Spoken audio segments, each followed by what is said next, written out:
Finally back. Luckily, we planned to head back then and let Jiang Yemian take Yingying's place to the countryside. I heard that not long after she was sent away, both her children passed away, and she lost her mind. After walking around the villa, Liao Yingying ran back to her parents, holding her mother's arm affectionately. "Mom, don't mention that awful woman. She brings bad luck. I was so unhappy all those years in Hong Kong. It feels so good to be home." As she spoke, she caught a faint smell of gasoline in the air, mixed with something burning. It was unpleasant. When she sniffed again, she also smelled flowers and grass. Perhaps the house had been empty for too long. A thin figure appeared, Jiang Yemian. Her clothes were torn, and she looked like a beggar living under a bridge. Dragging her injured leg, she walked toward them against the light. When she spoke, her voice was hoarse and rough, like a broken bell. "Long time no see." The three turned around at once. Seeing her, they thought they were looking at a ghost. All of them screamed in fear. Liao Yingying quickly hid behind her parents. "Don't come any closer.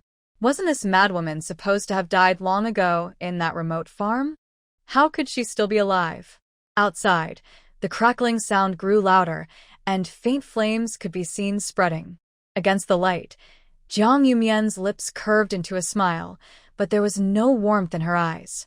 "Now, can you tell me, am I really your daughter?" Liao's father and mother looked at her with disgust. You're just the housekeeper's child. Your mother gave birth on the same day as Yingying, and we kindly raised you. Letting you take Yingying's place in the countryside was just a way to repay our kindness. That's fair, isn't it?" Hearing this, Jiang Yemian suddenly laughed. Her laughter grew louder and louder until she could barely stand straight, looking like a spirit from the depths of despair. "Kindness? You mean making me your daughter's punching bag? Your servant? I was always hungry, always cold, beaten and scolded for everything. And whenever trouble came, I was the one you threw out first."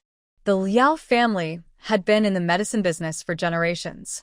During the years of unrest, they wanted to secure protection by marrying their daughter to a military officer. But Liao Yingying, spoiled since birth, refused to marry a rough man from the countryside who couldn't even read. She would rather die than agree. The Liao family refused to give up the officer's power, so they decided to have her marry in someone else's place. To make Qin Chuan accept her, they lied that she was the real eldest daughter of the Liao family and that there had been a mix-up at the hospital years ago. What a dramatic story of the real and fake daughter. After the wedding, she thought she could finally escape the Liao family. But soon after, Qin Chuan was promoted. The Liao family, afraid of losing his protection, refused to let her follow him to the army. Qin Chuan was busy with his duties and could only send letters and money home. She was trapped in the Liao household, living under their roof, and never saw Qin Chuan again after the wedding. A few years later, the Liao family was investigated.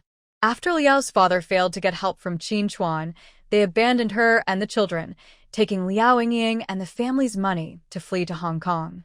When others came looking for valuables, they found only a few old paintings and antiques of little worth. Angry and disappointed, they turned their anger on her. She and her 2 children were sent to a remote farm in the northwest, where they suffered greatly. In that freezing winter, she lost both of her children. She could never forget her daughter's last words as she wiped her tears and whispered, "Mom, don't cry. I'm not hurting anymore." From then on, Jiang Yumian's heart was filled with nothing but hatred, endless, burning hatred that kept her alive. 15 long years later, she crawled her way back from the northwest, neither fully alive nor dead, waiting here for this moment. Outside, flames rose high into the night sky. Only then did the 3 members of the Liao family realize something was wrong. They ran desperately toward the door, but the fire had already blocked their escape. Jiang Yemian stood with her back to them, tears still on her face, laughing wildly. She slowly raised her hand, wiped her tears, and said with a crazed look in her eyes, "You will pay for what you did to my children. You're insane. Completely insane." Liao Yingying screamed, grabbing a broken chair leg and rushing at her. but Jiang Yemian easily caught her wrist. A pampered young lady was no match for her strength. As they came closer, Liao Yingying finally saw the terrible scars on Jiang Yemian's forehead and cheek, partly hidden by her hair. You! Liao's father and mother ignored her cries and frantically searched for a way out. Be thankful, Jiang Yemian said coldly. It hasn't rained for a long time. As Jiang Yemian spoke, she suddenly burst into laughter. She was even a little thankful. She had painted the entire building with layers of paint, letting it slowly seep in. Worried that others might notice the smell, she had burned incense to cover it up. They could have noticed it, but they were too careless. When Father and Mother Liao couldn't find a way out, they tried to rush at Jiang Yemian, but she held a chair leg with nails in it, keeping them from getting close. Jiang Yemian had already lost her sanity. If she hadn't been waiting for them, she would have gone long ago to be with her child. The fire spread quickly. While Father and Mother Liao desperately searched for an exit and tried to avoid the flames, Jiang Yemian tightly gripped Liao Yingying's wrist, dragging her along behind them. Watching them trapped with no way out reminded her of the time she had been alone with her 2 children in the northwest, with no hope in sight. Liao Yingying struggled and screamed in despair until she finally broke down completely, losing control just like Jiang Yemian.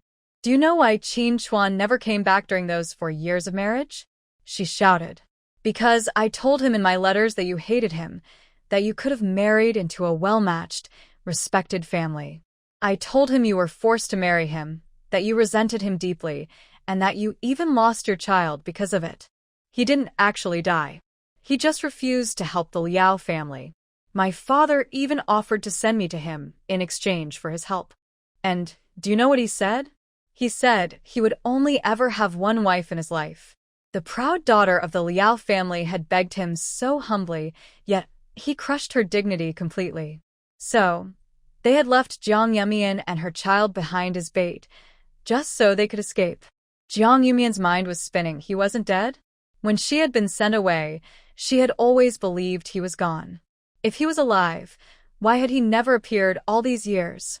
The fire devoured everything, forcing the 4 of them into the basement. It didn't matter anymore. The air was sealed, and the thick smoke would soon take them all. Father Liao groped around in the dark basement. There's an exit. There must be an exit, he muttered. His father had once told him there was something valuable hidden down there. He had searched many times but never found it. Maybe fate was giving him one last chance. This time, his hand brushed against a hidden switch. A small, almost invisible door opened. At the edge of life and death, Father and Mother Liao didn't even look back at their daughter. They ran desperately toward the door. Jiang Yemian was afraid they might escape, so she quickly pulled Liao Yingying along to chase after them. The large basement, hundreds of square meters wide, was filled with gold, silver, jewels, antiques, and paintings. All of the Liao family's century-old wealth was stored here. After a brief moment of excitement, Liao's parents realized the place was still sealed off, with no way out. Thick smoke began to pour into the basement, and the fire had completely blocked the entrance.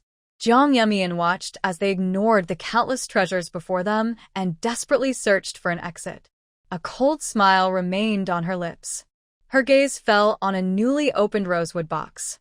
Inside lay a jade token, about the size of her palm, smooth and unmarked. Liao Yingying inhaled too much smoke and collapsed to the ground, too weak to move.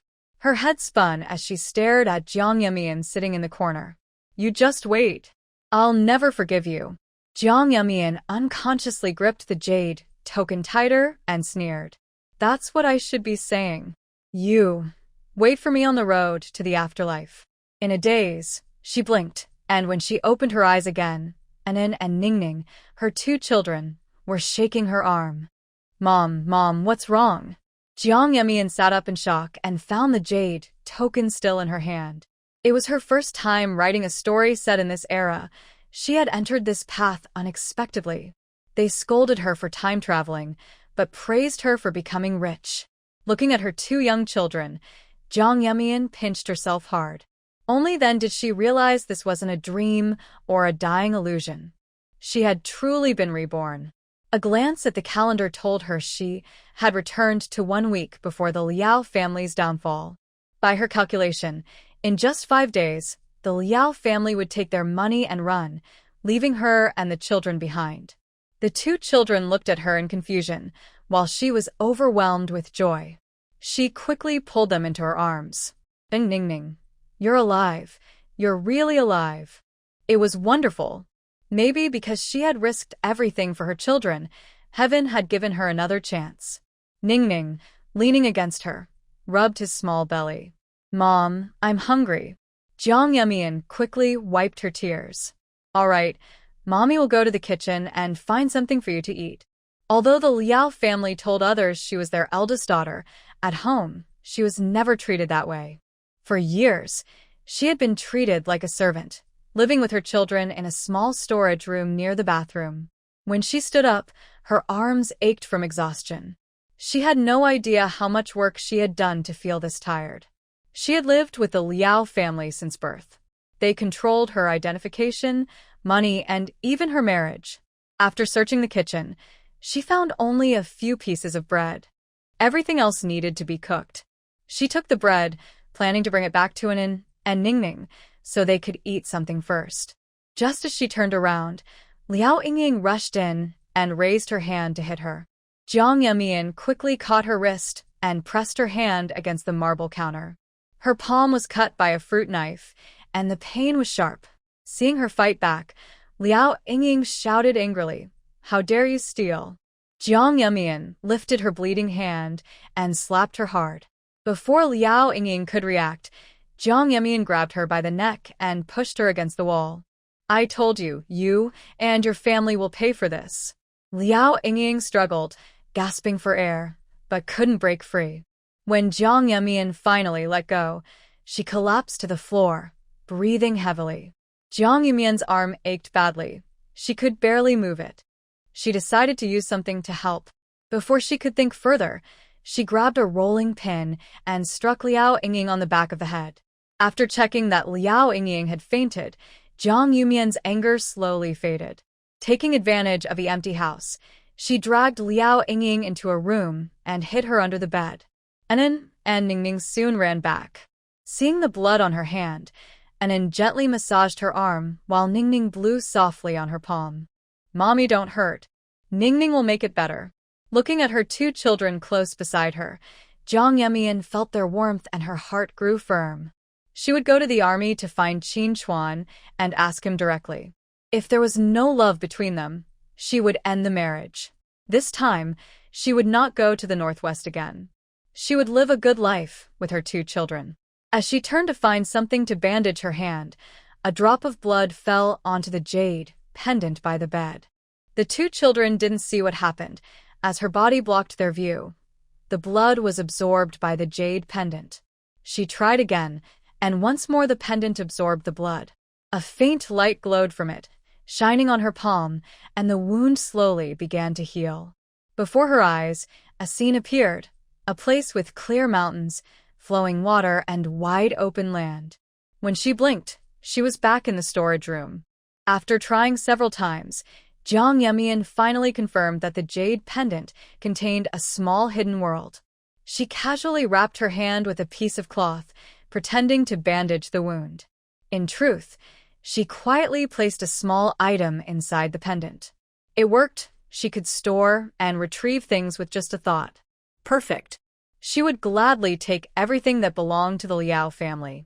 Anin and Ningning looked at her with wide, curious eyes. Ningning tilted her little head and asked softly, "Brother, what's wrong with Mom?" Anin shook his head in confusion. He was only 3.5. He couldn't understand such complicated things. Jiang Yemian came back to her senses, put away the jade pendant, and knelt down to hug the two children. "Anin, take your sister outside to play for a while, okay? Mommy has something to do." Just as she finished speaking, there was a sharp knock on the door. Madame Liao's annoyed voice came from outside. "Where are you? It's already 10 o'clock and you're still sleeping. You think marrying a military officer makes you some kind of lady? Hurry up and make breakfast. Do you expect me to serve you?" Jiang Yemian had heard these words so many times that her ears were tired of them. She suddenly opened the door, and Madame Liao, caught off guard, stumbled and fell inside. Her high-slit cheongsam slipped awkwardly, and she quickly scrambled to her feet, not noticing Liao Yingying hiding under the bed. Furious, Madame Liao raised her hand to strike Jiang Yemian, but the two children rushed forward like little firecrackers, hitting and pushing her. "Don't bully Mommy. You're not allowed to bully Mommy." Madame Liao reached out to grab Anan's ear, but Jiang Yemian caught her wrist firmly, while the children quickly hid behind their mother. Unable to vent her anger, Madame Liao shouted, "You ungrateful child! How dare you talk back to me?" All these years, she had used the excuse of raising Jiang Yemian to treat her harshly and unfairly. The ant she once stepped on now dared to fight back. So what if it did? Jiang Yemian raised her hand and slapped her hard. Before the woman could react, another slap followed. "What's wrong with me hitting you? Didn't you all say that I'm the real daughter of the Liao family? Then what am I now? Disrespectful to my parents? Disobedient to my elders? Or what?" Mother Liao tried to curse her, but Jiang Yemian grabbed her by the neck in anger. The woman almost couldn't breathe. She reminded herself she couldn't do anything terrible in front of the children. Jiang Yemian forced herself to let go, gritting her teeth as she said coldly, "Get out." Mother Liao never expected Jiang Yemian to change like this. She looked like she had lost her mind. Maybe Yingying had done something again to upset her. Could it be that they had pushed her too far? Jiang Yemian handed the bread she brought from the kitchen to the two children. "Don't go outside. Stay here. I'll make you something to eat." She glanced under the bed at Liao Yingying, worried she might wake up. To be safe, she quietly tied her hands and feet and covered her mouth. After that, she patted her face lightly. "Just wait. This time, I'll send all of you far away. You'd better be strong enough to survive, otherwise the game won't be any fun." After Jiang Yemian left, the two little ones locked the door from the inside. "Mom, come back soon." And inside, and rubbed Ningning's head. "Silly, it's go quickly and come back quickly." Hearing the children bicker inside, Jiang Yemian hurried toward the kitchen. As she walked, she quietly put away every vase and ornament she saw. When she reached the kitchen, spacious and filled with all kinds of things, it was dazzling. In a time when many people struggled to find enough to eat, the Liao family's kitchen had a toaster, an oven, and even a refrigerator flown in from abroad. Jiang Yemian ran her fingers over the gems decorating the refrigerator. How extravagant! She opened it and saw all kinds of rare foods: seafood, steak, fine cheese, truffles, fresh milk, bread, and several bottles of cola neatly stored inside. Jiang Yemian took some ingredients to cook for her two children later. She didn't pay much attention to the rest of the vegetables, fruits, meat, or eggs. She simply stored everything, including the refrigerator, into her space. She quickly stir-fried 2 dishes of greens, sliced some fruit, and cooked 3 steaks. After thinking for a moment, she poured some milk too. The children were still young and needed good nutrition. After placing the food on a tray, Jiang Yemian looked around and packed away all the pots, pans, and various kitchen utensils, including the Western-style tableware. She didn't want to miss a single spot. She opened every cabinet and drawer, checking the rice, flour, oil, and all kinds of seasonings stored inside. There were also dried mushrooms and fungi, rare and valuable even decades later. In a few cabinets, she found dried birds' nests sealed in containers, as well as boxes full of donkey hide gelatin.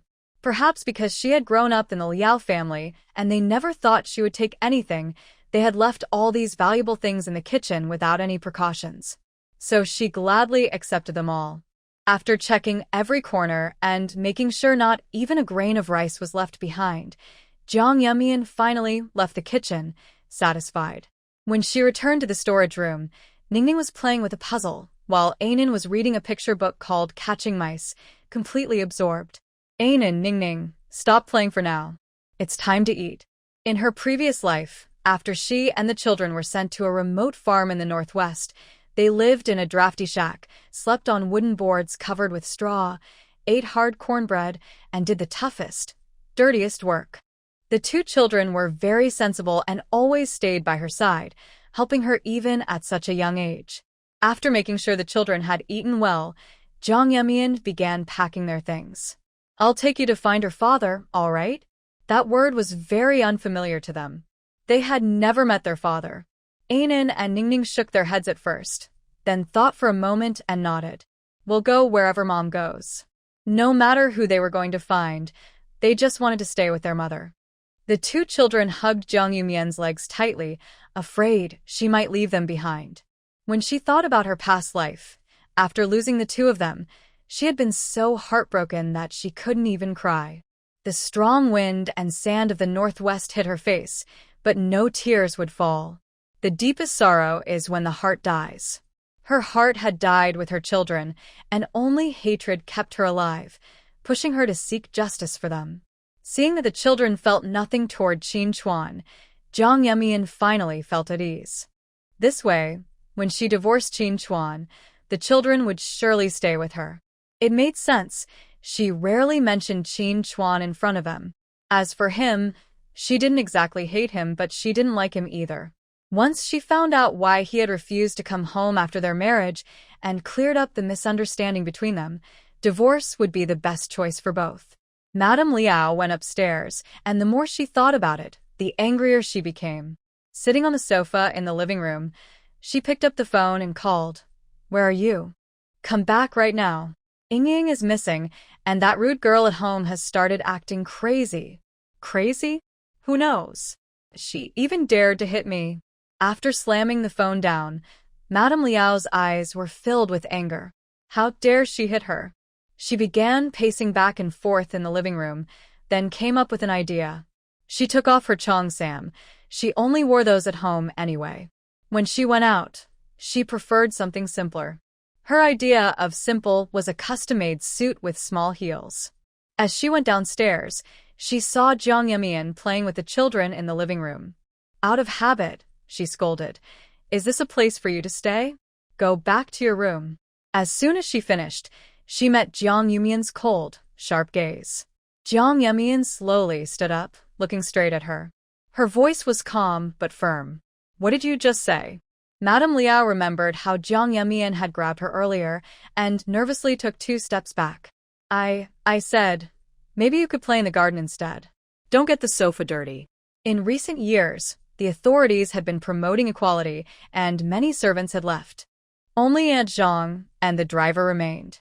Otherwise, she would have already ordered someone to teach Jang Yeon a lesson, instead of letting her act so boldly now.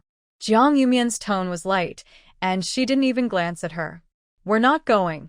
The two children stood beside her, holding their toys and staring straight at Mrs. Liao. Even their usual fear of her seemed to fade a little. Anin and Ningning were still very young, and sometimes they didn't understand why their mother had changed. Before, whatever Madame said, their mother always obeyed. But today, it seemed like their mother had even argued with her. Anin suddenly remembered that when he misbehaved, his mother would lightly pat him as punishment. Ningning pouted and said to Mrs. Liao, "You're not being good." Now, even a 3-year-old dared to lecture her. Mrs. Liao's chest rose and fell with anger. She almost wanted to rush over and push the child away. "Qin Yuning, what did you just say?" She shouted Ningning's full name, scaring the little girl, who quickly hid behind Jang Yeon. Not only Ningning, ever since she could remember, the Liao couple had always scolded or punished her. That made her timid and obedient since childhood. She never dared to go against them, even when they arranged her marriage to Qin Chuan. It wasn't until she was abandoned, traveled to the northwest with her child, and experienced the pain of loss that her heart began to change. Jang Yeon gently patted Ningning's shoulder. "It's okay, sweetheart. Finish what you were saying." Encouraged by her mother's calm gaze, Ningning gathered her courage and said, "Children who don't listen will be punished." Mrs. Liao, who was coming down the stairs, heard those words and stormed down angrily, not noticing the pearls scattered on the steps. Her foot slipped, and she fell down the stairs. Jang Yeon quickly pulled the two children close, turning them away from the scene.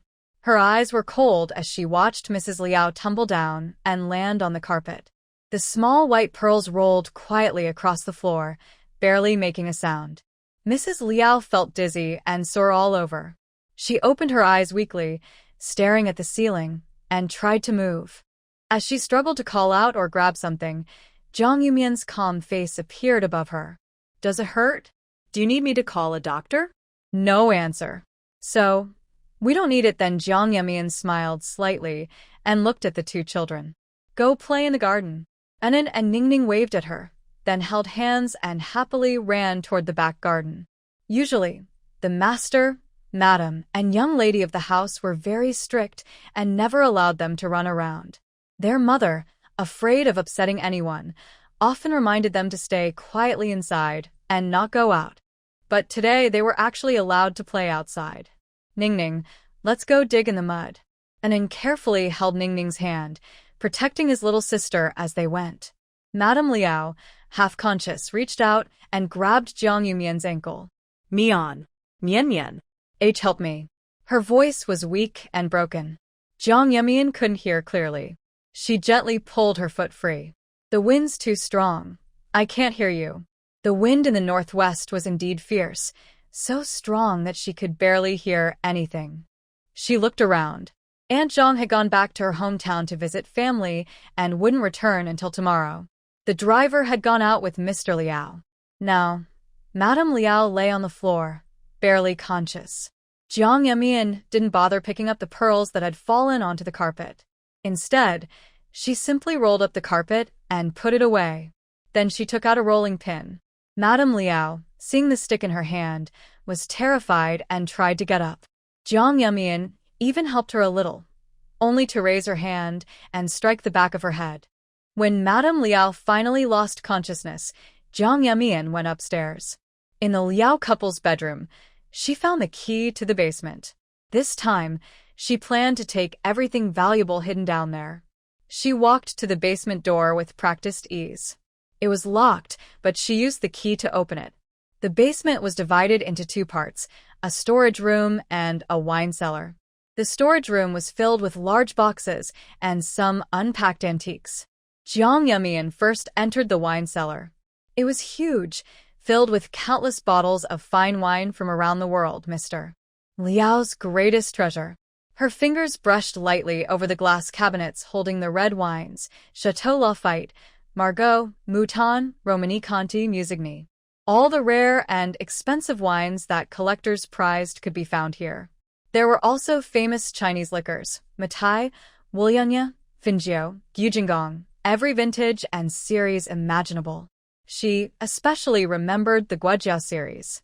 Before she died, at a wine auction, a single bottle had already sold for over 100,000 yuan. After that, the price only kept rising. Grandpa Liao used to say that Liao's father was wasteful, and after his death, the family might not be able to keep their fortune. In truth, if those things had been kept for a few more decades, they could have restored the Liao family's former glory. But now, everything belonged to her.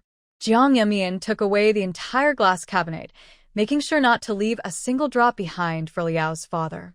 When she entered the storage room, she casually opened a few boxes. Inside were gold, silver, jewelry, boxes of U.S. dollars, stacks of cash, and some old certificates and industrial coupons with historical value. While the Liao family had once made her and her child live in hardship, they had countless riches to waste. It was only fair that they now face the consequences. And these were just the less valuable things. She remembered, before her death in her previous life, how Liao's father had accidentally opened a hidden door. After collecting everything and making sure not even a single coin was left on the floor, she recalled the exact spot where that secret room had been opened. She carefully searched and tested the area, and sure enough, under an unremarkable stone, she found the hidden mechanism. Liao's father had come here many times but never found the switch, probably because the piles of things outside were in the way, and he couldn't ask outsiders to help move them. The secret door slowly opened. The scene from her past life appeared again. Even seeing it once more, Jiang Yumian still felt deeply amazed.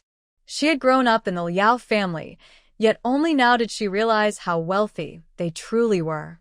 Boxes filled with authentic paintings and calligraphy, boxes of jade, agate, and pearls, and even boxes of large golden fish, each weighing about a kilogram. There were more than 10 boxes of them.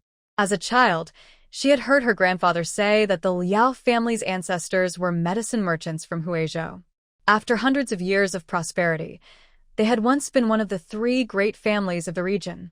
The less valuable jewelry was piled together in large boxes, while the priceless ones were kept in cases made of rosewood or wangwali.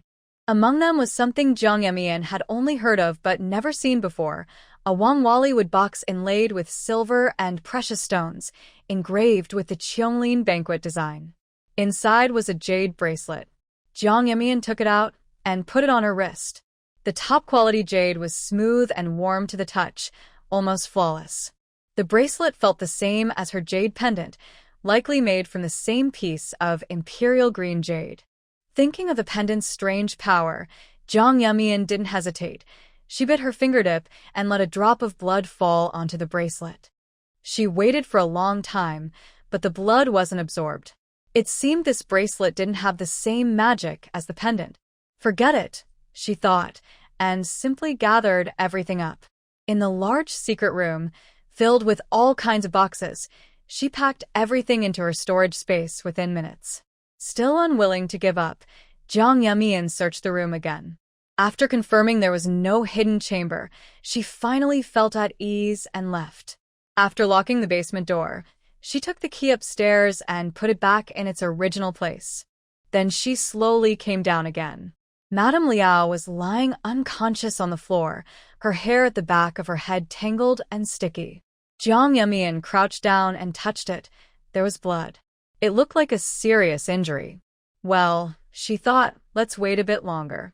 She turned and walked toward the back garden, played in the dirt with the 2 children, played hide-and-seek, and later took them upstairs to a clean guest room for a nap. When she woke up, she made each child a cup of malted milk.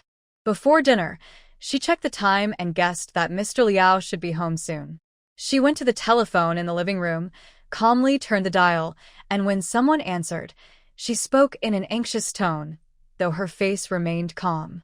"Hello, this is XXX Street, the Liao residence." Yes, Madame Liao fell down the stairs. See? How kind she was. Soon, people from the hospital arrived and took Madame Liao away for treatment. When Mr. Liao came home, he saw Jiang Yemian playing with the children in the living room, but neither Liao Yingying nor Madame Liao was in sight. Angrily, he grabbed his cane, ready to strike her. Before he could, Jiang Yemian said calmly, "Madame Liao fell down the stairs today. She hit her head and lost consciousness. She's been taken to the hospital. Aren't you going to see her? If not," she thought silently, "I might have to make you faint too." Mr. Liao. After all, they had been married for many years. No matter how much fun he had outside, he still had to care for his wife at home.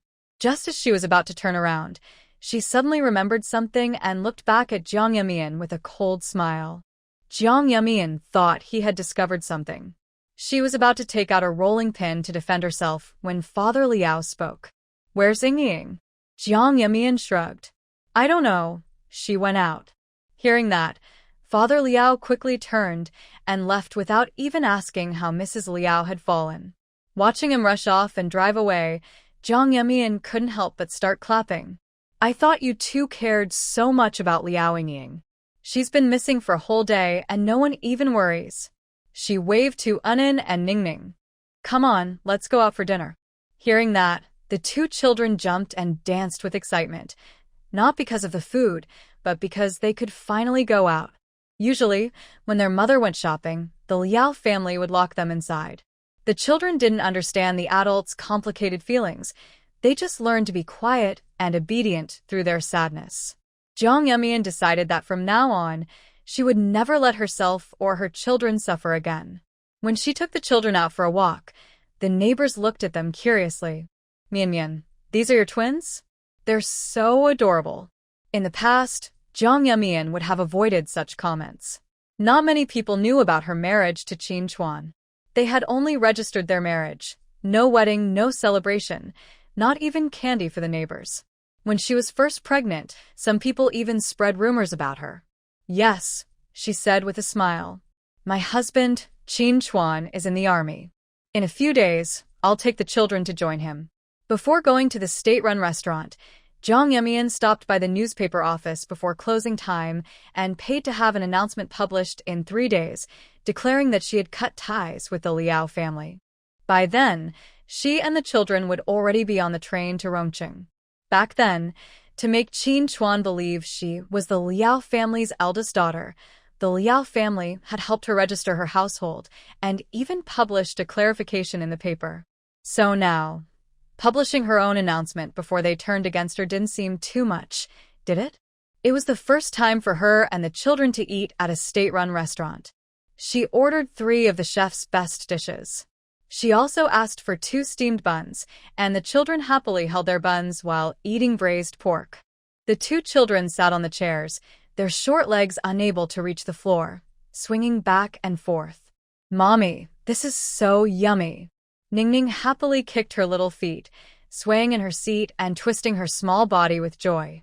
Anan, acting like a little grown-up, frowned slightly and scolded her in a serious tone. Ningning, you should sit properly while eating. Jiang Yamian rested her chin on her hand, watching the 2 children bicker playfully.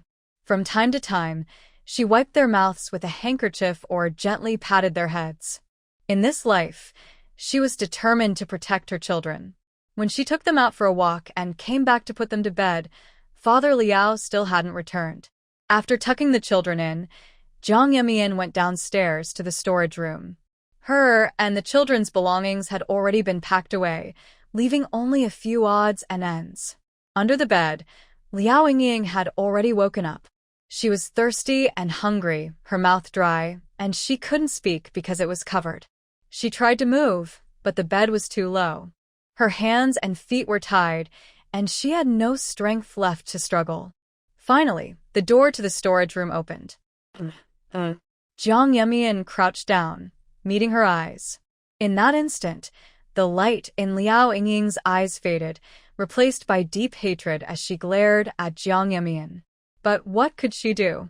Jiang Yemian slowly sat down on the floor, holding a coral necklace, Liao's mother's favorite. Before the hospital staff took her away, Jiang Yemian had quietly taken all the valuable things from her. The coral beads swayed gently before Liao Yingying's eyes. Bit by bit, Jiang Yemian spoke in a calm voice. What are you hoping for? That your mother will come for you? She accidentally fell down the stairs and is now unconscious in the hospital. Your father went to see her and hasn't come back yet. Under the bed, Liao Yingying struggled desperately, inching forward, trying to reach Jiang Yemian with her toes. I hope you can hold on until they return. Jiang Yemian stood up unhurriedly, walked out, and closed the door again. Her gaze lingered on the locked door. She had to make sure Liao Yingying survived until her parents came back. Only then could her mother truly feel the pain of losing a child. As usual, Jiang Yemian didn't cook. She took the children out for breakfast, then came home and sat in the living room watching TV. The Liao family still had a color TV flown in from abroad, but since it couldn't receive local channels, it was left unused.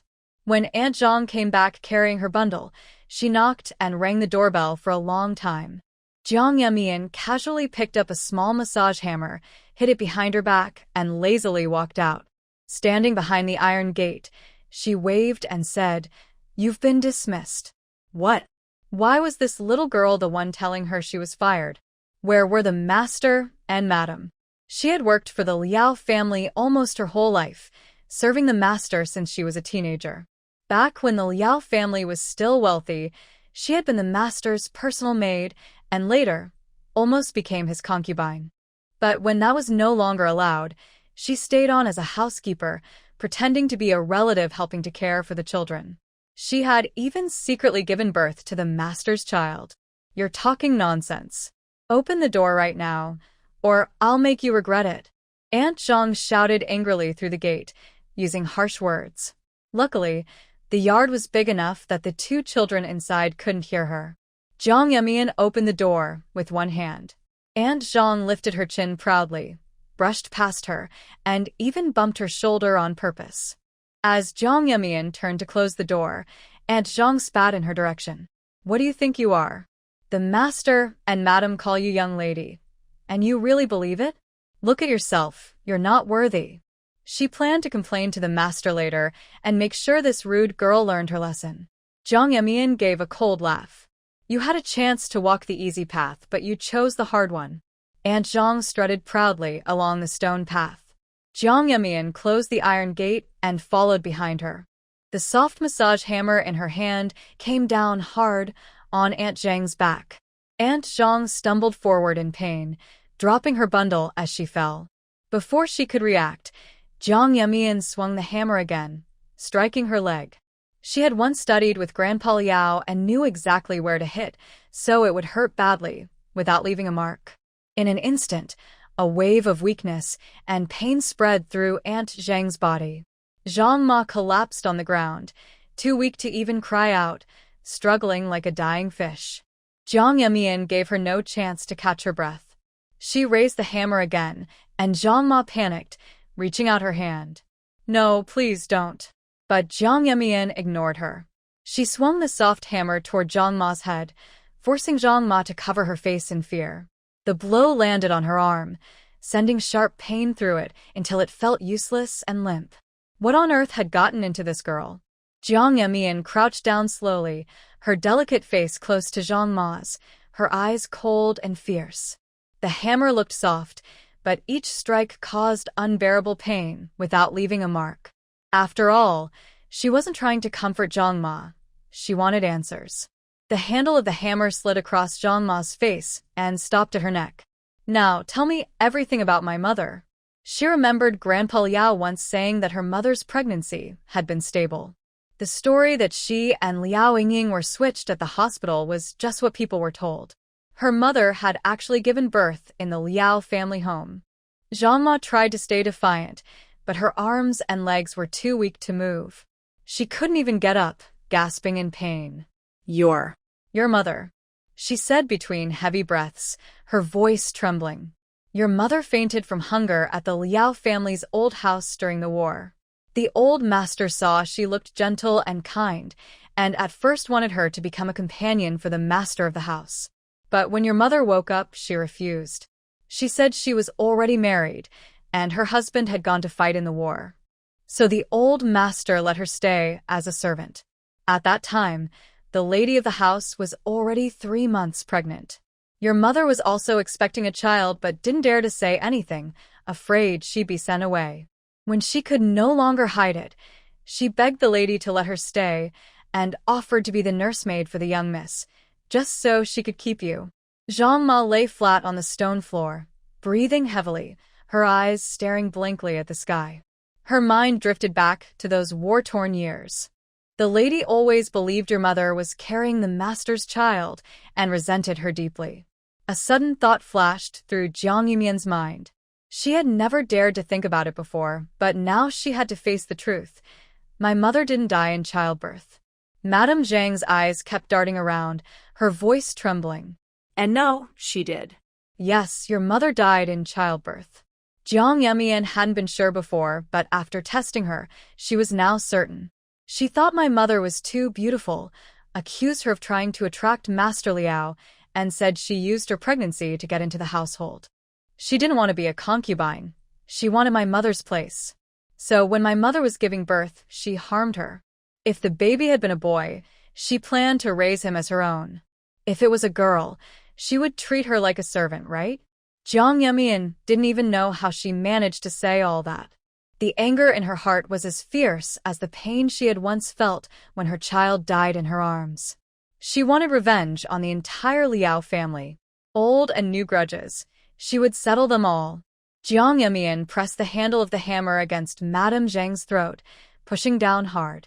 Madame Zhang almost couldn't breathe, her eyes bulging from the pain.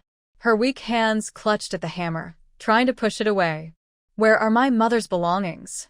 In those days, there weren't many things that could prove someone's identity. Still, Jiang Yemian hoped there was something, an old piece of clothing, a handkerchief, anything. Before, she had been too lost and afraid to look or even think about it. Now, no one could stop her. Without waiting for Madame Zhang to recover, Jiang Yemian grabbed her by the collar and dragged her forward. Thanks to years of hard work, she still had some strength left. Otherwise, dealing with the Liao family would have been much harder.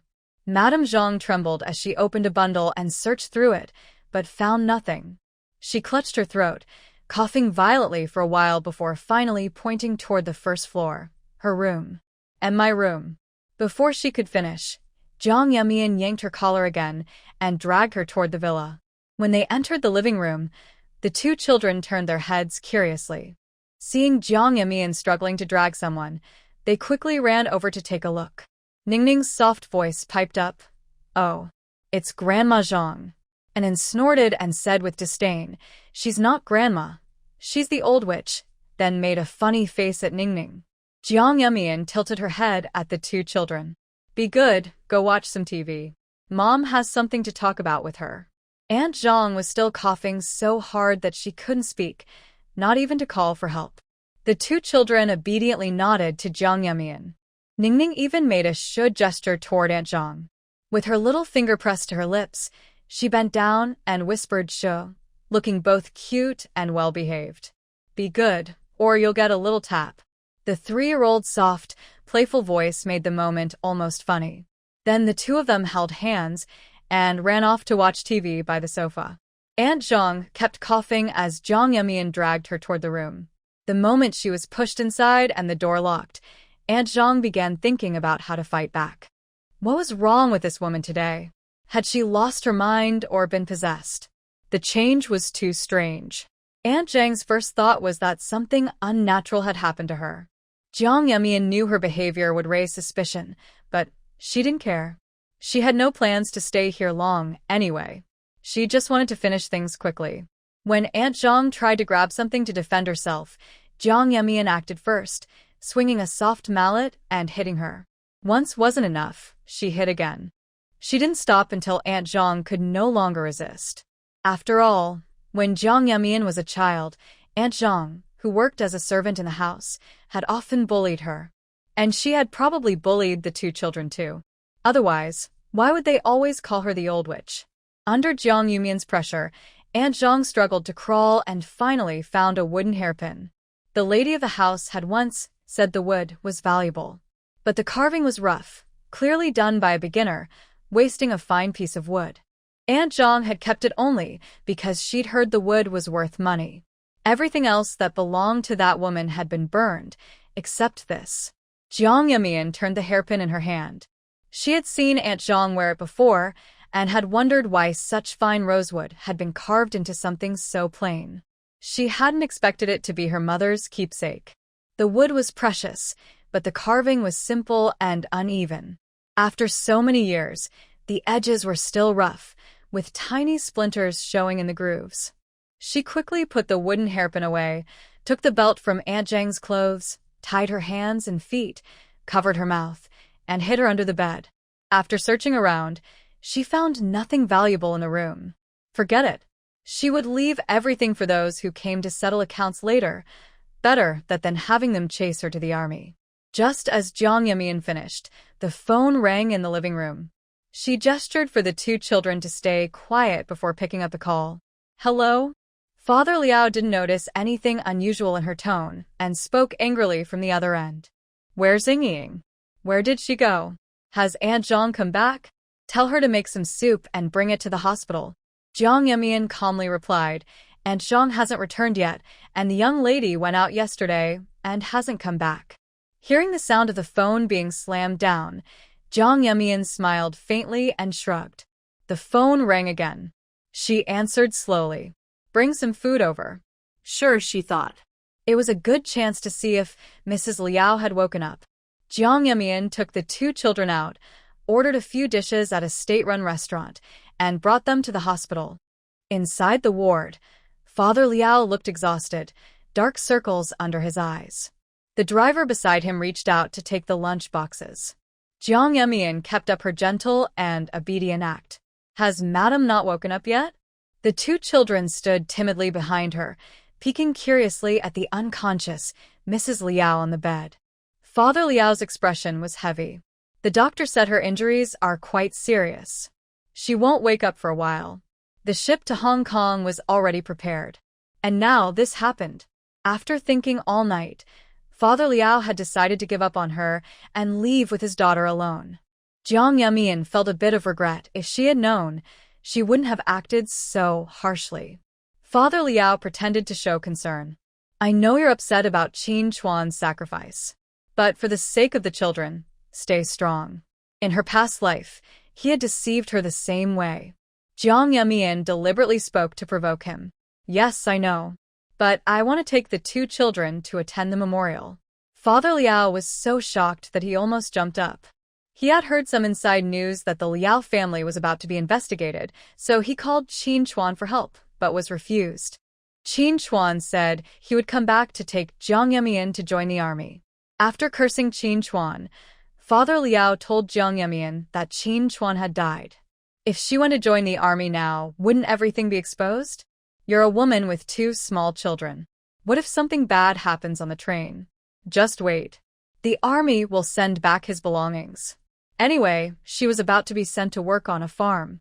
Waiting wouldn't change anything. Jiang Yemian pretended not to notice the calculation in his eyes and left the hospital room with her children. In fact, she circled around and stopped by the window outside the ward. Inside, Father Liao was angrily muttering, first scolding Mother Liao, then Liao Yingying, and finally Jiang Yemian. If she weren't still useful, I'd really want to get rid of her. She's useless. She can't even win a man's heart. What's the point of keeping her? Jiang Yemian took all of Liao Yingying's documents and went to her workplace. Before leaving, she planned to take everything she could from the Liao family. Liao Yingying had been trained by the family since childhood, skilled in music, chess, calligraphy, and dance. She was a dancer at the Shanghai Opera House. Her job wasn't easy to replace. It required real skill, not something one could learn in a few days. Jiang Yemian took her children to watch a performance before leaving, then waited on the path where the staff would pass after work. It was she who had taken the entrance test for Liao Yingying to get into the opera house. Although she had never been treated well in the Liao family, she had learned a lot by following Liao Yingying. She was more talented and worked harder. Since childhood, she had often taken exams and joined competitions in Liao Yingying's place, and even married in her stead. When Director Xiao of the opera house finally came out, Jiang Yemian approached with her children. Oh, it's little Jiang. Director Xiao, though in her 40s, still looked graceful and capable in a dark blue dress, well kept from years in the arts. She remembered Jiang Yemian well, such a promising young woman. It was a pity that the job had been taken by Liao Yingying instead. Do you need something? Jiang Yemian hesitated for a moment. Director Xiao noticed her discomfort and pointed not far away. Come on, let's talk at my place. There weren't many people at Director Xiao's home. Jiang Yemian decided to be direct. We're leaving Shanghai. Liao Yingying wants to sell her job. Director Xiao's daughter had always wanted to join the opera house. Although she had passed the exam, there were no openings, so she had to keep waiting. Liao Yingying had once joked about this at home, saying, she always acts so proud at the opera house, but her own daughter still can't get in. Director Xiao was so excited that she jumped up from the sofa and started pacing back and forth. The two children, Anen and Ningning, quietly sat beside Jiang Yemian, eating candy and not daring to speak. Director Xiao quickly went into another room and came back with a tin box of cookies. Sell it to me. My daughter has always wanted to join the opera house. Let's settle this today. Director Xiao was afraid Jiang Yemian might change her mind. Still, Jiang Yemian reminded her, I brought Liao Yingying's documents, but she can't come in person. Is that okay? Having worked at the opera house for many years, Director Xiao had plenty of connections. As long as the deal went smoothly, the paperwork could be done today. Her monthly salary is 41 yuan and 58 cents. For 3 years, that's 1,496.88 yuan. I'll round it up to 1,500. There are also food and meat coupons, plus industrial vouchers. The opera house benefits are much better than those of regular factories. Counting all that, it's about 100 yuan a year, so 300 for 3 years. Director Xiao took out several thick stacks of bills from the tin box, counted them carefully, and handed over 1,800 yuan. Afraid Jiang Yemian might regret it, she didn't even stop for lunch. She hurriedly took Jiang Yemian along with all the documents to complete the job transfer. With the money from selling Liao Yingying's position, Jiang Yemian went shopping at the department store. When she returned home with the two children, Anin and Ningning went to their room to sleep. She then went upstairs to Liao Yingying's room to clean it out. She only took the gold and silver jewelry, leaving everything else behind. She didn't want to touch anything Liao Yingying had used. After checking all the guest rooms, she also took the furniture, tables, chairs, sofas, and beds, from the ones that had never been used. Anyway, she thought it might be useful someday. If it really wasn't, she could just sell it or donate it.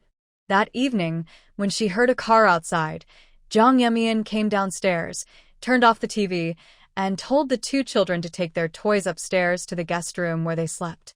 Since Father Liao had a driver with him, 2 grown men in total, she knew she might not be able to fight them off if things turned violent.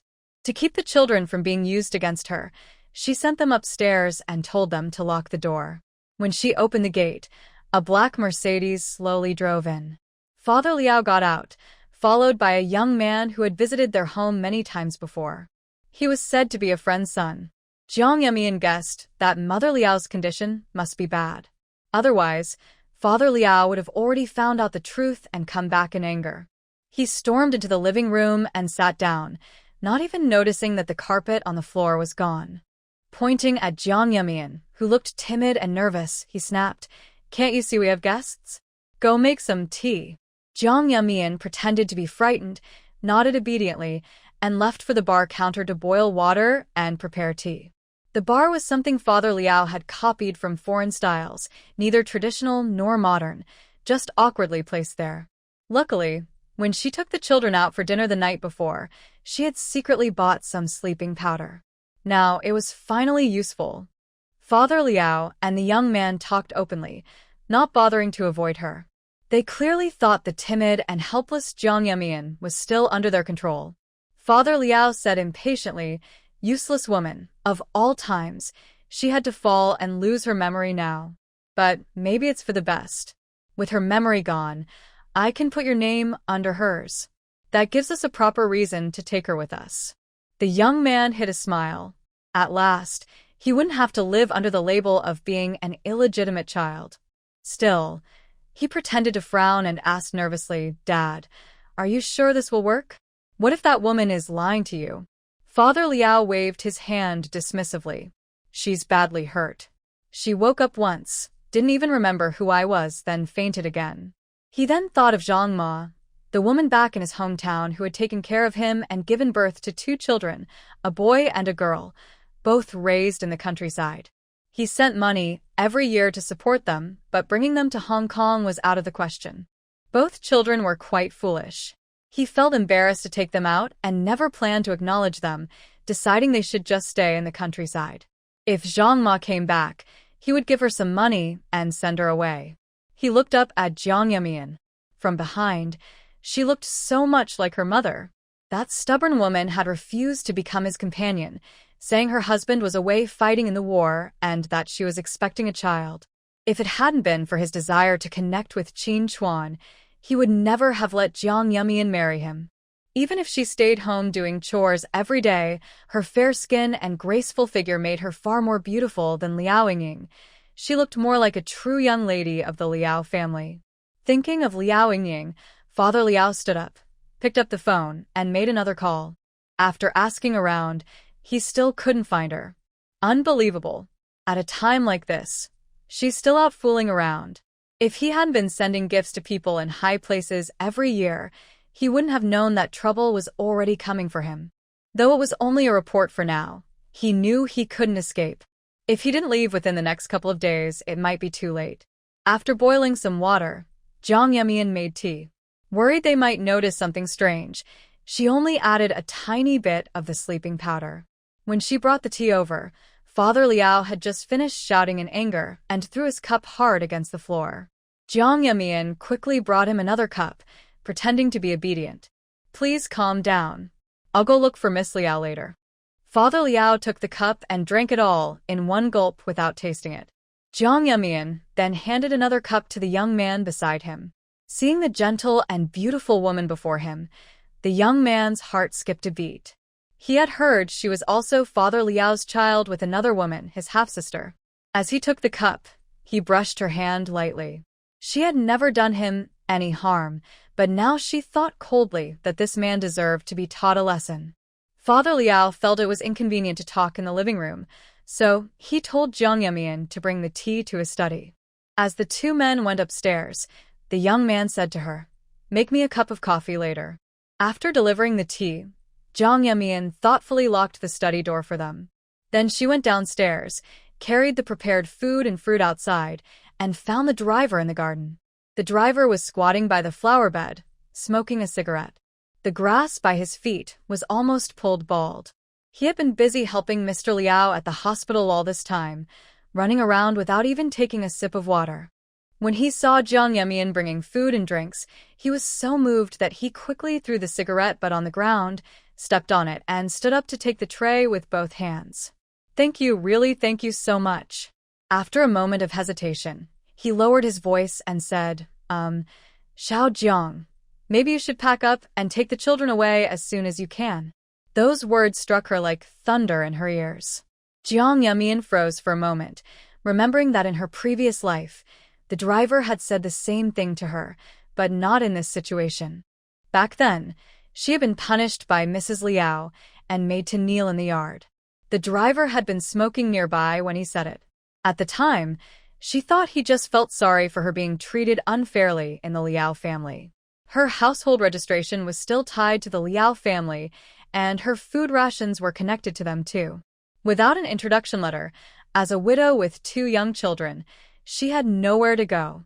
She had thought about it over and over but couldn't figure out where she could possibly go. In her past life, she remembered that the driver didn't end well either. When Mr. Liao was secretly moving his assets before leaving, someone found out and accused the driver of helping outsiders steal from the family. He was arrested and sentenced to many years in prison. Later, when she returned to Shanghai, she heard that he hadn't survived his time at the labor farm. His old illness had come back, and he passed away. The driver noticed her standing there in a daze. He glanced around nervously, afraid that Mr. Liao might see them. "Go quickly," he whispered. "You shouldn't stay in this house any longer." Jiang Yemian didn't say much. Her memories of her past life were already fading. After losing her children, she had lost her mind and lived only for revenge. She had wandered through the years in confusion, barely remembering what had happened at this point in her previous life. After finishing his meal, the driver quietly washed the tray and dishes in the garden, then tiptoed into the living room to hand them back to her. He went upstairs to find Mr. Liao, officially resigned, and collected 2 months' pay. Before leaving, he looked at Jiang Yemian again. "Xiao Jiang, take good care of yourself and the children." Anan and Ningning were very reluctant to see the driver uncle leave. In this family, he was one of the few people who treated them kindly. Anan, usually calm and serious, ran over and hugged his leg. "Grandpa, please don't go." Jiang Yemian was worried that something might happen. Times were changing too quickly, and it was safer for the driver uncle to leave early. After sending him off, the sound of someone banging on a door came from upstairs. Jiang Yemian went up and stood at the doorway for a while. Father Liao's angry shouting could be heard faintly through the door. The study was well soundproofed, after all. Jiang Yemian took a woman's watch from her pocket and checked the time. She wasn't worried that Father Liao would climb out the window. It was the 3rd floor, after all. The angrier he got, the faster his blood pressure rose, and the quicker the medicine would take effect. He could have lasted a bit longer, but after all that rage, a few minutes later, even the faint sounds inside disappeared. Jiang Yemian didn't push the door open right away. Instead, she went downstairs and knocked on the guest room door, where she had stayed the night before. The 2 little ones opened the door and stood there obediently. "Mom." After making sure they were safe, Jiang Yemian felt relieved. She took out some food for them and gently patted Anan's head. "Anan, be good. Stay here with your sister. Don't open the door unless I come." Anan, acting like a little grown-up, patted his chest and promised, "Okay." Jiang Yemian only patted Nin, so Ningning quickly leaned forward, grabbed her mother's hand, and placed it on her own head. Mom.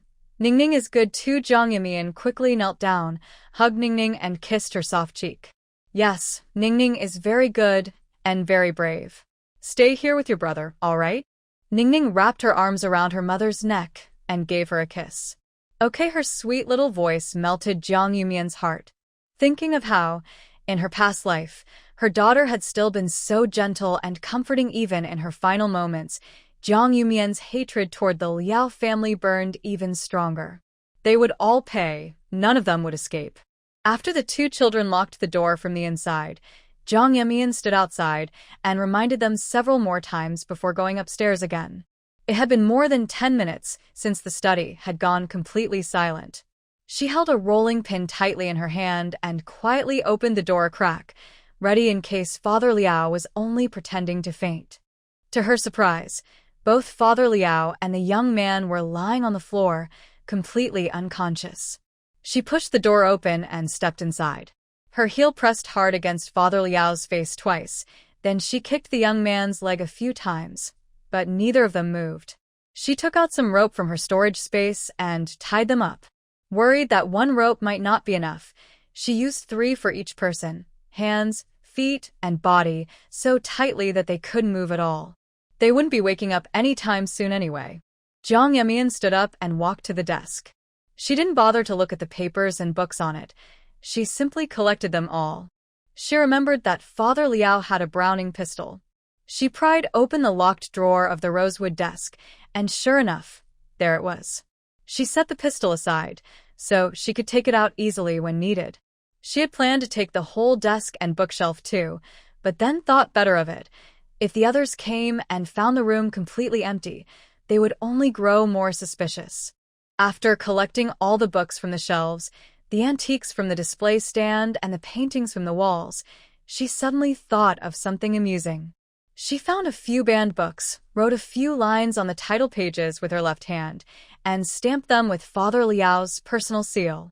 Don't say I didn't give you special treatment. With these things, your time at the Northwest Farm will be especially tough. Jiang Yemian tossed the books into the desk drawer and hid them there. When people found them later, it would make her plan even more convincing. After finishing that, she turned a hidden switch on the bookshelf. The shelf slowly moved aside, revealing a safe. Jiang Yemian didn't know the password, but the safe wasn't very advanced. Compared to the treasures hidden in the basement and secret rooms, this one hardly impressed her. Still, she decided to take it. She wouldn't leave the Liao family a single coin. She collected the entire safe. Seeing that the two men were still unconscious, Jiang Yemian went to the master bedroom of Father and Mother Liao. The custom-made dresses and luxury clothes inside made even the fine fabrics look ordinary. After taking some valuables and toiletries from the bathroom, Jiang Yemian thought for a moment, then decided to take all the clothes, shoes, bags, and even the bed sheets and covers from the wardrobe.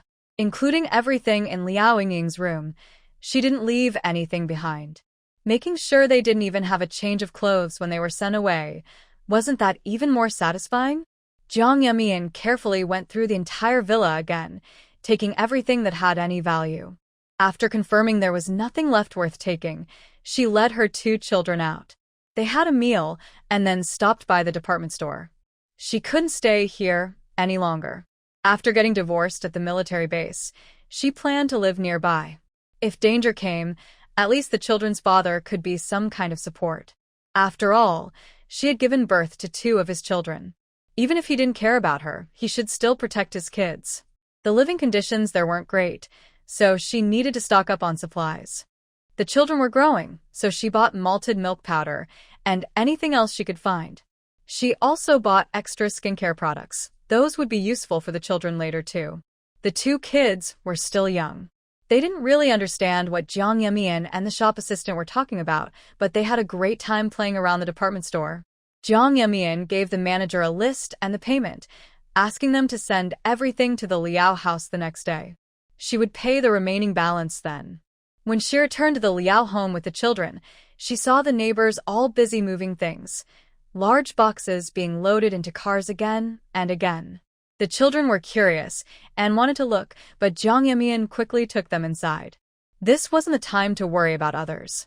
Everyone should just mind their own business. The phone in the living room had rung several times. When Jang Yemian finally answered, it was a call from the hospital. "Hello, are you a family member of Mrs. Liao? She has woken up, but she keeps saying her head hurts and can't remember anything. Please be prepared for that." What a pity. After seeing Liao Yingying's condition, Jang Yemian couldn't even feel sad anymore. But really, what did it have to do with her? Even with memory loss, Liao Yingying would still be sent away. Maybe the sleeping medicine had been too strong, because even after the children fell asleep, the two people in the study still hadn't woken up by midnight. Jang Yemian went up to the rooftop terrace, wanting to look at the night sky. In her past life, every day after being sent away had been full of suffering. She had forgotten how long it had been since she last saw such a beautiful night. As she admired the view, she noticed several neighbors sneaking out with bags, heading toward the mountain behind the houses. Jang Yemian lay on the upper floor, peeking out carefully. Going up the mountain at 1 or 2 in the morning. They must be hiding something. She decided not to sleep, took out a telescope from her storage space, and watched which direction they went, waiting until they came back down. She stayed still on the rooftop until everything around was quiet, with only the sounds of insects and birds, then returned to her room to rest for a while. When the two children woke up, they quietly played with building blocks and ate bread. When Jang Yemian woke up and looked at the time, it was already past 9. "And Ning, are you hungry?" The two little ones shook their heads together, pointed at the breadcrumbs on the floor, patted their small bellies, and said, "We're full." After seeing the crumbs, Ning squatted down and carefully picked them up to eat. "Brother, we shouldn't waste food." The two children played and ate quickly, so Jang Yemian didn't have to worry about them. She got up, changed her clothes, and laid out 2 sets on the bed. "You two change your clothes. I'll make you some malted milk." When Jang Yemian came back with the drinks, the children had already changed. After eating and drinking, they went downstairs. And then looked around and felt the place seemed emptier, as if many things were missing. Ning ran to the sofa. The TV was still there. Their attention was immediately drawn to it. Jang Yemian closed all the doors and windows of the villa and reminded them to stay put and watch TV. Then she went upstairs and opened the study door. Well, finally awake? What was that smell? Seeing the water stains on the floor, she felt disgusted. Holding a rolling pin, she tapped it lightly as she walked back and forth in front of the two people. They had woken up in the middle of the night, realizing they were tied up and couldn't move, their mouths covered, so they couldn't speak. In the faint moonlight, they saw that everything in the study was gone. Even the safe had disappeared. They didn't know if the place had been searched or robbed, and they were too scared to sleep, trembling nonstop. When the study door opened, they moved closer to each other. When they saw that it was Jang Yemian, they looked at her with hope, as if seeing a savior. But then they saw the rolling pin in her hand and her calm smile as she walked toward them. Before the two of them could understand what was happening, a stick struck the young man's arm. Then a knife flashed and cut his wrist. Her red lips parted slightly, her voice cold and calm. "Touch me? You think you deserve to?" The man, his mouth gagged, couldn't even scream. He curled up on the floor, trembling in pain. Jang Yemian sat casually on the main chair, swinging the stick in her hand. "Mr. Liao, you know this study is soundproof. From now on, you'll answer whatever I ask. Otherwise." Mr. Liao nodded desperately, wishing he could kneel and beg. Seeing that he understood, Jang Yemian kindly removed the cloth from his mouth, and then from his son's as well. Pointing the stick at the young man, she said, "He's been to your house many times. You said he was a friend's child. Well. Turns out you have quite a few secrets." Looking at them, she couldn't help but suspect there was more between Mr. Liao and her mother than she had thought. This man was selfish and unfaithful, truly disgusting. The young man endured the pain, cold sweat dripping down his forehead, while Jang Yemian's voice echoed in his ears like a demon's whisper. "Only one of you can walk out of here. Choose." A cruel test of human nature, life or death between father and son. Mr. Liao never imagined things would go this far. Stunned, he tried to crawl toward the door. Jiang Yemian swung the rolling pin in her hand and struck his leg hard. Didn't I tell you? Disobedience brings punishment. She tilted her head, smiling sweetly, her eyes cold. You're the one who taught me that. Back then, it was his whip that struck her. Mr. Liao screamed in pain, but the soundproof room kept everything hidden. Even the two children watching TV downstairs heard nothing. Jiang Yemian crouched down, grabbed his hair, and dragged him back. Besides what's in the basement, what else does the Liao family have? Father Liao was in so much pain, he nearly fainted. A piece of his scalp had been torn off. He was thirsty, hungry, and hurting so badly he could hardly tell if he was dreaming or awake. He collapsed on the ground, crying out in pain but unable to speak. Jiang Yuman looked at the young man with some displeasure. She tapped her rolling pin and said, "I'll count to 10. If you don't tell me by then, I'll have to cut off your leg." Father Liao tried to catch his breath, but Jiang Yuman suddenly jumped to 3. He was so scared he ignored the pain and hurriedly said, I'll tell you. The stick was about to hit his leg, but she moved it aside slightly. Jiang Yuman waited quietly for his answer. The old house. In the yard, money. So, the old Liao family house had money buried in the yard? That's what she meant. But the old Liao house wasn't here. Jiang Yuman thought about it. If she went to the army, she could pass by and check it out. She moved her rolling pin closer to Father Liao's leg. You're not honest. Where are the medicinal herbs? I only found 100-year-old ginseng in your study. Father Liao endured the pain, clenched his teeth, and shivered. After a while, he managed to say, Grandpa donated them long ago. During the war, Grandpa Liao really went to the front lines donating money, grain, and medicinal herbs. Qin Chuan only agreed to the marriage because of Grandpa's reputation. She lifted Father Liao's chin and said coldly, Grandpa Liao is kind-hearted, but you might not be. This Liao family member definitely hid many good things behind Grandpa's back. During the chaos years, the warehouse was robbed several times by bandits, and there were fires and thefts. Grandpa was so worried he couldn't sleep many nights. Before he died, he kept mentioning it. If only those medicines had been taken out earlier, they could have saved many young soldiers. Now, it's likely that Father Liao secretly kept some of those supplies for himself. Father Liao deliberately changed the subject. The house had already been emptied, and the basement probably couldn't be kept safe anymore. He could only hope that the hidden room he hadn't found yet, and those medicines, were still there. Jiang Yuman, Grandpa treated you well. You're colluding with outsiders and plotting against the Liao family. Is this how you repay him? If Grandpa were alive, he wouldn't forgive you. Jiang Yuman raised her hand, and the rolling pin directly struck him, causing his ribs to hurt, and he didn't know how many were broken. Liao family, having someone like you, is truly disappointing for Grandpa Liao. The villain often dies because they talk too much. Jiang Yuman isn't sure if her current behavior counts as being a villain. It feels quite ruthless, so maybe it does. She can't talk much anymore and needs to finish quickly. She was also thinking that if she had the chance, she would donate those medicinal herbs, since some are not like gold or jewelry and can't be stored for many years. If not stored properly, they lose their effectiveness, which is a waste.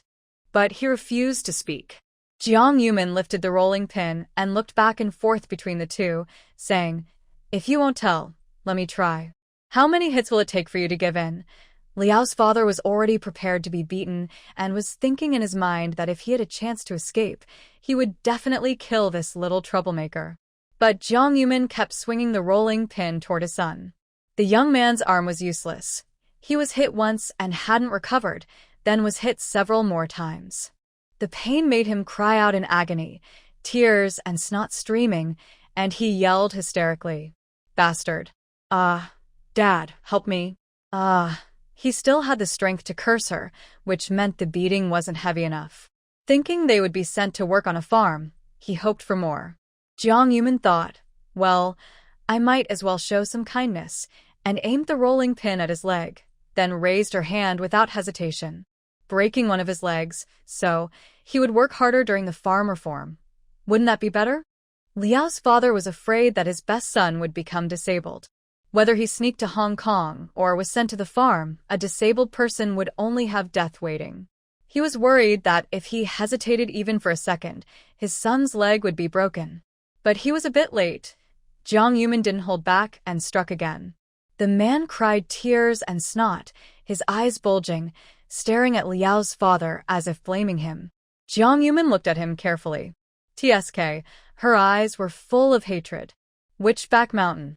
She felt her emotions were very unstable now, even a bit impatient. If she stayed any longer, she might really do something. In the old house's back mountain warehouse, Father Liao, struggling with pain, kept talking intermittently. I moved it back again, the most dangerous place. The most dangerous place is often the safest. Since the back mountain warehouse was empty, the old man stopped paying attention. Good, good, both of them are so clever. But still, I have to say, so have you two decided? Only one can live. Who will it be? Father Liao didn't expect to reveal everything and now face this test. Being tied up and unable to move, and having been beaten, he felt deeply humiliated. The man lying on the ground already sensed how terrifying Jiang Yumin was. He looked up weakly at her. Before Father Liao could speak, he hurriedly said, I just teased you a little. You hit me, you scolded me. Please let me go. He still has a lot of money and things at my place. I will give everything to you. His last hope was his son. He grew up wealthy and well off. Even if chaos broke out outside, he remained rich and powerful at home. He couldn't imagine how he would survive without money. Unexpectedly, when trouble came, his son was the first to betray him. Jiang Yumin, if you kill him and let me go, I promise, I will keep quiet about the Liao family's assets being secretly taken by outsiders. Anyway, he had many children. Losing one wouldn't end his line. Father Liao. I am your son. I want to live. I want to survive. He has a safe deposit box at the bank, in his name, managed by Zhang Ma. He said if anything happens, that money is for Zhang Ma's retirement. Zhang Ma doesn't even know about it. I'll tell you the key and the password. Please let me go. She slightly looked down on him as she searched for the house key.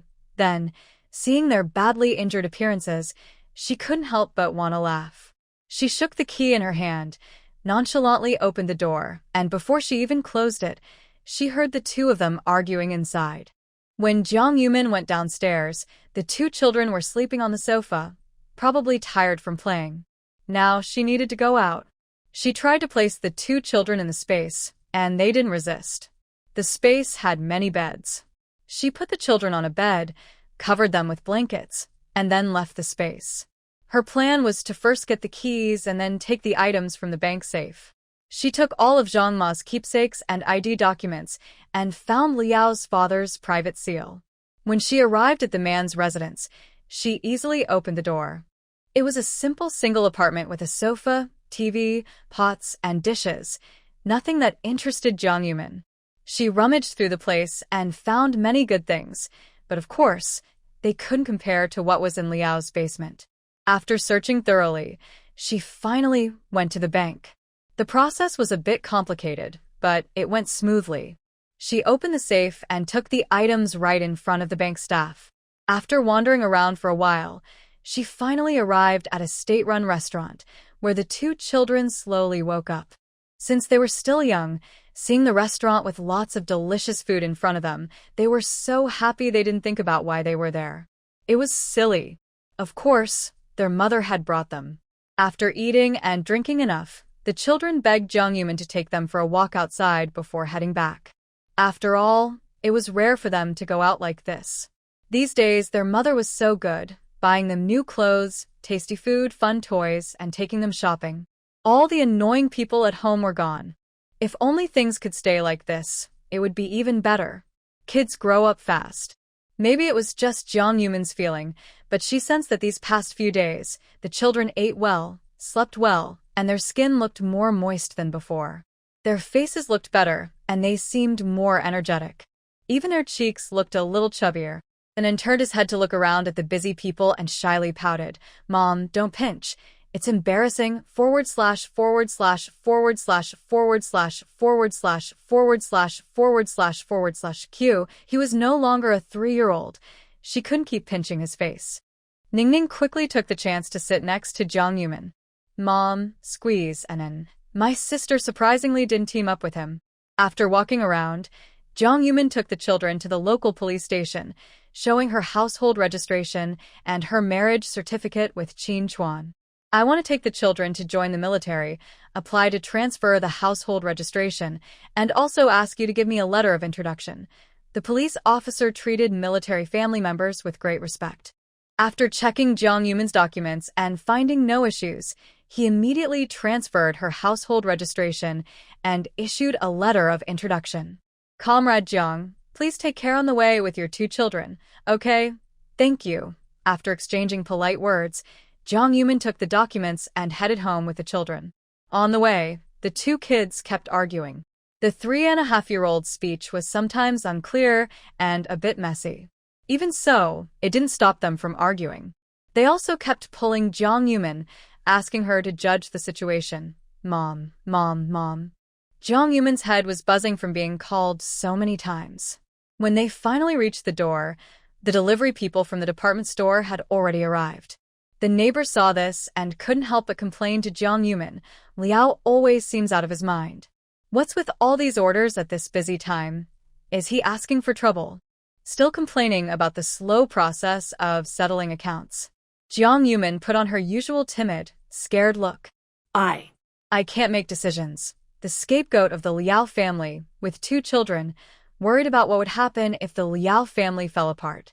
There were many things to do at home, so the neighbors just exchanged a few words and left quickly. Jiang Yumin told the children to play and then collected all the goods in the yard into the storage space. She took out the newspaper she bought. Her story of cutting ties with the Liao family had already been published. The plan was to leave today, but unexpectedly, she decided to handle everything first. The children watched TV at home, and Jiang Yumin closed all the doors and windows of the villa, prepared food and toys for the kids. Anin, Mom needs to go out for a while. Can you take care of your sister? Anin obediently nodded her little head. In the past, when her mother was working, she would be placed in the storage room, and she was always well-behaved. Her sister was also very good. They could read books and play with toys all day without going outside. Because they had been kept at the Liao family's house for too long, both children had lost the lively and mischievous nature typical of their age. Jiang Yumin felt sad as she crouched down and hugged both children. She promised herself that once everything was over, she would leave this terrible place. In the future, she wanted her children to grow up happily and joyfully. She was determined not to repeat the tragedies of her past life. After settling the children, Jiang Yumin took advantage of the hot daytime when no one was on the back mountain and sneaked out for a quick visit. Sure enough, those who became neighbors with the Liao family were not ordinary people. In the cave, she found many valuable items buried in pits. These were probably left behind for their descendants as a backup. Jiang Yumin thought carefully and decided to take everything. Instead of leaving them buried here, where they might never be found again, she preferred to find a chance to donate them to the country someday. She kept these items separate from the Liao family's belongings. Fortunately, the space was large enough, and even after storing so many things, it wasn't full.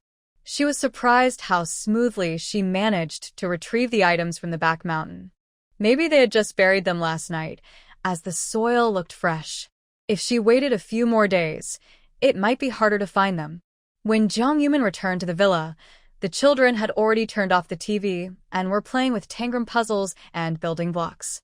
She led the children to quickly pack a small bag, change out of their clothes, and find their most worn-out clothes.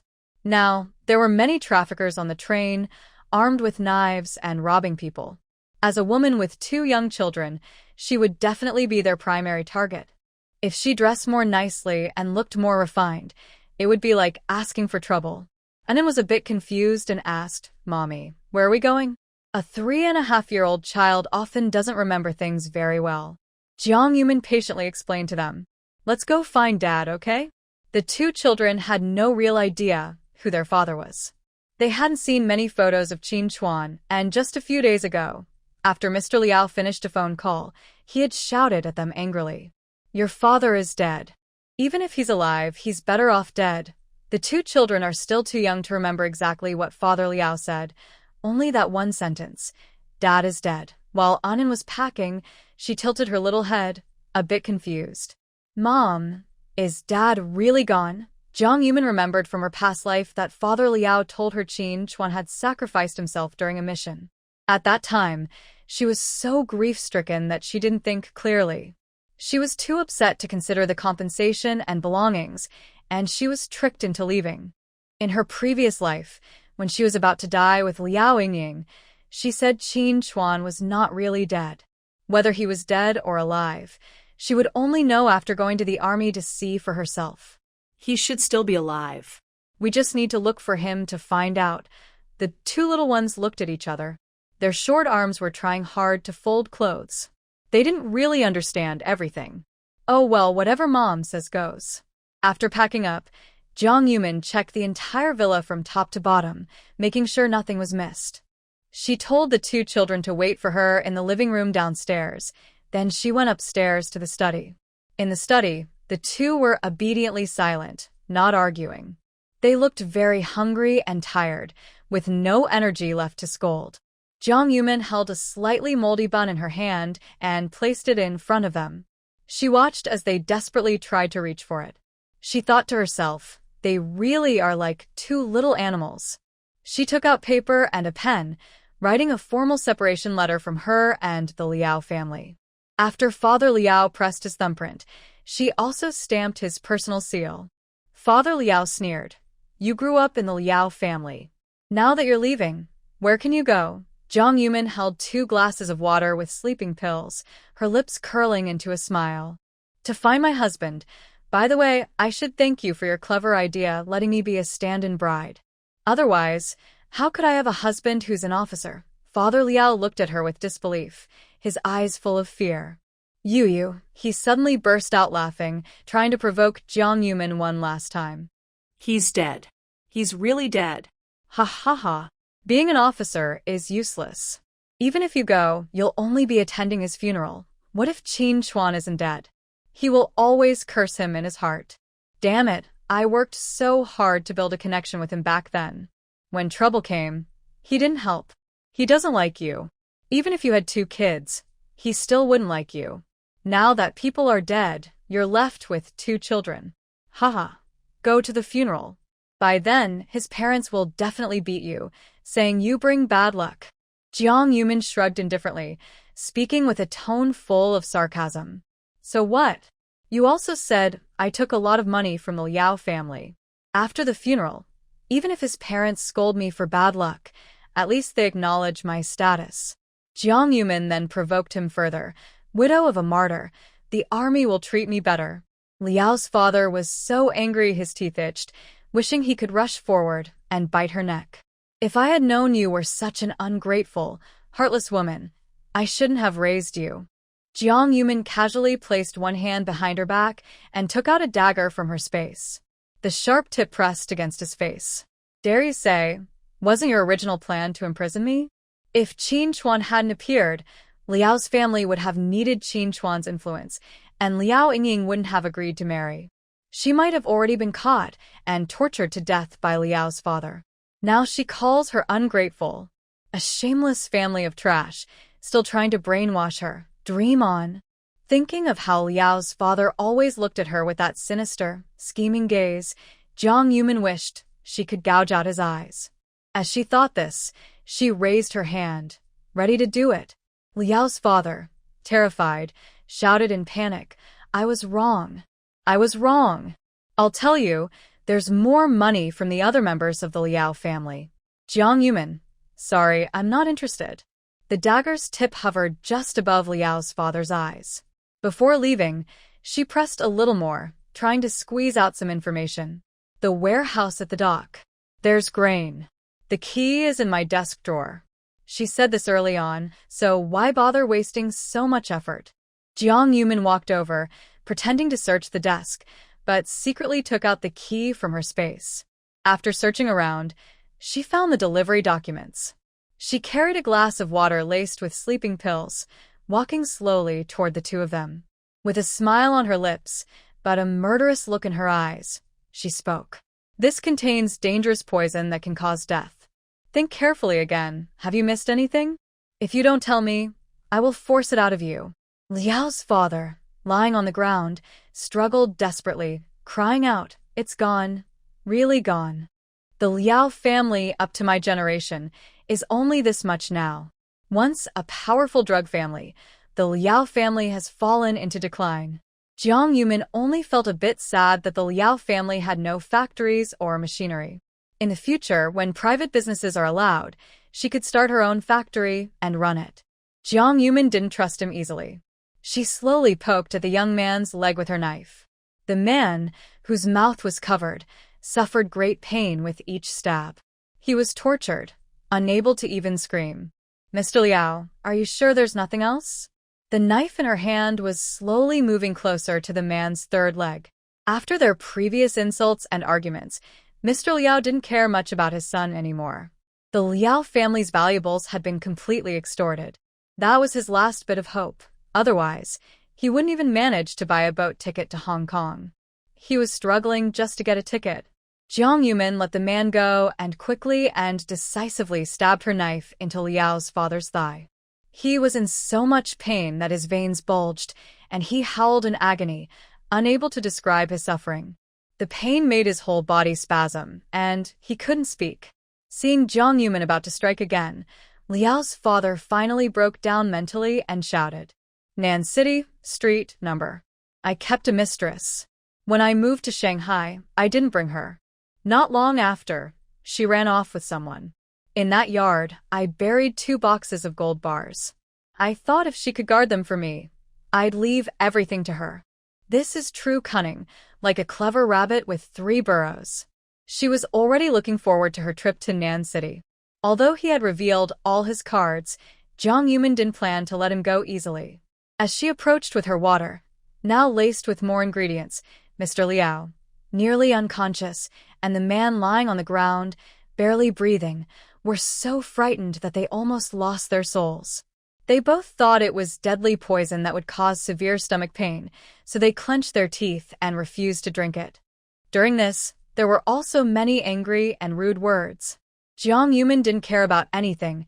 She grabbed their jaws with her hand, pressed a dagger against their mouths, and scared them into silence. She then forced the liquid into their mouths. As long as you think carefully, there are always more solutions than problems. In the sleeping pills she prepared, she also added a little sedative. Soon, the two of them became drowsy and fell into a deep sleep.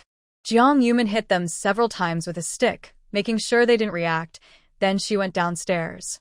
When she reached the ground floor, the children were not in the living room. She immediately felt nervous, worried something might happen, and called out a few times.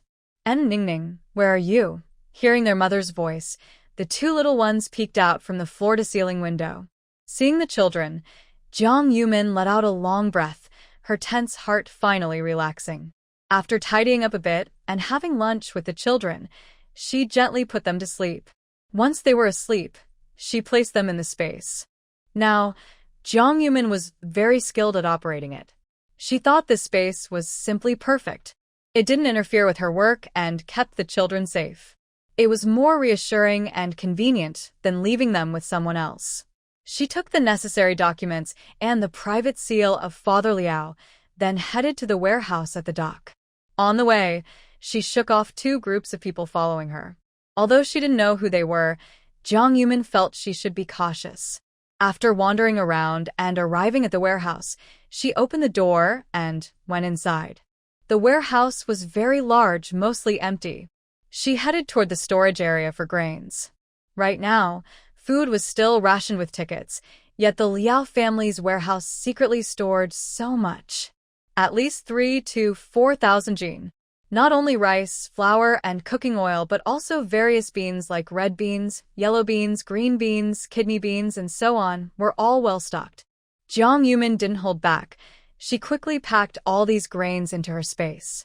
Even without relying on Qin Chuan, These supplies would be enough for her and the children to eat for many years. After leaving the warehouse, she realized that the people following her had arrived there. Jiang Yumin suddenly understood.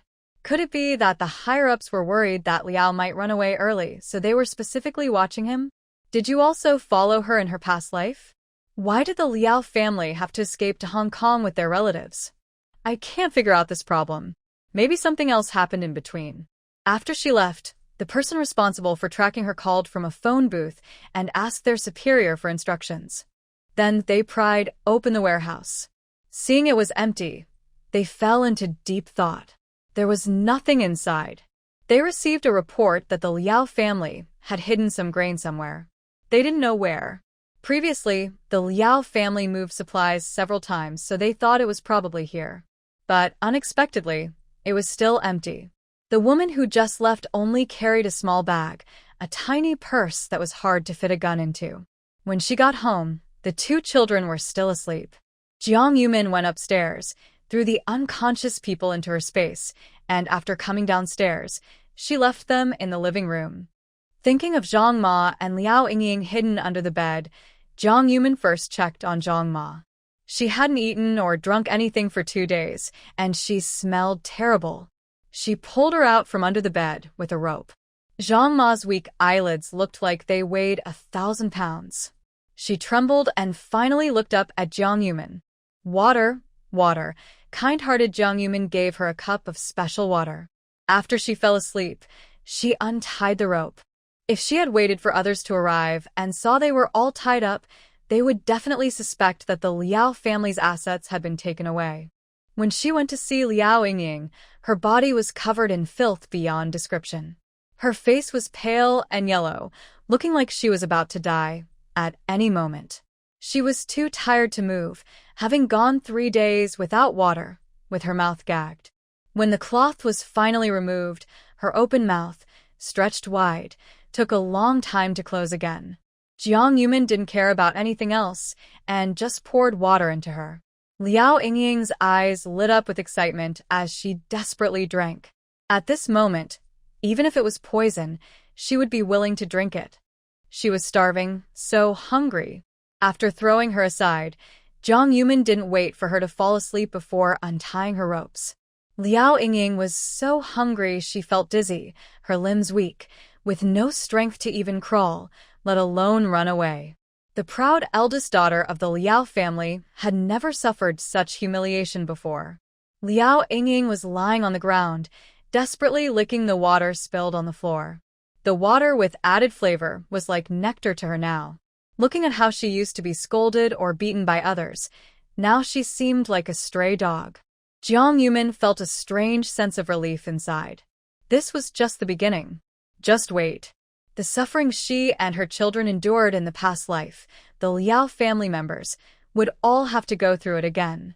Then, they would be driven crazy or forced to die. That would be true revenge.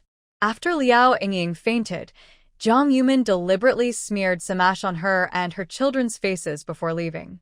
She carried a small bag and took her 2 children to the train station to buy tickets. On the way, they stopped at a state-run restaurant for a meal. Now, she was very rich, so rich that her descendants might never spend all her money in their lifetime. The food at the state-run restaurant was healthy, nutritious, and delicious. Why cook at home? She bought a ticket to Nanjing first, but the 91st fast train was sold out. The next available train was the 303rd regular train, which took 9 hours to arrive. Jiang Yumin calculated the time. It would be overnight. After the children fell asleep, she could put them into her space to avoid many dangers. Tomorrow morning, after the children woke up, she would leave with them. As long as she could avoid being detected, that was the safest way. Sitting for so long would be uncomfortable, so she bought a sleeper ticket for 12 yuan, 6 mao, and 8 fun. Just a few more yuan, and it was enough to cover a month's wages for a temporary worker at the factory. Traveling far in this era was really difficult.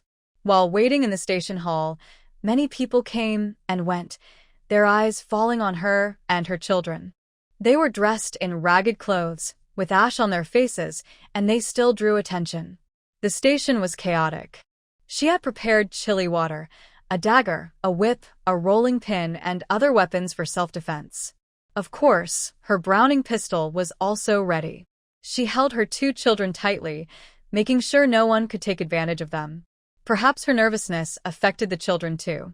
The two little ones leaned against her, watching every passerby with caution, not daring to breathe loudly. Finally, around 9 o'clock at night, the broadcast announced the train's arrival.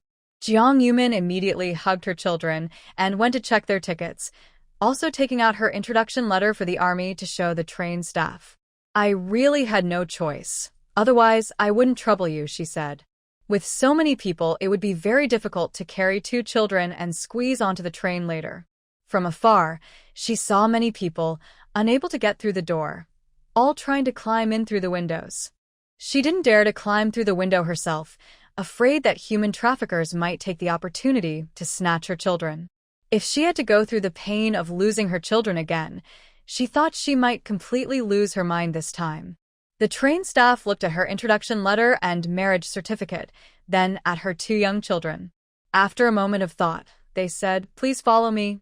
With the help of the train staff, Jiang Yumin successfully got on the train and followed them into the sleeper car.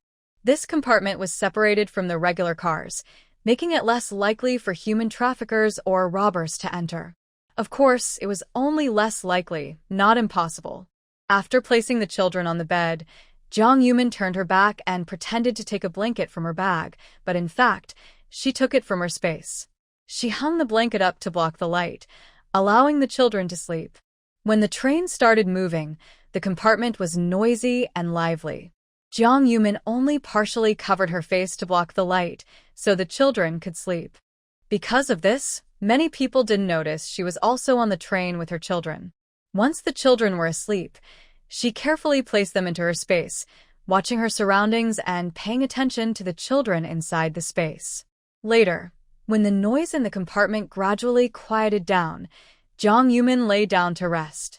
Around 2 or 3 in the morning, she suddenly woke up to footsteps, realizing someone was rummaging through her bag. She had left some money and snacks in the bag, worried that if the thieves didn't find anything, they might become desperate and hurt her. Fortunately, those people quickly left. She got up and checked her bag. The snacks were untouched, but the money was gone. Luckily, compared to what was inside her space, this was just a small loss. The person on the opposite bunk was holding their bag tightly and staring at her. Jiang Yumin pretended to be shocked, scared, and sad for a moment. The person opposite showed some sympathy, but that was all. Many people who travel far away are afraid of being robbed, so they stay awake like a vigilant guard. It's okay for a day or two, but over time, they can't keep it up. Fortunately, dawn arrives, and they reach South City. Meanwhile, Qin Chuan, who is on a mission, takes a detour. His teammate in the front seat glances drowsily out the window. "Isn't this the place we're supposed to go?" Qin Chuan's usually stern face softens with a rare smile. "It's close to home. I want to go see her." Although she avoids him every time he visits after marriage, and writes back saying she hates him and dislikes him, Qin Chuan still cares deeply. Thinking of her letters, he feels heartache and difficulty breathing. He truly loved her, love at first sight. Before marriage, they were very close, and on their wedding night, they were full of love and passion. But after he returned to the army, everything changed. Thinking about the letters she wrote over the years, he feels overwhelmed with pain. He wants a divorce to let her be free, but he also can't bear to let her go. He keeps trying to hold on. He used to call ahead before visiting her, but this time he went directly, hoping he could see her. It's around 5 in the morning. Jiang Yumin, using a blanket to hide herself, gently lifts her child from the space. The two children are sleepy, tossing a little on the narrow bed, then waking up confused, realizing they are still on the train. It's their first train ride. They fell asleep shortly after boarding last night. Now awake, they are full of curiosity. Jiang Yumin holds one child in each arm, sitting by the window and looking outside. It's just dawn, and through the foggy window, everything is blurry. In the distance, the morning light begins to rise, casting a warm orange glow. Finally, they arrive in South City. Jiang Yumin waits until the last moment before getting off with her children. After quickly leaving the train station, she becomes somewhat familiar with South City, where she lived for many years as a child. They walk to the yard that Liao's father mentioned, then have breakfast at a state-run restaurant. The three of them look ragged, tattered clothes, messy hair, dark faces, like they've just escaped from a disaster. The waiters are very rude. They glance impatiently, treating them like beggars. Can they even eat? Only after Jiang Yumin pays does the attitude of the staff improve slightly. After finishing their meal, Jiang Yumin took the two little ones and headed toward the house. The house has 2 rooms and is not very big. The yard is overgrown with weeds and covered in dust. No one has lived there for many years, so it looks very run down. The children are not picky about the place. They squat down to pull out weeds and find some small wild fruits to eat. These fruits are about the size of Ningning's fingernail. When bitten, they taste sour and sweet. The children are busy searching the ground and have no time to watch what Jiang Yumin is doing. Following Father Liao's instructions, Jiang Yumin takes out a shovel and begins to dig. Meanwhile, the 2 people left in the living room just woke up. Seeing the empty house, they feel cold and scared inside. They struggle to get up from the ground. For now, they forget their differences and support each other as they walk outside. They shake and stumble step by step, finally reaching the gate of the yard. The slightly open gate is suddenly kicked open. A person wearing a red armband rushes in and surrounds the 2. The man in charge sees them trying to leave and sneers. "Oh, Mr. Liao, where are you headed?" Father Liao. He didn't expect them to come so quickly. Well, Jiang Yumin, who is far away in South City, also didn't expect that this time it would be 2 or 3 days earlier than last time. She certainly didn't think it was because she took all the items from the Liao family's bank safe yesterday, which raised suspicion. The authorities decided to conduct a surprise raid this morning, aiming to trap the Liao family at home. When they arrived and saw Father Liao trying to leave, it confirmed their suspicions even more. They were dragged back into the living room. After rushing in, they found the Liao villa completely empty from top to bottom. Where are the things? All the money from the Liao family. Where the heck did it all go? The man in charge, furious, kicks hard at Father Liao's chest. His subordinates search the entire villa. They find some items, all deliberately placed by Jiang Yumin. Compared to the Liao family's huge wealth, these are just tiny details, like a nail on a luxury cruise. Mother Zhang and Liao Yingying, who wake up groggy, are covered in dirt and mess. They had been tied up for days, unable to move, so they soiled their pants. When they are dragged out, they look extremely disheveled. Liao's father suddenly seemed to remember something and struggled to get up. "Yes, it's Jiang. No, it's Liao Yumin, my eldest daughter. She did it. She took everything and left. It's also her who caused all this. You should go and catch her." When Jiang Yumin was registered in the Liao family household, she naturally changed her surname. But she later changed it back when she moved her household registration. Plus, yesterday she went to the bank to withdraw money, and when she left with the child, someone followed her. They found that she and the child were dressed in rags and only carried a small bag. After they got into the car, someone searched her bag.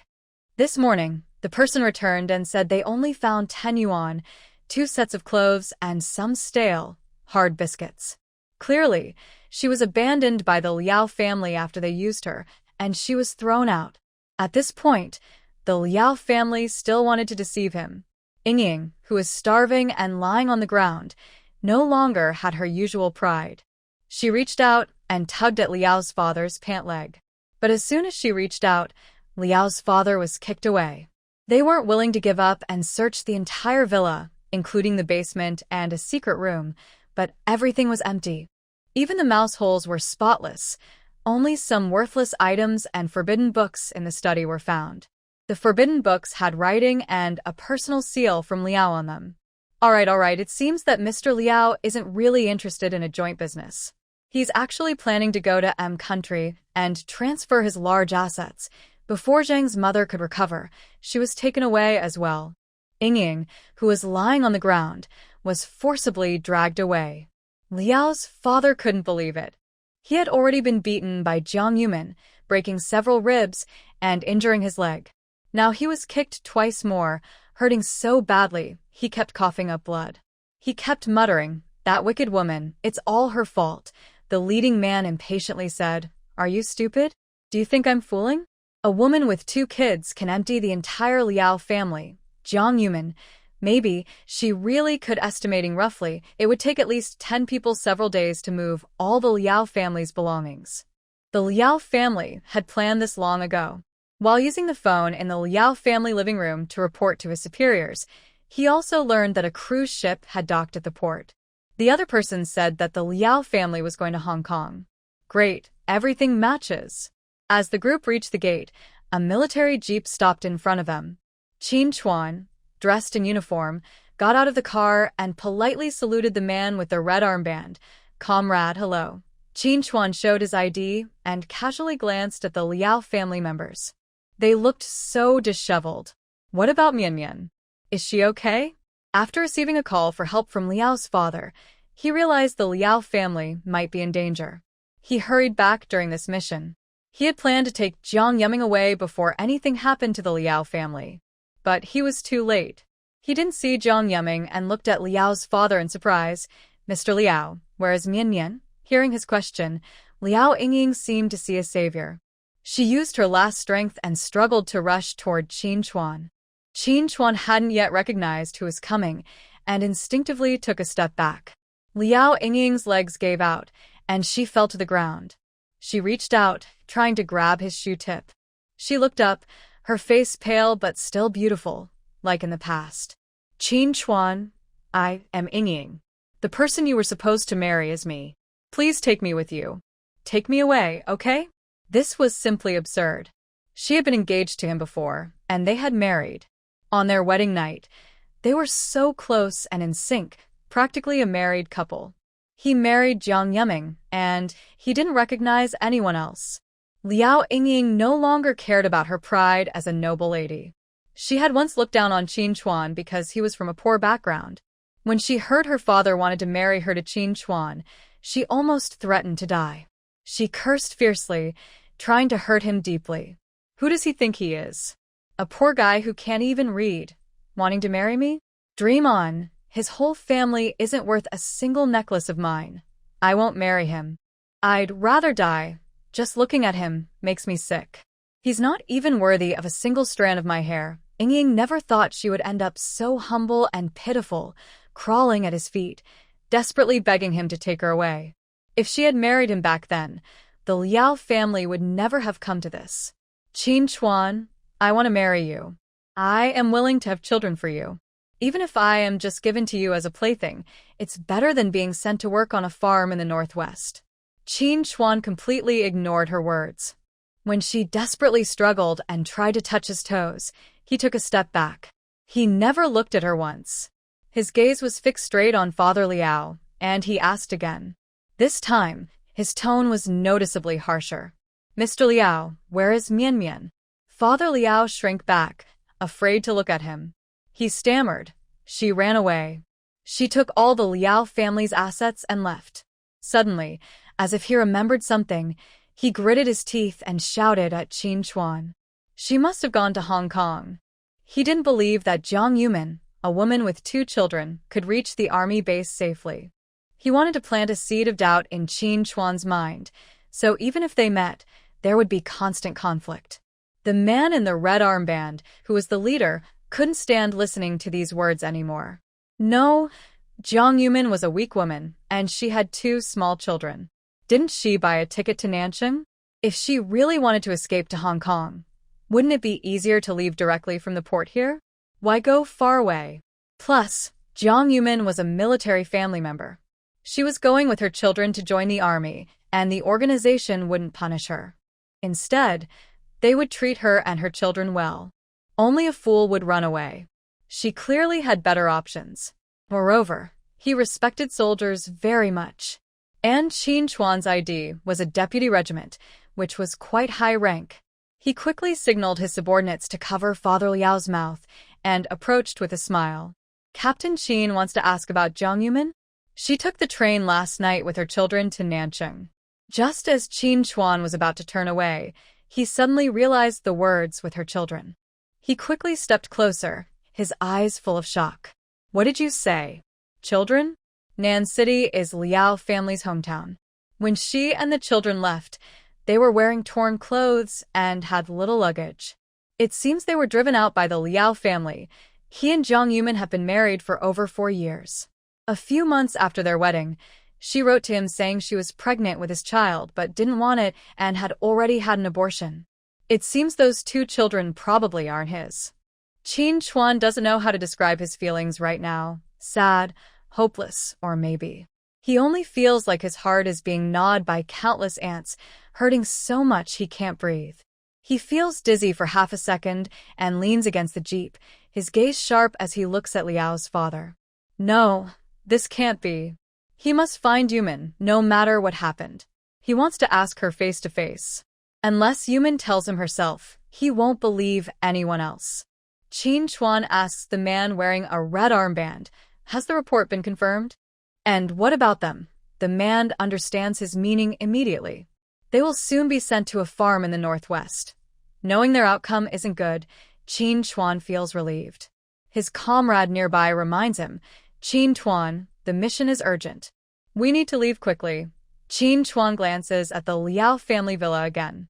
This time, during the raid, he still couldn't see Jiang Yumin. It seems they are truly destined to be apart. But he doesn't have time to delay now. He wanted to ask if Yumin was willing to go with him to the military.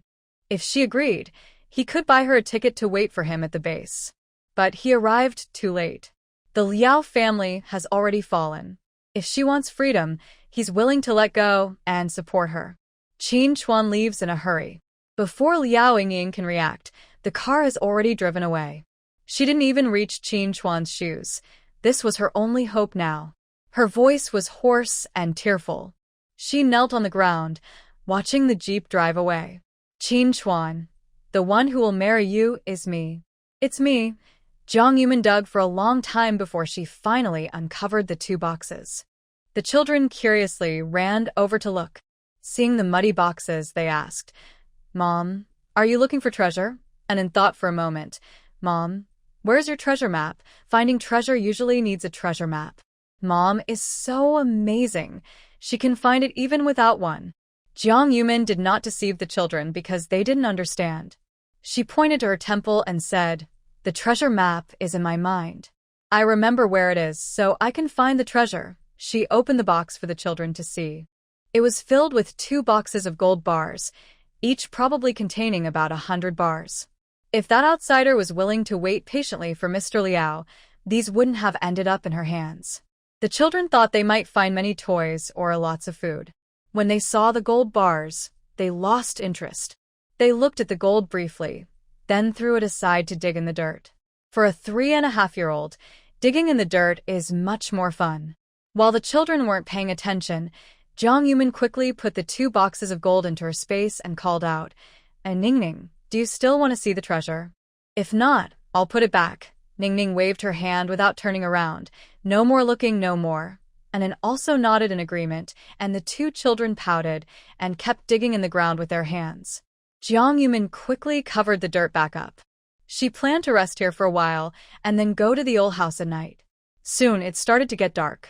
Jiang Yumin and the children slowly walked toward the old house. When they reached near the house, she didn't rush inside. Only after there were no more people around did she lead the children, pushing aside some weeds and crawling through a dog hole. The old house had been empty for a long time. After Grandpa Liao passed away, the Liao family split up. If she entered through the front door, she would likely be noticed. Now, she was playing it safe. Of course, she didn't really want to crawl through the dog hole. The wall was too high, and with 2 3.5-year-olds, they couldn't climb over it. Inside the yard, it was deserted. She remembered that once the Liao family was dealt with, this house would also be taken away. The corridor was covered with spider webs, weeds grew everywhere, and the lock on the main door was rusty. The children didn't pay much attention to these details. When they saw another, larger yard, they cheered and jumped around happily. They played by pulling weeds and catching bugs, having a great time. Jiang Yumin took the children to the backyard. Usually, when hiding things, people buried them at the corners of the yard, under trees, or in the middle. Sometimes, they buried items inside the yard in special spots. Fortunately, she learned the exact location from Father Liao. It was beside the stone table in the old man's yard, on a scratch mark on the table pointing in the right direction. She was alone and had no helpers, which made things a bit difficult. But no matter how hard it was, she had to do it. While the children played nearby, she grabbed a shovel and put on gloves to start digging. If it weren't for the spiritual spring water supporting her energy, she would have been exhausted. The soil here was much harder than the loose earth she dug up yesterday on the back mountain. That soil was soft and easy to dig through, but this had been buried for many years, and the earth was very hard. She worked from around 6 or 7 in the evening for 2 or 3 hours, digging less than a meter deep. At this point, Jiang Yumin wished she had a magic spell. Indeed, no treasure is gained without effort. All of this was her hard work, done by herself.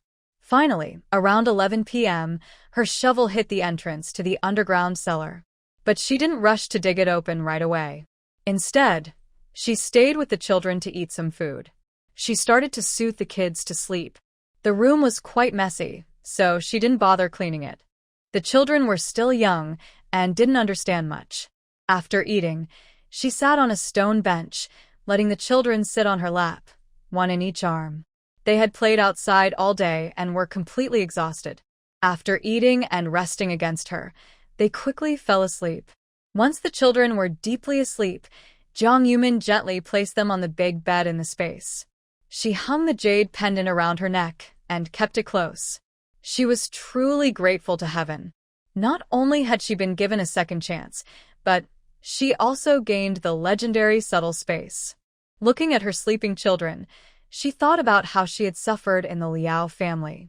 They were already 3.5 years old, but still not as chubby as other 2-year-olds. Leaving that terrible place, she believed it wouldn't be long before she could raise her children properly again. She kissed her children's little faces, then used the moonlight to carefully open the entrance to the underground cellar. She found a flashlight from her space and slowly stepped inside. All she saw were heavy wooden chests.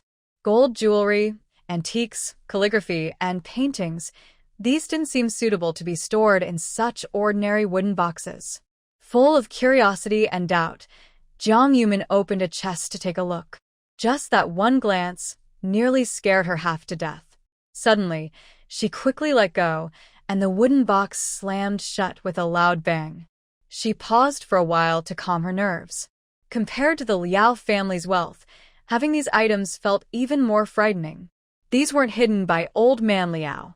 It seemed more like the Liao dog, when donating supplies to the front lines, secretly bought these items under Grandpa Liao's name.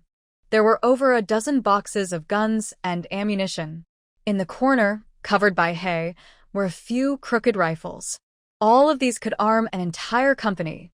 No wonder the Liao guy quickly revealed this place. He was deliberately setting a trap for her. He thought she was working with outsiders to smuggle the Liao family's assets, hoping to let him move these items away. When it came to the investigation, his charges might be lighter.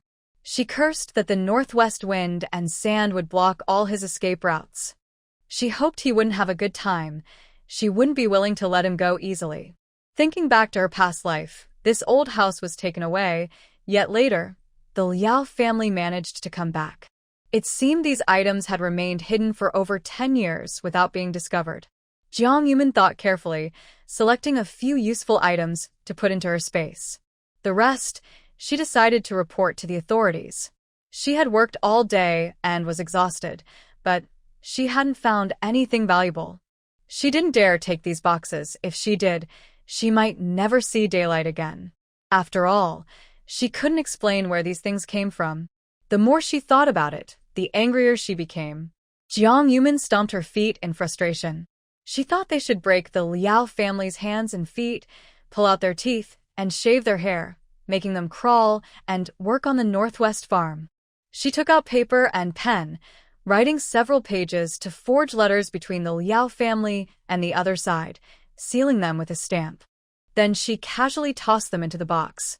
The hatred for those who killed her child could never be erased, even if she slaughtered the Liao family members 1,000 times over. Liao, I hope you can hold on. After crawling out of the basement, Jiang Yumin casually filled the hole back in. But anyone with eyes could see it had been dug up. As long as those people weren't fools, they would dig it open to check. That would be more shocking than her simply displaying the items openly. After finishing these tasks, she looked around and saw there was still plenty of space. She decided to gather the old furniture from the ancestral house, as they were all old items that could be sold later for some money.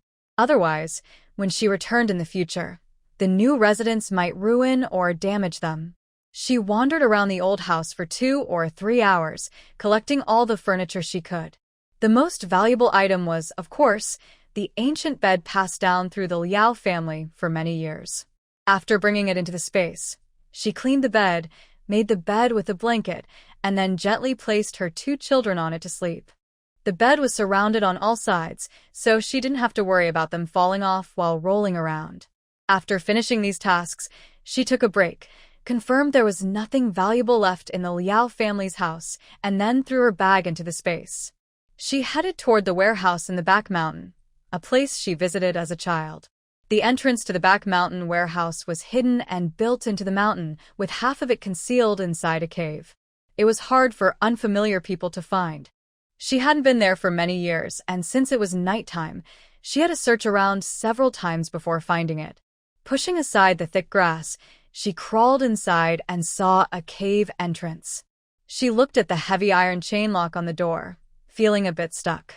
She took out all the keys she had from the Liao family. Most of the familiar keys belonged to the villa, so she set those aside. Other unfamiliar keys were tried one by one. There were about a dozen keys, and they were easy to test. Originally, she thought if none of the keys worked, she would break the lock with her gun. Just as she finished that thought, the lock opened. Luck was on her side, as if heaven was helping her get these items. She opened the heavy stone door and entered. Inside, the medicinal herbs were packed in burlap bags, each with a wooden sign indicating what herb it was. She shined her flashlight and saw endless rows of bags. She reached out and brushed her hand over the bags, not caring what herbs they were. She took them all. She moved quickly, and soon the space was piled high with bags. After finishing, she checked her watch. Almost half an hour had passed. Considering she only needed to touch and collect, she couldn't imagine how long it would take to move everything by hand. After finishing, she finally noticed that there were a few medicine cabinets in the warehouse. Inside, there were valuable herbs such as ginseng, lingji mushrooms, deer antlers, musk, cordyceps, donkey hide gelatin, cow bile, rhinoceros horn, tiger bones, and saffron. Except for 300-year-old ginseng plants and 1 lingji mushroom, the rest were mostly whole packages or stored in drawers. She didn't have time to count everything carefully, so she simply took these items along with the cabinets. After making sure nothing was left behind, she went out, locked the door again, and was about to leave quickly under the cover of night. Suddenly, she saw a group of people pushing carts and holding torches, rushing toward the back mountain warehouse. She glanced at the 2 children in her space. They hadn't woken up yet. Using the darkness to hide, she occasionally slipped back into her space to avoid being seen. Following the group, she returned to the warehouse door. There were too many people, mostly strong young workers in their 20s and 30s. She didn't dare get too close, worried about being discovered. She took out her binoculars, lay on the grass, and peeked through the leaves. She saw them breaking the lock and loading everything from the carts into the warehouse. At this moment, more and more people were coming from behind. She quickly hid in the bushes again. After nightfall, the forest was very quiet. She heard voices. "I told you, this warehouse is empty and a good place to hide treasures. Been a long time since I came here. I almost forgot where it was. Hey, let's agree, whoever stuff it is, they should put it away properly. Otherwise, when they come back to move it, there might be a fight." It turned out to be the other households who moved out from the Liao family. They probably heard rumors and were afraid of trouble, so they decided to hide their things early. Anyway, she remembered the location.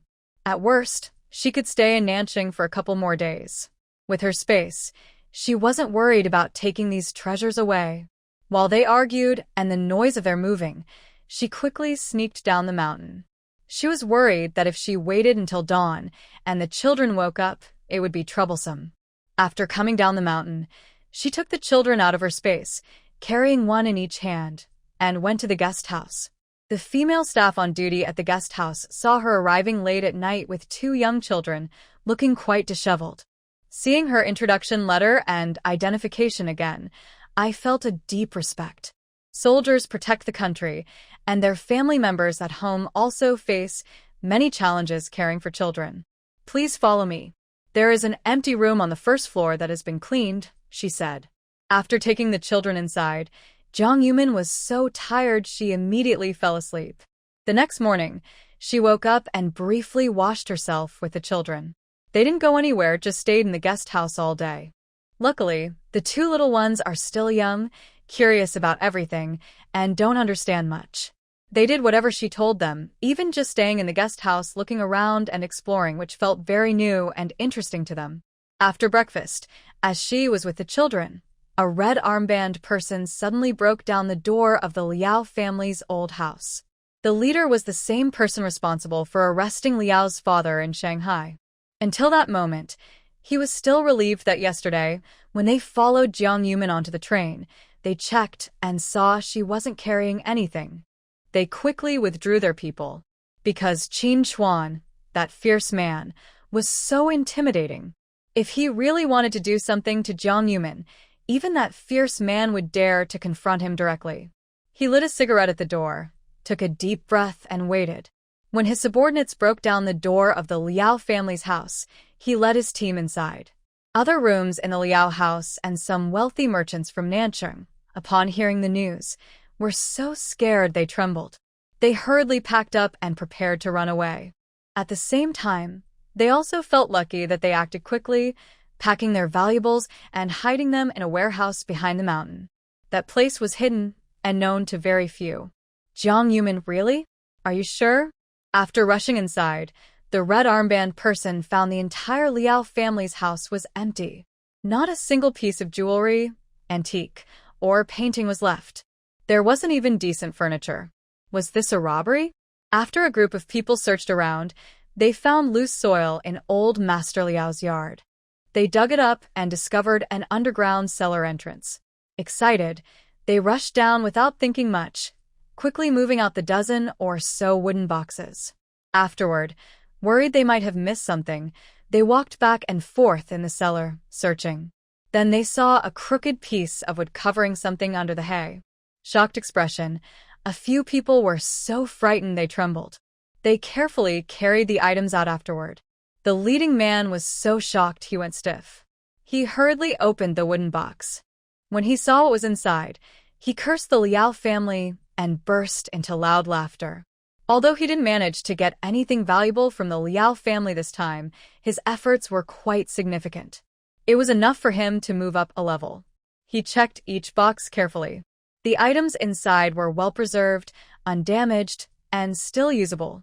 Then he naturally noticed the letters, all stamped with the Liao family's private seal. Good, very good. He thought to himself, judging by their appearance, the Liao family members weren't very good people. However, the Liao family had moved out many years ago. These items were covered in dust and didn't seem like recent hidden treasures. Suddenly, a thought crossed his mind. He remembered Jiang Yumin. Yesterday, she came to Nancheng with her children. No, that's impossible. She's so fragile. How could she? Never mind, no matter what, he had to thank Jiang Yumin for bringing him good luck. If she hadn't returned to Nancheng and reminded him, they'd been living in Husher City for years.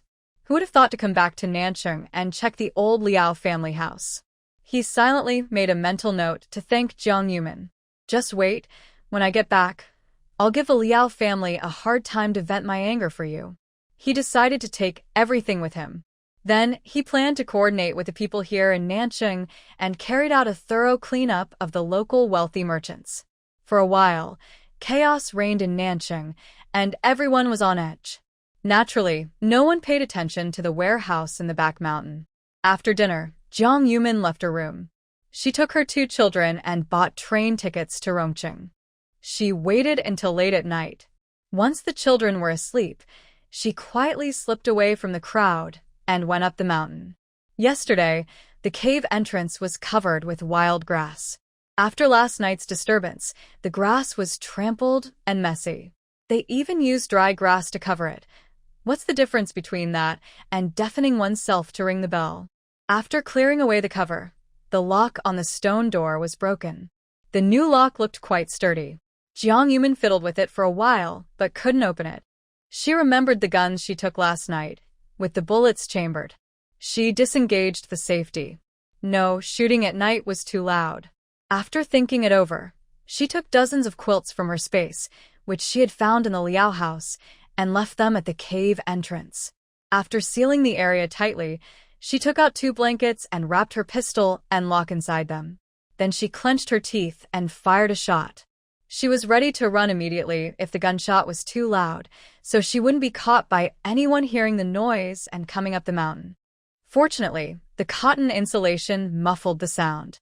Even though she was so close, she only heard a dull bang, and the birds outside the cave weren't startled at all. She quickly gathered all the blankets, pushed open the door, and went inside. She shined her flashlight around.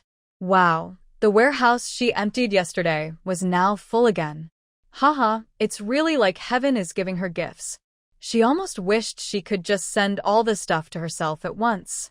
But everything was in locked boxes. Looking at them, she saw about 10 or more boxes, each with a label. Jiang Yumin sneered and kicked over one of the labels. This is just a desperate move. What's the point of the labels? Even if she left them for future generations, when they come up the mountain, they'd still get into fights and get hurt.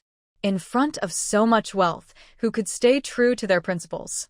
She couldn't either. She was quite greedy. Jiang Yumin knew herself well. She quickly took all these hundreds of boxes, including those silly labels. She was really worried someone might find out who owned what. If they did, her charges would get worse. She guessed she was doing a kind of indirect good deed.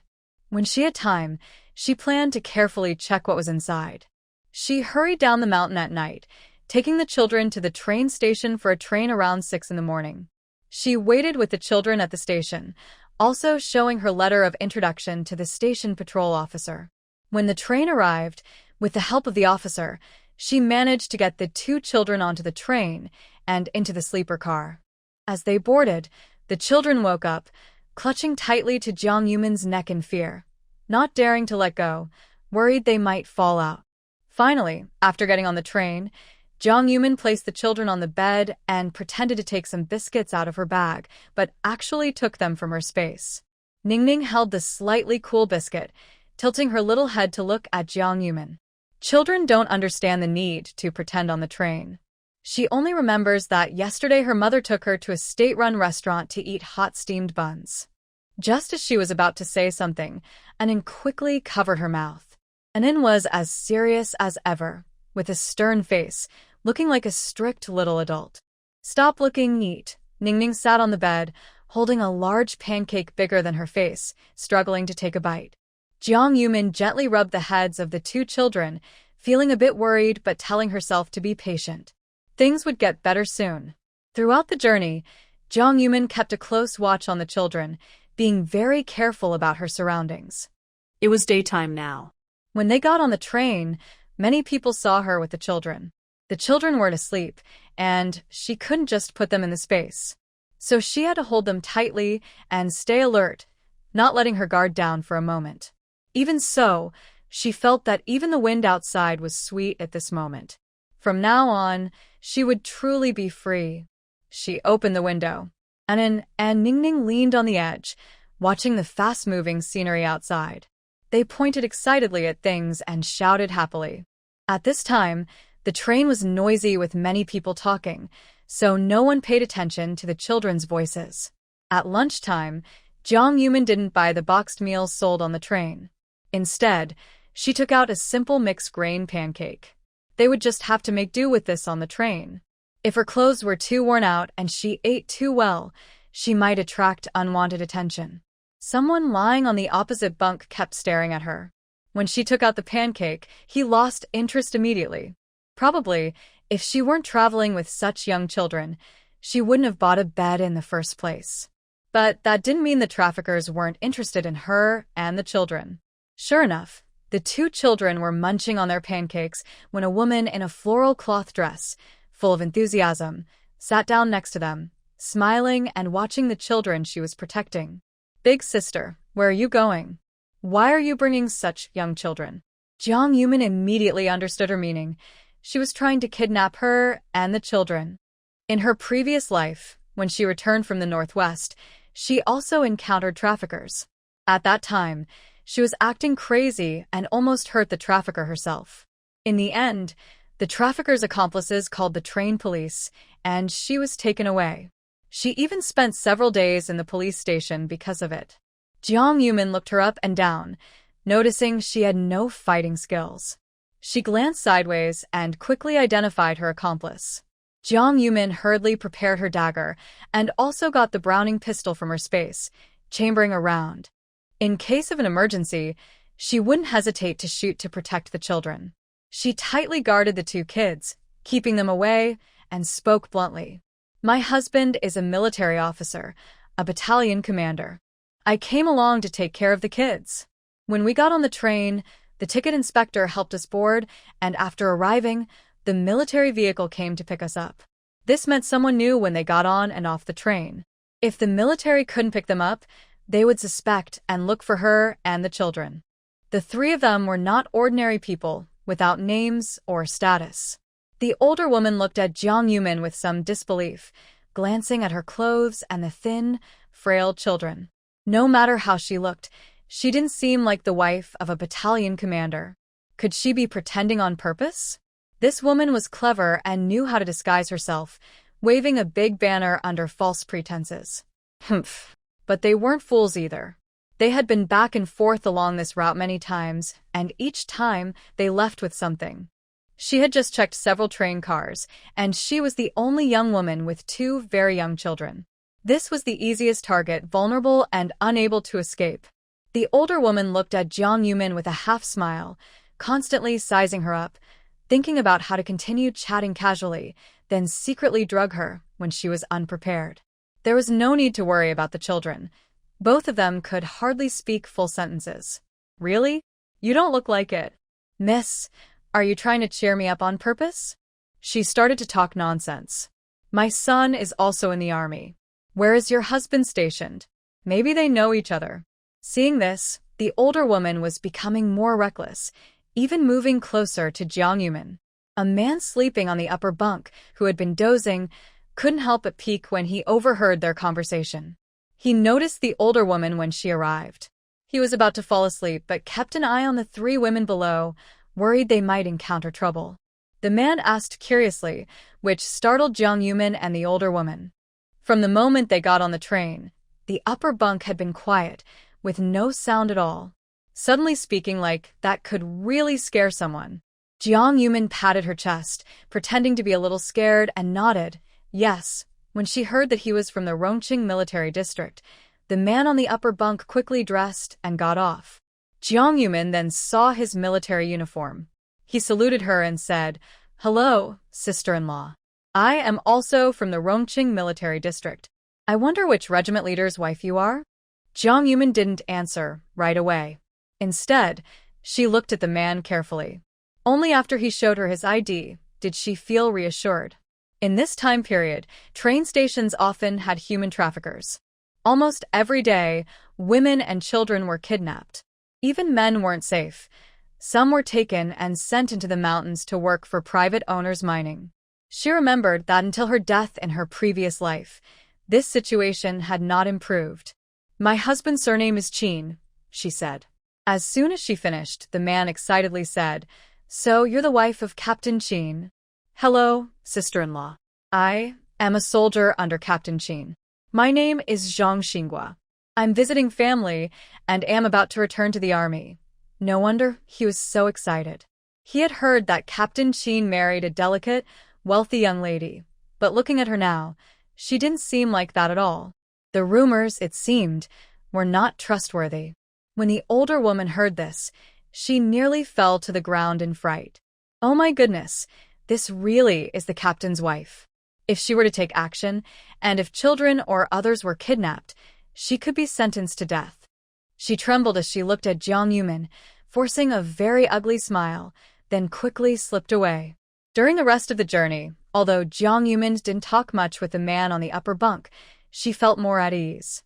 Maybe human traffickers also communicate with each other, because everyone knew there was a soldier traveling with her, so they didn't dare come close to their carriage. In the afternoon, the train arrived at Rongqing Station. Zhang Xinghua carried his luggage with one hand and held it in with the other. "Sister-in-law, there are too many people. Let's wait a bit before we get off." Jiang Yumin couldn't help but feel in her heart that, no matter the time, it was truly the soldiers of the people who could bring the greatest sense of security. Wearing a neat military uniform, she stood beside him in the crowded train carriage, and everyone tried to give way to her as much as possible. Zhang Xinghua waited and waited, but no train came.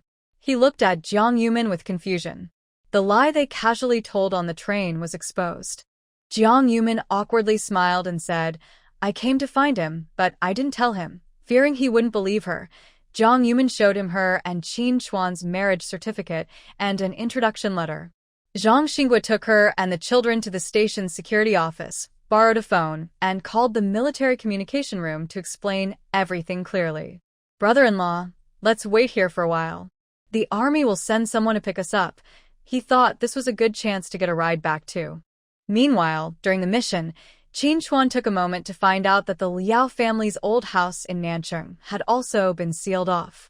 "Yumin, where exactly did you go? Are you safe?" After waiting for an hour or two at the station, the military vehicle finally arrived. The driver was Xiao Lu, Qin Chuan's aide. When he received the call to pick up Qin's wife, he was so surprised his jaw almost dropped. He knew that Qin always felt upset for days whenever he received a letter from his wife. His face looked terribly grim, like a fierce warrior on the battlefield. During that time, the brothers in the unit didn't dare breathe loudly, afraid to upset him. He was often punished with extra drills, making everyone miserable. He thought Qin and his wife's relationship was like a tragic love story from a play, deeply painful but full of love. It was painful for the brothers in the unit, and it was a love story between Qin and his wife. When they arrived at the station, Xiao Lu saw Zhang Xinghua. He quickly pulled him aside for a quick chat, then looked at Jiang Yumin and the two children. "Isn't Qin's wife supposed to be a wealthy young lady? This didn't seem right." Zhang Xinghua quickly explained that they had been targeted by human traffickers on the train. She was quite beautiful, but there was no sign of a wealthy young lady. Her disguise was quite good. "Hello, sister-in-law. I am Qin's aide, Xiao Lu.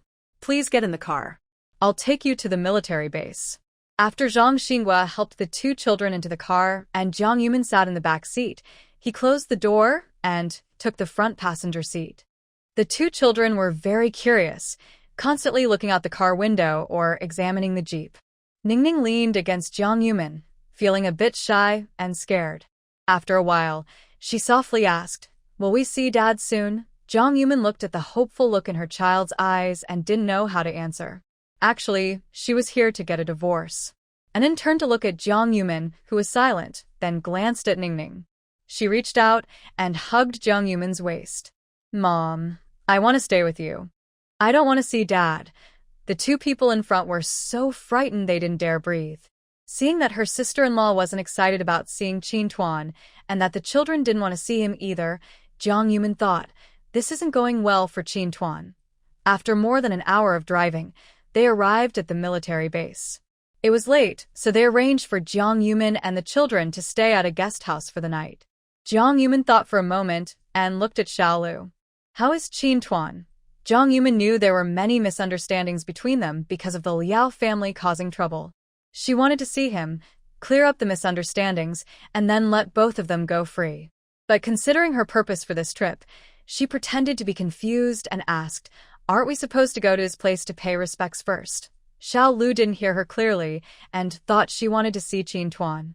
He quickly explained, "The commander is on a mission and doesn't know when he'll return." He didn't apply for a family residence in advance, so my sister-in-law has to stay here with the kids for now. He continued, if there's anything you need, just tell me. I can go to the canteen to get food for you. He rambled on, but Jiang Yumin didn't remember much and asked with a hint of doubt, is he dead? Xiao Lu looked confused. No, he's just on a mission. He didn't understand why Jiang Yumin would say that. Before he could leave, Jiang Yumin had already closed the door, leaving him alone in the corridor, feeling confused. It seemed her sister-in-law had misunderstood something. This was a bit complicated. Should she report the situation to the superior? The two children ran back and forth inside the room, rummaging through boxes. Mom, there's malted milk here. Jiang Yumin took the opportunity to retrieve some items from her space and place them together with the malted milk. This should be the gift that Uncle Lu just bought for you. When you see him tomorrow, remember to say thank you. Anin is very obedient and immediately nods. Yes, yes, I will remember. Ning Ning, like a little follower, also nods politely, bobbing his head like a chick pecking at grains. Ning Ning, remember too. Jiang Yumin takes a thermos to fetch hot water and uses a basin to simply wash the two children. Each drinks a cup of malted milk, and then she gently puts them to bed. Since her rebirth, she has added spiritual spring water from her space to their food these past few days. She gently strokes their slightly messy hair, which is now softer than before, and their faces look a bit whiter. Jiang Yumin changes the children into clean clothes and also puts on a fresh outfit herself, though not too bright. She mainly just arrived at the army and isn't very familiar with the situation, plus the Liao family's recent troubles. She thinks it's better not to be too showy. In the morning, Xiao Lu went early to the cafeteria to get food. When he came back carrying a lunchbox, the door next door opened, and the commissar's wife, Su Zhenyue, stopped Xiao Lu. You're so attentive. Who's that next door? Seeing it was the commissar's wife, Xiao Lu quickly greeted. Hello, sister-in-law. The person next door is our Captain Qin's wife. She came with her child to join the army. She had heard that Qin Chuan married the daughter of the richest family in Nanqing, the Liao family, which has been powerful in Huizhou for generations. The army's conditions are tough, and she didn't want to bring her child to suffer. Would that young lady really come? Su Zhenyue was very curious. Her father was a university professor, her mother a businesswoman, and their family was well off. She had once insisted she wouldn't marry a soldier. Fortunately, her husband is a commissar and a graduate of a military academy. Otherwise, they probably wouldn't even be able to talk properly. Curious about what the legendary Liao family young lady looks like, Su Zhenyue followed Xiao Lu to the door, waiting for him to knock. When Jiang Yumin opened the door and took the lunchbox, she heard a woman's voice behind Xiao Lu exclaim, "Wow." She looked in the direction of the voice and saw a woman dressed in a red dress, wearing high heels, with makeup on her face, eyebrows, lips, and all. Her aura looked delicate and bright. She had just arrived and was naturally polite to everyone. Su Zhenyue glanced at her from the corner of his eye, looking her up and down, and spoke in a tone that carried a hint of curiosity. Are you the young lady of the Liao family?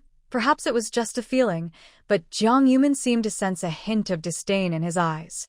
Naturally, she didn't bother to hide her displeasure. She had already cut ties with the Liao family. Her gaze then shifted to Xiao Lu, who responded quickly. This is the wife of Commissar Wang from the third group. Before Xiao Lu could finish, Su Zhenyue turned and walked away directly, even showing some disgust as he headed toward the public restroom to wash his hands. When he returned, his eyes looked at Jiang Yumin as if he had seen something strange, like a village woman from the countryside. Jiang Yumin snorted softly. The city of Shanghai had already started, so what was there to fear elsewhere? Anyone with eyes could see she was a wealthy young lady, yet she was acting so high and mighty. Did she not know how to behave? Was she afraid of causing trouble for Commissar Wang? But what did that have to do with her? Jiang Yumin now looked at her as if she were a grasshopper about to be stepped on soon. Wearing just a simple dress, what was she proud of? Her space was filled with countless treasures. She truly hoped she could still act so proud in 2 months. Qin Chuan, who had just finished a mission and was preparing to return to the army, received a sudden notice to go for a short training course. Before hanging up the communication department's call, he asked, "Have I received any letters recently? Letters?" "No." The liaison officer from the communication department had just finished speaking and was about to add that, although there were no letters, his wife had personally come with a child to see him. Before he could finish, Qin Chuan had already hurriedly hung up the phone. Just a few seconds too late. Was it really necessary to be in such a rush? When he called again, the postal worker answered. "The young man who called just now has already left." So, he would have to wait until Commander Qin returned to meet his wife and child. The military leaders had already known early in the morning that Jiang Yumin had come with her children. Thinking that Qin Chuan's mission was over and that he had gone for a temporary closed-door training, they decided to visit in person. They felt it was necessary to talk with Jiang Yumin, see the children, and reassure her and the others to wait patiently. Jiang Yumin was taking her child downstairs with Xiao Lu when they passed by Su Jinyue's door. She was just opening the door. She came out confidently and almost bumped into Ningning. After staggering a bit, she stepped on Ningning's foot. Since the child was young, she couldn't bear pain and started crying loudly.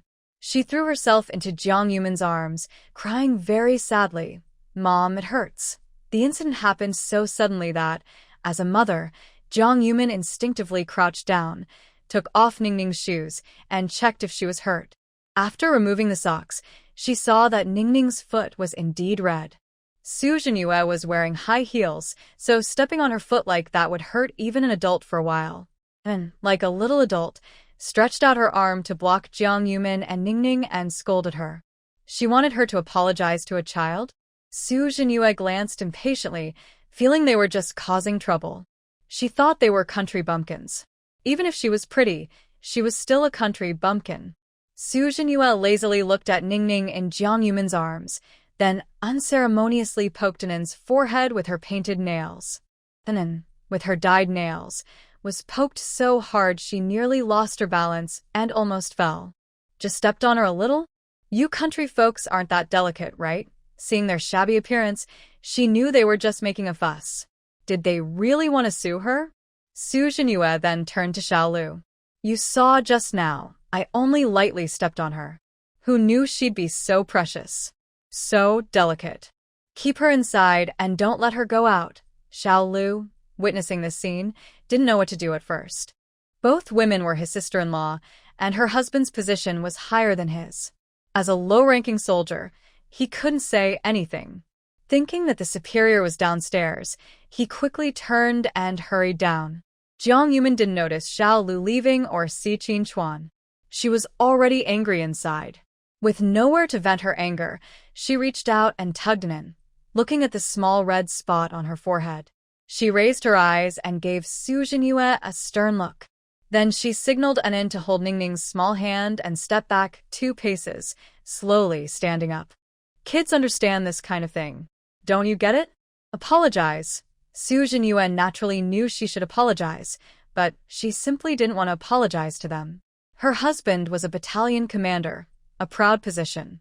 If her status was not respectable, she shouldn't be afraid of being laughed at. Seeing that Su Jinyue still had no intention of apologizing, Jiang Yumin decided to fight back. "I'll say it again, apologize." Initially, Su Jinyue was thinking about softening and saying sorry.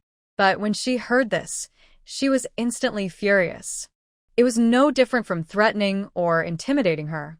Su Jinyue immediately remembered that she couldn't lose her composure. She stiffened her neck and snorted, refusing to apologize. She wanted to see what this country girl from the village could do to her. Jiang Yumin's eyes turned cold. She raised her foot and harshly stepped on Su Jinyue's foot before she could react. Suddenly, Jiang Yumin raised her hand and slapped her face. "I'm really sorry my hand was a bit uncontrollable and hit you. But I am polite, so I apologize." "Sorry about that." This scene was just seen clearly by the leader, who had just gone upstairs. Qin Chuan's wife was truly brave. From now on, Qin Chuan would have to accept the consequences. Jiang Yumin ignored the shock and confusion in Su Jinyue's eyes. She turned to Nin and Ningning and said, "Did you see that? If someone bullies you in the future and they don't apologize, just return the favor. She used her full strength for that kick, and her face still felt hot and painful. Su Jinhua always cared a lot about her face. She used various skincare products and beauty creams, applying them carefully to avoid any marks from aging. But she never expected this woman to dare hit her. Su Jinhua covered her injured cheek, feeling wronged, helpless, and a bit angry. She wanted to fight back, but when she raised her hand, she hesitated, unsure if she could beat Jiang Yumin. Just then, she turned her head and saw the leader. She leaned against the wall and started to sob, covering her face. You actually dared to hit someone. She had been bullied to her limit and still dared to hurt her child. It was you who did it. Jiang Yumin didn't bother to look at her anymore. She squatted down and gently massaged Ningning's foot. Does it still hurt? Still holding back tears? She nodded obediently. It doesn't hurt anymore. Mom rubbed it, and the pain flew away. After Jiang Yumin helped Ningning put on her socks and shoes, she held her and Enin's hands, ready to go downstairs. But when she turned around, she saw the leader, his guard, and Xiao Lu standing beside him. She had never seen the leader before, but her judgment was based on his different uniform and his confident, commanding presence. No wonder Su Jinhua said she cried easily. She thought she had found a strong supporter.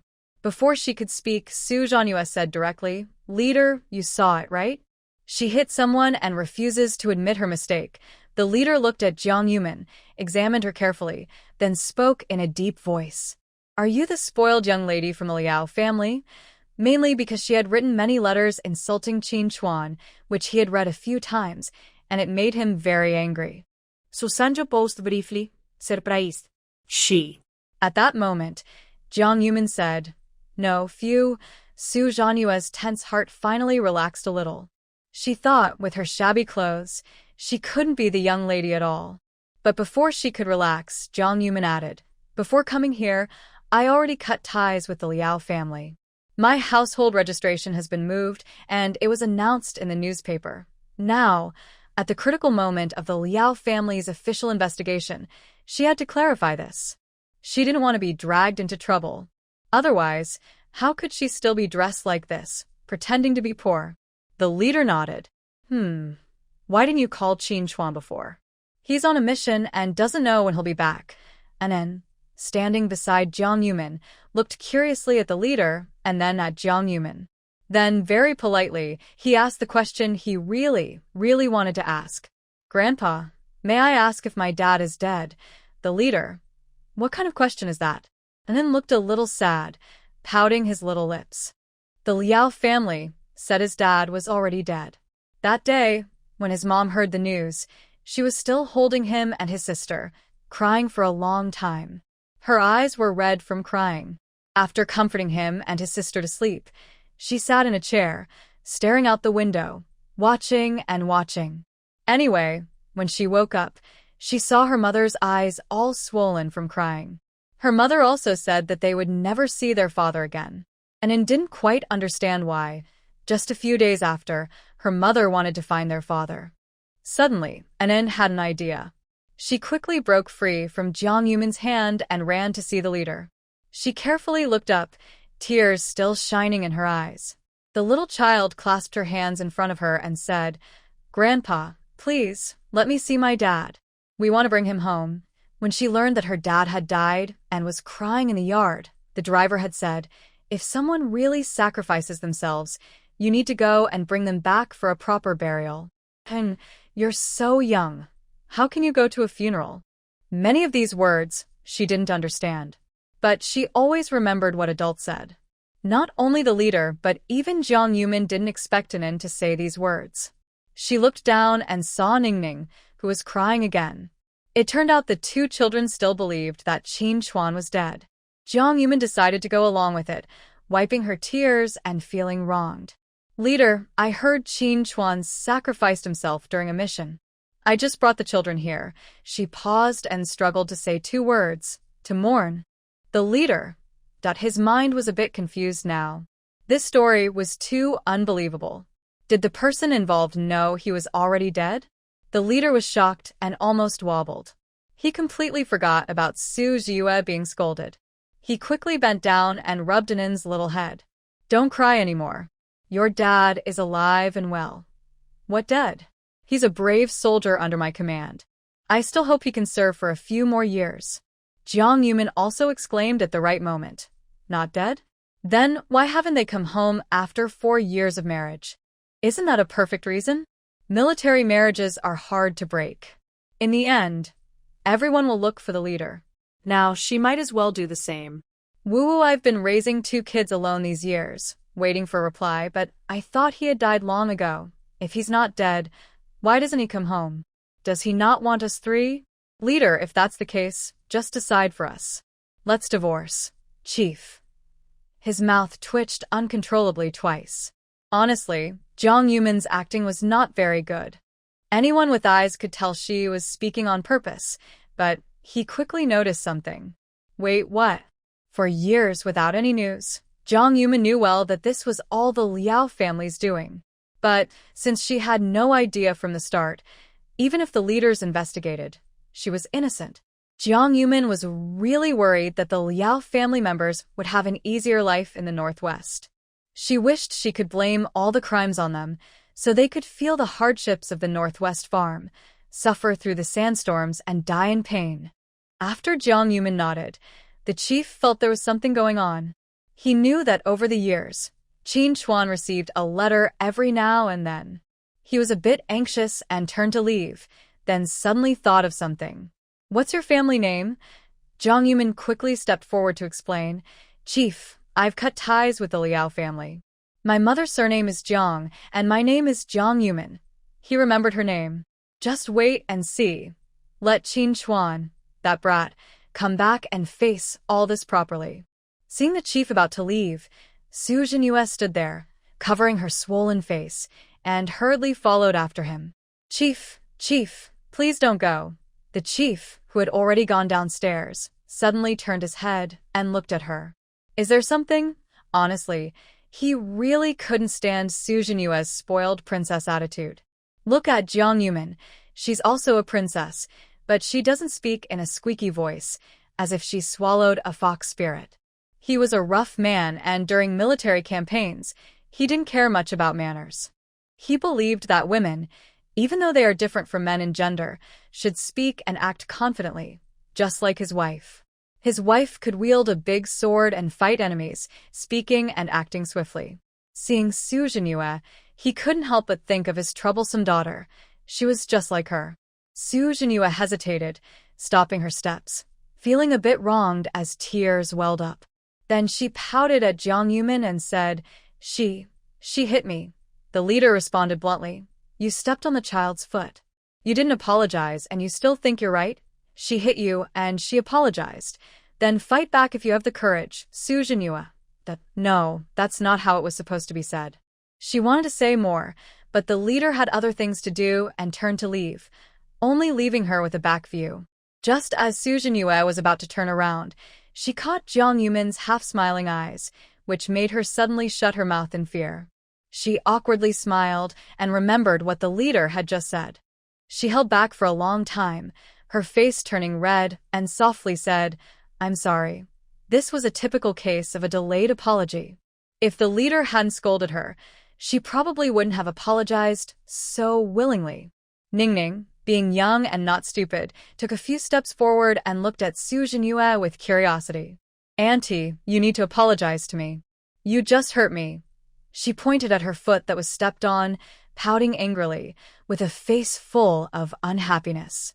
Su Jinyue clenched her fists and stared at the little girl in front of her. After a moment, she gritted her teeth and said, I'm sorry. Ningning was surprisingly generous. Kids are simple-minded, and after hearing her apology, she waved her hand. Okay, Ningning forgives you.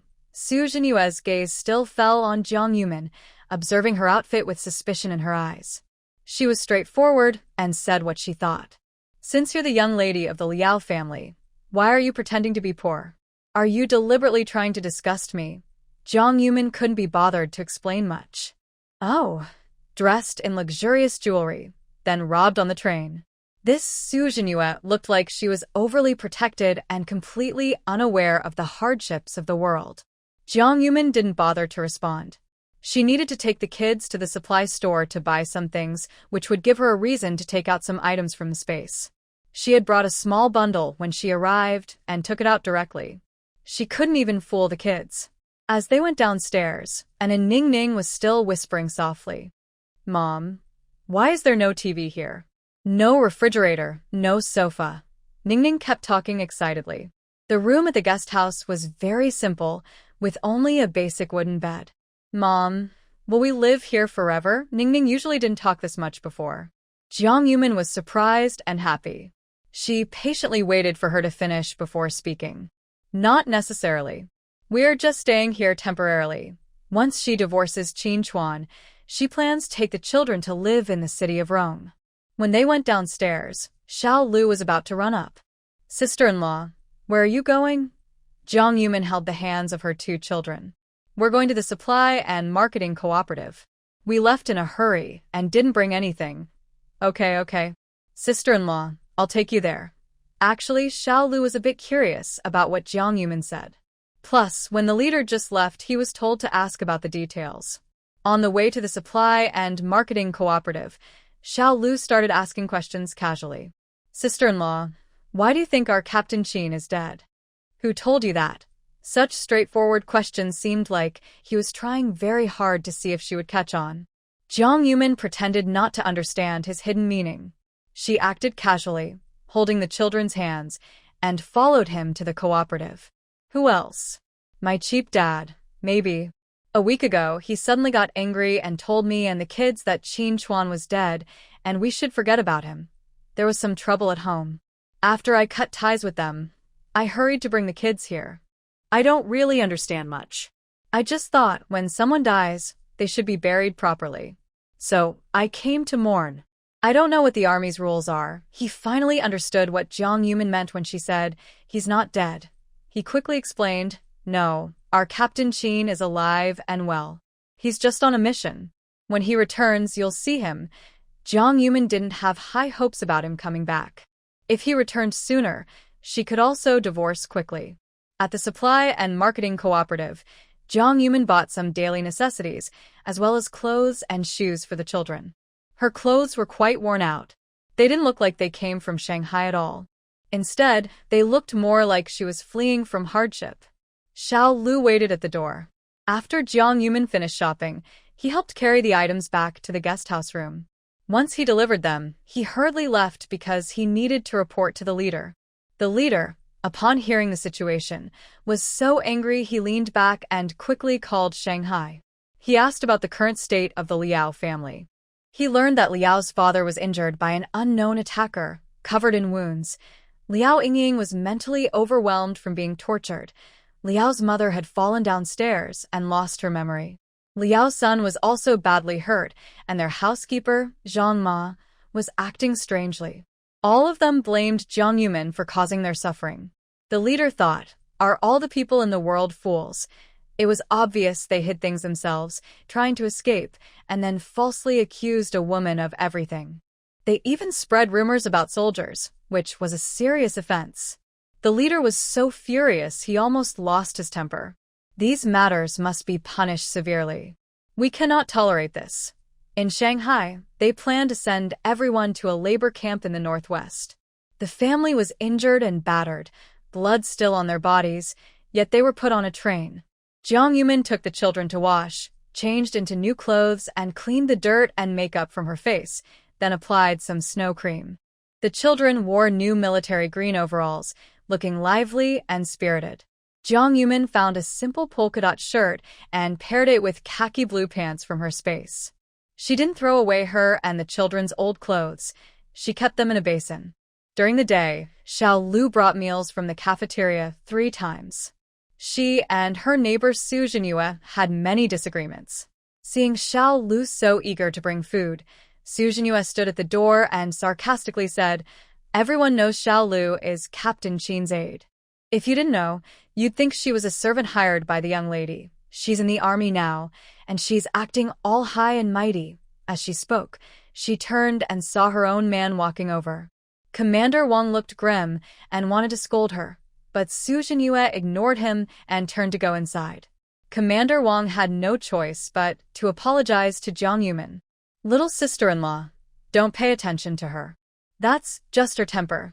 Jiang Yumin took the lunchbox from Xiao Lu and looked at Commissar Wang. It's no big deal that I was misunderstood. But is it really appropriate to say that about the people's soldiers? Originally, Commissar Wang wanted to ignore it, but after hearing this, he immediately became serious. Don't worry, I will go back and talk to her properly, he said. Then he turned to Xiao Lu. Xiao Lu, I'm sorry. I apologize on behalf of your sister-in-law.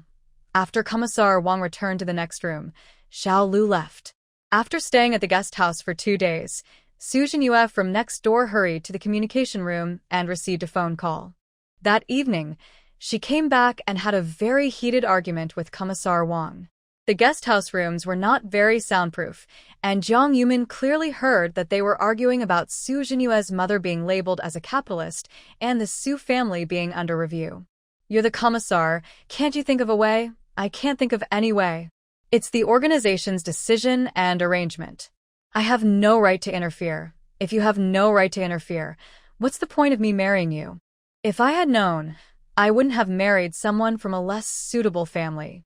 It would have been better to marry someone from a good family. A young lady of high status, married you, bore children for you, and when trouble comes, you want to just walk away? Oh, what a big mess.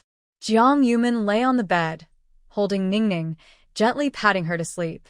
Once the children finally fell asleep amid the arguing, she quickly placed them into the space's cradle. As she stepped out of the space, the door next door was slammed loudly.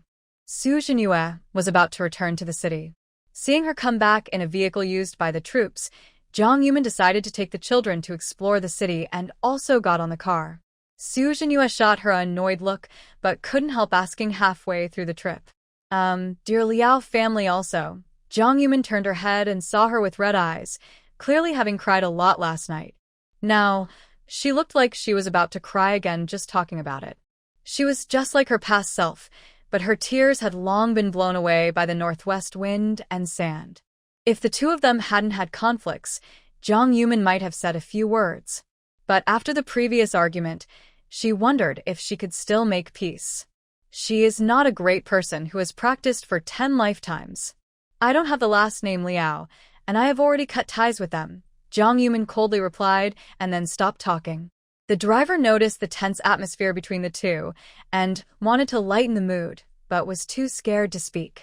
After entering the city and driving further, they stopped near the university town. It was obvious that this was to take care of Su Jinyue. When Su Jinyue got out of the car, the driver turned to Jiang Yumin. Sister-in-law, where are you going? Should I take you to the department store? Jiang Yumin thought for a moment. Let's just get off here. I'll take the kids for a walk. After getting out, she asked again, what time will you be back? The driver thought for a moment. Around 5 in the afternoon. I'll wait for you at the entrance of the department store. Jiang Yumin agreed. That works. It was their first time exploring Rome City. Both kids were very curious, so Jiang Yumin took them to look around and buy things. As they wandered, they eventually entered the university town. Rome City probably isn't the only place where Su Jinyue's family has issues. Maybe she could find some opportunities here? During this special time, entering the university town, there were constant arguments and many people were throwing things outside. People arguing over family disputes, breaking off relationships, or divorcing. And Anning, feeling a bit scared, held her mother's hand. Mom, what's going on with them? Jiang Yumin didn't know how to explain and quickly held the kids' hands to leave. The university town was large, and as the kids played and walked, they soon grew tired. After lunch, they started feeling sleepy. Finally, she saw a chance. Jiang Yumin sat under a tree, coaxed the kids to sleep, then turned around and, when no one was looking, quickly put the children into her space. During their walk earlier, she had noticed many good things being discarded. In trash bins, under trees, in pits, and in ponds everywhere. Ancient calligraphy, paintings, gold, silver, jade. No one dared to pick them up now. Jiang Yumin pretended to pass by, casually reached out and put all these items into her space. Rather than wasting them, she preferred to keep them safe. In the future, if she had the chance, she could report them to the authorities, which would also be a good deed for her children. However, Jang Yumin knew that these things were only on the surface. The real valuable items would be taken out secretly at night and buried away. After the designated time, Jang Yumin, along with her 2 awake children, stood at the entrance of the department store, waiting for the military supply truck to pass by. She showed her proof of stay at the city guest house she had prepared earlier. The kids haven't finished playing yet. We need to stay at the guest house when we go back. No one knows us there, and the kids have no playmates. I want to stay in the city for a couple more days. When will you go back to the city next time? The driver asked, a little worried. But then he thought that since they were near Rongqing Military District, the area was quite safe. Plus, they were military family members, so generally no one would dare to bother them. We come out every 3 days. Sister-in-law, remember the schedule. After 3 days, I will come back here at the same time to pick you up. That would give her enough time to explore the city thoroughly. Especially, she planned to keep a close watch on the Su Zhanyue family to see if her parents had hidden anything valuable. Anyway, she thought, why should others get the benefit when she could take advantage instead? Ningning was a bit confused and scratched her head. Mom, why don't we go back? Anin reached out and poked her little forehead. Silly Ningning, Mom said we're here to have fun. During the day, Jang Yumin really took them out to play, visiting various places, including the department store, where they bought a lot. Every time, Jang Yumin would secretly take a few items from her space and hide them away. So, when they returned to the guest house, they always carried big and small bags. At night, after the children fell asleep, Jang Yumin would put them into her space. Instead of returning to the guest house, she headed straight to the wealthy district. Under the cover of night, many people were quietly discarding things. Some, too scared to hide their items properly, simply threw them into trash bins. Jiang Yumin passed by without paying much attention to what was being discarded. She just took whatever she could find. Others, afraid of digging holes at home and being caught, would sneak out with their items, hiding under trees, near pits, or even digging holes on the university campus sports field. Jiang Yumin. Honestly, she felt utterly speechless. Before her previous life ended with the Liao family, the country had already developed very well. The places they chose would be developed in just a few years. Maybe they wouldn't even wait for her to come back and look for things. They might have already discovered and dug them up. After they left, Jiang Yumin immediately took all the items, not wanting to leave anything behind. During the day, when passing by Su Zhenyue's house, she overheard her parents arguing. Before leaving, Jiang Yumin curiously looked at the Su family door again. She quietly hid in the shadows, ready to hide in her space if anyone came. You're the ones who wanted me to marry him. You think he's useless and can't protect our family, it's your fault. How do you want me to do? Su Zhenyue's crying voice came from the yard. Jiang Yumin heard 2 children chasing her out, crying loudly. There was also a woman's voice. Yeah, listen to Mom. Take the kids and find him. No matter what happens to our family, go with the army and find him. He can protect you and keep you safe. Her choking sobs were very clear in the quiet night. Su Zhenyue pouted, looking at her mother with a sad face. I don't want to go with the army. Although they were all in Rome City, the conditions in the military were still tough. She had visited the family quarters. The better ones were just apartment buildings.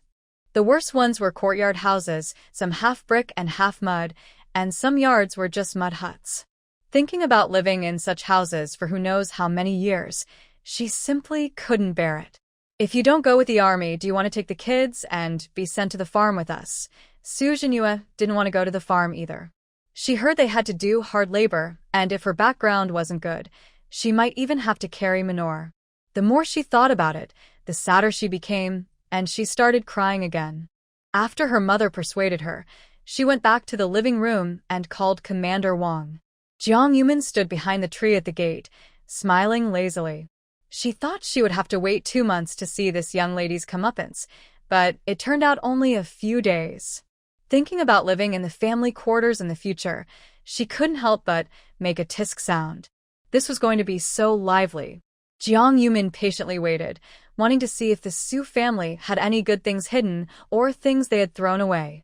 No one knew, but by midnight, Commissar Wang arrived quickly in a jeep. Su Jinhua packed many things, filling big and small bags, and the jeep was packed full. She wasn't sure how much stuff she and the two children had, but probably a lot from the Su family, all packed up. Professor Su carried a large box and tried to give it to Commissar Wang. "Can this be taken along?" He dragged the heavy box, walking a few steps with difficulty, and took several deep breaths. He had probably cried already, took off his glasses, and wiped his eyes. This box of books was his life's work. Commissar Wang looked at the box and shook his head slowly. "Dad, I really can't take this." Professor Su sighed helplessly. "You take care of Yaya and the children. Don't worry about us." Su Jinhua was crying by the car, while the two children sat inside, leaning on the window and waving at Professor Su and his wife. In the end, Wang had no choice but to take Su Jinhua and the children away that night. "Jiang Yuman." She cried softly, "I won't follow the army, I won't follow the army." But when trouble came, she quickly ran away, without arguing with Wang. Honestly, Jiang Yuman felt she almost couldn't understand her own way of thinking. Professor Su's only idea was to dig a hole in the yard and bury these things. Su's mother was furious and argued with him. "If these are found, it'll be even more trouble for us. Better to bury them outside." Most of the valuables, money, and receipts that could be taken from the house were taken by Su Jinhua. Some were left for the son and daughter-in-law, but most of the gold, silver, paintings, and ancient books had to be hidden. Whether they could see the light of day again depended on fate. Jiang Yuman. Finally, she waited, and it was worth staying up most of the night. But she couldn't take these things out later, or Su Jinhua would probably cause trouble if she found out. She decided to wait and see. After digging out the hidden items from the Su family, Jiang Yuman thought about going back to the guest house at this hour, but she knew she would be questioned. So she pretended to have a headache and went straight to the hospital. "I do feel a bit dizzy and have a headache, but it's just because I didn't rest well and I'm tired." I hid in the hospital until morning. When it was light, I quickly checked out and took the two kids outside. I still had the prescription medicine the hospital gave me.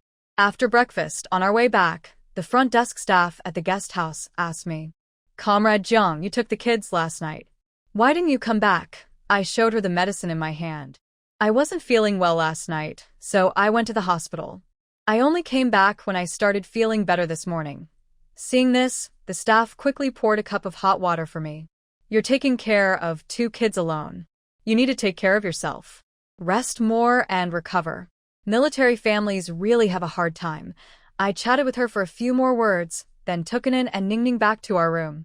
As soon as we entered, the kids hurriedly grabbed my hands, making me sit on the bed. Ningning took off her shoes and climbed onto the bed, struggling to pull the blanket. "Mom, lie down and sleep. We played in the city and we all got tired and sick." Anan, like a little adult, carefully held a porcelain teacup with a "Serve the people" slogan on it.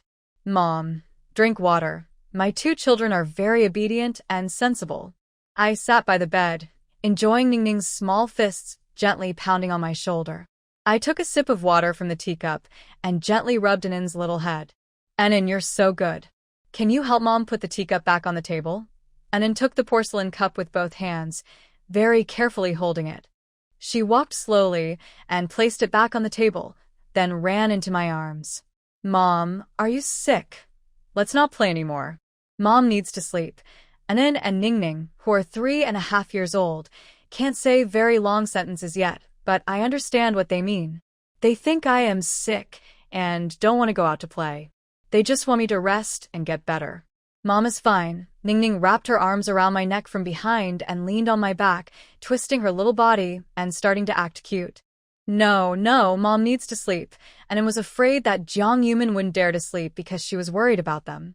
She quickly ran over, locked the door, and with some effort, pouted her little bottom, pushed a chair against the door for safety. Then, like a little adult, she climbed onto the chair and sat quietly. "Okay, Mom can sleep now." Jiang Yuman couldn't hold back and burst out laughing. Her two children are really smart, cute, and sensible. Thinking about her past life, She remembered how the kids suffered with her in the far northwest. Because the Liao family ran away with money to Hong Kong and had ties across the river, she and the children were sent to a farm. They faced inhumane treatment, and the work assigned to her was always the dirtiest and hardest.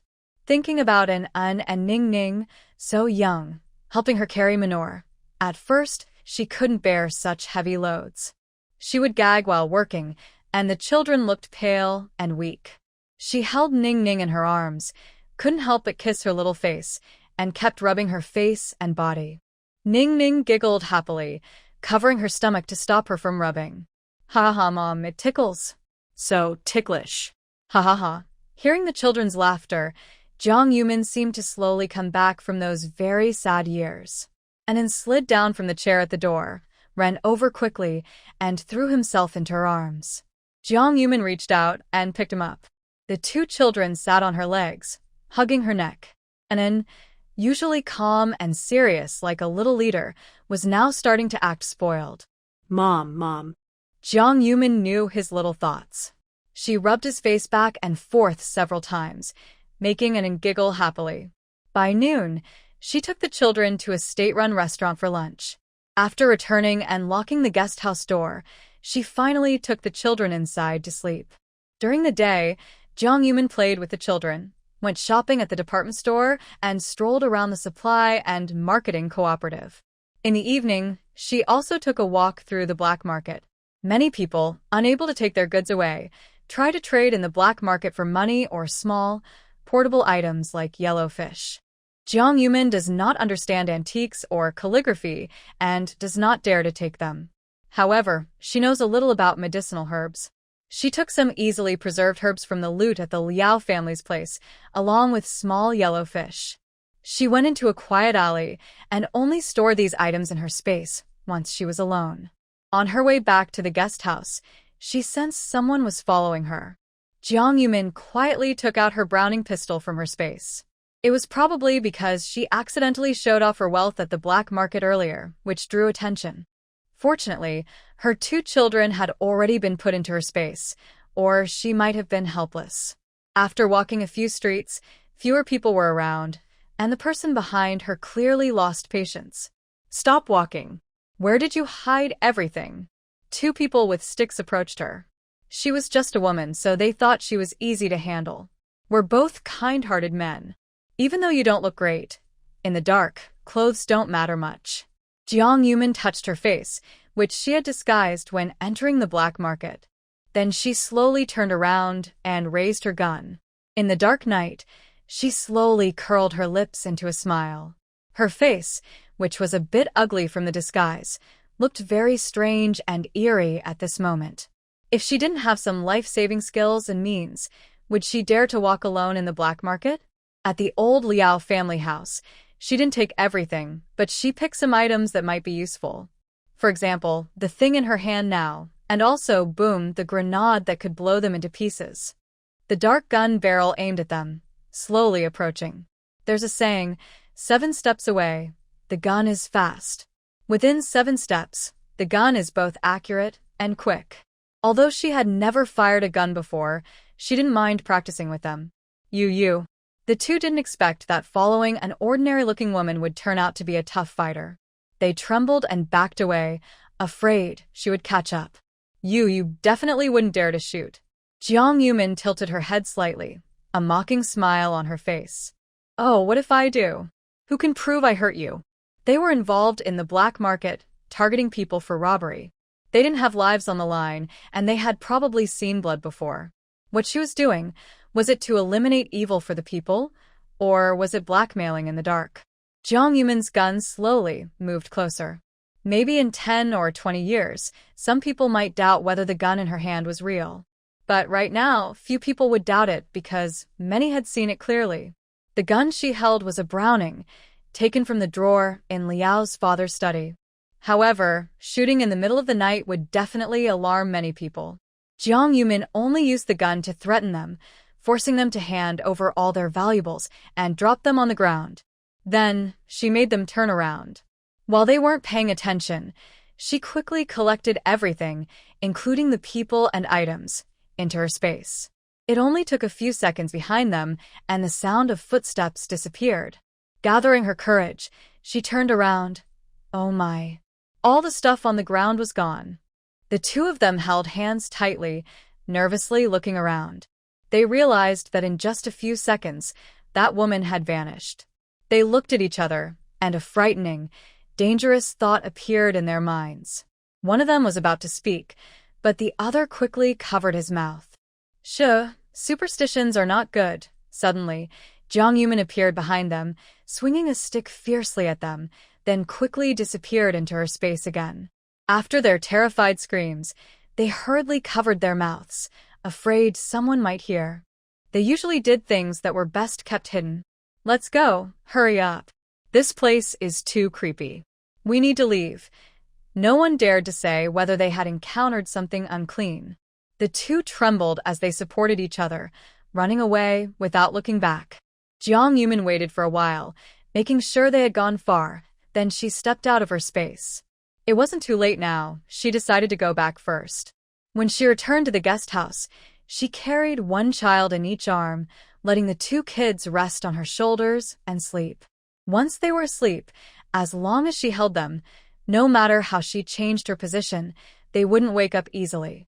When she arrived at the guest house, the front desk clerk glanced at the time. Comrade Jiang, what are you doing with the kids?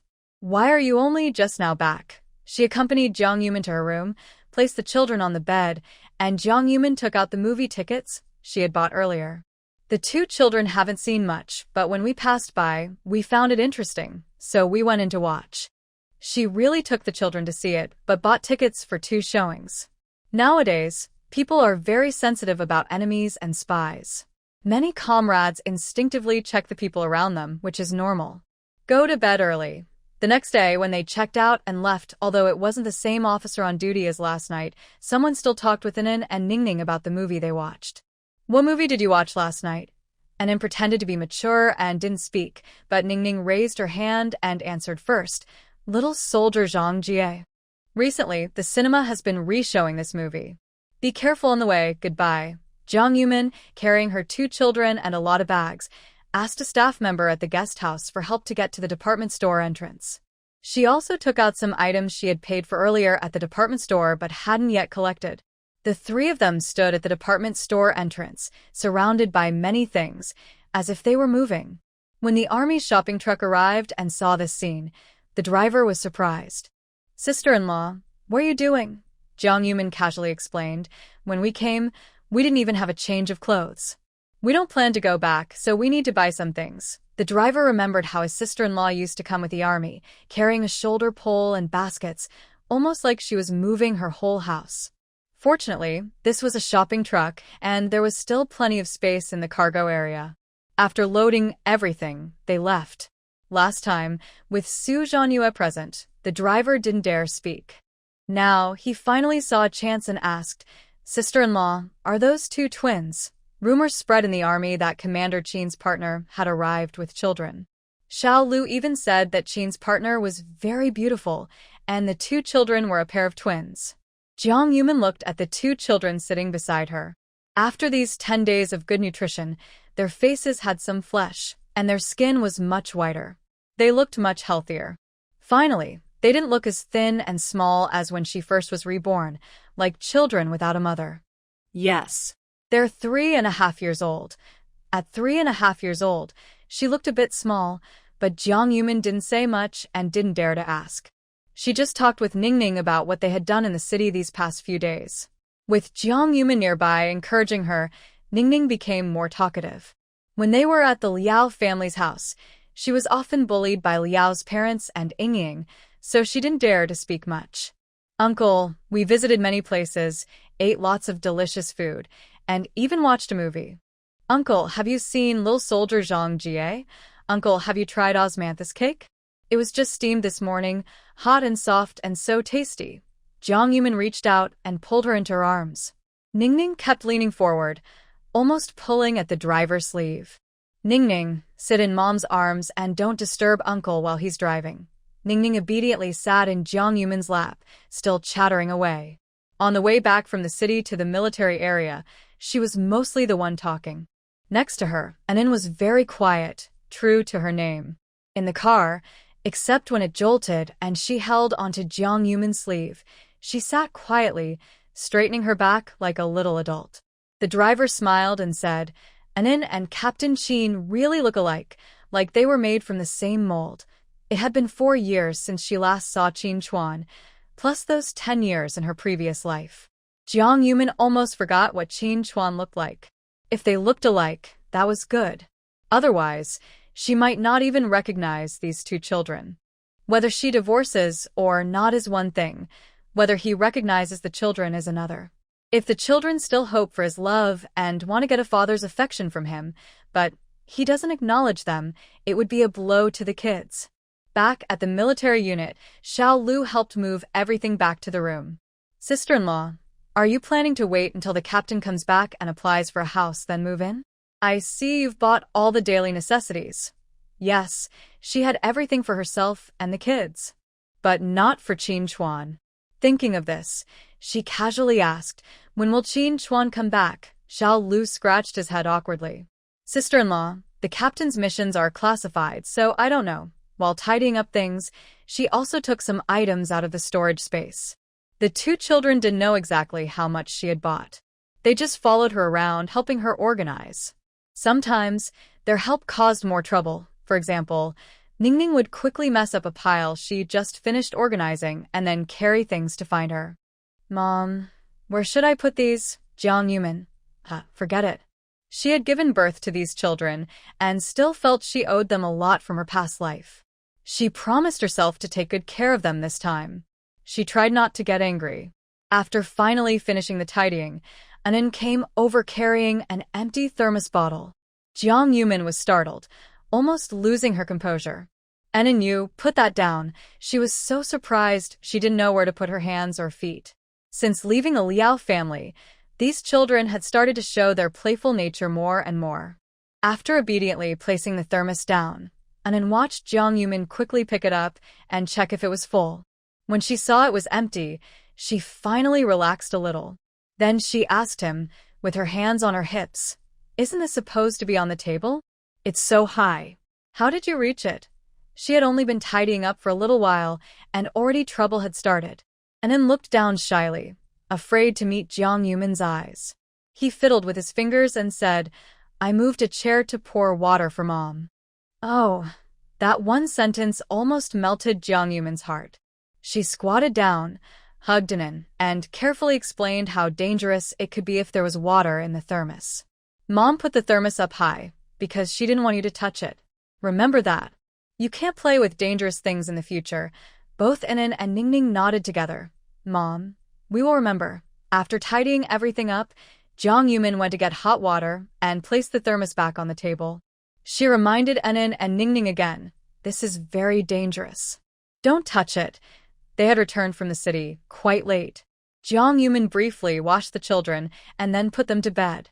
She had been busy these past few days in the city and hadn't rested well. After going to bed early, she slept until the next morning. Outside, the sound of morning exercises and calls for morning drills woke her up. She opened her eyes groggily. When Xiao Lu brought over the lunchbox, he also chatted with her about some gossip. "Madam, Commander Wang has applied for a family residence. They couldn't get a unit in the dormitory building, so they had to apply for a house with a yard. His wife and children have already moved in. That was quite quick." Thinking about Su Jinyue's personality, Jiang Yumin smiled slightly, guessing that she would also be a troublemaker in the family residence. Commander Wang will have a tough time in the future. Xiao Lu is the leader in the army? I have something to discuss with him. Xiao Lu, holding a bun in his mouth, nodded. After swallowing the bun, he said, "Yes, he is." After breakfast, Xiao Lu took them into the military area. When entering the military district through the guest house, they also needed to show various IDs. The soldiers on duty checked the IDs, and only after confirming everything was fine did they let them pass. At this time, the leader was in the office building. Jiang Yumin handed the two children to Xiao Lu, asking him to watch them for a while. This is the military district, so there's no need to worry about safety. After going upstairs, she found the leader's office and knocked on the door. Xiao Lu had already called him earlier from the guest house and learned that Jiang Yumin wanted to see him. He had set aside time and was waiting in his office. "Hello, Jiang. Is there something you need?" The leader pointed to the chair beside him, indicating she should sit down. He then got up, poured a cup of water from a porcelain teacup, and handed it to Jiang Yumin. The slogans on the teacup were different from those in city ghost houses. It read, "Revolution to the end." Jiang Yumin held the teacup, unsure how to start the conversation. Seeing her seem hesitant, the leader spoke up first. "I know a bit about your situation with Qin Chuan. Your family background is a bit complicated, but since you've cut ties with the Liao family and aren't involved in their business, it's not a big problem. From now on, just bring the children to stay with you in the military. That way, you won't have to live apart from Qin Chuan." Since the senior leader had said so directly, Jiang Yumin took the opportunity to speak. "Leader, I actually came to talk to you about divorcing Qin Chuan. Today's revision includes some additional content earlier, which caused a delay in updates. It will definitely be updated tomorrow." The leader was sitting comfortably in his chair, drinking water leisurely, eager to hear what Jiang Yumin wanted to say. As a result, Jiang Yumin's words were spoken aloud. The leader almost dropped his porcelain teacup in shock. "What did you just say? Can you say it again?" Oh my goodness, he definitely can't approve of this. If Qin Chuan finds out that she caused his wife to disappear, he might try to hurt her. The leader wiped the sweat from his forehead, picked up his teacup, and walked to his desk, searching through some documents. When people are nervous, they tend to pretend they're busy. "Little Jiang, divorce is a big decision. Are you sure you want to think it over again? Have you talked to Qin Chuan? When he comes back, you should have a good talk." Jiang Yumin didn't know what she could say to that man. "Leader, we haven't seen each other since we got married, and we don't have feelings for each other." Before she finished, the leader almost jumped up in excitement. Please don't say that. Even he could tell that Qin Chuan still liked Jiang Yumin very much. He waved his hands quickly. "This is a big matter. Wait until he comes back. Divorce is a decision for two people. You should sit down and talk it over. Besides, unless Qin Chuan has done something really wrong, it's not easy to get a divorce. Military marriages are hard to end. Jiang Yumin knew that. But she didn't expect it to be so difficult. She just started to speak when she was cut off. Never mind, she thought, let's wait a bit longer. After leaving the administrative building, the two children saw her and hurried over, hugging her legs. "Mom, Mom." They kept calling her nonstop. Jiang Yumin thought to herself that she had been here for so long but hadn't taken a proper walk nearby. "Xiao Lu, do you have anything else to do?" Xiao Lu thought for a moment. No. He was Captain Qin's aide, usually accompanying him on missions. This time, he hadn't gone with him because of something, and now he had no other plans. "Can you take me for a walk around here? By the way, do you know if our unit is still recruiting people for places like schools or hospitals? Although there was wealth in the space, living off it without working was not good. In a year or two, the children would start school. She was free all day, but if she stayed idle, people might gossip and talk behind her back." Talking about these things, Xiao Lu still has good information. The supply and marketing office needs an accountant. Since our family members who came with the troops mostly know how to read and write, we haven't found anyone for this position yet. The propaganda department seems to be hiring for some planning role. I don't quite understand, but they need someone who can read newspapers and write to put the news on the big blackboard. Also, the cultural troop is recruiting new members. After passing the test, they become female soldiers. The training is tough, and since your wife has two kids, it might be hard for her to manage. Xiao Lu was walking with Jiang Yumin, explaining as they strolled. The hospital isn't short of staff. Soldiers, doctors, and nurses are very popular professions these days. Many children of soldiers either join the army or become medical staff. As for the school, it's a bit far away, near the countryside outside the military district. If you want to know more, I can ask. While they were talking and walking with the children, they happened to see Su Jinyue coming back from work, carrying 2 nylon mesh bags. She probably bought apples, canned fruits, and peach cookies from the supply and marketing store. Seeing Jiang Yumin, she seemed annoyed and shot her a quick glance, then turned and headed toward the family compound. Was she angry just from seeing her once? Jiang Yumin thought about the 2 big boxes she had stored in her space. If she knew her treasures were with her, she would be so angry she might want to hang herself. Jiang Yumin gave her a faint look and slowly smiled. Suddenly, she found Su Jinyue quite interesting. She couldn't hide her feelings. She seemed like a spoiled young lady, very pampered, quite different from her pretend daughter-in-law. Xiao Lu didn't understand their complicated relationship. Su's sister-in-law is good everywhere, but she's a bit proud and doesn't know how to do laundry or cook. I heard that after moving in, the house was still a mess. That's pretty normal. She was raised spoiled, so it would be strange if she knew how to do those things. But Jiang Yumin couldn't be bothered with her silly problems. Holding an Ning's small hand, she headed toward the guest house, thinking she would buy some things from the supply store later when passing by. When passing by the entrance of the family compound, I saw several cars parked there. Many people were busy moving things. Xiao Lu also helped out by carrying items from the car. Some curious onlookers looked at Jiang Yumin and Ning and asked Xiao Lu. "Who are they?" Xiao Lu replied. "They are the family members of Captain Qin. Look, twin boys." As soon as he said that, many people's eyes turned curious and gathered around. Some even put down their bags and moved closer. They wanted to see and Ning up close. The 2 children were a bit shy. When they saw so many people gathering, Ning quickly hid behind Jiang Yumin. An was also a little scared. His small fists clenched tightly, but he gathered his courage and stretched out his arm to block Jiang Yumin. Many people found his actions funny and smiled. This little guy is quite brave. He stays calm in danger and knows how to protect his mom. The dialect was a bit strong, so Anan didn't understand exactly what was being said. Jiang Yumin also only understood part of it, but she knew they meant no harm and were praising Anan. She quietly explained this to him. Anan obediently smiled at them and politely said, "Thank you for the compliment." After chatting for a while, the military wives with children also gathered around. In the past 2 days, news about Captain Qin and the twin children spread throughout the military district. It was so rare. Many people had never seen twins before. Everyone played with the children, and some military wives came over, offering them some snacks. "Big sister, don't mind. These are sesame leaf snacks I made at home. They took a lot of oil, but they're very tasty." She hadn't moved in long, but she wanted to give some gifts to the neighbors. She was reluctant to use so much oil to fry these treats. The 2 children each took a piece and politely thanked her. With so many people chattering around, someone suddenly asked from the crowd, "Sister-in-law, why didn't Captain Qin mention you before? If he had twins, he would have definitely announced it to everyone in the family compound right after his wife gave birth."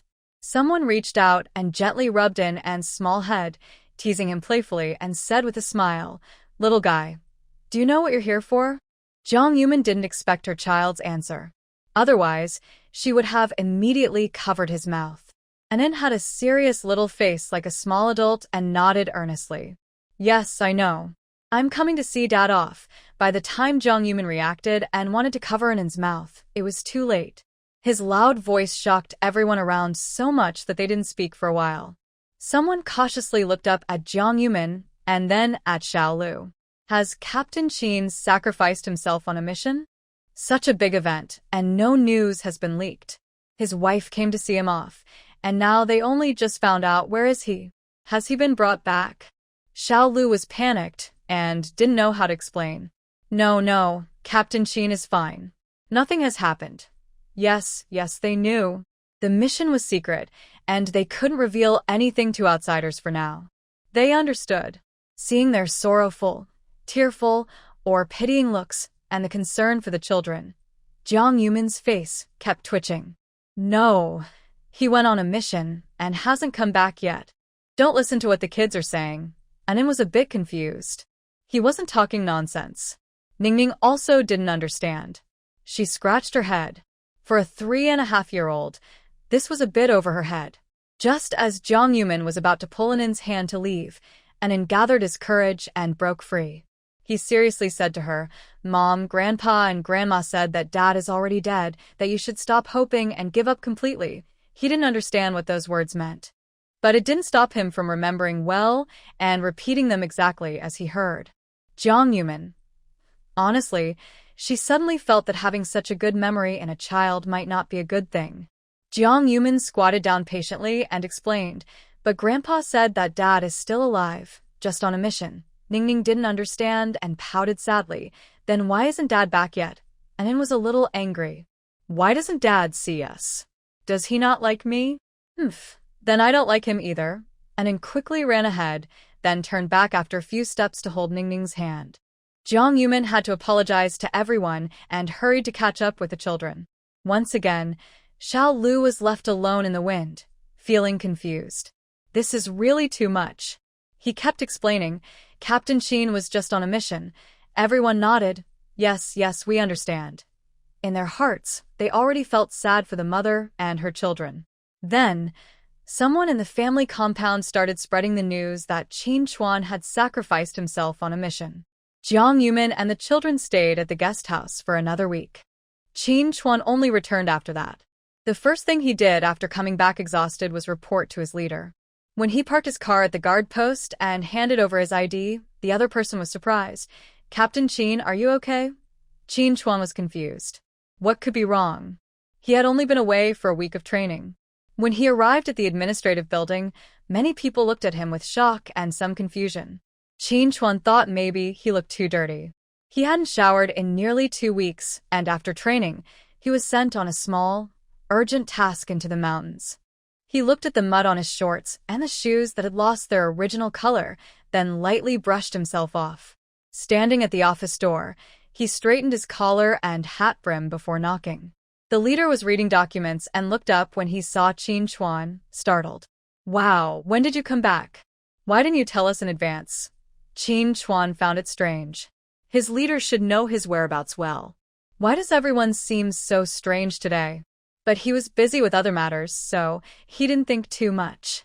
After quickly reporting his work, he stood up seriously and saluted the leader. Sir, I would like to request a leave of absence. The leader thought for a moment. After applying for leave from the family compound and tidying up the yard, he realized it would take a few days. He calculated the time and said, All right, I'll approve 5 days. That should be enough. Not enough, because traveling from here to Nanchang and back would take 2 days. In the large city of Nanchang, he only had 3 days to find her, and he wasn't even sure if Jiang Yumin was still in Nanchang. He needed to follow clues and search for her. Report, I want to apply for a 2-month leave of absence. The officer preparing the leave form was shocked when he heard 2 months and almost knocked the table over. You're kidding. After cursing, he realized something was wrong. He angrily threw down his pen and looked at Qin Chuan with fiery eyes. 2 months? Why do you want a 2-month break? Are you planning to have another kid or what? Qin Chuan really knew how to cause trouble for himself. His wife and child were here, and he wanted to leave the team? The officer's cold eyes were sharp and piercing, like a hawk, directly fixed on Qin Chuan. Then he suddenly waved his hand. Stay away from me. With that smell, you should have washed up before coming back. Qin Chuan knew he was dirty. He was in a rush, just wanted to quickly report and then apply for leave.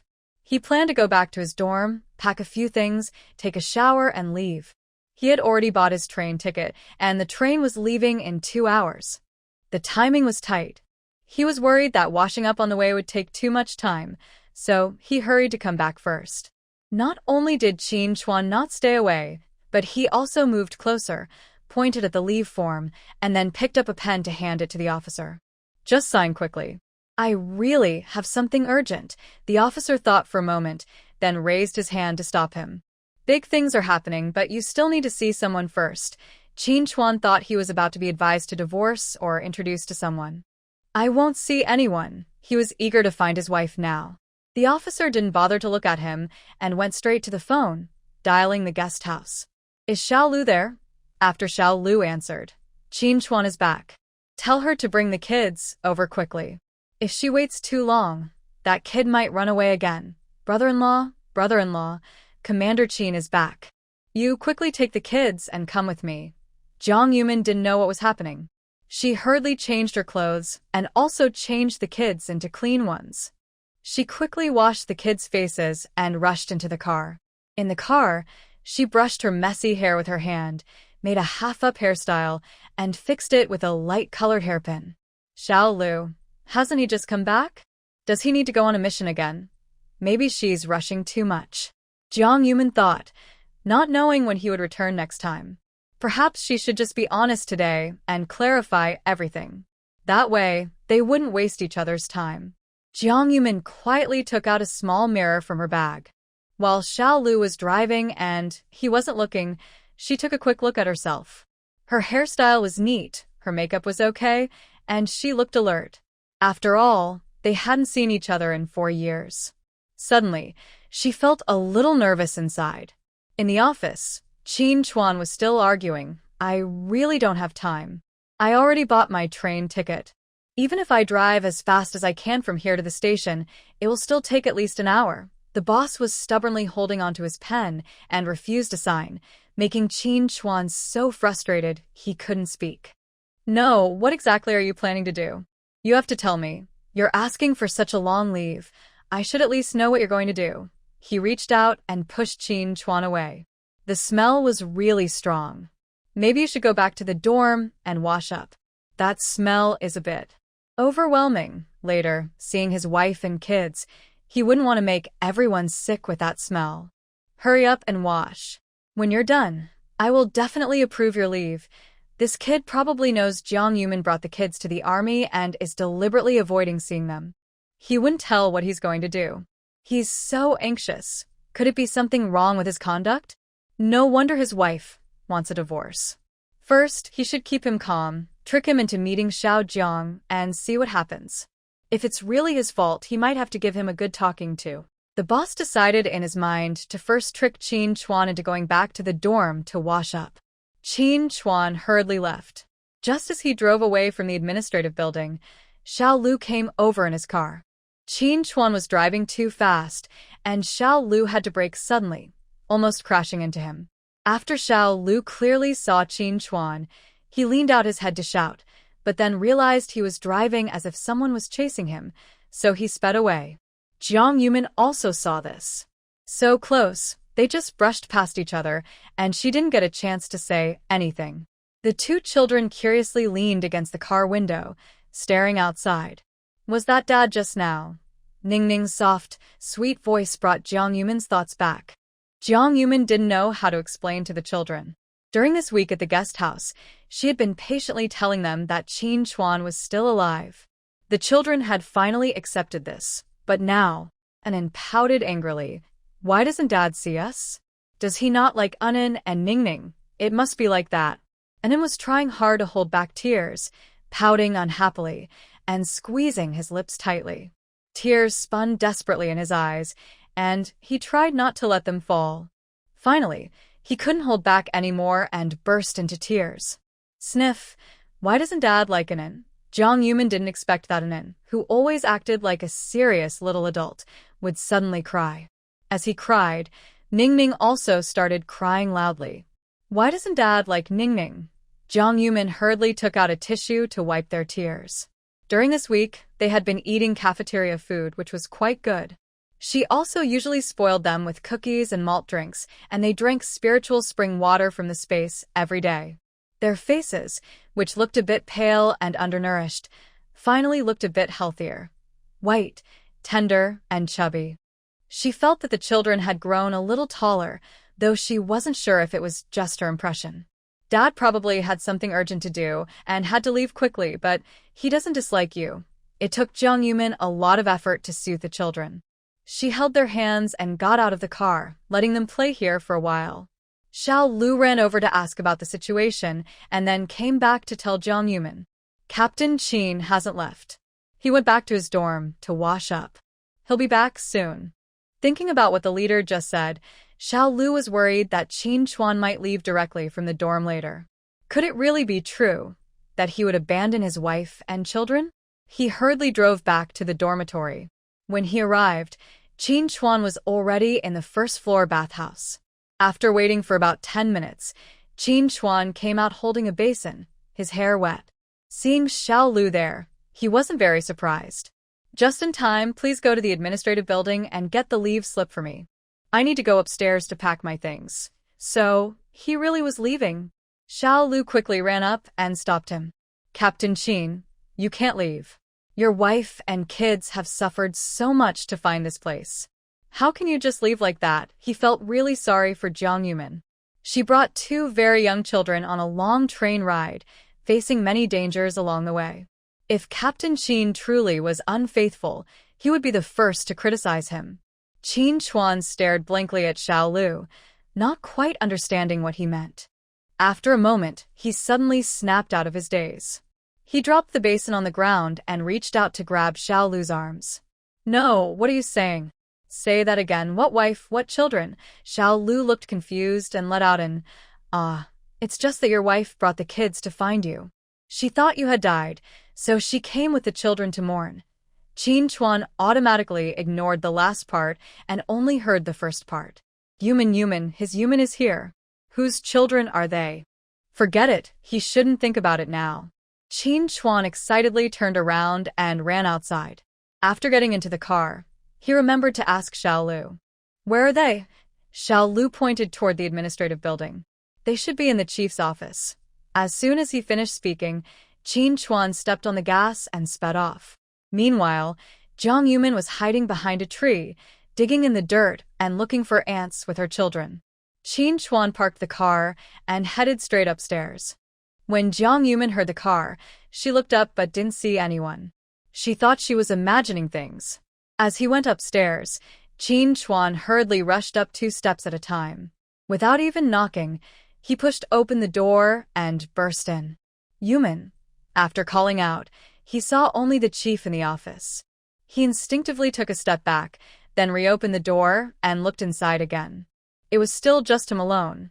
The leader put the cap back on his pen, casually tossed the pen onto the desk, and looked at him coldly. Is there something you need? Qin Chuan was so anxious, it felt like there was a fire burning inside him. Xiao Lu said my wife came to follow the army. Is that true? Where is she? Seeing his worried look, the leader felt a small sense of pride inside.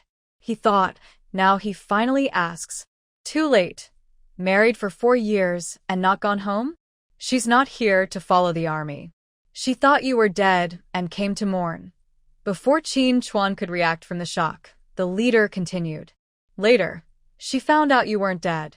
She said she wanted a divorce. What do you think? Should I approve or not?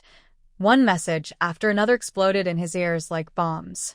Qin Chuan even wondered if he was really sacrificed during his mission, which is why he was hearing such incomprehensible things. Married for 4 years and not gone home? He always went back during his annual leave. It's Mian, who doesn't want to see him. No, there must be some misunderstanding he doesn't know about. Could it be that because the Liao family had trouble this time, he didn't help and Mian is angry and blaming him? Qin Chuan chose to ignore the matter of Jiang Mian wanting a divorce. He rushed over, placing both hands on the desk. Where is Mian? The leader hesitated for a moment before realizing that Mian probably meant Jiang Mian. No, just now he was so anxious and furious, eager to fly away on a fighter jet, afraid that a single second of delay in signing would waste his time. Now he's calling her so affectionately, and there's still time to question him? The leader snorted irritably, tidying up the documents on the desk, and picked up his own signed leave slip. This is a 2-month leave slip. Your wife and child are downstairs. Are you planning to, he paused, take leave or take your wife? Before he finished speaking, the person had already disappeared. Damn it, he's playing with him. Qin Chuan hurriedly ran downstairs again. As he burst out of the office building, he stood still looking around.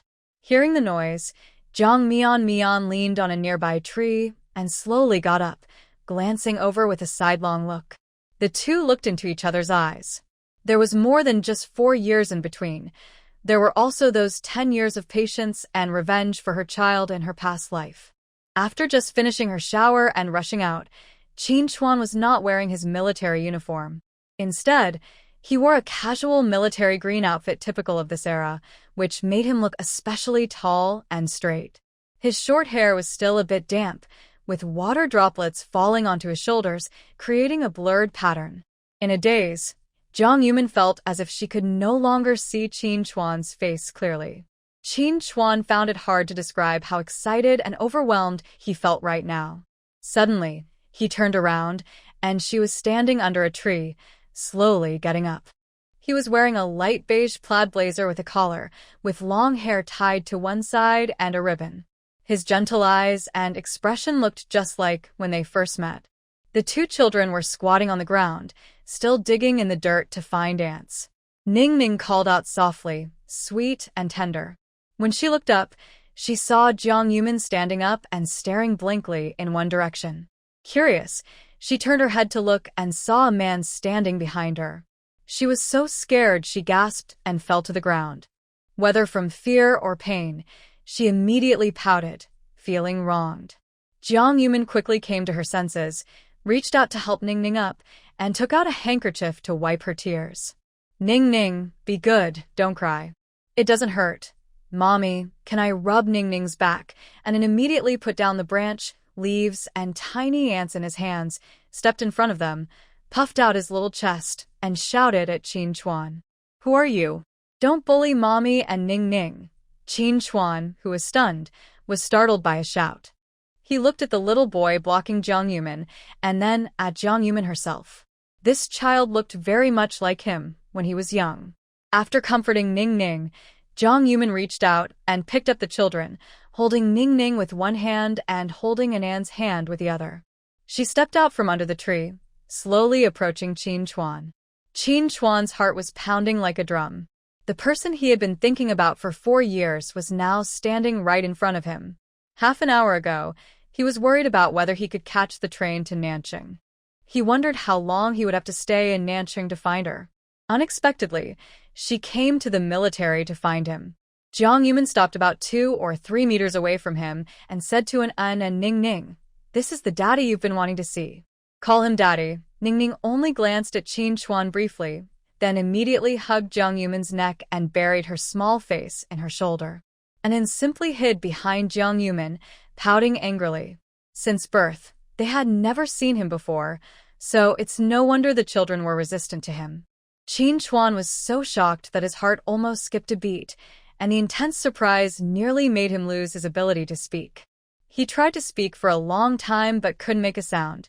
Since he had decided to divorce her, he naturally wanted to be honest, but some words might not be suitable to say right here. Jiang Yumin looked at the jeep parked nearby. "Let's go. We'll return to the guest house first." Qin Chuan instinctively moved forward, wanting to pick up Anan, but Anan dodged him directly and even cried out while pushing him away. "Don't hold me. I don't want you to hold me." Anan looked like a frightened little rabbit, with red eyes and a nearly overwhelmed emotion. Jiang Yumin had to put Ning Ning down first, then used a handkerchief to wipe his tears.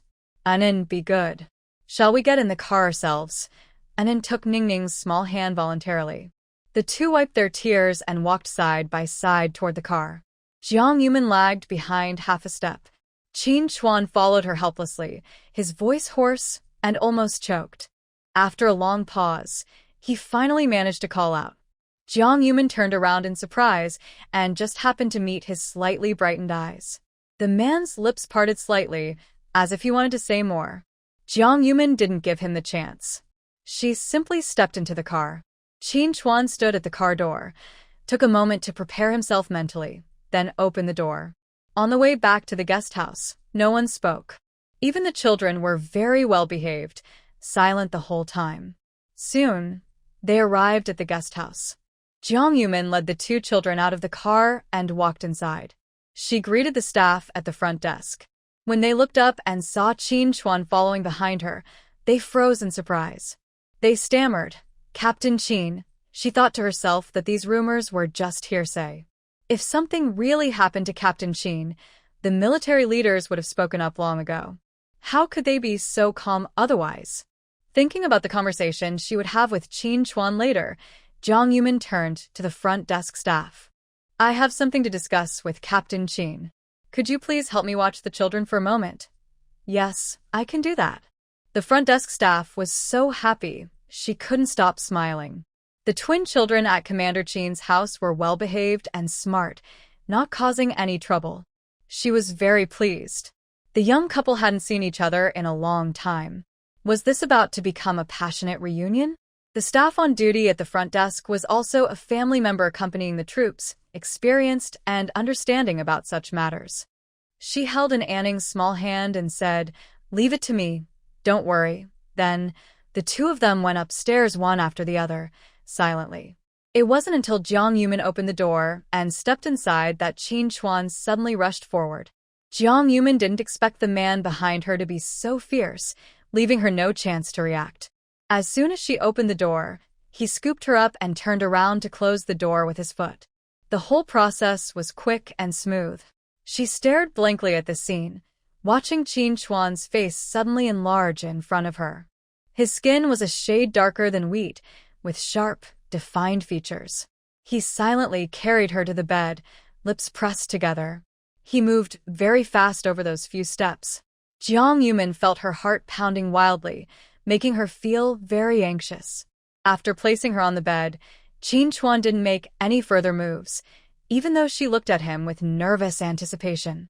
Instead, he crouched down slightly, trembling fingers holding her hand, and pressed her hand to his face. His sideburns, recently shaved, still faintly showed some stubble. It seemed he was in such a hurry that he didn't shave clean. Being so close, the strong scent of masculinity flooded into her nose. Neither of them spoke. They just stayed quietly like that. Jiang Yumin realized that since her rebirth, her personality had become less calm and more restless. Maybe it was still the hatred from her past life blinding her. Even after taking revenge on the Liao family and sending them to the northwest, she still couldn't let go of this anger. Or perhaps, deep down, she held resentment toward Qin Chuan.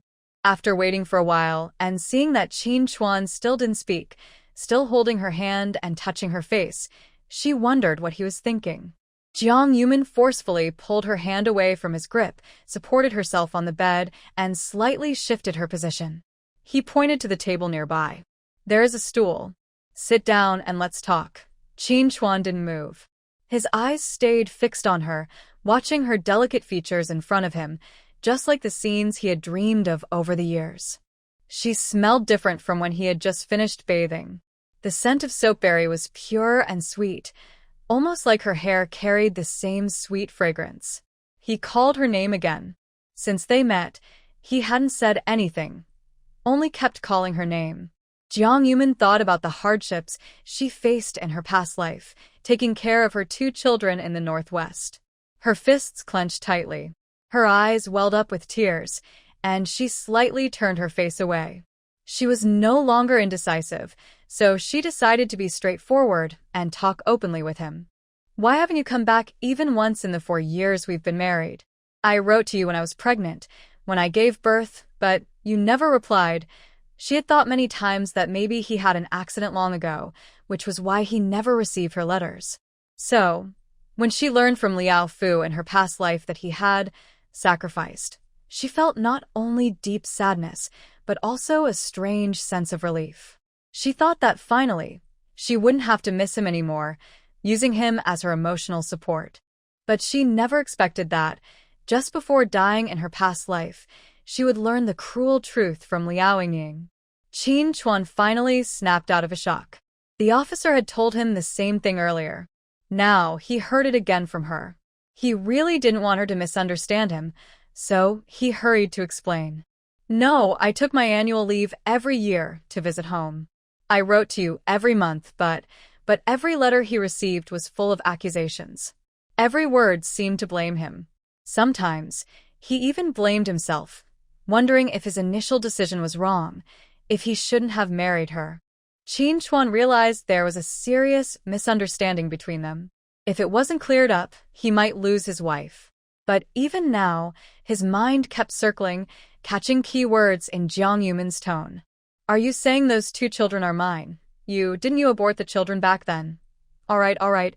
All the sins of the Liao family." Jiang Yumin's beautiful eyes, like peach blossoms, fiercely glared at him, filled with resentment and hurt. She softly sniffled twice. "Why, you don't want to admit it. That's just right. Since she divorced and the children belonged to her, she immediately took the kids to live in the city center, so as not to bother him. No. Qin Chuan didn't know how to express his feelings right now. It's really that saying, only when needed do you realize how little you know. He is not very good at reading or writing, so he didn't know how to explain himself. You wait for me a moment. I'll go to the dorm to get some things and explain everything to you when I return. He wanted to bring all those letters so Jiang Yumin could see them clearly. Before Jiang Yumin could speak, the man strode out quickly, his back straight and commanding. Qin Chuan moved fast, taking less than 10 minutes. When he returned with a box of cookies, his previously dry hair was now dotted with tiny beads of sweat. He opened the box and took out every letter Jiang Yumin had sent him over the past 4 years. These are all written by you. Every year when I was on leave, I went back to see you. But you kept avoiding me and refused to meet. Mr. Liao said you were resenting me. He used to be slow-minded and couldn't see through all the twists and turns. Now he realized he was probably being played by the Liao family, and it had been going on for 4 years. Jiang Yumin opened the letters and read them one by one in chronological order, starting from after their marriage, when Qin Chuan returned to the army after his leave. There weren't many letters, about 3 to 5 months apart. One said she was pregnant and then had an abortion.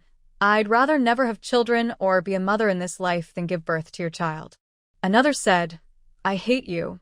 I hate you so much I never want to see you again in this life. Jiang Yumin didn't know what kind of feelings she had while reading these letters. Liao Yingying was truly as foolish as ever. No wonder the Liao family kept blocking their meetings.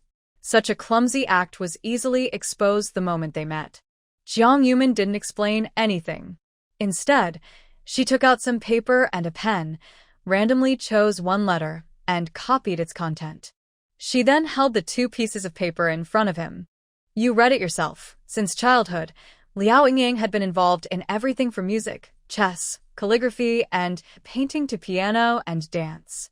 The Liao family hired a famous calligrapher to teach Yingying, but she was playful and always made her do 2 sets of homework on her own. So, her beautiful handwriting was truly passed down from a master calligrapher. Like others, her penmanship is elegant and refined, with a touch of strength. Her strokes are sharp, but she softens at the end. Liao Yingying's writing, on the other hand, is just okay, nothing special. After comparing, Qin Chuan was overjoyed. He carelessly crumpled all the letters together. But when he saw the letter written by Jiang Yumin, he hesitated. Jiang Yumin casually tore it up and threw it into the trash. The letter was full of insults about him. Why keep it? Qin Chuan suddenly slammed his fist on the table, veins bulging on his hand.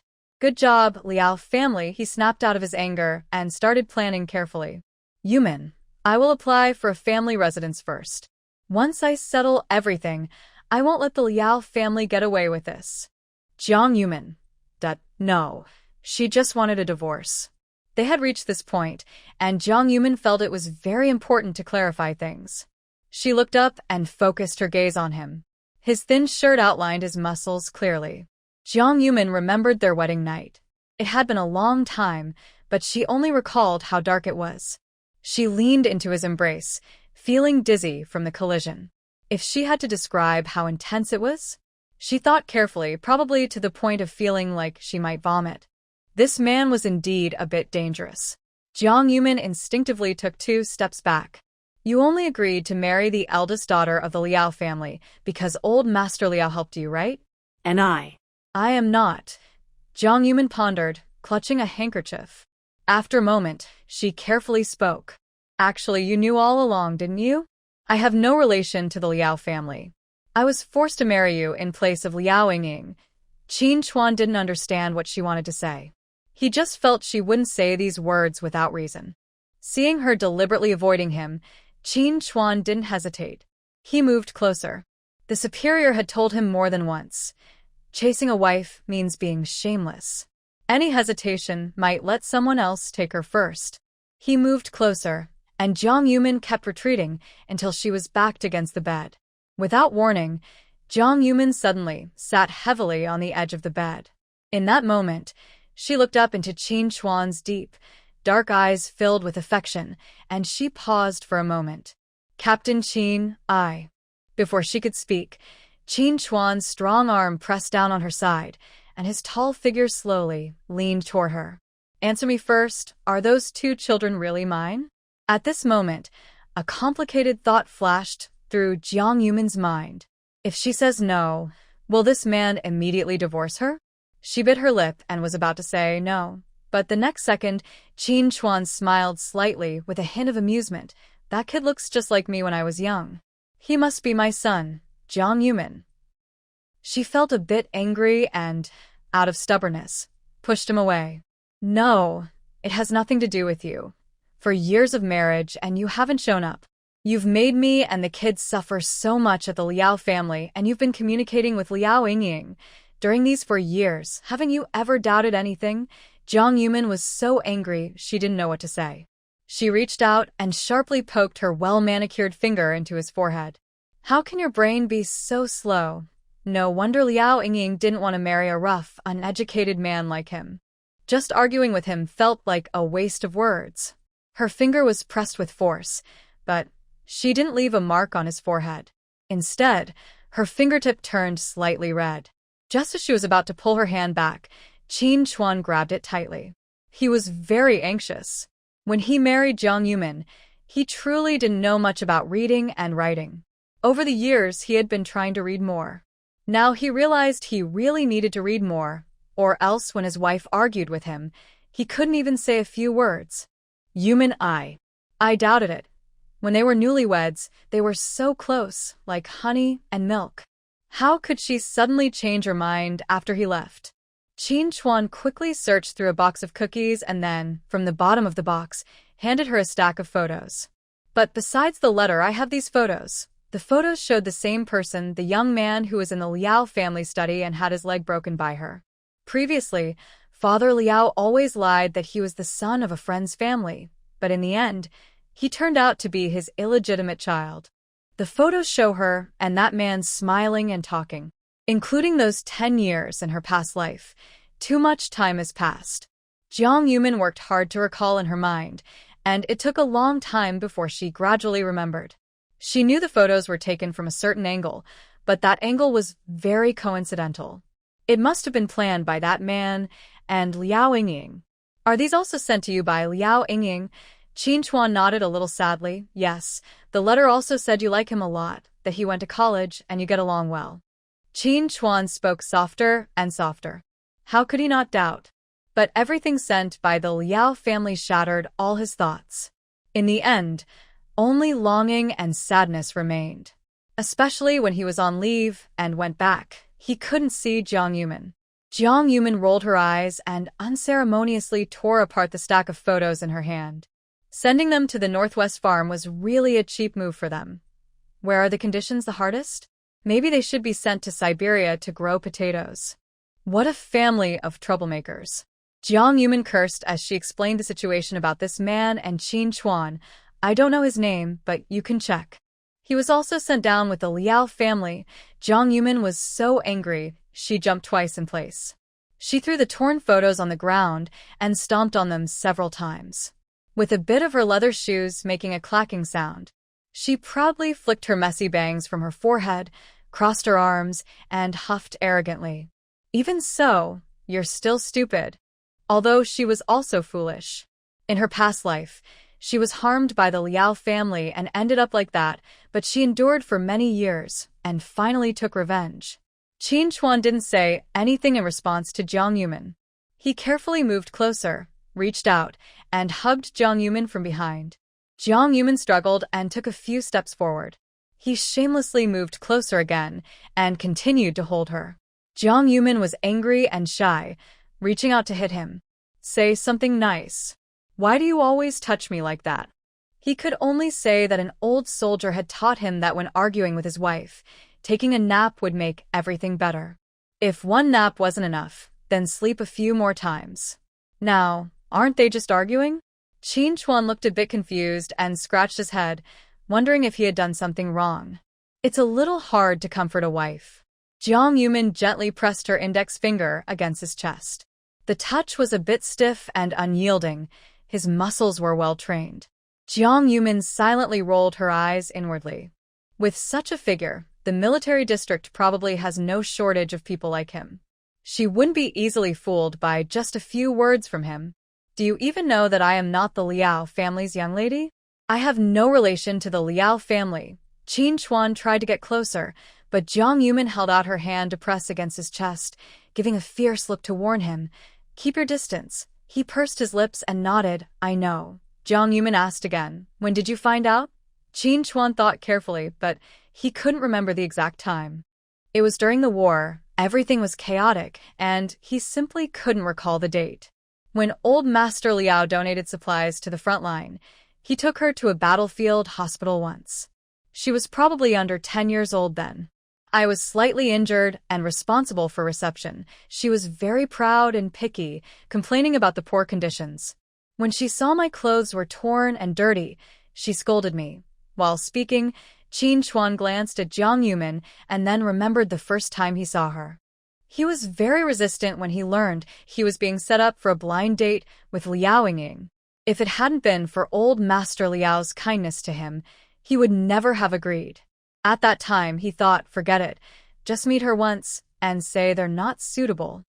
He didn't expect that the person who would come that day was her. Jiang Yumin listened patiently to his explanation, but as he spoke, he suddenly stopped. She looked up in surprise and met his deep, affectionate eyes.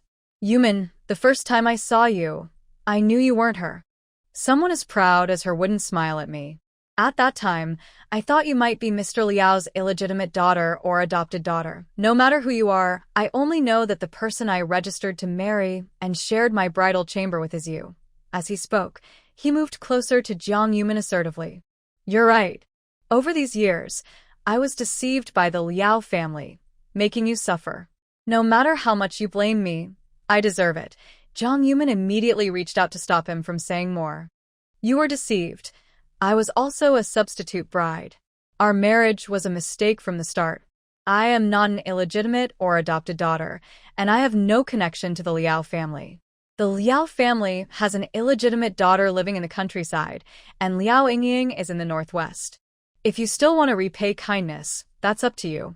Having said this, Jiang Yumin felt she couldn't give him any more chances to interrupt her. She simply reached out and covered Qin Chuan's mouth to stop him from speaking further. Then, taking a deep breath, she seriously expressed her thoughts. Actually, I don't have feelings for you. I was threatened into agreeing to be a substitute bride. We haven't communicated or seen each other in 4 years. I think we can't keep going down this wrong path. Captain Qin, I don't want to waste your time or your future. Instead of continuing to entangle ourselves, it's better to handle our marriage honestly and early. I've thought carefully about this.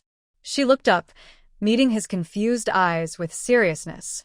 Captain Qin, let's get a divorce. After saying this, Jiang Yumin finally released the feelings she had been holding inside. Her words were so unexpected that she was caught off guard. Qin Chuan wasn't mentally prepared at all. Even after hearing the news from the commander, he thought she was just upset because she hadn't seen him in a long time. I won't divorce. Qin Chuan clearly stated his opinion. You're a substitute bride, and I only married you to repay kindness. We both had no choice. No feelings? After you join the army, we can get along slowly and develop feelings. If we divorce, what about the children? Will you find another father for them? Qin Chuan suddenly held Jiang Yumin tightly in his arms, and she couldn't break free. She felt her breathing becoming difficult. All she could hear was his voice and the strong, steady beat of his heart close to her. I won't marry again in the future. Don't worry, the children will always carry your surname. She struggled, pulling her head out of his embrace, taking a long, deep breath. Just as she was thinking about how to discuss the divorce with Qin Chuan, she suddenly felt herself floating in the air. Qin Chuan said nothing. He simply lifted her with one arm and, without explanation, threw her onto the bed. He then pressed down on her, saying, You can't expect me to give up, Minmin. We have children now. I won't divorce you.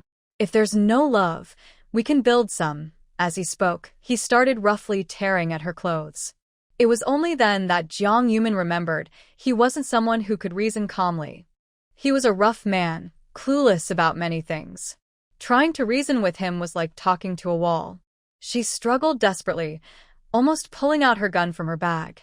Using her usual tricks on the Liao family wouldn't work on him. In front of overwhelming strength, all tactics were useless. Qin Chuan held her down tightly, trying to force things to happen. Jiang Yumin thought he might refuse to divorce or fight over the children. But she never expected this. In the chaos, Jiang Yumin bit his shoulder hard, using all her strength, her teeth aching from the effort. His skin was tough. Qin Chuan, in pain, sat up and touched his shoulder. He had already taken off his shirt, revealing his muscles. On his sun-darkened shoulder, there were bite marks. He reached out and saw blood. Jiang Yumin kept gasping, feeling as if her front teeth might fall out. Qin Chuan didn't expect her to bite him. He froze in place, unsure of what to do. Min, I won't divorce you. As long as I don't agree, you can't leave the military marriage. But she had to leave. Thinking about her past life, carrying children, suffering in the Northwest, and losing both kids in her arms, she was overwhelmed with grief. She was heartbroken, hopeless, and ready to give up entirely, wishing to die with the Liao family. Where was he during all this? Furious, Jiang Yumin kicked wildly at him. Because of your choices, I spent 4 years in a loveless marriage, being bullied. You were deceived and you hurt me and the children. How dare you refuse to divorce? Who do you think you are? Since reasoning with this rough man was useless, she decided to go crazy. Jiang Yumin was so upset that she ignored her image and got out of bed, randomly reaching out to scratch and claw at him. It seemed like she wanted to vent all her unhappiness deep inside her. Qin Chuan didn't dodge or resist. He let her vent until she was exhausted and sat down on the bed, crying with a look of grievance and helplessness. He slowly knelt down, slightly tilting his head to look into her tearful eyes. His rough, calloused hand gently covered her soft, boneless hand, and his coarse fingertips touched her face. He clumsily wiped away her tears. When he spoke, his voice was low and hoarse, with a hint of choking, as if he was about to cry from sadness. I haven't made any fundamental mistakes. My divorce application can't be approved. Mian, I beg you, give me a chance, okay? She no longer held the title of Liao family's young lady. The roles had switched, and he became the one in power. He could have confidently told her, I won't divorce you. As long as I don't agree, you can't end the military marriage. If it had been like that, Jiang Yumin would have had the courage and strength to fight him to the end and keep causing trouble. He knelt on one knee in front of her, even sounding a little humble as he begged. Let's set a time, 1 month, 3 months, a year, or even 3 years. Just give me a chance to show you I can do better, okay? If, after that time, you're still unhappy with me and want a divorce, I'll go to the authorities and apply for it. Is that okay? His eyes, which were slightly misty, lost their sharpness and ruthlessness. His choking voice carried an unspoken love. He truly liked her. If he didn't, he would have filed for divorce long ago after receiving those letters and photos from Liao Yingying. He had been looking for a chance to see her in person and talk to her. But his special job kept him busy and prevented him from finding the right opportunity. When I found out about the trouble at the Liao family, I rushed back immediately. Unfortunately, by the time I arrived at the Liao family, you were already in Nancheng. I went back mainly to pick you up and bring you to join the military. Mian, I really like you. Jiang Yumin looked a bit confused, wiping her tears with her hand. What do you like about me? Qin Chuan remembered the first time they met, when she wore a light-colored dress, her long hair loose with a headband, smiling so gently. They arranged to meet at a coffee shop, but he didn't know how to order coffee. She was confident and skilled, her every smile and frown so bright and charming. Jiang Yumin probably never expected that her calm facade that day would make him so attracted. Qin Chuan couldn't say sweet or romantic words, nor quote poetry or songs. He thought hard for a while and finally managed to say, I like everything. Jiang Yumin bit her lip and slowly pulled her hand away from his, but he immediately held it again, not giving her a chance to escape. He really didn't want to let go. It was hard enough to see his wife. He kept staring at Jiang Yumin seriously and asked again, Minmin, give me a chance to make up for this, okay? Jiang Yumin sighed weakly, thinking about how hard it was to leave a military marriage. Even if she didn't agree, he would keep bothering her. In the end, the ones hurt the most were their 2 children. Jiang Yumin thought there was no love between them, just fights over the children. Who would have guessed he liked her? But after 4 years of loneliness and everything from her past, she felt nothing for him anymore. The thought of living under the same roof with a man she barely knew made her nervous. She took several deep breaths, trying to calm herself and prepare mentally. After careful thought, she spoke seriously, I'll give you half a year. After that, if I still insist on divorcing, you can't change your mind. Qin Chuan was overjoyed, almost wanting to hug her and spin around, shouting happily. But he knew his wife was gentle and quiet, so he couldn't be too rough. Okay, I'll behave well. Still, some things needed to be clear. Jiang Yumin reminded him softly, for the children's sake, I'm willing to try to get along with you. But some things can't be forced. Jiang Yumin's words were subtle, and Qin Chuan didn't quite understand.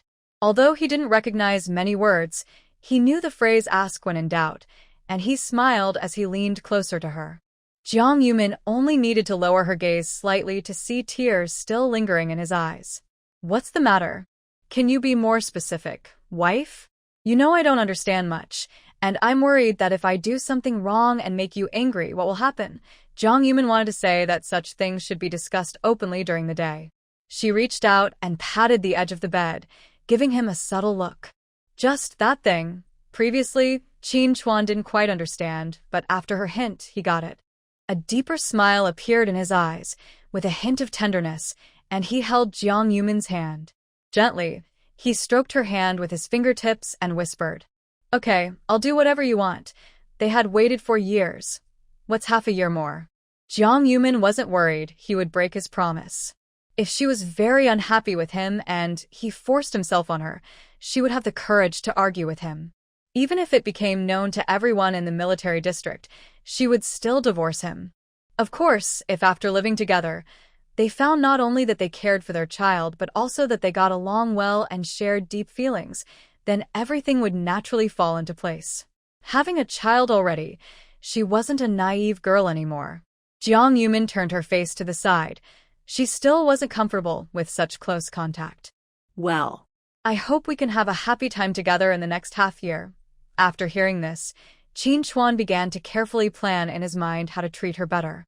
Seeing Qin Chuan happily lost in thought, Jiang Yumin reminded him again. No matter what the Liao family said when we got married, I have now completely cut ties with them. I've moved my household registration and published a statement in the newspaper. I am no longer the Liao family's young lady. Qin Chuan approved her actions. You did the right thing. In such a dangerous situation, protecting yourself and the child is very smart of you, wife. He then changed the subject with a smile. No matter what you become, you will always be my young lady. Jiang Yumin. Even a rough man can say such sweet words. She took the opportunity when Qin Chuan wasn't paying attention and quickly pulled her hand away. All right, you can go now. Qin Chuan stared at her in confusion, a little puzzled. Go where? Isn't it agreed that I should give him a chance? Why am I trying to send him away again? Qin Chuan wanted to refuse to leave, and even sat down heavily on the bed. Not only did he not want to go, but he also planned to sleep here tonight. Jiang Yumin was so angry she kicked him lightly with her foot. It's been half a year. Do we, the 3 of us, have to stay in a guest house forever? Qin Chuan hurriedly got up from the bed, a bit excited because he hadn't fully reacted yet. Just wait, I will apply for family residence. Jiang Yumin wiped her tears. Just as she was about to get a basin, Qin Chuan quickly grabbed it. He wanted to get the thermos to pour water but found it was empty, so he took the basin and the thermos away together. When he returned with hot water, the basin he carried also had warm water in it. From now on, I won't let you cry anymore. Qin Chuan suddenly remembered that on their wedding night, she seemed to cry even more than now. All right, except on the bed. Jiang Yumin washed her face and redrew her eyebrows. Qin Chuan held the mirror, standing straight like a mannequin. He was afraid Jiang Yumin wouldn't give him a chance to show himself. Jiang Yumin's mouth twitched uncontrollably, not because she didn't want to, but because it wasn't necessary to act. Well then, fine. After fixing her slightly messy hair, the two of them went downstairs. Anan and Ningning were playing happily downstairs, almost forgetting about seeing their dad. When they heard Jiang Yumin's voice, they turned around and saw Qin Chuan. Their good mood was gone. The two kids looked like wilted eggplants, a bit droopy. When they looked at Qin Chuan, they pouted and looked upset, not saying a word. Jiang Yumin didn't make the kids call him dad anymore. Some things are better left to happen naturally. Qin Chuan wanted to get closer to the kids, but was glared at by Jiang Yumin. Don't you have something to do? Hurry up and get busy. Qin Chuan reluctantly took a step back, repeatedly glancing back. The front desk staff couldn't help but sigh inwardly. Sure enough, they are a long-separated young couple, full of deep affection. After Qin Chuan got in the car, his gentle, tender gaze suddenly turned fierce. His grip on the steering wheel tightened suddenly. He remembered this grudge. He organized the documents and submitted them to his superior to apply for a family residence. The dormitory building is temporarily full. The yard is okay, right next to Commander Wang. Qin Chuan thought about that location. The yard was quite large, and he could build a toilet there, so Jiang Yumin wouldn't have to use public restrooms. After completing the paperwork, he went to the leader's office. The leader, who had just finished reading some documents and was about to rest, picked up a porcelain teacup. After taking 2 sips, the office door opened. Again, it's you. The leader looked him over and saw that although his face was cold, there was a smile in his eyes. Have you talked things over with your wife? Are you not getting divorced? Thinking about their agreement, Qin Chuan's usually gentle expression flickered for a moment. She's willing to give me a chance to prove myself for half a year. The leader. Marrying a cultured wife means more trouble. When he first suggested matchmaking, he warned him. A wealthy young lady, spoiled since childhood, and men like us, rough and simple, can't handle her. Now, it seems his words have come true. But, haha, at least someone can keep this kid in line. That little Jiang really has some skills. I like that, cultured, not pretentious, pretty, and easygoing. Qin Chuan is really lucky. Did you come to me just to talk about this? The leader took a sip from his teacup, covered it, then looked up at him. Has the Liao family gone to the northwest? What's the situation now? Seeing Qin Chuan ask about this, the leader thought he was asking for a favor and warned seriously. Qin Chuan, remember our roles. Some things don't get involved in. Qin Chuan nodded. I understand. They bullied Yumin and the kids. If it weren't for this cleanup, Yumin and the children would have been caught and tortured. As a husband and father, I can't protect them. That's my failure. Hearing this, the leader understood. All right, I'll ask about it and let you know when I get a reply. After leaving the leader's office, Qin Chuan casually walked downstairs. All I could think about was the day shortly after his wedding when I received a call about an assignment, and my mind kept thinking of Jiang Yumin, wishing I could take her with me when she moved to the military town. Mr. Liao told me things like, Qin Chuan, Yumin grew up in the Liao family living a wealthy life. You saw it yourself, Liao's house even has a flushing toilet. You're going with her to the military town, so you know what the conditions are like in the family compound. Aren't you afraid that Yumin will cry and run back, then argue with you about divorce? At that time, the task was urgent, and I was moved by Mr. Liao's words, so I started to worry a little. I was afraid Yumin wouldn't be able to handle the conditions in the family compound, so I hurriedly left. But every time I went back later, the Liao family blocked me from seeing Yumin. You've been communicating all along, calling her, and you've heard her voice. Despite not seeing her face, I received letters full of harsh words from her. She even sent me photos of her laughing and talking with another man. How could I not be angry? The next year, I was pushed to the point where I aimed my gun directly at Mr. Liao. I'm telling you again, I want to see Yumin. At that time, the Liao family was still very powerful in Shanghai. When Mr. Liao saw my gun, he didn't hide or retreat. He even stepped forward. Qin Chuan, you should know that with the Liao family status, Miss Liao could marry someone better and more talented than you. Choosing you was because we hoped you could protect the Liao family. Mr. Liao's smile was cunning and proud. Look, I have Yumin in my hands, and you're climbing the ranks. The Liao family remains strong. That's good for both of us. I pressed forward, even risking my future. I don't care about my future. I only want Yumin. Mr. Liao's smile grew more reckless, his eyes full of madness. If you have no future, then you can only come to bury Yumin. Qin Chuan, go work hard. Go fight for your future. The higher you climb, the better you can protect the Liao family. Then Yumin will be safe. Otherwise. He pointed at the gun pressed against his forehead. This is Shanghai, not the military district in Rong City. If you shoot and kill me, you won't see Yumin again. As my memories faded, I was just about to step down the last stair of the corridor when I looked up and saw the clear blue sky. His hard work and effort are to stay true to his country and his beliefs. He cannot be used by others, but he also cannot abandon Jiang Yumin. So he secretly sneaked into the Liao family house many times. He thought that if he could find Jiang Yumin, he would take her away directly. But he couldn't find her. If he had known from the start that the Liao family had planned to choose him intentionally, he would never have let Jiang Yumin and himself fall into this danger. He never expected that Jiang Yumin would really have 2 children with him, or that she would try to lie and say the children weren't his. Annin's appearance clearly shows he's a smaller version of him. He's not blind, so he can recognize his own children. He opened the car door and got back into the Jeep. Many thoughts flooded his mind again. In these 4 years, he couldn't find Jiang Yumin, but he found many crimes committed by the Liao family. He wanted to send an anonymous letter to report the Liao family. If they tried to run away, they would have to make Jiang Yumin take the blame. Then, he could find Jiang Yumin and take her away. But before submitting the anonymous letter, he kept having the same dream. In the dream, everything went according to plan, just as he was heading to Shanghai to take Jiang Yumin away before the Liao family was exposed. He was ambushed and nearly killed by enemies.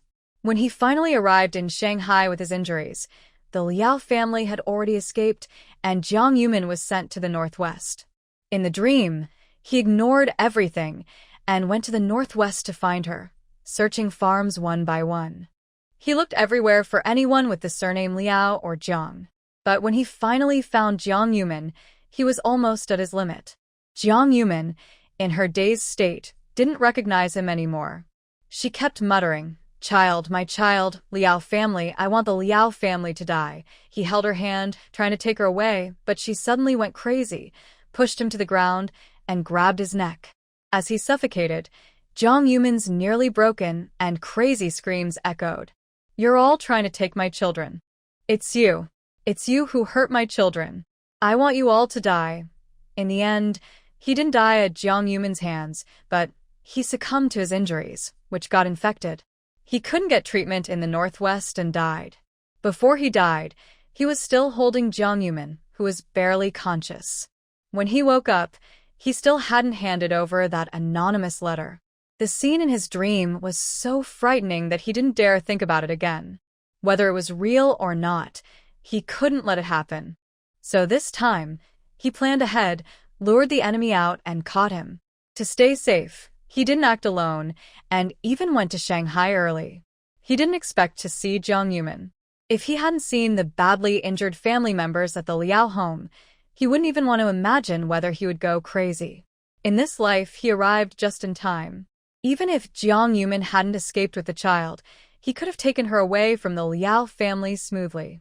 Thinking about the suffering Yumin endured and the pain she went through, Qin Chuan felt so heartbroken he could hardly breathe.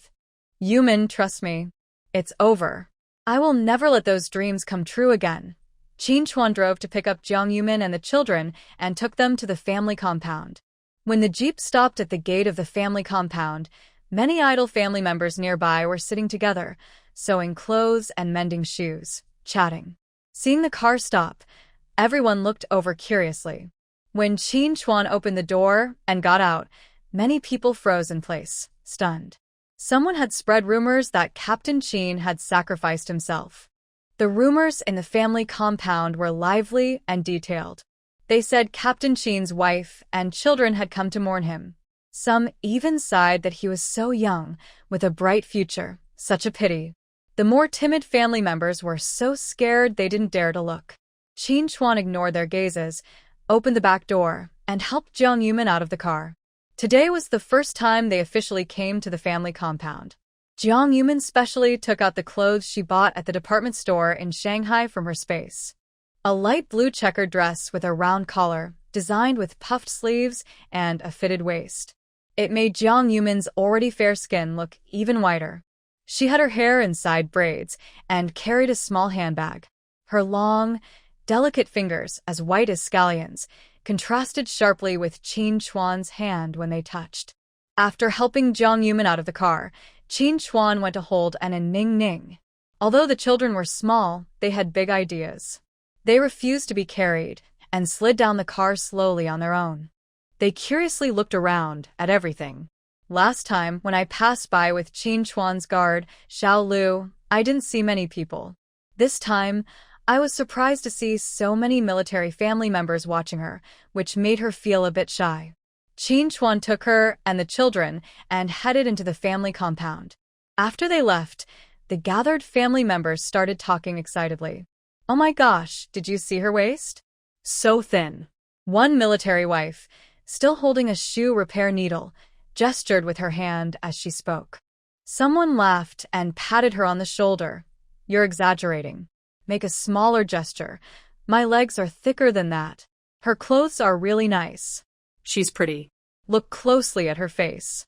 "She looks like." She hesitated, not quite finding the right words because she wasn't very educated. Finally, she said like a fairy. Before, most people didn't know Qin Chuan was married, and they knew little about Jiang Yumin. Their conversations mostly focused on the fact that the two children were twins and that she was beautiful. She had amazed the entire family compound.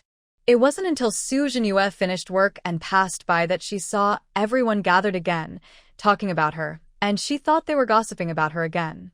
People from the city and the countryside had clear differences. City folks looked down on rural people, criticizing their loud talk, unruly behavior, and tendency to gossip. Rural folks thought city people were strange, big yards but no vegetables planted, just wasting space. City people wore bright clothes, put on makeup, but didn't do chores, cook, or take care of children. The two groups had clear boundaries. Jiang Yumin, however, belonged to a third group. In terms of temperament and appearance, she easily outshined everyone. "Is she Qin Chuan's wife?" Su Zhenyue listened curiously for a moment. Seeing they weren't talking about her, she casually said something. Although they didn't interact much, it was polite to greet each other when they met. She took the initiative to speak first, and everyone naturally responded with a few words. "Yes, the car is still parked here." Qin Chuan took some things inside. He probably went to clean up. When the wife and children arrived, wouldn't they need to apply for permission to enter the family compound? Everyone remembered the incident where Su Zhenyue was picked up from the city late at night and moved into the family housing the next day. They exchanged brief glances, both hiding teasing smiles in their eyes. Everyone knew she came because her family had trouble, rushing to follow the army, trying to comfort Commander Wang, worried about losing her good life. Su Zhenyue pretended not to notice their teasing looks and spoke casually. "Captain Qin's wife isn't ordinary. She's the daughter of a wealthy Shanghai family. The Liao family is very rich." She paused, teasing everyone's curiosity. Then she softly added, "At the height of their wealth, they were among the top 3 families in Huizhou." As soon as she finished, everyone gasped in surprise. "Wow, how much money do they have? They must have a mountain of gold and silver at home, probably so rich they could sleep on money every night." Hearing their chatter, Su Zhenyue couldn't help but sneer. That's all they knew.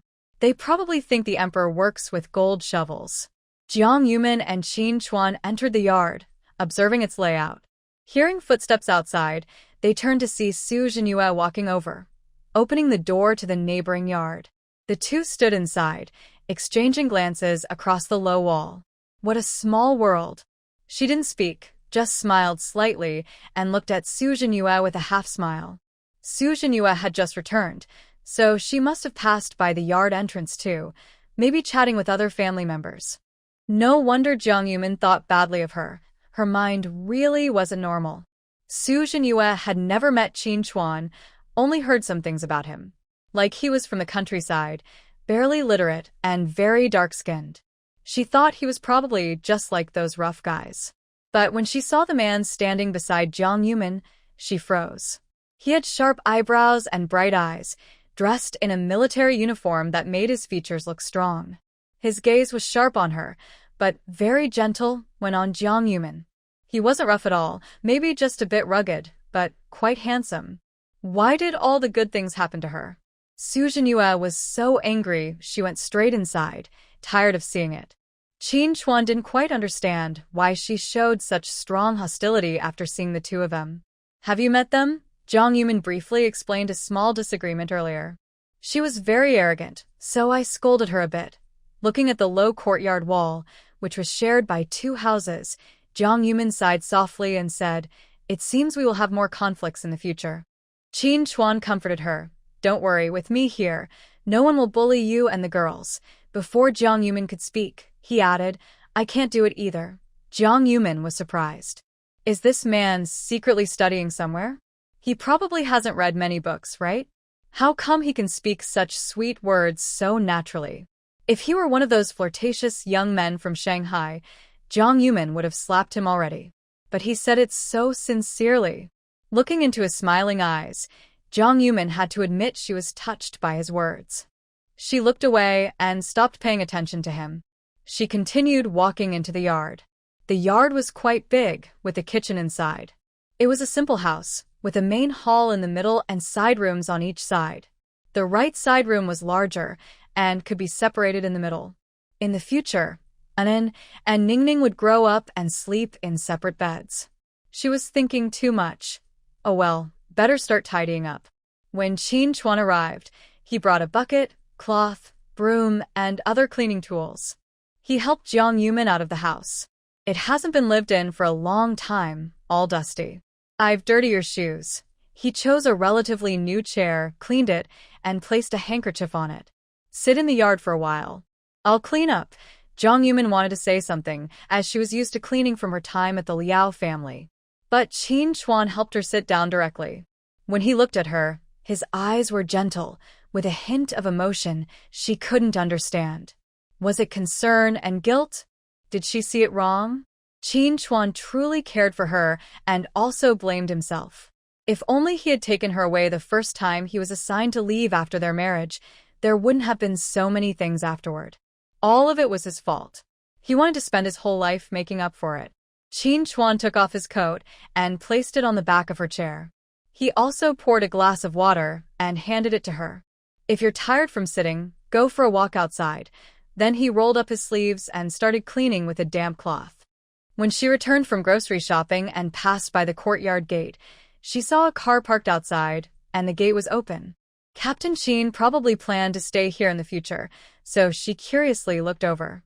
She saw a beautiful woman sitting on a chair, wearing a light-colored dress, with high heels on her feet. She held a handkerchief and leaned slightly on the back of the chair, occasionally fanning herself to chase away mosquitoes. She looked delicate and charming, even more so than the women in the family compound who claimed to be city girls or wealthy young ladies. Jiang Yumin heard the noise and turned her head slightly. Suddenly, their eyes met. The woman was startled and nearly lost her balance. Qin Chuan, hearing the noise, came out of the house carrying a basin.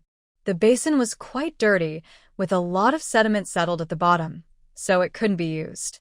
Captain Qin was cleaning while his wife rested. It was nice, and he wished his own husband would be as caring. But he also thought if he married such a beautiful wife, he would have to be very gentle with her. Wow, so it's Captain Qin. Is this your wife? She's really beautiful. I have something to do, I'll go now. She quickly left with her basket of vegetables. When she was at the gate of the family compound earlier, she couldn't see clearly from far away. She agreed with what others said. This wife of Captain Qin looked like a fairy descending from the sky. She was so beautiful that just looking at her made her feel nervous. How can someone be this pretty? Jiang Yumin reached out and touched her face. When she was at the Liao family's place before, her skin wasn't this fair and tender. Could it be the effect of the spiritual spring water? That afternoon, Qin Chuan only finished cleaning the side room and the main hall. Tomorrow I'll clean again, let it air out for 2 days before moving in. I'll tidy up the yard now. Once it's done, you can move over. He looked a bit anxious and said, "Sorry to trouble you. You'll have to stay at the guest house for a few more days." Jiang Yumin and the children didn't mind much. They had already stayed for half a month and were getting used to it. Qin Chuan was cleaning alone. He arrived early, while Jiang Yumin and the children were still sleeping. After delivering breakfast, he didn't disturb them. Unexpectedly, while he was cleaning the yard, many aunts and sisters-in-law carried bowls and gathered at the gate. "Captain Qin, I heard your wife is very delicate and doesn't do anything." "What's she? A rich lady from a capitalist family? You're a grown man. How can you do this work?" "Let your wife do it." No one knows who spread the news, but in just one night, everyone in the family compound knew that Qin Chuan's wife, who never touched spring water with her fingers, was standing in the yard, bossing Qin Chuan around as if he were her servant. It was like she was a wealthy lady. Many of the sisters-in-law were from the countryside. Hearing this, some, though they didn't say it aloud, looked down on Jiang Yumin. What arrogance! With such a poor background, how could they be proud of their 3 generations of humble farmers? Qin Chuan put down what he was holding, looking serious. "I finally married my wife. I won't hurt her for anyone. She's not a rich lady from a capitalist family. She's just like us, poor farmers.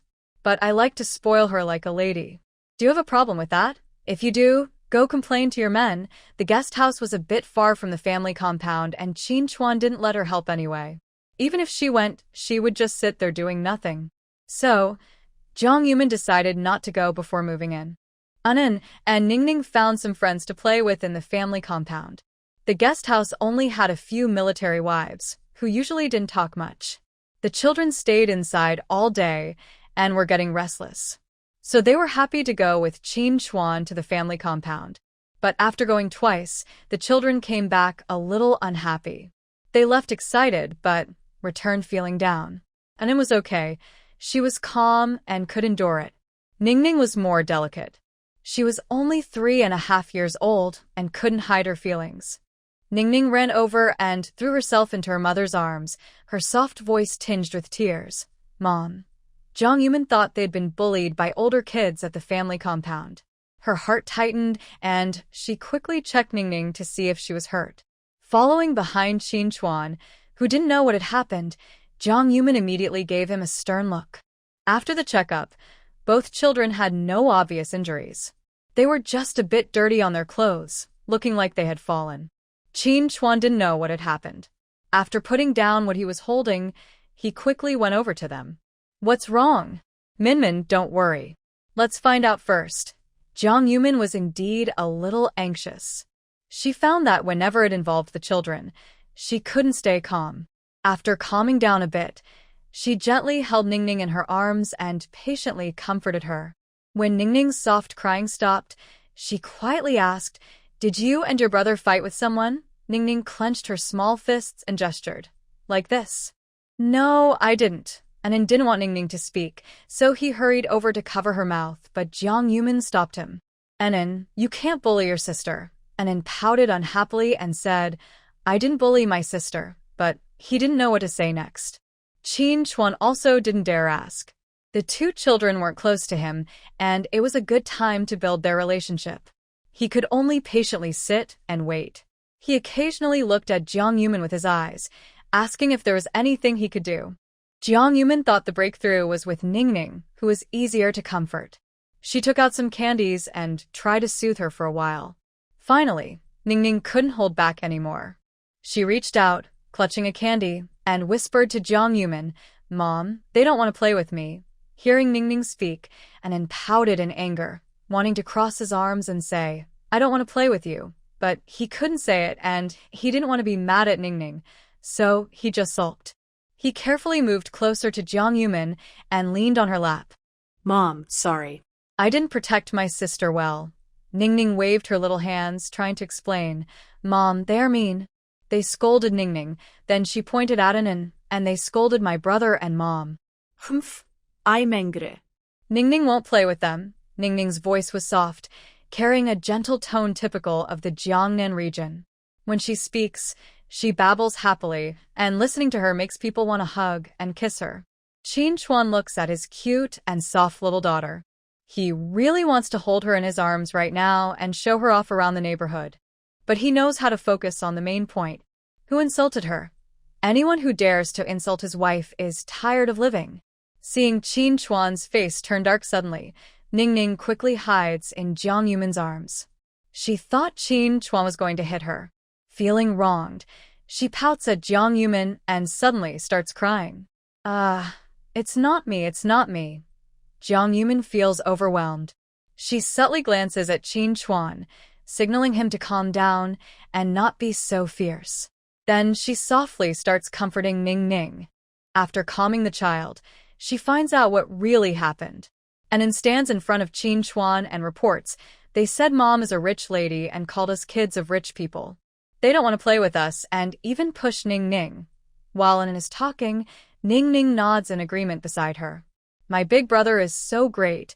He explained everything clearly. I don't know how to say it better." Ningning pulls on Jiang Yumin's sleeve. "Ningning is good, Mom, don't cry." Seeing Jiang Yumin's eyes red, she thought Jiang Yumin was crying because of him. Hearing her daughter try to comfort her, Jiang Yumin feels warm inside. But anyone who pushes her daughter is asking for trouble. After understanding what happened, Qin Chuan suddenly stands up. "This matter, I will handle it."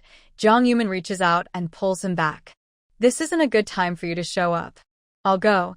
And En and Ningning stare blankly at Jiang Yumin, then remember how amazing she is. Last time, Aunt Sue stepped on Ningning and refused to apologize. Mom helped Ningning get justice. Kids can argue, but hitting each other is never okay. Jiang Yumin is so angry she can't even eat lunch. She takes the two children downstairs. Seeing her fierce look, Qin Chuan quickly pushes his bike to follow. The guest house is so far from the neighborhood. "I'll ride you there." He places the children on the front rack of his bike and easily gets on with long legs. Jiang Yumin looked up at the bright sun and thought about the distance. She clenched her handbag, no longer feeling shy, and sat directly on the back of the bicycle. After Qin Chuan took them into the residential area, and Anning guided her smoothly, and they found a group of children. Jiang Yumin got off the bike and walked toward the children, but Qin Chuan grabbed her wrist. Yuminyu. In his memory, Jiang Yumin had always been a quiet and reserved person. She hasn't even moved in yet, and she's already bullying and Anning. They've suffered a lot of unfairness at the Liao family, and they're naturally a bit timid. If they're bullied as parents, we should step in. If we don't help, the children will only become more timid in the future. Jiang Yumin waved her hand at him. "Go back to the yard and get things ready. Don't show yourself. I'll handle this." Qin Chuan looked a little worried. "If anything happens, call me right away." After Qin Chuan left, Jiang Yumin took in Anning's hand and walked toward the children. The leader of the children, about 10 years old, saw an Anning and made a funny face at them, smiling happily. "No. All you do is tattle and cry." "That's so boring." Jiang Yumin didn't waste words. She directly asked an Anning, "Who pushed you?" "How did it happen?" A family member dressed in ordinary worker clothes hurried over, trying to snatch the child from Jiang Yumin's hands. The noise of their argument attracted many people's attention. Soon, everyone in the family compound came out curiously, holding bowls to see what was happening. "What's going on? Isn't that Qin Captain's wife? Why is she arguing with the child?" As people started talking loudly, Jiang Yumin saw most of them gathered and then spoke. "Is it true that Captain Qin's words don't matter? A bunch of kids are pointing at Mayan and Ningning, calling them the children of capitalists. I want to know, do you also call them that behind their backs?" Everyone was stunned. Qin Captain's wife looked gentle and quiet on the surface, like a fairy girl. But when she acted, she was so fierce and quick, it was a bit scary. Jiang Mianyan, dressed as a worker, saw her son being held tightly, and Jiang Yumin had no intention of letting go. She was so anxious, she stomped her feet. You can't bully my child, Jiang Yumin immediately retorted sharply, and when he pushed Ning Ning, why didn't you say anything? What do you mean? Your family can hit people but not get hit. Today, I want to make this clear. Jiang Yumin, will eat anything but never suffer losses. People argued back and forth. Some who understood the situation quickly stepped forward and slapped their own children hard on the buttocks. Letting you bully your younger siblings, this is nothing. Then they pulled the children and apologized to Jiang Yumin. Sister-in-law, don't be angry. We didn't say those words at home, nor did we teach the children. Rest assured, I will find out where he heard that. Since they were all military family members, many of them grew up in the city and were educated. They wouldn't be so unreasonable. Jiang Yumin caused this fuss just to find out who was spreading rumors about her behind her back. Actually, they didn't say anything. Jiang Yumin knew that too. Not many people in the family compound knew her true identity. Why was she so eager to be dragged into this? Since Su Zhanyu moved into the family compound, she must have been excluded a lot. They probably wanted to use her to divert everyone's attention. Otherwise, Jiang Yumin simply couldn't understand her purpose for doing this. When a child was hit, they cried and told the truth. It was Prince Yu who said it. Boo-hoo, Prince Yu gave us candy and told us not to play with an Ning Ning. Jiang Yumin didn't know who Prince Yu was. After asking, she found out he was Su Zhinyue's son. Many people's faces looked unhappy. Some remembered that on Jiang Yumin's first day at the residential area, Su Zhinyue had sarcastically mocked her as a rich girl. Now she understood the root of the problem. She couldn't let this group of children go easily. After each of them apologized to an Ning Ning, their parents pulled them away by the ears. Jiang Yumin was a bit disgusted by the little boy who wiped his nose with his sleeve. He was too dirty. Why did you push Ning Ning? The boy looked about 7 or 8 years old. If it was just normal roughhousing among children, Jiang Yumin wouldn't mind much. But after insulting her and then hitting her, that showed it was intentional. The boy pouted and kept crying loudly, but refused to speak. His crying gave Jiang Yumin a headache. Jiang Nianyan cautiously approached and said, little sister-in-law, let's talk nicely. He's still just a kid. Jiang Yumin snorted softly. A kid? My and a Ning Ning is already an adult. Many people around looked at Jiang Nianyan. She felt a little helpless at first. But she didn't want to scold her own son. He was her precious baby. Guangzong, you need to say sorry to your sister. Jiang Yumin looked down and saw that Sun Guangzong still had candy syrup on his face. He must have eaten a lot. She took out a big white rabbit candy from her bag, bought from the Shanghai Supply and Marketing Cooperative. Tell Andy why you pushed your sister. Jiang Yumin waved the candy in front of him, and Sun Guangzong immediately stopped crying. His small body twitched as he said, it was Prince Yu who said it. Whoever hits them gets a piece of candy. Jiang Yumin quickly put the candy away. She didn't say she would give it to him. Don't overthink. Sun Guangzong watched the white rabbit candy disappear in front of him, crying out loudly in distress. Jiang Nianyan was about to carry the boy away, but Jiang Yumin stopped her. Don't go yet, I haven't apologized. Under everyone's watchful eyes, Jiang Nianyan couldn't help but apologize repeatedly. Only then did Jiang Yumin let them leave. After they left, Jiang Yumin grabbed a handful of candies and looked at the other children. Would you like to be friends with the little brothers and sisters? Since she would be living in the residential area for a long time, she couldn't cause too much trouble, so an Anning wouldn't be able to make good friends. This incident was just to let everyone know that Su Zhinyue was causing trouble behind the scenes. Each child took a candy and apologized to an Anning sincerely, saying, Annie, sorry. I promise I won't call you a capitalist exploiting workers anymore. Jiang Yumin took the children back to the gate of the courtyard, and Qin Chuan accompanied them. The meals from the cafeteria were still at the guest house. On the way back, Jiang Yumin briefly explained what had happened. Now everyone knows what she was up to behind the scenes, but actually making everyone aware wasn't the main goal. She wanted to use the mouths of the people in the residential area to spread the news. Qin Chuan came with Xiao Lu in a jeep. Jiang Yumin packed her things, and Xiao Lu helped carry them down. When they arrived, she only had a small bag. They had stayed at the guest house for more than half a month. Now her belongings were quite a lot, some bought when she went to Rome City, some from the supply and marketing cooperative. Most of them, however, were taken out from her space. When the car stopped at the gate of the residential area, many people looked on curiously. Some caring residents came over to help carry things. The roads inside the residential area were narrow, and the Jeep had trouble turning out. Chin Chuan was worried Jiang Yumin would get tired, so he didn't let her carry anything.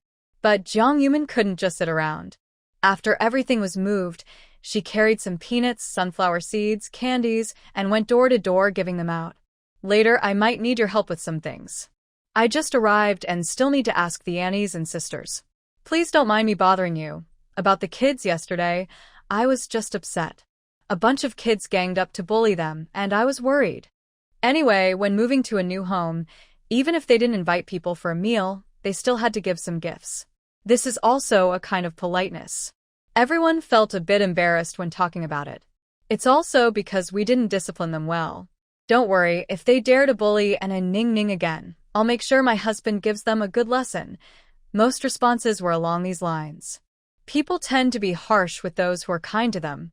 Moreover, Jiang Yumin is generous. She always gives the same kind of gift to each family. Unlike before, when a few city folks acted like they were better than everyone else and ignored her because she was from the countryside. Jiang Yumin's reputation changed from being a delicate, privileged young lady to a bossy one, and then to a well-educated, polite young lady.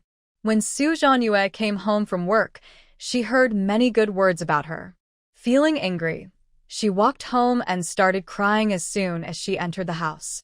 When she moved in, people spoke coldly about her, criticizing her for not cleaning or cooking. Everyone seemed to be watching her closely, like they had a radar aimed at her every move. When it was Jiang Yumin's turn, they stopped talking.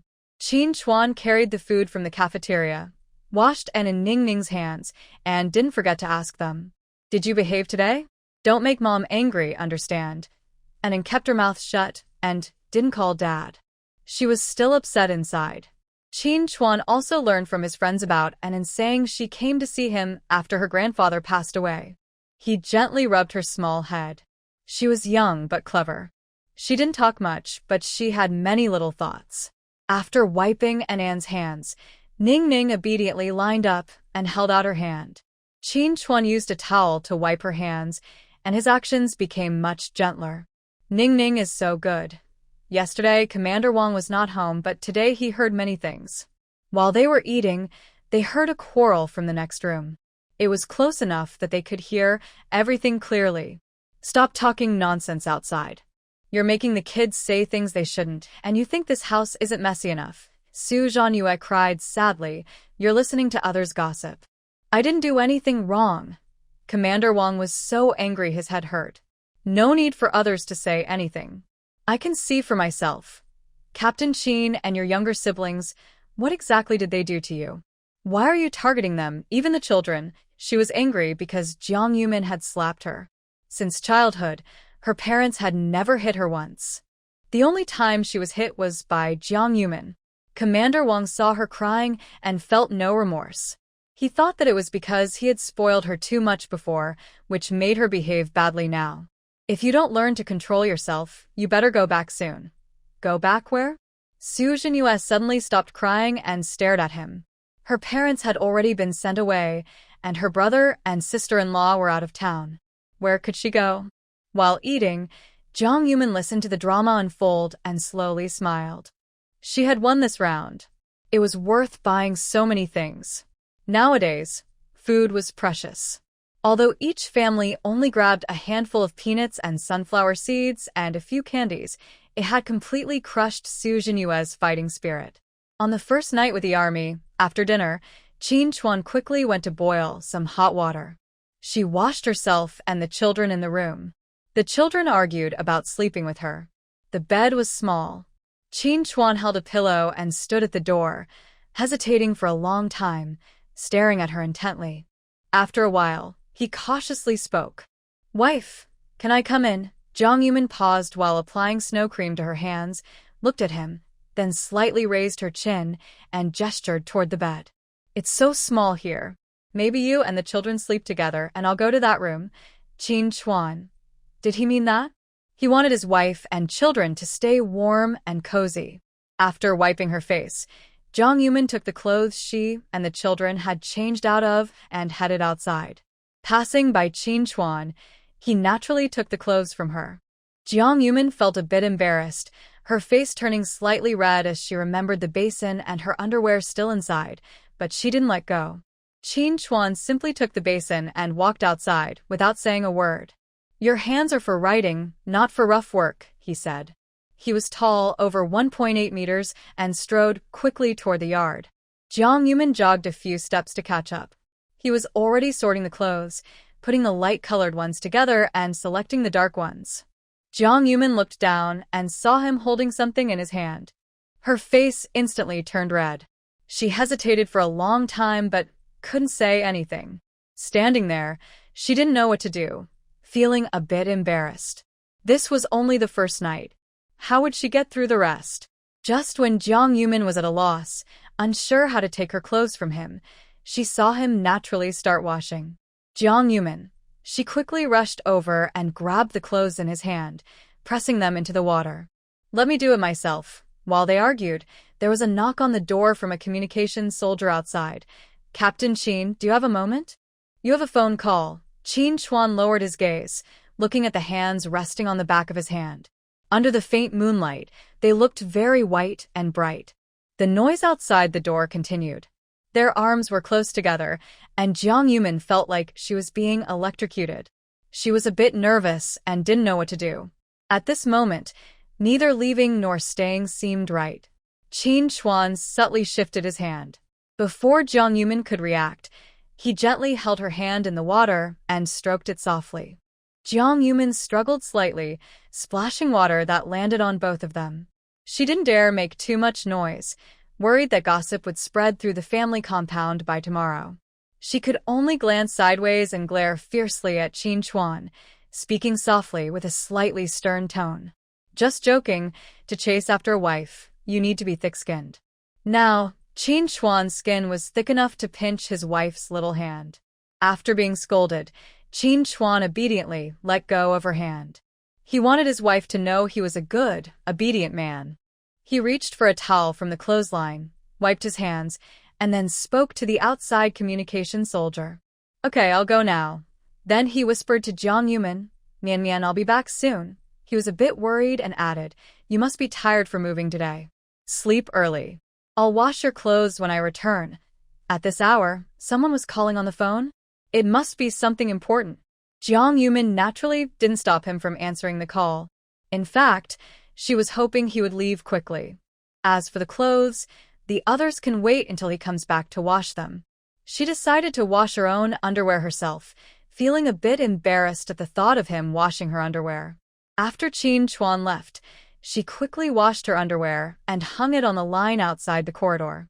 The courtyard wall was a bit low, and she felt it was awkward to hang clothes there because anyone passing by could see them.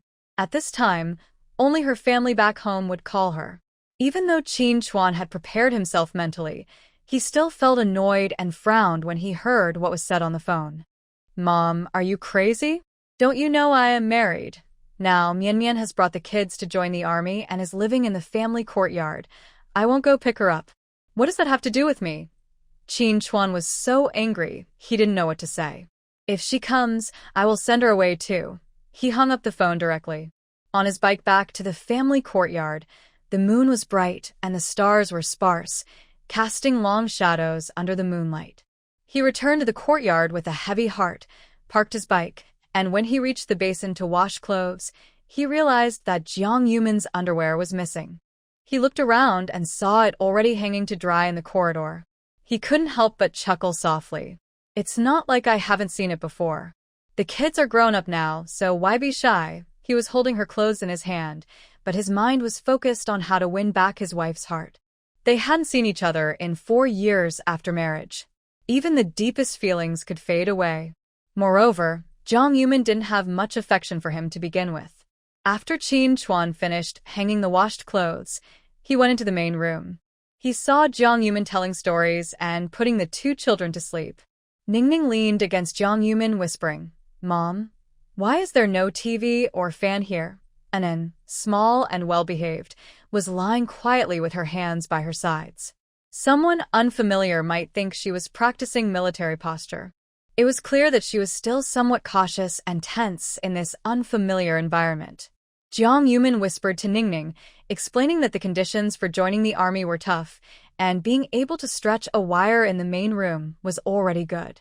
Qin Chuan, reluctant to sleep, leaned against the doorframe, quietly waiting.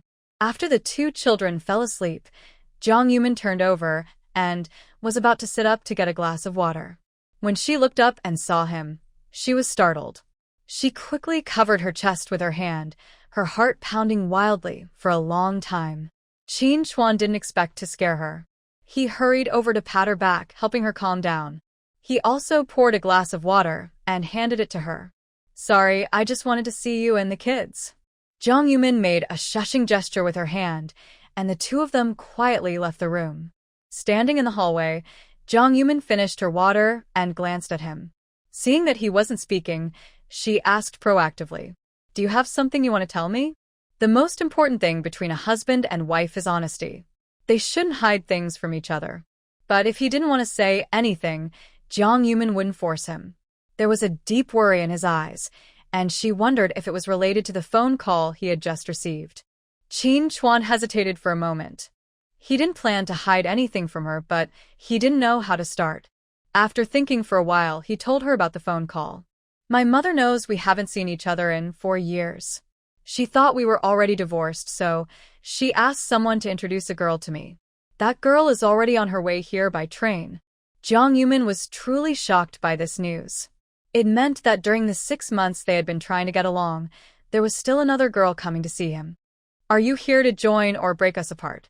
Jiang Yumin quietly took a step back, creating a small distance between them. Actually, she almost said you two could try to get along and see if it works better. But after seeing his cold, piercing gaze, she quickly changed her words. Wouldn't that be unfair to the girl?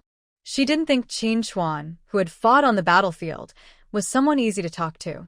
He just liked her, so he was willing to tolerate her now. But if she really angered him, who knew what he might do? Qin Chuan was not highly educated and didn't read many books. If you asked him to analyze words carefully, he wouldn't understand. That didn't mean he was stupid. Almost immediately, he noticed the change in Jiang Yumin's eyes. He walked directly to her, stood close, and she could even hear his heartbeat pounding. Jiang Yumin had to lift her head and look into his sharp eyes. Qin Chuan was afraid Jiang Yumin might misunderstand, so he didn't dare let the misunderstanding last overnight. What if she lay in bed and started overthinking? In the end, out of anger, he left early in the morning with the child. Where could he go to cry? "Yumin, I really don't know about this. Don't worry, I won't see her. When she comes, I'll have Xiao Lu send her back. I finally got to see you after a long time, waiting for you to bring the child to join the army. Yumin, in this life, I only want you." He was serious earlier, but suddenly, he blurted out a sweet talk. Jiang Yumin subtly glared at him, then reached out and tapped his chest, feeling his heartbeat tremble under her fingertips. She pushed him back gently. Softly, she said, "We agreed to keep our distance." Qin Chuan didn't listen. If he really kept his distance, he wouldn't be able to hold his wife in his arms or kiss her anytime soon. But he would remember her words. Before Jiang Yumin fully accepted him, he wouldn't force her to do anything she didn't want. Jiang Yumin thought for a moment. "You still need to handle this matter well. Don't let it affect your future." Qin Chuan, with a husky voice, moved closer to her. "My future isn't more important than you, Jiang Yumin." Forget it. She couldn't explain her feelings to this love-struck guy. "It's late. Go to sleep." Jiang Yumin didn't say much and turned around to go back to her room. It was still somewhat hot in Rongqing, stuffy inside without a fan. She didn't close the door, worried the child would feel too hot. Before sleeping, she carefully closed the mosquito net, which she bought from the Shanghai department store. Changing places made her sleep uneasy. She was awakened by Qin Chuan's voice getting up. His biological clock was very punctual. He woke up at the same time every day. After a quick wash, he prepared to go for a morning run. While washing in the yard, Qin Chuan was only wearing a thin vest, with his back turned to her. The man had broad shoulders, a narrow waist, and long legs. His good looks and physique were impressive, which was why Grandpa Liao had taken a liking to him at first sight. Despite being 7 or 8 years older than Liao Yingying, he still decided to marry her. Liao Yingying didn't realize she had such a good man. In her past life, she also didn't cherish him. This time, although she initially wanted to divorce him out of anger, after spending a few days together, she felt that he was actually a good person. Life here was peaceful, but next door, they had been noisy since last night. It quieted down at night, but started again early this morning. Didn't you tell me to leave? Fine, I'll go now. Su Jinyue, feeling angry, grabbed her bag and was about to leave. Commander Wang, still in his pajamas, hurriedly came out to stop her. Just as he wanted to say a few words to calm her down, he looked up and saw the scene. Jiang Yumin and Qin Chuan were both standing in the yard, with bright, focused eyes, watching them closely. It was obvious they were watching the drama, even as a couple. Although Su Jinyue was still angry inside, she didn't want Jiang Yumin to see her embarrassed, so she turned around and went back inside. Noticing the gaze from next door, which had been on her the whole time, Qin Chuan turned to look and saw Jiang Yumin standing behind him, not sure when she had arrived. Go back to sleep a little longer. I'll go to the cafeteria to get some food. Jiang Yumin glanced around and saw that the kitchen was empty, no pots, pans, or dishes. Seeing her look toward the kitchen, Qin Chuan quickly went inside to get his bankbook and the usual allowance box. Take this money. If anything is missing at home, you can buy it. Once the kitchen is cleaned up, I'll cook. They spoke without lowering their voices. Next door, Su Jinyue and Commander Wang naturally heard everything. Initially, Su Jinyue was almost over her anger, but hearing this made her furious again. She was eager to compare herself with Jiang Yumin. Listen, her position is higher than yours, she looks better than you, and she cares for her wife. What about you? Commander Wang was clueless about why she suddenly got so angry. I didn't ask you to do anything. I'm just going to wash my clothes when I get back, eat at the cafeteria, and the kids are cleaning the house. What more do you want? Su Jinyue shouted at her. Jiang Yumin and Qin Chuan, standing in the yard, listened to their entire argument. During the shouting, their voices were quite loud. They couldn't even pretend not to hear. Jiang Yumin feels that compared to herself, who is just known as the daughter of a wealthy family, Su Jinyue seems more like a spoiled young lady who was raised with care.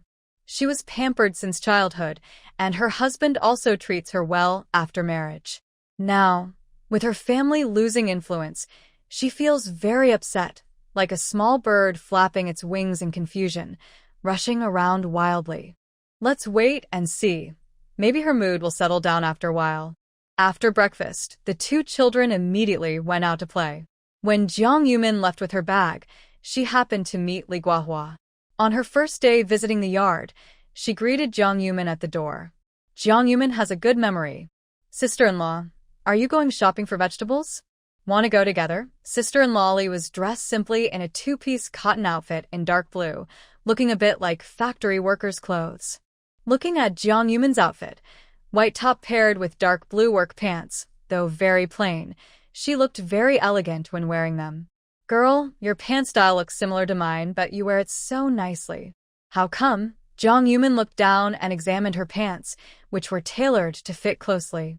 Sister-in-law Li's pants were just plain. She pointed at the sides of her pants' legs. Sister-in-law, next time you should gather this part a bit, make the pants a little looser, not too long.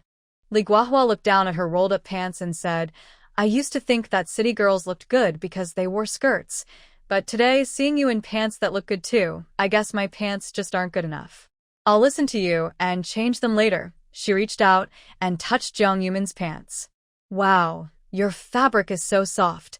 She said that Jiang Yumin shouldn't wear such plain clothes.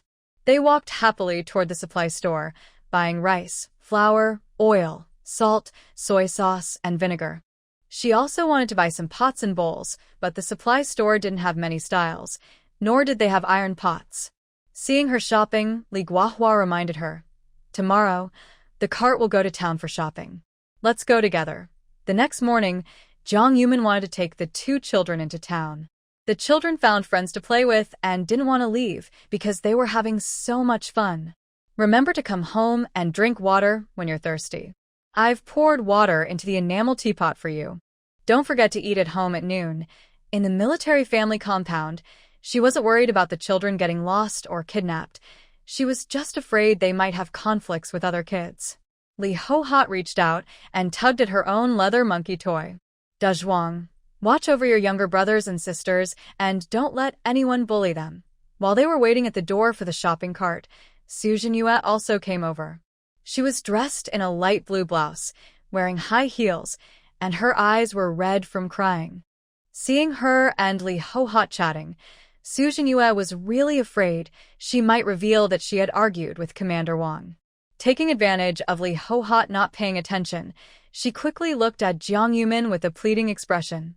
If the other military families found out she had argued with Commander Wang and run away from home, she would be in big trouble. But since she had nowhere to go and returned quietly, she would lose face. Jiang Yumin thought Su Jinyue was really contradictory. She slowly smiled at Su Jinyue with a mysterious look in her eyes. She didn't have the time or interest to gossip about her, but the conflict between them couldn't be solved just with a pleading look. Su Jinyue didn't quite understand what she meant and thought she was deliberately trying to mock her. She stomped her foot angrily, feeling wronged and almost crying.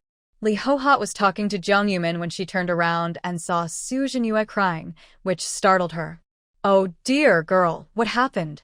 Did you argue with Commander Wang?" Hearing this, Su Jinyue froze in place, staring blankly at Jiang Yumin. Jiang Yumin gently smiled at her, but she didn't say anything. She hadn't spoken at all. It was Li Ho-hot who was talking. "Don't wrongly accuse good people." The shopping cart stopped in front of the three of them. Probably knowing there was a small conflict between them, Li Ho-hot squeezed in between and sat down. "You two just moved here. If you have questions, just ask. The women in the courtyard are very easy to talk to." Su Jinyue snorted softly, muttering in her heart, "I don't think so." Jiang Yumin nodded. "Okay." Most of the conversation on the way was Li Ho-hot talking, with Jiang Yumin occasionally replying.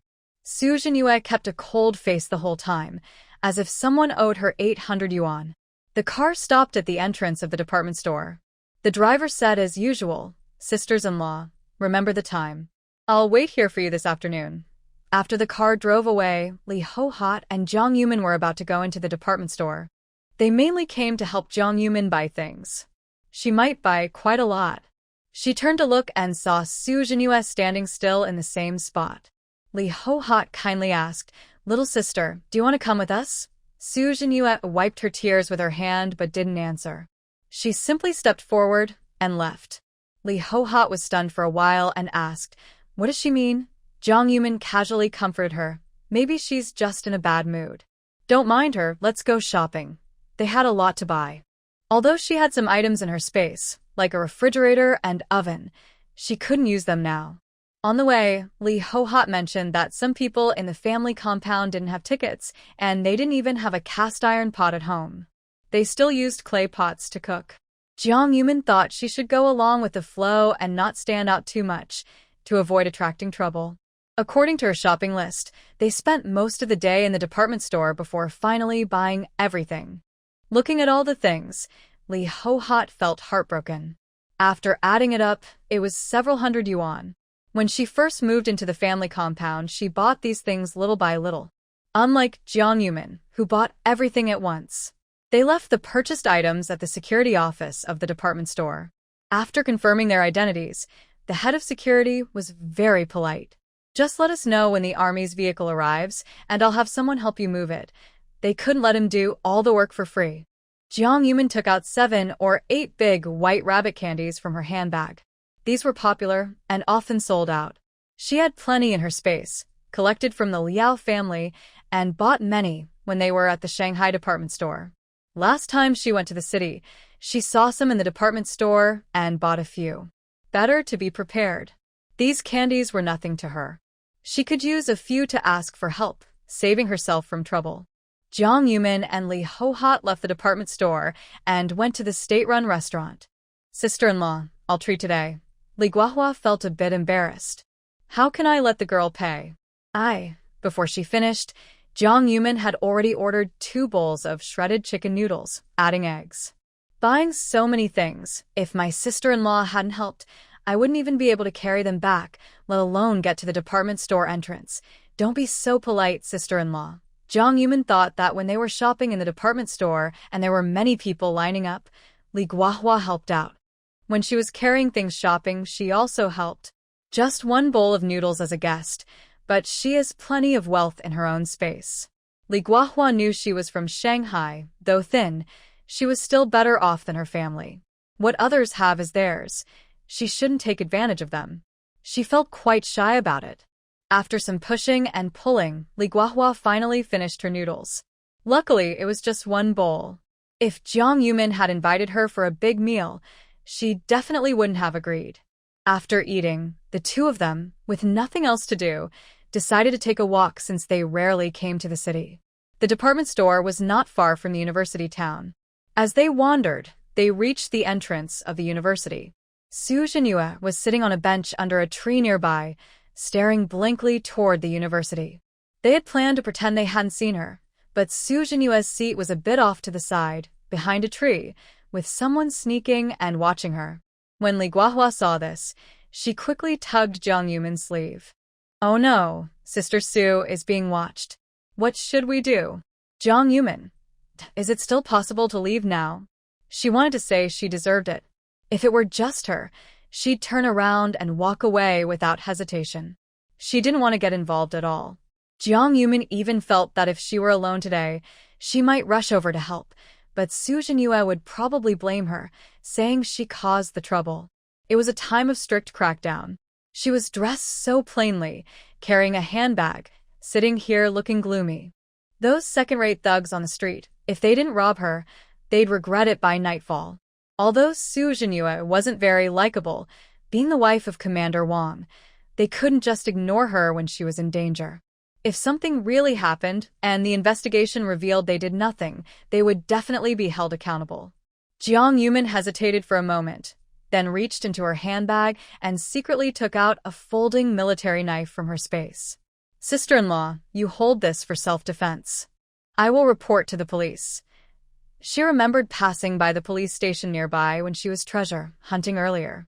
Li Hohat's hand holding the knife was trembling. She had never experienced anything like this before. Be careful, sister. She thought Jiang Yumin looked much prettier than Su Zhenyue. So delicate and weak, she might easily attract attention. Jiang Yumin ran toward the police station she remembered. It wasn't far. She told the police her identity. That man has been sneaking around behind the trees, watching Mrs. Wang. Since she was a woman, a female officer was also on duty this time, riding a bicycle with her. A few people hurried toward the university city gate. Before they got close, 2 police officers dropped their bikes and rushed over. Jiang Yumin jumped off her bike and saw Li Hohat holding the knife, blocking in front of Su Zhenyue. The man had a cut on his arm. Get down, crouch and cover your head. The man was frightened by the police's voice, trembling and turning his head to look over. In a daze, it seemed he saw the ghost girl from that night.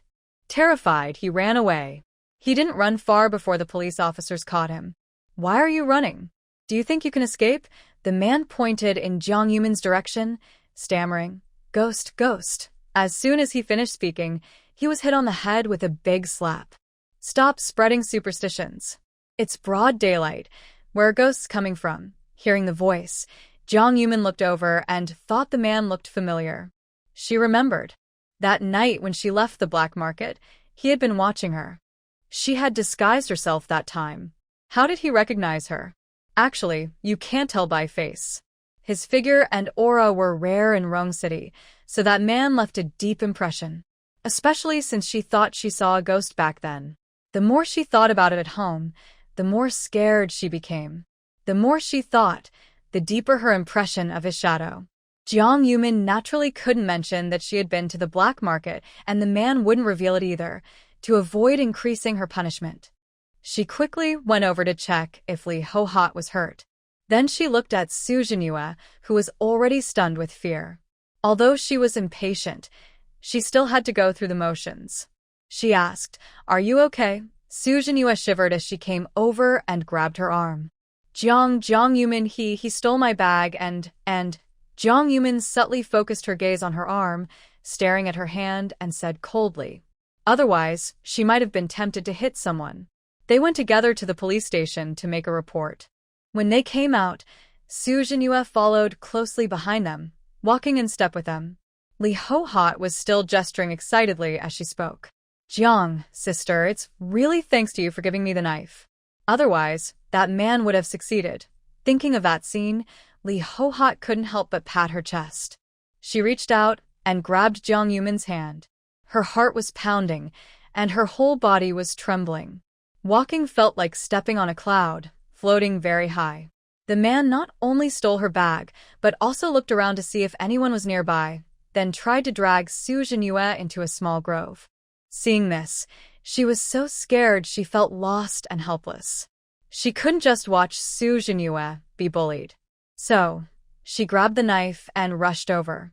Fortunately, Jiang Yumin arrived with the police quickly, or she might not have been able to hold on much longer. Su Jinhua watched the two of them walk hand in hand ahead, pouting and following behind. She thought about it and felt that telling others about this would be too embarrassing. And if it got out, who knew what the family members would say about her in the community? After hesitating for a moment, Su Jinhua caught up with them. "Aunt Li, Jiang Yumin, about what happened today." She hesitated and couldn't bring herself to speak. Jiang Yumin understood what she wanted to say and chuckled softly. "Don't worry, I'm not the kind to gossip behind people's backs. If something bothers me, I say it to their face." Su Jinhua always felt that she was deliberately saying this for her to hear. Li Ho-hot also expressed her stance. "Don't worry, I won't say anything." The three of them headed toward the department store. After waiting a while, the shopping cart arrived. The security staff helped load the items onto the truck, and then the three of them got in and left. On the way back, the atmosphere in the car was very tense. Jiang Yumin rolled down the window to get some fresh air. She didn't speak until they reached the family courtyard. The sisters-in-law sitting outside the courtyard came over to help her carry things inside. After everyone went home, Jiang Yumin took the chance, when no one was around, to quickly gather the usable items from the room. When Qin Chuan returned, she could explain that all these things were bought by her today. There was malt extract, milk candies, fruit cans, rice, flour, oil, brown sugar, white fungus, some mushrooms, and a small pack of bird's nest. All the items were piled in the main hall. She felt a bit tired. After drinking some spiritual spring water, she went back to her room to rest. When Qin Chuan came back and saw all the things, he rolled up his sleeves and started tidying up. The food was put into the storage cabinet, and the pots and bowls were cleaned and put away in the kitchen. All the miscellaneous items were also arranged neatly. When Jiang Yumin woke up, he was kneading dough. She leaned against the kitchen door, quietly watching him. Noticing her gaze, Qin Chuan looked over. "Why? Are you surprised that I can cook? Every time I make a mistake, I get punished to do kitchen duty. Don't say I can't knead dough, I can also make caramel. I saw you bought pork belly. Today, I'll cook you some braised pork so you can taste my skills. A man who can cook is really handsome." Jiang Yumin watched for a while, feeling reluctant to look away. After a moment, she wanted to find something to talk about. On the way back today, no one was talking, so she could let her mind wander. She thought about how his mother could introduce him to another girl. It seemed she wasn't easy to get along with. Jiang Yumin wanted to learn more about her in-law's family to be prepared for any surprises in the future. Qin Chuan left the dough to rise and started washing vegetables to prepare dinner. After Deputy Wang from the neighboring village returned, the two of them stayed inside the house, not talking much. Occasionally, there were sounds of arguing. When Wang Zhengwei brought Su Jinhua over, he was holding a fruit can and said, "Captain Qin is also at home." He smiled and handed over the fruit can.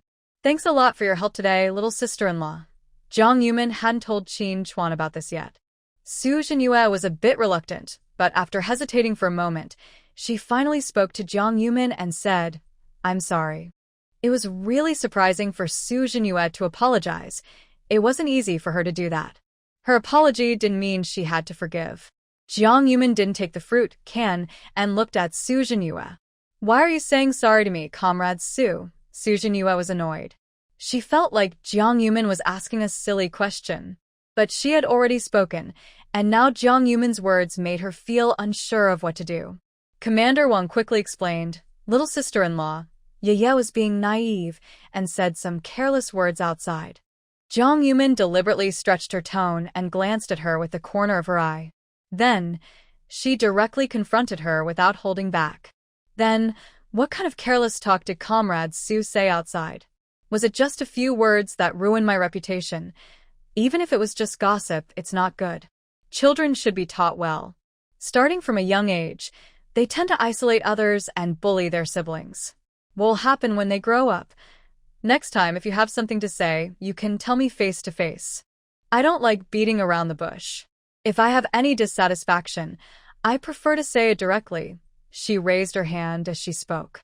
Su Jinyue was so scared she thought Jiang Yumin was going to hit her, so she quickly hid behind Commander Wang. But Jiang Yumin only raised her hand to take the apple Qin Chuan handed over, took a bite, and looked at her with a half-smile. Su Jinyue felt terrified and her scalp went numb. She thought she had been discreet, and Jiang Yumin wouldn't know. But she knew everything and kept watching her. She was afraid Jiang Yumin would act like last time and hurt her. Su Jinyue quickly said, I'm sorry. I was confused and did something wrong. I'm sorry. Just then, an Anning ran in and saw what was happening. She tilted her head curiously and looked at Su Jinyue. Seeing an Anning's curious and smiling eyes, her bright, innocent face was so adorable. She thought about her past rudeness and the things she had encouraged her son to do. After thinking carefully, she sincerely said to an Anning, I'm sorry. Anning acted like a little adult, waving her hand and saying, It's okay, Auntie. Making mistakes is okay. Be brave and admit it. You're doing great. Ningning didn't understand why she needed to say sorry. She leaned over to the basin to play with the water used by Qin Chuan when washing vegetables. Anning also moved closer, and the two played happily together. Su Jinyue waited for a while, but didn't hear Jiang Yumin speak. Commander Wang understood her meaning. Don't worry, Ye will apologize properly. He put down the canned fruit and pulled Su Jinyue to leave. Wait a moment. Many people in the family compound will be relaxing and chatting in that open space. You should apologize to her in front of everyone. She had already gathered her courage to apologize earlier. Su Jinyue was so angry she didn't want to speak. Commander Wang sighed disappointedly. You're spreading rumors about others in the family compound, damaging their reputation, and encouraging your son to isolate Anning and Ningning. They forgive you despite past issues and are willing to help. If you don't apologize now, who will help you if something else happens in the future? After hearing about today's events, he was so scared he broke out in a cold sweat. If it weren't for Sister Li and her younger sister-in-law, who knows what might have happened? Compared to his wife, who was just a little bourgeois, Captain Qin's wife was a real Shanghai capital lady. Her broad mind and generous heart made his wife look like she had only been practicing for 800 years. She couldn't compare to her. Commander Wang took Su Jinyue to thank Li Guahua's family, then went to the cafeteria to get some food and bring it back. Passing by Qin Chuan's house, the smell of meat wafted out. The two children sat at the table, staring at the braised pork on their plates, hardly believing their dad made the meal. Jiang Yumin looked at the two vegetable dishes, the braised pork and the flatbread, along with a cooling herbal tea. When Qin Chuan wiped his hands and came over, he saw that the mother and children hadn't started eating. What's wrong? Don't you like these? Jiang Yumin shook her head slowly. No, I'm waiting for you. After Qin Chuan sat down, she picked up her chopsticks, served some food, and placed it in the children's bowls. Ningning couldn't wait and took a bite of the meat.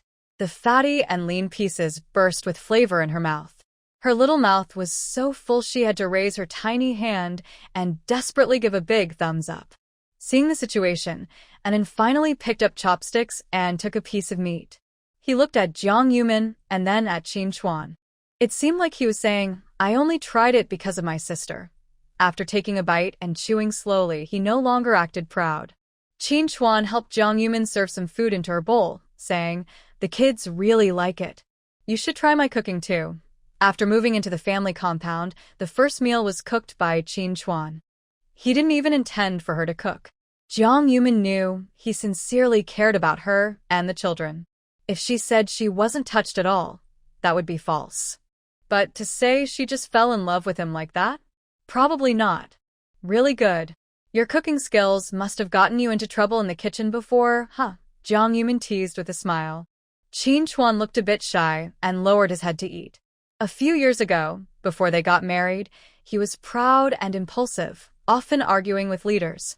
He was also quick-tempered, and getting punished was common. The two kids ran out again, and Jiang Yumin followed Qin Chuan, walking slowly in the yard. When they reached the open space at the gate of the compound, they saw Su Jinyue clutching her clothes, looking nervous and conflicted, with a hint of unwillingness in her eyes. I had a disagreement with Jiang at the guest house before, so when she moved in, there were some rumors.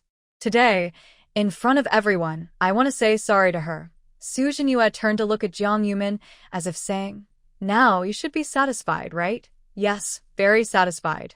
Jiang Yumin smiled and walked toward her. To outsiders, her smile was gentle and appropriate. But in Su Jinyue's eyes, it was a clear mockery. She clenched her fists tightly, glaring at Jiang Yumin, wanting to see what she would say. "Comrade Su, if you admit your mistake and sincerely apologize, I will naturally accept it." Many military wives in the crowd echoed, "That's right. We all live in the same yard. We see each other often. Don't let a small matter ruin the harmony." On the surface, it seemed like they had made peace, but when they shook hands, Jiang Yumin slightly squeezed her hand and gave her a slight smile. Lowering her voice, she said, "I hope Comrade Su will truly learn from her mistakes in the future." She didn't promise she would do anything herself. Su Jinyue's face kept changing from pale to red, unsure if she was angry or embarrassed.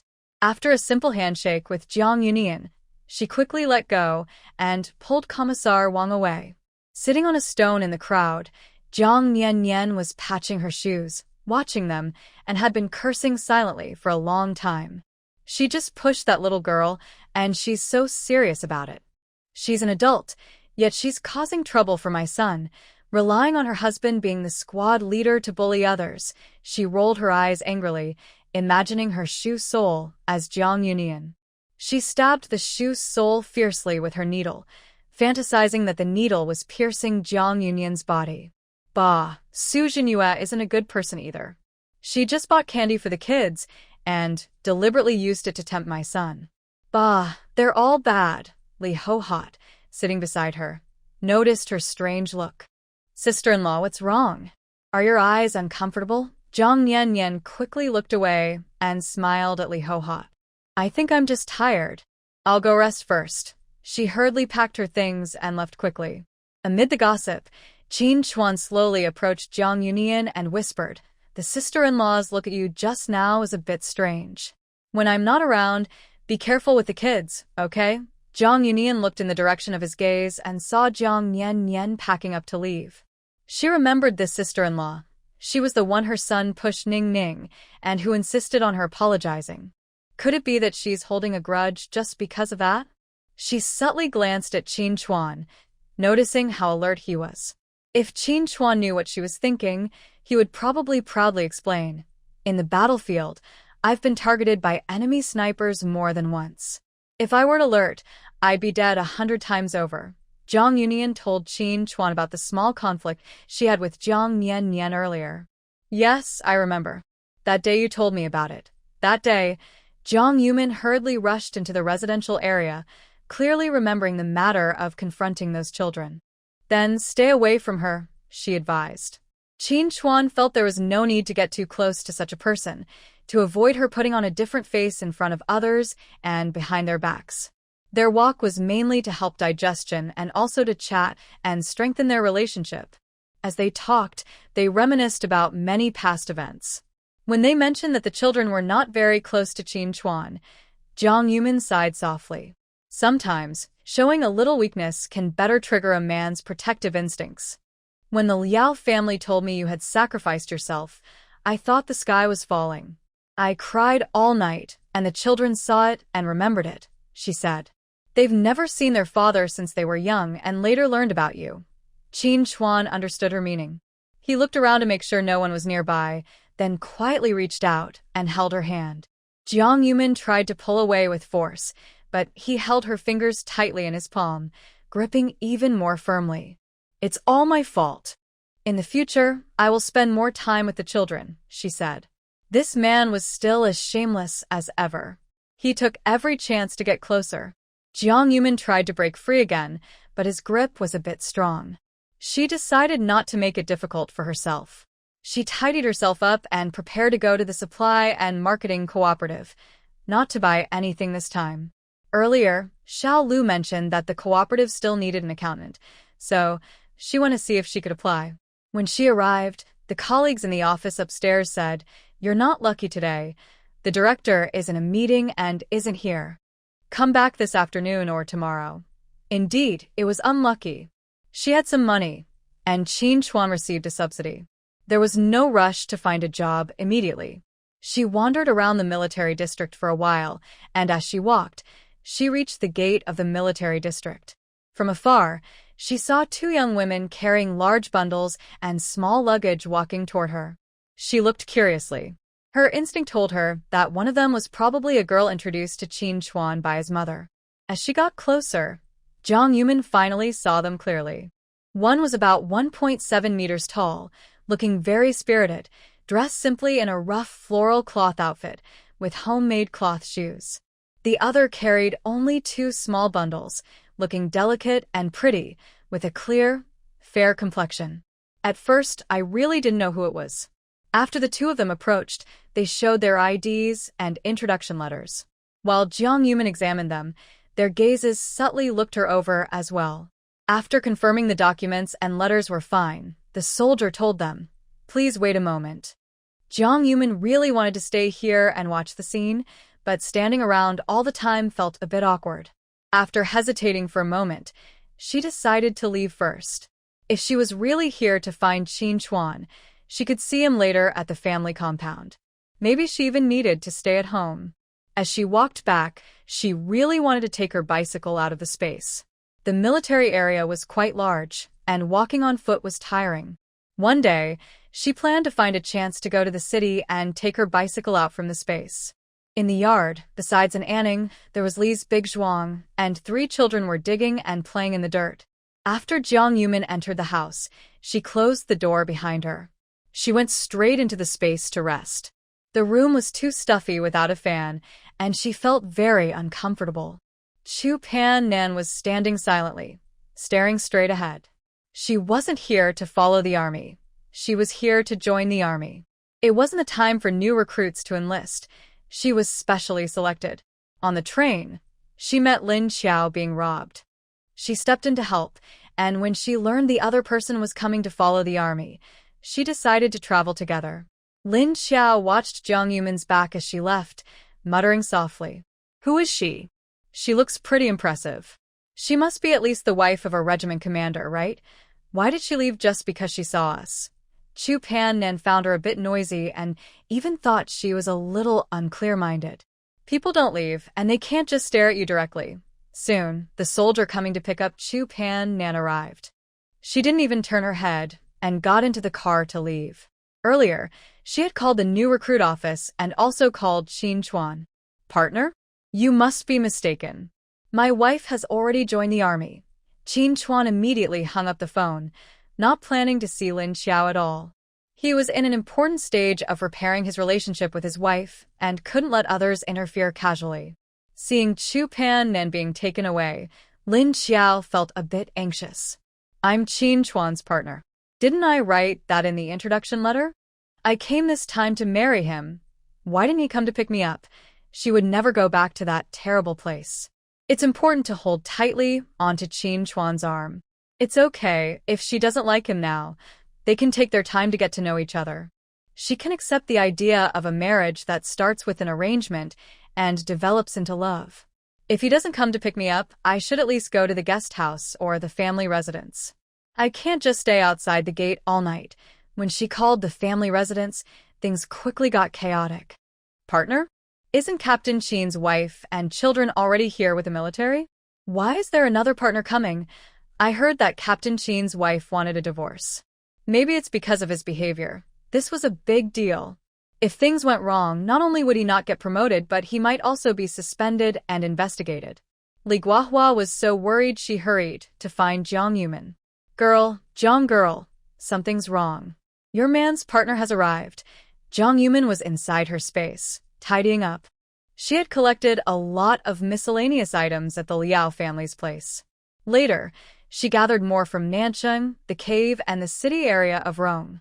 During those noisy nights, she also picked up many things. She hadn't organized everything properly yet. As she was tidying up, she suddenly heard Li Guohua's hurried voice, especially that one sentence, which made her heart tremble. What does it mean that her man's partner has arrived? It sounded as if she was the head of the household, and Qin Chuan was about to marry a second wife. When Jiang Yumin opened the door, Li Guohua, in her rush, was parched and searching everywhere for water. Seeing this, Jiang Yumin quickly poured her a glass of cold water. After Li Guohua gulped down the water, she finally relaxed and looked at Jiang Yumin with a hint of sympathy. Girl, you really need to stay calm. No matter what, you have 2 children. For their sake, you must stay strong, Jiang Yumin. She took a deep breath and signaled to Li Guohua that she was fine and okay. Sister-in-law, just tell me what happened. As Li Guohua pulled her outside, her heart was still trembling. God knows how shocked she was when she received the news.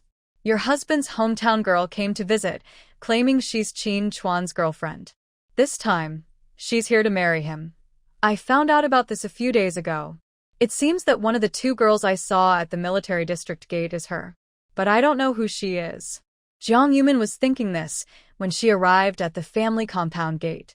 At this moment, many military family members had gathered there, all curious and watching Lin Xiao. Some kind-hearted women had already started chatting with her casually. Lin Xiao thought that maybe they were impressed by her appearance and charm. In the stories I read from that era, it's always like this. As soon as the heroine arrives at the family compound, she becomes the center of attention. The usually cold and aloof male lead, who doesn't talk much, also falls deeply in love with her after spending some time together. When I entered the story, I was sure of one thing. I am definitely the main female character, ready to win over the male lead quickly, making him love me so much he forgets everything else. She proudly lifted her delicate face, as if she was wearing expensive, rare fabric clothes instead of rough cloth. When Jiang Yumin arrived, the crowd automatically made way. Many people came just to watch the show. After all, Qin Chuan was promoted to battalion commander at 30, with a bright future ahead. He married a beautiful, lively woman and had twin children. That's what you'd call a life winner. Everyone thought his career would go smoothly from now on. But suddenly, a girl appeared out of nowhere, claiming to be his girlfriend. If this isn't handled well, Qin Chuan might have to leave everything behind. Some women, holding rolling pins and covered in flour, looked like they were about to make noodles at home, all eager not to miss this exciting scene. Lin Xiao looked at the crowd's gaze and saw Jiang Yumin. The woman's appearance was very much like a glamorous, bold star from a Hong Kong-style movie. Her bright, expressive eyes had a cool, scrutinizing look when she wasn't smiling.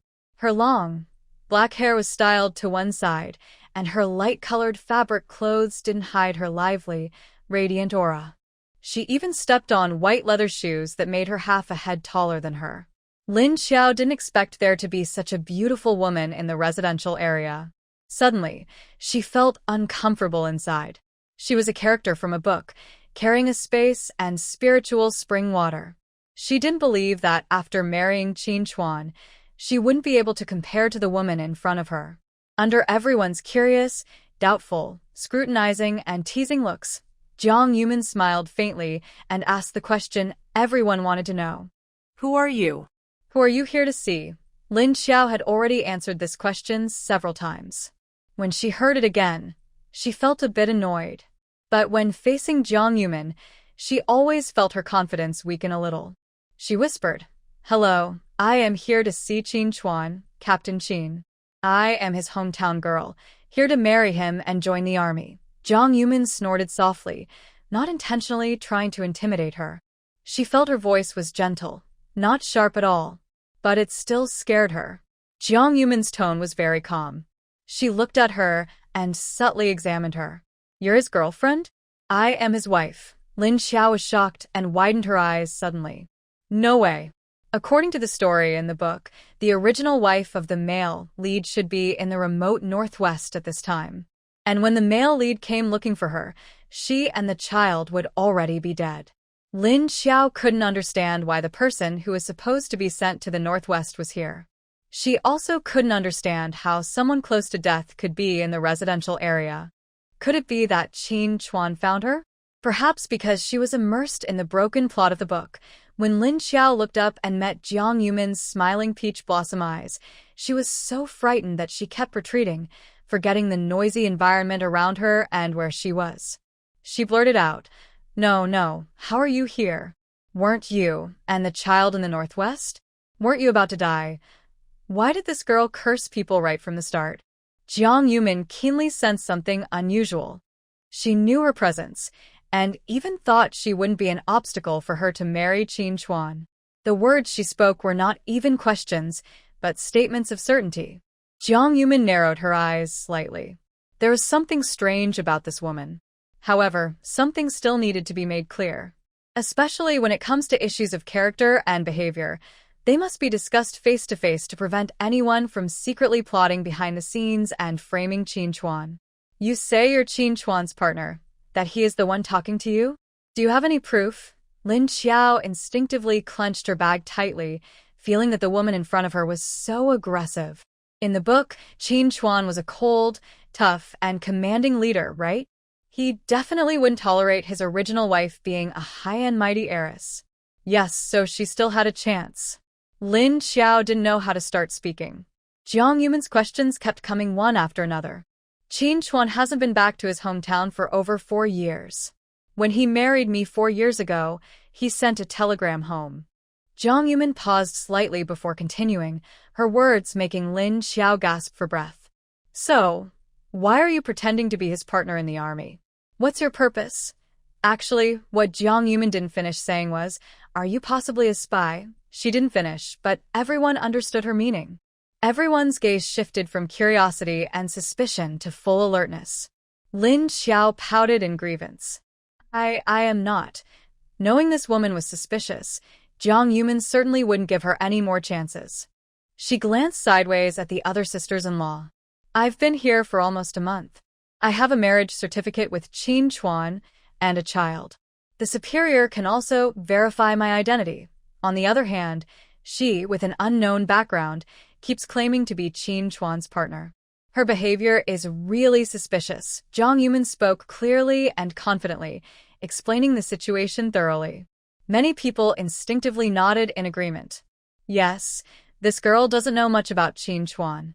She can't answer questions about him clearly. She must be hiding something. Report it. Arrest her. Whether it was the sisters-in-law in the family compound, who usually argued and bickered, or the others, when faced with someone who might be a spy, they immediately united and turned against her. Lin Xiao was forced to step back, clutching her bag and looking at Jiang Yumin and the others with a sad face. She slowly left the family compound. Some quick-footed sister-in-law had already run out to find someone. Outside the compound, soldiers on duty heard the sisters-in-law talking about suspecting enemies or spies, and immediately became alert. Lin Xiao was still arguing. I am the daughter-in-law that Captain Qin's mother introduced to him. It's clearly written on the letter of introduction. Jiang Yumin didn't want to listen to these words. This girl clearly had bad intentions. She wasn't stupid. Even now, she was still bringing people home. When we got married 4 years ago, my mother-in-law already knew about it. How could she still introduce him to someone else, Lin Xiao? She was speechless for a moment, not knowing what to say. Of course, it wasn't Qin Chuan's mother who took the initiative to find a match for him. It was her who, after discovering she had traveled into this book, took the initiative to go and tell her that the outside world had changed. Those capitalists were about to be purged. If Qin Chuan married a daughter of a capitalist family, he would never be promoted in his life. That's why her family was so anxious. She was pure and proper, so she volunteered herself. Lin Xiao was taken away for questioning, along with her bag. In the family compound, everyone who had spoken to her was also to be examined. Many people started to regret joining in the excitement. Some talkative sister-in-law also felt that she shouldn't have been chatting with her today. For a moment, everyone in the compound was anxious and uneasy. Jiang Yumin naturally couldn't escape the questioning either. A large truck came to take them away. The children were still playing at home and didn't know what was happening outside. Everyone was questioned one by one. Fortunately, they hadn't interacted with Lin Xiao for long and didn't say much. Soon, the questioning was finished, and after signing and stamping, they left. When Jiang Yumin was the last to go in, she sat down and answered whatever was asked. Anyway, she and Lin Xiao's conversations had probably been repeated many times by the sisters-in-law already. When Qin Chuan received the news, he suddenly stood up in a panic and strode outside. Private Liu, the guard, followed behind and almost couldn't keep up. Feeling worried and angry, he rushed over, but not only did he not see Jiang Yumin, he was also stopped. After all, the other person kept saying he was her partner. Whether they are suspicious agents or have behavioral issues, Qin Chuan cannot escape this investigation. After all the fuss, it was already evening. The two children sat in the yard, hungry and waiting, not knowing why their parents hadn't come back yet. Ningning rubbed her hungry stomach. Big brother, Ningning is hungry. Ningning, who is 3.5 years old, spoke softly with a little voice, sounding a bit sad and almost crying. It made people feel very sorry for her. Recently, Ningning had gained some weight because Jiang Yumin took good care of her, and she had some flesh on her arms. She reached out and tugged at Annen's clothes, looking pitiful with a small pout. Mommy doesn't want us anymore. When Ennen was outside playing, he heard many people talking about suspicious people and bad guys. Many uncles and aunts had been taken away for questioning. When he returned, De Zhuang's mother told him that their parents were busy and would come back later. Ennen reached out his small hand to wipe Ningning's tears from her face. When she cried, her tears fell like broken beads, dropping one after another. Ennen felt like the tears were increasing as he wiped them. He hurriedly stretched out both hands, trying to wipe her face randomly. Mommy wants us. Don't cry. I'll find something to eat. He remembered where his mother had put the peach cookies. Holding Ningning's small hand, Anin went inside the house. The two of them pushed a small stool to the cabinet. The cabinet was not locked. Anin stepped onto the stool and easily opened the cabinet door. Inside, he found peach cookies and malted milk. His mother had placed the thermos bottle too high for him to reach. He couldn't make the malted milk, so he shared the peach cookies with Ningning. They sat side by side on the doorstep of the main hall. Like little hamsters, they nibbled on the cookies while looking toward the door. They were waiting for their parents to come back. As the sky darkened outside, Jiang Yumin felt a faint worry in her heart. She wondered if Ennen and Ningning were scared at home. Was it wrong to cause such a big fuss? But Lin Xiao was really suspicious. She always felt that Lin Xiao was hiding secrets. If she was really an enemy agent, it would be even more troublesome. After she was questioned, she was kept alone here for an hour or two, and no one has come to see her since. Jiang Yumin walked to the door, knowing someone was definitely there. Comrade, hello. I have 2 children at home, both only 3.5 years old. When can I go back? As soon as she finished speaking, the door to the interrogation room opened. Qin Chuan, dressed in military uniform and standing straight at the door, stepped in. His military boots made a slight sound as he entered, requiring him to bend slightly to avoid hitting his head. For some reason, when Jiang Yumin saw him, she slightly pursed her lips and her eyes quickly filled with tears. She raised her hand, showing a bit of anger and pride that she couldn't hide, and glanced at Qin Chuan. Can I go back now? And Anning is waiting at home for us. It's time to cry. Qin Chuan knew she was worried about the children, and he was worried too. Don't worry. I've asked Sister Lee to help take care of them. He stepped closer, reaching out to hold Jiang Yumin's hand, but She pulled away. Qin Chuan understood that the more serious the situation, the more he needed to be brave. He took a few more steps forward, blocking her way, and gently took her hand. Just as Jiang Yumin was about to struggle, Qin Chuan spoke softly, with a persuasive tone. "Darling, how about I carry you out?" Jiang Yumin was so surprised by his sudden words that she almost didn't react. Compared to being carried out by him and then not seeing tomorrow, which would spread throughout the military district, holding hands didn't seem so hard to accept anymore. Sure enough, no matter what, comparison is important. When the two of them left the interrogation room, they saw the leader. The leader's originally tense expression relaxed a little when he saw that the couple's relationship wasn't affected by this incident. In fact, when they came out holding hands, the leader's worried heart felt a bit lighter. Qin Chuan was a fierce warrior under his command. If something had happened to him, he would have regretted it and probably cried for days. Jiang Yumin felt a little shy. After all, most people still hold a reserved attitude toward relationships. Very few would openly hold hands, kiss, or hug outside. Otherwise, if someone saw, they might shout, "Hey, you're being inappropriate." She tried to pull her hand away from Qin Chuan, but he held it tightly and had no intention of letting go. The leader didn't waste time on the two of them. "Comrade Xiao Jiang, your alertness is very good, which is a very positive thing. However, after our investigation, we found that Lin Xiao is not a spy. He was indeed introduced to you by Qin Chuan's family. There was some misunderstanding. You must clarify this and not argue out of anger over it." The leader spoke, so Jiang Yumin naturally couldn't say anything more. Instead, Qin Chuan protected Jiang Yumin behind him and whispered, "I've already explained this matter clearly. When I received the call, I said that my wife was already with the army. I clearly stated that she should go back to where she came from. After my wife questioned her identity, you investigated and gathered evidence. Why is it that my wife has been detained the longest?" He needed a reasonable explanation for this. When the leader heard this, he realized Qin Chuan's stubbornness was coming out again. He knew that trying to explain to Qin Chuan was pointless. If he was someone who listened, he wouldn't have been demoted to the kitchen staff so easily. The leader looked at Jiang Yumin. "Her ID and introduction letter are all in order, so we sent her to the family residence. It's not about punishing you, but before confirming her identity, we were worried that other spies might be hiding nearby and could harm you." Jiang Yumin understood what the leader was saying. The military has its rules and procedures. She didn't understand much, so she just listened to the instructions. "Xiao Jiang, your awareness is high, and your alertness is strong. Very good. You deserve praise." Qin Chuan immediately stepped forward to ask for a reward from Jiang Yumin. "Is that all? Just verbal praise? Nothing more practical?" If someone else had said this, the leader would definitely scold them harshly. But Qin Chuan was used to this. He had long been accustomed to it. "Don't worry, there is more."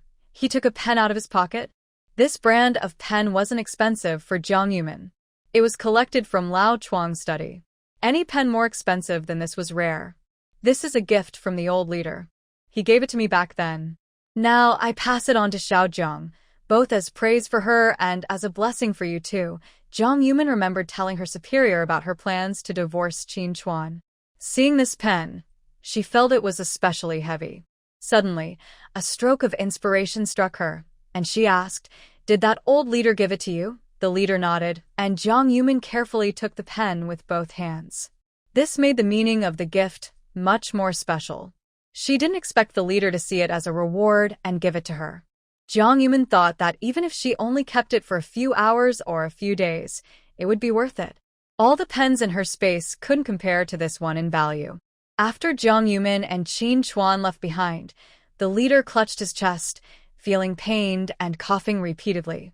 The guard nearby smiled and said, "Leader, if you're so attached, you could just give her another one." He knew how much the leader treasured that pen. The leader rubbed his chest and said, "That girl Jiang is clever. She can handle Qin Chuan. If she has it, I'm happy." Suddenly, he changed the subject, saying, "Qin Chuan, if you don't treat me well, I'll break your leg." When Jiang Yumin and Qin Chuan came down from the building, they saw Lin Xiao standing on the steps with her bag. Hearing their footsteps, she looked back instinctively. Seeing Jiang Yumin again, she was briefly surprised by her bright appearance. But then she thought about how her simple words had caused her to be locked up all afternoon. Just as she was about to get angry, she looked up and saw Qin Chuan standing beside Jiang Yumin. Her heart immediately filled with excitement, and she wished she could rush over right away. The description in the book was indeed accurate. His figure and looks were perfect for the hero. She remembered that the hero's past was full of hardships. In the first life, due to misunderstandings with his original wife, he was seriously injured on the way to Shanghai. His wife and child were falsely accused and exiled. He died in his wife's arms, and she went completely mad, forgetting that he had died in her arms. After seeking revenge on the Liao family, she burned their house to the ground. In the second life, he had a dream warning him of danger, but still couldn't save his wife. In this life, his original wife was smart and didn't fall into any traps. However, on the way to the army with their children, she was killed in a fire at the train station, and the two kids were kidnapped by human traffickers. In the third life, he avoided many dangers, but the Liao family was punished early. His wife and children were once again targeted, sent to a remote farm in the northwest. When he arrived, he found that they had both died. He drifted through several years in confusion. It wasn't until he met a lively, cheerful, and bright woman, the heroine, that he slowly began to come out of his shadowed state. They married first and then fell in love, eventually having 2 sons and a daughter, living happily together. She was a devoted reader who only loved the male lead. Because the author depicted the male lead as very tragic, she was upset even after seeing the happy ending. She stayed up all night writing thousands of words to criticize the author harshly. Sadly, she died suddenly from exhaustion and was transported into the story. She became Lin Panna, a childhood friend of Qin Chuan, the male lead. Lin Panna secretly admired him but could only hide in dark corners, spying on the happy couple. In the original story, after the heroine got pregnant, she returned to her hometown with the male lead. The male lead's mother was old, and his sister-in-law was busy caring for her children and the elderly, so she couldn't leave her duties. The villainous character, Lin Panna, volunteered to take care of the heroine, and the male lead paid her 15 yuan a month. However, Lin Panna, who already secretly loved the male lead, grew more jealous when she saw how well the heroine was living. She secretly hurt the heroine many times. Once discovered, she was naturally punished. Her final fate was to be confined, sent to a farm, and suffer hardships for life, becoming a stumbling block on the couple's path to happiness. So Lin Xiao, who understood the plot, learned that Qin Chuan hadn't faced any danger. Based on the story, she guessed this was the male lead's third life. But the villainous Lin Panna refused to accept this. Having traveled into the story herself, she believed she was the main heroine. She planned to reach Qin Chuan before the original heroine appeared, to be the one to pull him out of his shadowy despair. She prepared everything carefully, but she didn't expect that his original wife, Jiang Yumin, would appear here. Jiang Yumin narrowed her eyes slightly, glancing coldly at her before quickly looking away. Since they went downstairs, this woman's gaze never left Qin Chuan. What is she trying to do?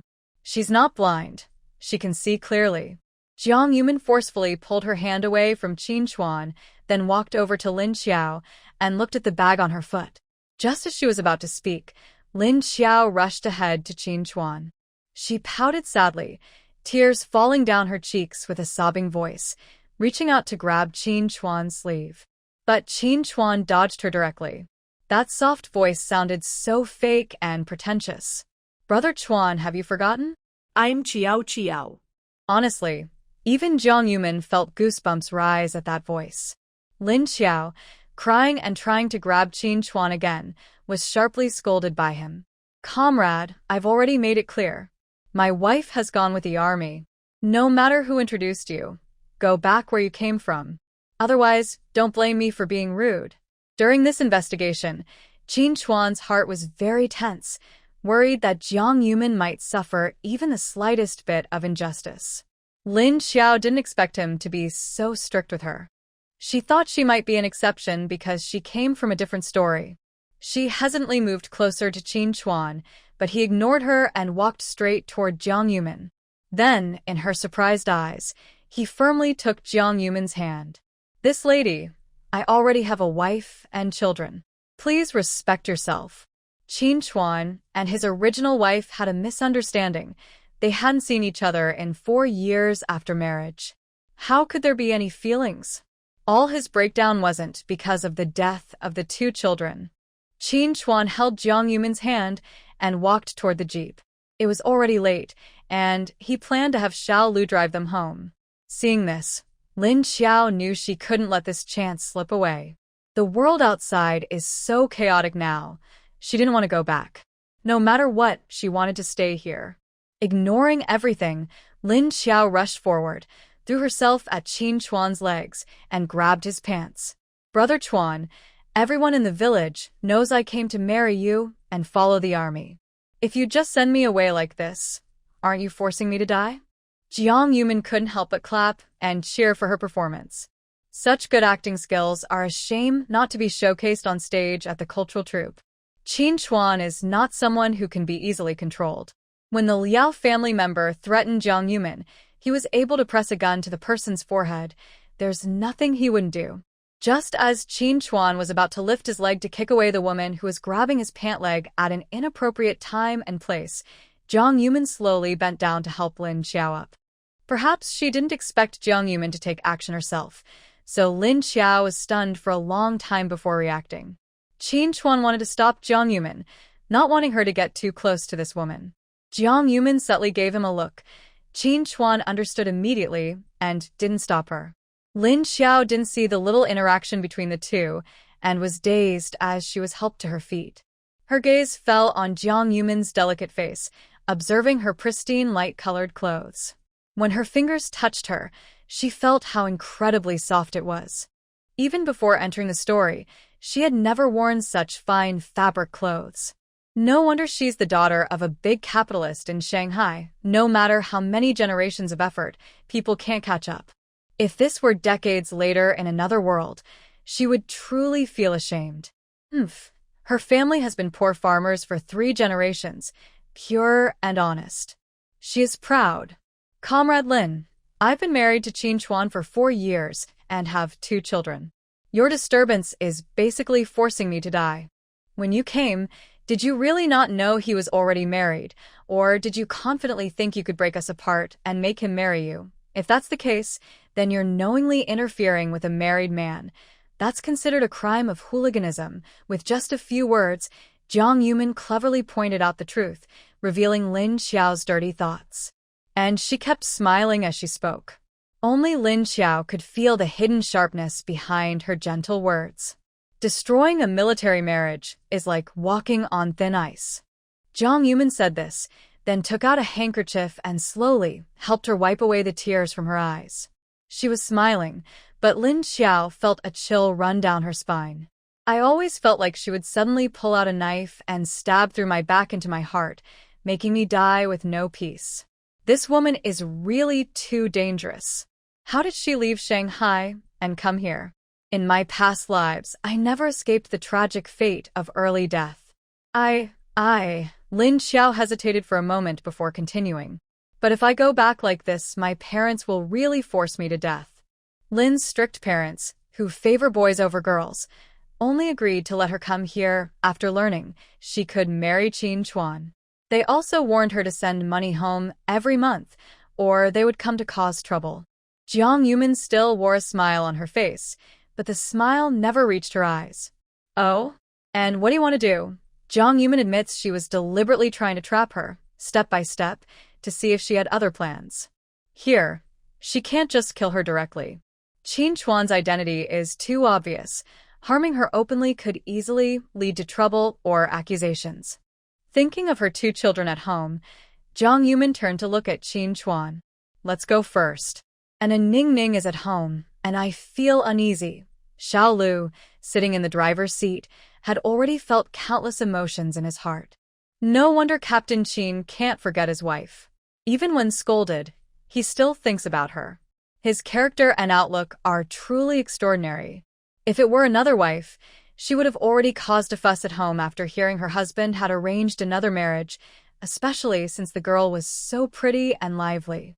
On the way back, Xiao Lu drove, and Qin Xuan sat in the front passenger seat. Jiang Yumin and Lin Xiao sat in the back. Lin Xiao hesitated but finally spoke her mind. Older sister-in-law, you're taking care of 2 kids alone. You must be overwhelmed. Why don't I stay and help you? Jiang Yumin sneered inwardly, her gaze turning sharp and fierce when she looked at Lin Xiao. Her words were harsh and without mercy. Are you saying you still have feelings for my husband? Thinking you can get close just because you're in the family? As soon as you step inside, you'll have a chance to become his wife someday, right? Jiang Yumin would not show her any mercy. She wanted to use Xiao Lu's mouth to spread these things. Lin Xiao, no, it's enough that you know in your heart. Can you not be so direct and expose her faults? She immediately pouted sadly and looked at Qin Xuan. If sitting in the back seat wasn't inconvenient, she would have thrown herself onto Qin Xuan right now. Her eyes were red, and it looked like she had been hit or hurt. Jiang Yumin curled her lips and looked at her coldly, with a deep anger in her eyes. The dagger and Browning gun in the space were ready, hoping she wouldn't continue to act recklessly in her danger zone. Lin Xiao didn't dare to look directly at Jiang Yumin now, not even to lift her eyes to see her. She felt like there was a knife hidden in her eyes, ready to stab her at any moment. After thinking for a while, Lin Xiao decided to put her hope in Qin Xuan. After all, he was the main character. The noble and helpful image of the protagonist, the spirit of self-sacrifice. She had to believe in that. She couldn't just watch her suffer and do nothing. She spoke again, but Qin Xuan couldn't hold it in anymore. He lowered his voice and scolded her. Comrade Lin, we are not familiar. In the military, please address me by my rank. Qin Xuan's low, angry voice carried a frightening pressure. As a fierce warrior from the battlefield, even a glance from him was enough to be intimidating. Lin Xiao was startled and trembling as she called out, Qin, Captain Qin, why was he so different from her imagined hero? But she wouldn't give up just because of that. She was not the original Lin Panna, she was Lin Xiao from another world. Brother-in-law, my parents are very traditional and prefer boys. If I go back, they will sell me to a widower in his 40s or 50s. That man's previous wife was beaten to death by him. Do you really want to watch me die? Jiang Yumin pretended to be casual and moved her hand away from her sleeve. She was smiling at her, but her eyes showed no warmth. When you tried to force me into a corner, weren't you standing on the moral high ground? Lin Xiao. Why could everything she said be blocked or turned against her? Xiao Lu, who was driving, silently noted these words. Yes, he also thought his sister-in-law was right. This woman clearly has a scheming mind. Isn't she just trying to force his sister-in-law to the brink and break up Captain Qin's family? She also made herself look so wronged, as if everyone could see through her. Just as Lin Xiao wanted to say more, the car slowly stopped. She happily thought they had arrived back at the residential area. She planned that once she got out of the car, she would run into the housing complex. If Qin Xuan still wanted to take her home, she would tell him she had already settled things with him back at her hometown. Let's see what he does then. As she got out of the car, she saw the guest house. Qin Xuan didn't come out himself. Jiang Yumin held her firmly and cheerfully pulled her into the guest house. There's no room at home, so you can stay here. Lin Xiao was unhappy and wanted to cause trouble. When they went upstairs, Jiang Yumin suddenly revealed a pistol, pressing the barrel against her back. This is the military district. Don't think you're safe just because you're not a spy. I advise you to behave or else. She didn't finish her sentence, but her eyes showed a terrifying killing intent, glaring openly at Lin Xiao. Frightened, she slowly walked into the room with her bag. After the door slammed shut, she squatted down and cried loudly. When Jiang Yumin left the guest house, even the faint smile she had tried to put on was completely gone. It was too late in the evening. If they just threw her out like this, and something happened, rumors would definitely come her way. She decided to let her stay at the guest house for one night and send her to the station tomorrow. She looked at Qin Chuan standing beside the jeep and asked directly, "Is there something at home that you're unhappy about with me?" Bringing this woman here seemed like a deliberate move to cause trouble for her. They were already in a period of adjustment. They shouldn't keep things bottled up, or it could lead to bigger conflicts. Qin Chuan quickly explained, "No, there was a misunderstanding at home. They thought we had already divorced, so..." Jiang Yumin felt even more confused and angry. Hadn't Qin Chuan already explained this before? Forget it, let's go home first. Their 2 children were still at home. When they returned, the house was dark and quiet. She went to Li Guifeng's house to pick up the children and expressed her gratitude to Li's sister-in-law. "Today was really troublesome, sister-in-law." Li Guahua smiled and patted her hand. "Girl, there's no need to be polite with me. Today's matter, just forget about getting angry. Talk nicely with Captain Qin. Couples need to communicate openly." Li Guahua was experienced. When she was young, she also liked to keep her feelings inside and get upset with her husband. But she later realized that if you're angry, your partner might not even know what's wrong. After arguing, she would lie in bed all night, angry and unable to sleep. Her partner would turn over and snore loudly. Later, she understood that if something made her unhappy, she should cause a fuss and argue and speak her mind clearly. Her mother always said, "Whether you're happy or not, get your feelings out first." Yes. Jiang Yumin knew Li's advice was for her own good. She hugged Ningning and held Anin's hand. "And Ningning, say goodbye to Auntie and Big Brother." Ningning was a little sleepy, leaning on her shoulder, eyes barely open and lacking energy. Weakly, she reached out her hand. "Big Brother Dazhuang, bye-bye." Anin also waved his hand. On the way back, he jumped happily beside her, not forgetting to say to Ningning, "See, Mom is back. Mom won't leave us behind."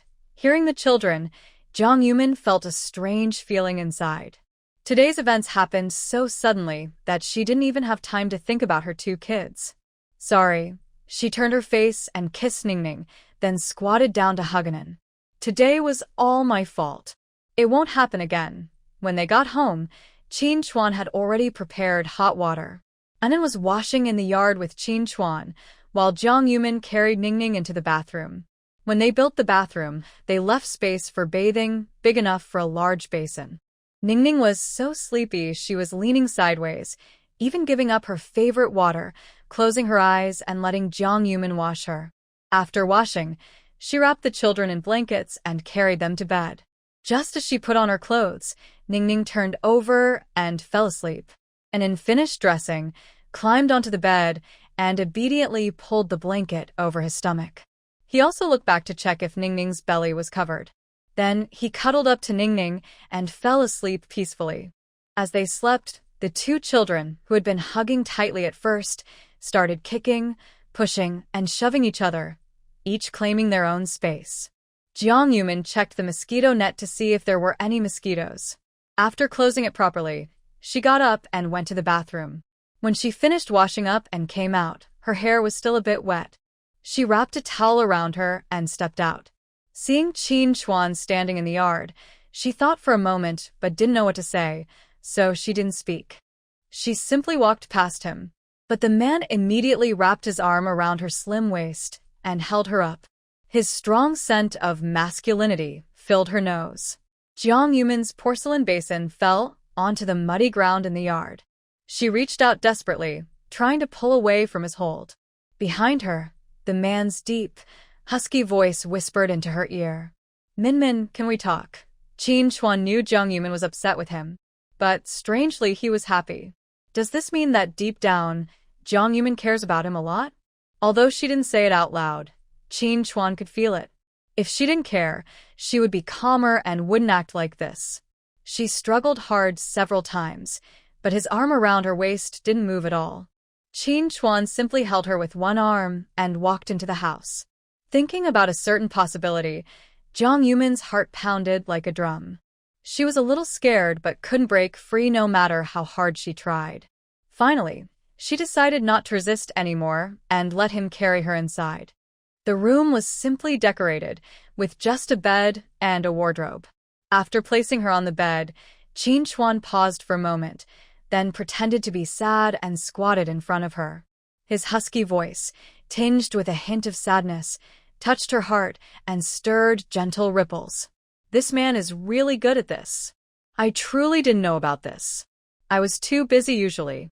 During my rare days off, I went to Shanghai, but I never saw you. I don't know her, and I haven't been back home in a long time. I criticized my parents seriously over the phone. Next time I have a day off, I will remind them properly.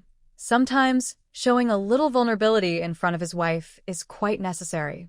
Seeing that Jiang Yumin didn't seem to mind, Qin Chuan boldly took her hand. This side is separated from the children's sleeping room by the main hall, so I'm not worried that any noise will wake them up. Don't worry, I will handle this matter properly. Jiang Yumin also knows that this isn't his fault. However, anyone in his situation would feel a bit uncomfortable inside. Jiang Yumin pursed his lips and looked down at Qin Chuan's large hand holding his. Recently, the weather has been hot and his skin seems to have tanned a bit. When touching her fair skin, even under the dim kerosene lamp, the clear difference in skin color is visible. Thinking about how easily he could lift her with one arm just now, Jiang Yumin's face unconsciously turned a little red. The man's eyes were fixed on her, like a hungry wolf waiting to hunt, as if he might pounce on her at any moment and completely take her in. After meeting his gaze, Jiang Yumin's heart started to beat faster. She silently looked away and stared at the ground for a while. She hesitated before speaking. By the way, since we got married, I haven't met your parents-in-law yet. No wonder they misunderstood. Next time you have a day off, let's take the kids and go back together. His wife was indeed very understanding and polite. The more Jiang Yumin thought so, the more he felt distressed for her. This matter, you shouldn't handle it yourself. She's clearly targeting you. I think she won't give up until she gets what she wants, and she might do something to you. If she falsely accuses you of bullying her, you won't be able to explain yourself even if you're innocent. Qin Chuan also knew that Jiang Yumin's words made sense, but he felt that his wife should handle this. He always felt that his wife was wronged. He didn't even know how to start, finally whispering, "Wife, my heart is with you. I won't like anyone else. I haven't even hidden a single cent of my private money." Jiang Yumin silently rubbed her forehead and sighed. Fortunately, she was clear-headed and rational. Otherwise, she might have been led astray by this love-struck brain. "Yes, I know. It's late. Go to sleep early." She tried to get up, but Qin Chuan's arms reached out and wrapped around her waist, preventing her from moving. The man buried his head in her lap. Jiang Yumin looked down and saw his big head, which completely covered her legs and waist. She couldn't help but poke the back of his head and said, "Get up." It was rare for them to be so close, and he just needed to try a little harder to carry her onto the bed. Qin Chuan didn't want to get up. He even wanted to push her down onto the bed. But, remembering their previous promise, he hesitated. After thinking carefully, he asked cautiously, "Can I, wife?" Jiang Yumin was still lost in her thoughts and didn't react immediately. She instinctively asked, "Can what?" Qin Chuan raised his face. His eyes shone brightly in the dim room. "Have a deeper talk?" Jiang Yumin raised her hand and moved his face aside. He was holding her tightly, not letting her go, which made her feel a bit uncomfortable. Just as she spoke, her stomach growled loudly. Qin Chuan remembered that after they returned, he had been busy giving the children baths and helping them sleep. Since the children had already eaten dinner at Sister Li's house, they both forgot to eat. All the romantic thoughts in his mind were pushed aside. Qin Chuan quickly got up and brewed her a glass of malted milk drink. "Wife, what do you want to eat?" "I'll cook." Jiang Yumin looked at the time. It's already past 9 at night. She hesitated, not wanting him to cook, but before she could speak, Qin Chuan moved quickly and headed outside. "I'm going to cook some noodles. It'll be quick." Seeing Qin Chuan go to the kitchen, Jiang Yumin tidied her mood and followed. She wanted to help with cooking, but Qin Chuan shooed her out. "The kitchen has too much oil smoke, not good for your skin. Just stand at the door and watch." Jiang Yumin smiled and teased, "How do you know all these?" Qin Chuan quickly kneaded the dough in a basin, showing his skill. It looked like he had experience from the kitchen. Jiang Yumin stared at the dough being kneaded repeatedly in the basin. Suddenly, she remembered that night on their wedding night when he used all his strength on her. Now, just thinking about it made her legs feel weak. Qin Chuan turned away from her, his muscles making his tank top look a bit tight. Jiang Yumin quietly looked away, no longer watching him. Qin Chuan's voice came over. When I was a kid, I used to squat behind the stove every day, getting all dirty from the soot. Of course I know that kitchen fumes are bad for the skin. After rolling out the noodles, Qin Chuan cut them quickly and skillfully with a knife. Jiang Yumin leaned against the doorframe, watching him. This man really keeps his promises. Whenever he's at home, he never lets her do these chores.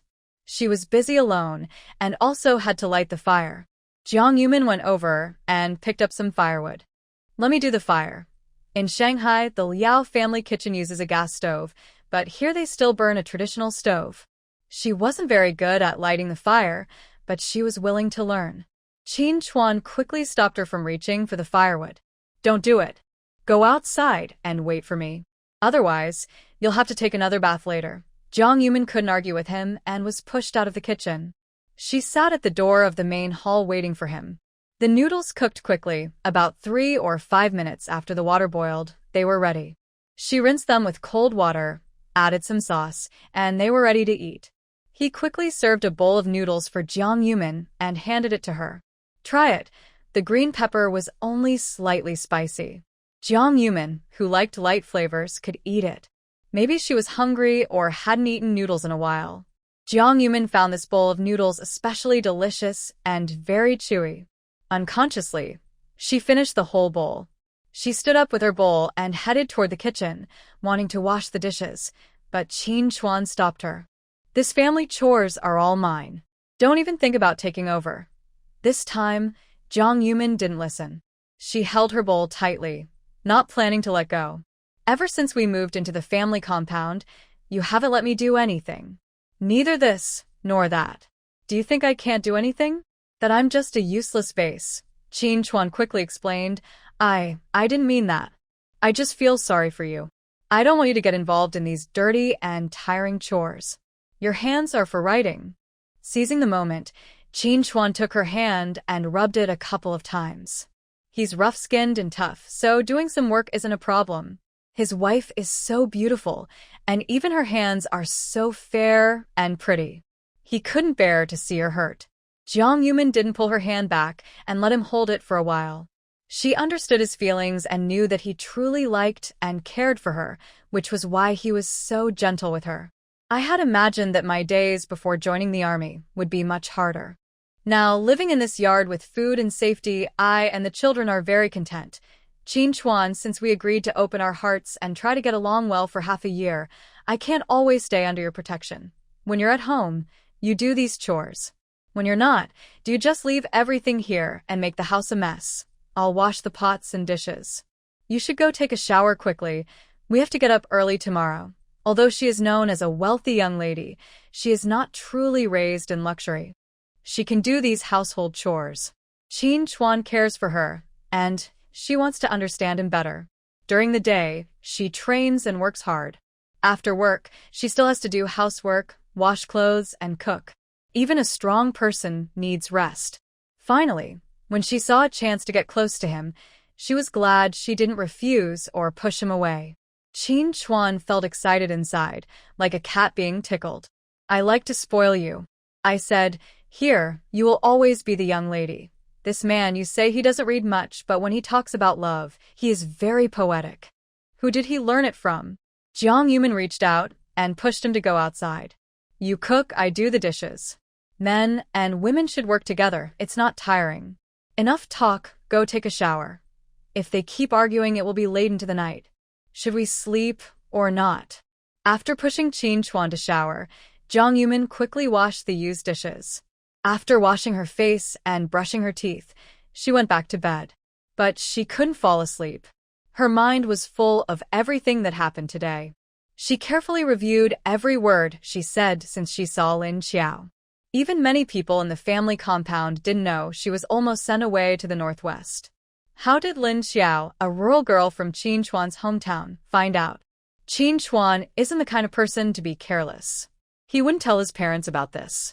And seeing her shocked expression, it seemed she was very confident about winning Qin Chuan. Where did she get that confidence? Thinking about this, Jiang Yumin had a frightening thought. If she could be reborn, could Lin Xiao also be reborn? The world is full of surprises, and I too have had strange opportunities, so I can't be sure others haven't experienced the same. After thinking about this possibility, Jiang Yumin tossed and turned until late at night before finally falling into a deep sleep. She went to bed late. When she woke up the next day, her 2 children had already finished breakfast and gone out to play. On the main hall table, there was breakfast left for her. After eating, she went out and was immediately pulled aside by her sisters-in-law, who asked her questions. "Sister, we really feel sorry for you. We heard from Xiao Lu that girl is shameless. She knew Captain Qin has a wife and children, yet she still insisted on staying. Everyone knows what her plan is." Exactly. She even said she might be forced to go back and be driven to despair. Did someone hold a knife to her neck and force her to come? Sister-in-law, you can't be too kind. When faced with someone like her, you should cut off all her hopes immediately. Think of the children. Most of the sisters-in-law in the family courtyard are easy to talk to and genuinely give her advice, considering her feelings. Jiang Yumin felt that, except for Su Jinyue, who might be a bit wild due to some family trouble or shock, the others were very kind. A slight smile appeared on her lips. Everything was developing exactly as she had planned. Whether or not she shares the same extraordinary opportunities as Lin Xiao, she must suppress all of Lin Xiao's ideas and thoughts, giving her no chance. After all, no one knows which point in time Lin Xiao was reborn from. If the future development turns against her, it could be very harmful. Lin Xiao stayed at the guest house. She couldn't see Qin Chuan and didn't want to go back. For now, she could only pretend to be unwell and stay here for a couple of days. Lying on the bed, she kept turning over, thinking about how to stay. Suddenly, there was a knock on the door. She thought Qin Chuan was coming to find her, so she hurriedly ran to open the door with joy. She believed that compared to the wealthy young lady who might drag him down and prevent his promotion, she, a pure third-generation peasant girl, was innocent and straightforward, and Qin Chuan wouldn't lose interest in her. But when she opened the door, she was stunned and froze in place. "Why is it you?" Chu Panin directly exposed her little plan without mercy. "Knowing that Captain Qin is married and still saying you want to follow the army, are you trying to use Captain Qin's future to force him to divorce and marry you?" Feeling her scheme was uncovered, Lin Xiao was both embarrassed and angry. She glared fiercely at Chu Panin. This woman's words were so sharp. She showed no respect at all. They had traveled together by train, after all. "What are you here for?" Lin Xiao rolled her eyes in anger, not wanting to bother with Chu Panin. But suddenly, she thought of how she could stay. Her cold expression softened, and she smiled as she linked her arm with Chu Panin's. "Big sister, no matter what, coming together on this trip is better than others being closer. I want to ask, if I can't follow the army, can I find a job here?"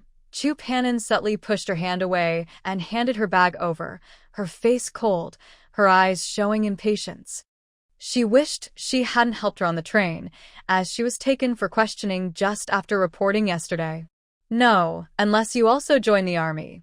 With her physique, she definitely wouldn't be selected as a female soldier. When Jiang Yumin arrived, she saw the two arguing at the door. At the entrance, she saw a brave and elegant young woman in uniform, and her eyes lit up instantly.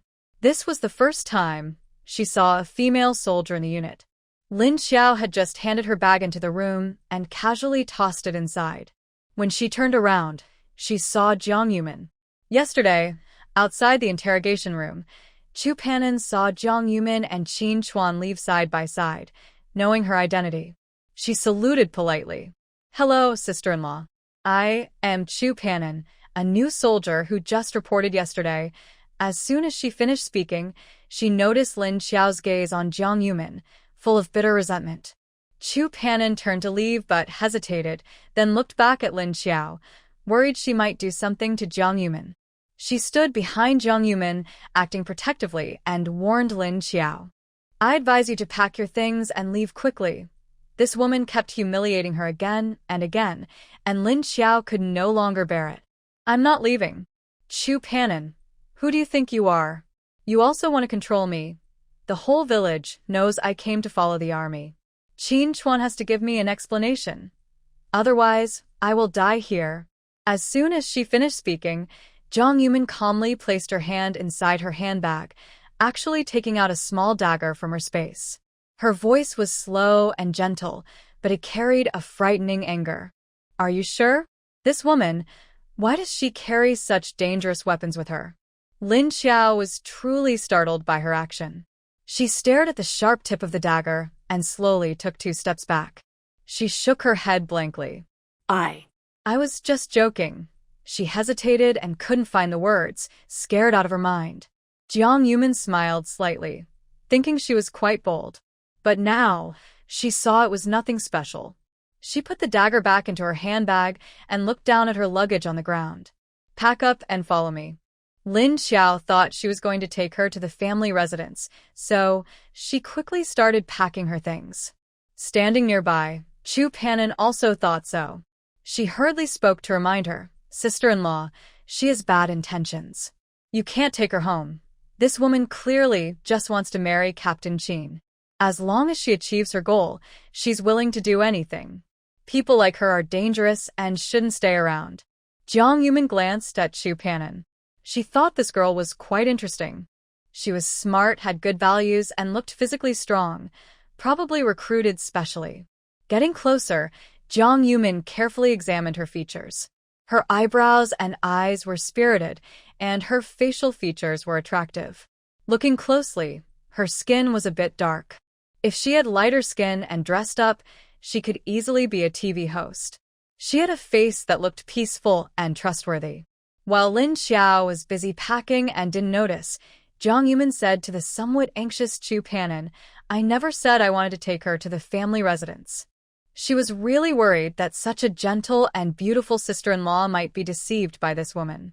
On the way here, she had tearfully said she was alone, helpless, afraid of being robbed, and that she was coming to meet her fiancé for an arranged marriage, planning to follow him into the army. If the situation weren't so serious, Chu Panin really wanted to rush over and punch her twice. This woman never told the truth. After Lin Xiao finished packing her things, she followed Jiang Yumin downstairs. As they went down together, Chu Panin saw the military jeep and felt relieved, so she left happily. Jiang Yumin looked at Chu Panin's back for a moment. She thought this girl's personality was quite similar to hers.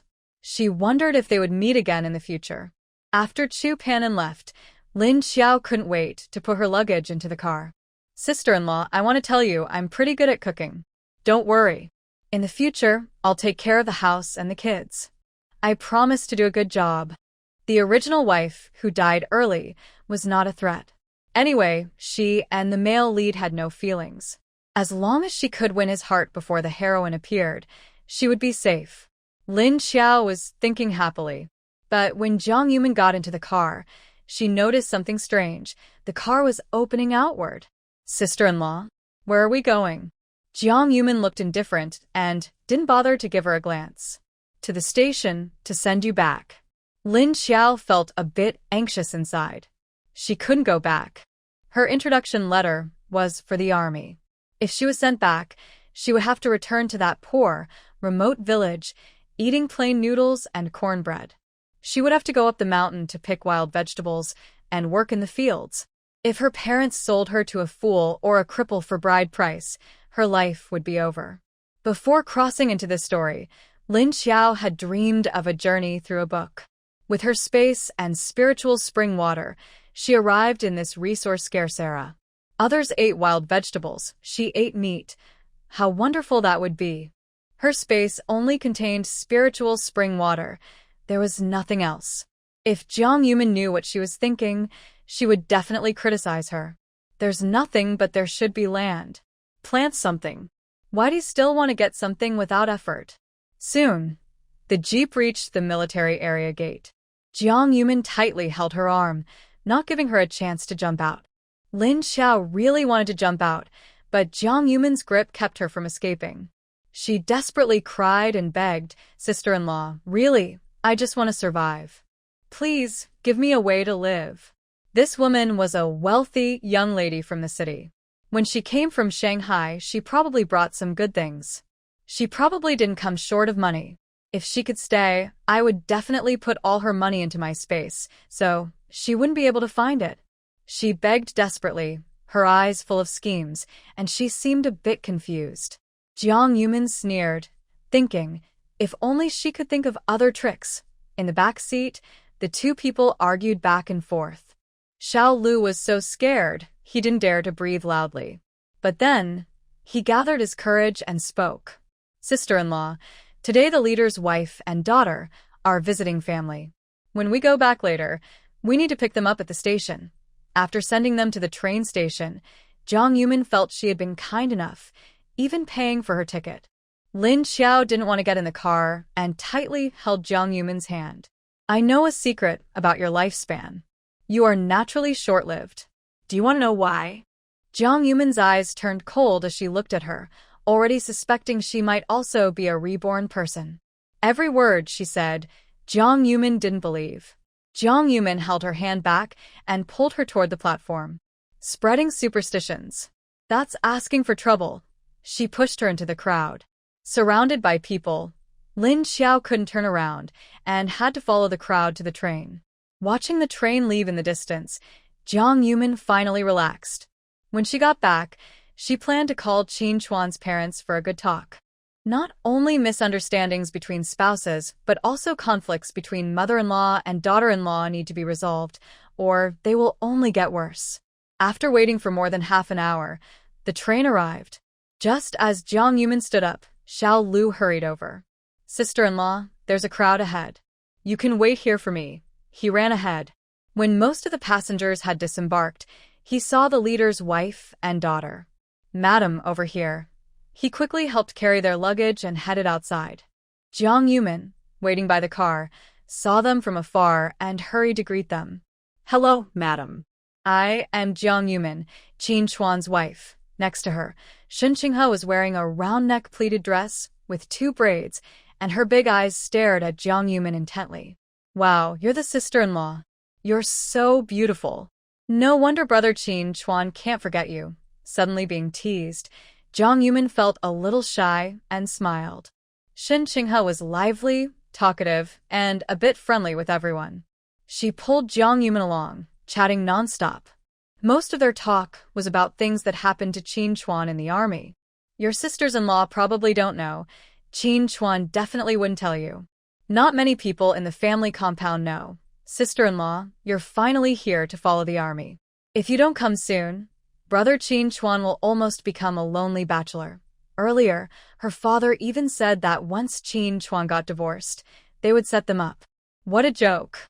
Not to mention Qin Chuan being much older than her, she had always seen him as an older brother. Besides, he has a wife and children. Why would she be so reckless to want to marry him? Fortunately, sister-in-law finally came to follow the army. Her father's unrealistic ideas should be completely crushed now. Jiang Yumin also thought Shen Qinghe had a good temper. The young girl said whatever was on her mind, confident and open. "There's nothing that's serious. I think he's doing fine." After Shen Qinghe and her mother, Meng Ryu, got into the car, the 3 sat in the back seat chatting. Meng Ryu looked at Jiang Yumin with increasing fondness. "Old Shin said on the phone that you're a good girl, pretty and kind. You're educated, sensible, and can handle Qin Chuan's stubborn temper. I was listening on the phone and couldn't wait to meet you." She held Jiang Yumin's hand, unable to hide her admiration, looking her over. She was graceful, confident, and charming. Qin Chuan had been waiting for this reunion for years. Jiang Yumin looked up and smiled generously at Meng Ryu. "Thank you for your compliment, Auntie." Although Meng Ryu's face had wrinkles and her slightly chubby cheeks showed signs of age, her youthful spirit was still visible. Probably because she had followed the old leader through wind and rain, war and peace. Her aura was different from ordinary people, more grand and commanding.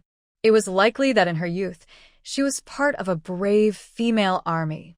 Shin Chinghe leaned over, resting her head on Meng Ryu's lap, smiling at Jiang Yumin, occasionally acting cute towards her mother.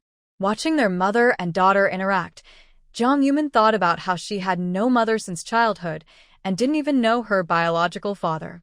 Just as she was feeling sad, she suddenly remembered Ning Ning, who loved to cling to her legs and act cute. A worried expression immediately relaxed into a gentle smile. Ning Ning loves eating rice. When they go back later, she will cook and steam rice. The journey took a little longer. Shin Chinghe, with nothing to do, kept chatting with Jiang Yumin, asking her about some things in Shanghai. When they reached the gate of the residential compound, Qin Chuan was just taking a break at noon, carrying groceries he had just bought. Seeing him, Shin Chinghe was the first to get out of the car and greeted him. "Brother Qin Chuan, long time no see." Qin Chuan turned to look at her, nodded slightly, and then saw Meng Ryu trying to get out of the car with the help of the door. Qin Chuan quickly stepped over and said, "Annie, take it slow." Annie Meng had been shot in her leg years ago. Although the bullet was removed, walking still felt difficult. Rainy and cloudy weather made her leg ache faintly and itch badly. After Qin Chuan helped Meng Ryu out of the car, Jiang Yumin followed behind. Qin Chuan's usually calm and cold expression suddenly changed. His eyes and face carried a faint smile as he quickly reached out to help her. "Did you send her off?" Jiang Yumin nodded. "Yes, after dinner, I want to call my parents and let them know." Qin Chuan naturally agreed with whatever she wanted to do. He was willing to support her. "What groceries did you buy?" "I'll cook dinner tonight." Qin Chuan was about to say something, but Jiang Yumin stopped him. "You do the dishes." She currently had no job. The kids ate and then went out to play. If she didn't do some chores at home, she might get sick from boredom. Shin Chinghe watched their interaction like a spectator, curious and peeking several times. "Mom, did you see? I told you Qin Chuan really likes sister-in-law." His eyes change when he sees her. She looked for a while and then whispered to Meng Ryu. "Sister-in-law also likes brother Qin Chuan." Look at her eyes when she looks at him. So gentle, even Jiang Yumin didn't notice her own change in expression. Outsiders see clearly, but those involved are confused. Meng Ryu reached out and patted her. "Stop talking nonsense. Be respectful." Shin Chinghe pouted, a little unhappy. "I didn't say anything wrong. It's obvious."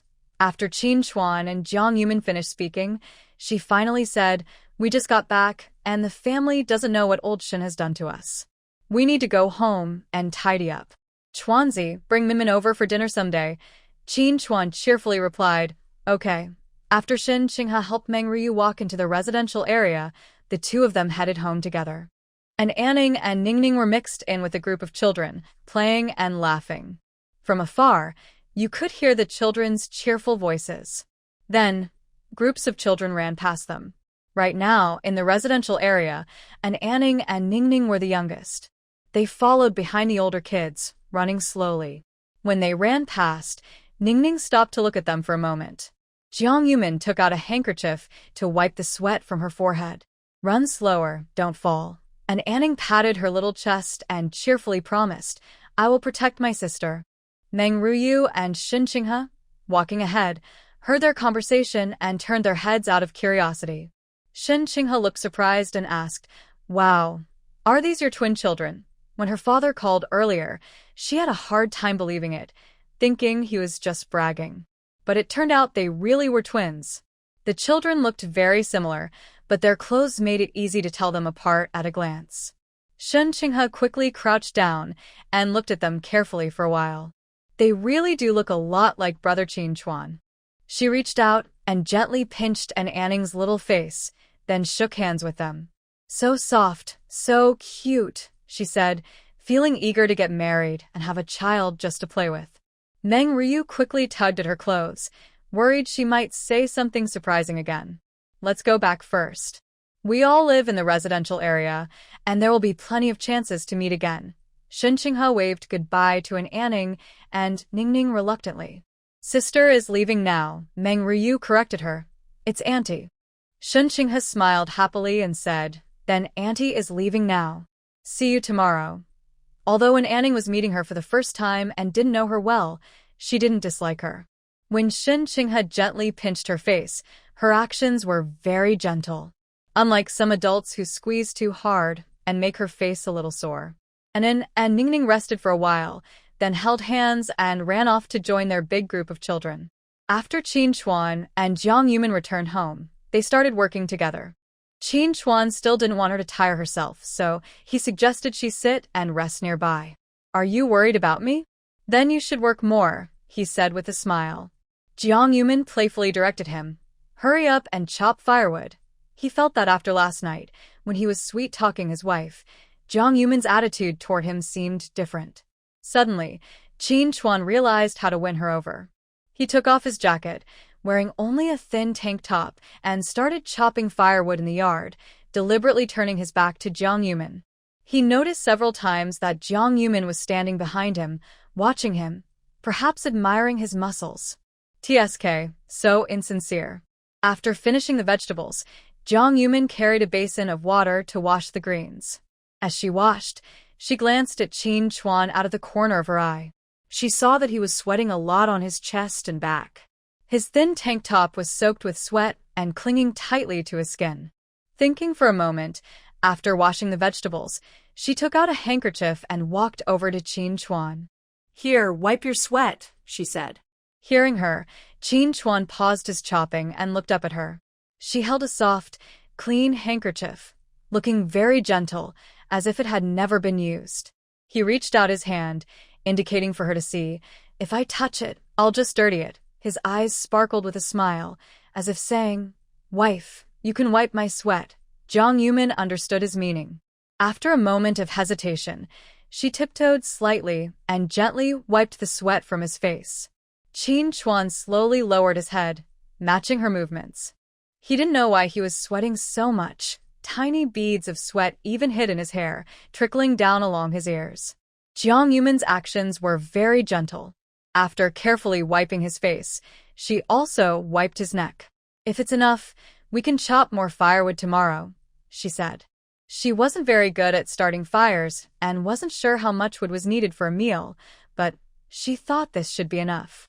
Qin Chuan kept his eyes fixed on Jiang Yumin, and his usually sharp features now seemed to carry a faint smile. "I'm not tired. I might have to go on a mission tomorrow, and I don't know how many days I'll be gone. I'll chop more firewood for you. If the firewood runs out and I haven't come back, please take the children to the cafeteria to eat." Jiang Yumin clutched a damp handkerchief, nodded, and turned to go to the kitchen. After she finished chopping vegetables and prepared the seasonings, Qin Chuan also came in, having chopped firewood. Hearing his footsteps, Jiang Yumin sensed he might be behind her. When she turned around and bumped into his chest, her heart still raced. "You go light the fire, I'll cook." Qin Chuan went behind the stove.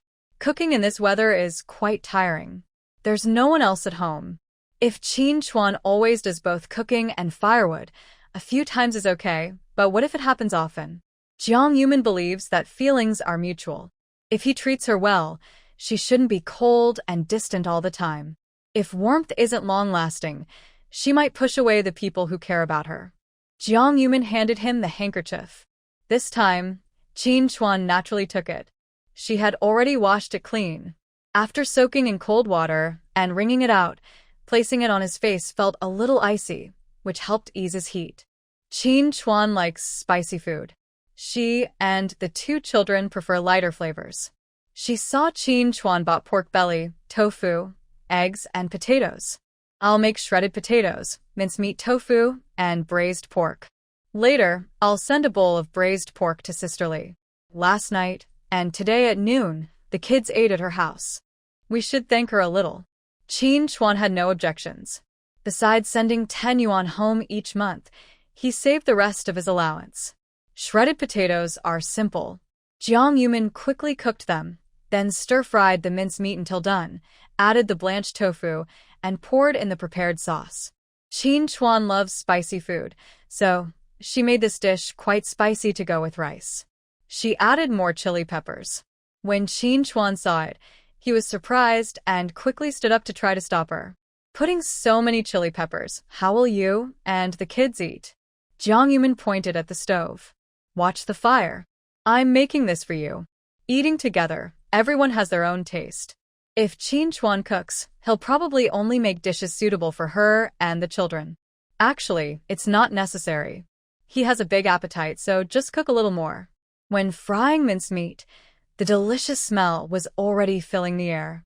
Next door, Su Jinyue's two children, drooling with hunger, looked eagerly at her. Mom, we want to eat meat too. Su Jinyue was looking at the money in her hand. Half of her salary was sent to her parents, and the other half to her brother and sister-in-law. Commander Wang's salary also needed to be sent home. She didn't know how to cook and ate at the cafeteria every day. She liked to buy some peach cookies, malt drinks, and sometimes a nice hairband or a pair of shoes with her spare money. Looking at her money, she realized she didn't have much left. There were only 10 yuan until Commander Wang's next paycheck in half a month. She decided to save it. Eating noodles won't kill you. Just eat quickly. Prince Yu and Prince Shan were eating noodles that had become a bit clumpy. Smelling the meat aroma from the neighboring yard, they felt that even the food from the cafeteria didn't smell as good. After the children finished eating, they cleaned the table and took their bowls and lunchboxes to the kitchen to wash. Su Jinyue sat on the porch, fanning herself with a bamboo fan. She didn't want to join the army before because conditions were too poor. Recently, she had several bites on her legs from insect bites. When she stayed at her parents' house, she at least had a fan. Now, there was nothing. They didn't even have a TV, so she had nothing to pass the time. She heard that Director Shin's family had a TV. She thought about visiting Director Shin's wife tomorrow to get close and see if she could watch TV there. Just as she was thinking, the smell of braised pork wafted over from the neighboring yard. They had just eaten it a few days ago, and now they were making it again. Su Jinyue felt annoyed. Meanwhile, Zhang Yumin was very happy. Since moving here, this is the first time I've cooked. I was worried I wouldn't do well. After the braised pork was ready, she picked a piece and put it in a bowl, handing it to Qin Chuan. Try it and see if it's good. Qin Chuan blew on the meat, waited for it to cool a bit, then took a bite and carefully tasted it. It tastes just right. Suddenly, he remembered that Jiang Yumin was often forced to do chores and cook by the Liao family. Thinking about how he had promised to treat her like a princess and take care of her, seeing her busy and working hard made Qin Chuan feel uncomfortable inside. He had previously asked his superior to investigate the Liao family's current situation. He didn't know if there was any news. He planned to ask about it tomorrow, when he had free time. Is there anything else to do? Leave it to me. You should sit down and rest. Jiang Yumin served a bowl of meat. I'll take it to Sister Li and call the kids to come eat. You can serve the rice. Qin Chuan liked hearing Jiang Yumin talk like this, as if they were a married couple who had been together for many years. It seems that in the future, they should speak directly to avoid misunderstandings between them. When Jiang Yumin carried the full bowl of meat outside, Su Jinyue was standing in the yard, watching eagerly. When Commander Wang returned, she immediately tugged at his sleeve and acted cute. The neighbors are making meat today, and the kids are very eager. Why don't you go? Before she finished, Commander Wang angrily shook her hand off. She had refused to follow the army before, always staying at her parents' house, so they hadn't lived much together. They only had a couple of days each month when she was off, and that was the extent of their intimacy. But now, after spending every day together, he realized that Su Jinyue was really spoiled and didn't understand much. Is my allowance not enough for food and drinks? You still have your salary. If you save some each month, eating shouldn't be a problem. I don't know how to cook. Just go to the canteen for meals. Today, they made braised pork ribs. Why didn't you go? Su Jinyue shyly pressed her lips together and said nothing. She was afraid to tell him she sent all her salary to her parents and brother and sister-in-law. If he found out, he would definitely be angry again. But she had no choice. She couldn't just watch her parents suffer on the farm. In the past, her brother and sister-in-law had their parents to help, so life was okay. Now that her parents couldn't help, if she didn't, their life would fall apart. So she hesitated for a while, but said nothing. Even when Commander Wang was about to speak, she turned and walked into the house directly. Commander Wang, when she's right, she argues with you. Even if she doesn't sleep, she still argues. When she's wrong, she turns and leaves, ignoring you and making you angry. When Jiang Yumin carried the meat over, she saw the door was open. As she entered, she heard voices arguing inside. There were sounds of things being thrown and smashed. Jiang Yumin hesitated outside, worried that Sister Li was being beaten by Captain Chui. Hearing the commotion inside, Jiang Yumin quickly called out, "Is Sister Li at home?" A few seconds after the sound, the arguing in the main room suddenly stopped. Soon after, the door to the main room opened. The floor was messy, and there were 2 plates of vegetables on the table. Li Guohua came out and saw Jiang Yumin. She quickly wiped her tears. Cui Zhang, who followed behind, wanted to argue with her again, but when he saw there was someone else present, he hurriedly stepped back. Is he only good at bullying at home? Li Guohua's tears hadn't fully dried when she approached Jiang Yumin, but her face was already smiling. "Girl, why are you here? Is there something you need?" Seeing Li Guohua's forced smile, Jiang Yumin felt a bit uncomfortable inside. Her hair was messy, and 2 buttons on her clothes were missing. It was clear that the couple had just fought. If it was just a quarrel, as an outsider, she wouldn't say much. But since they had started hitting each other, she couldn't stand it. Jiang Yumin sarcastically called out, "Hitting women at home? What kind of skill is that? Going out to fight enemies and making achievements, that's real bravery." Perhaps her words provoked him, and Cui Zhang stormed out angrily. When he saw Jiang Yumin, he retracted his raised fist. Captain Qin has an even worse temper than him. If his wife was hit, he might rush over to fight him. "Our quarrel has nothing to do with you." Li Guohua reached out to stop her husband. Jiang Yumin came over for a reason. It was fine for him to yell at her, but he shouldn't yell at Jiang Yumin. Jiang Yumin was not someone who would tolerate that kind of attitude or words. "Did I say anything wrong? Did I interfere in your quarrel? Did my words concern your matters?" "Captain Chui, you better clarify what you mean." She hadn't named anyone specifically with her words. Even if Captain Chui made a big fuss about this, at most, she would have been standing in his yard when she spoke. Captain Chui, being rough and straightforward, could fight, but he was no match for Jiang Yumin in words. He glared at Li Guohua angrily, snorted several times at Jiang Yumin, and, filled with anger, turned back into the house. But after all, this was their family matter. She could say a few words, but she shouldn't get too involved. Otherwise, if Li Guohua didn't appreciate her help and both the couple turned their anger on her, that would be bad. Jiang Yumin handed over the bowl in her hand. "Thank you, sister-in-law, for helping me take care of the children these days. Since there's stew at home today, I'll give Dazhuang a bowl." Li Guohua softly sniffled. The family hadn't eaten meat since last month. Just now, she finished cooking, but Commander Chui complained about having cabbage and tofu again, which made her feel very wronged. There are 3 children at home, and they rely on his allowance to get by. He even has to send half of his monthly allowance back to his hometown. If not cabbage and tofu, what else can they eat?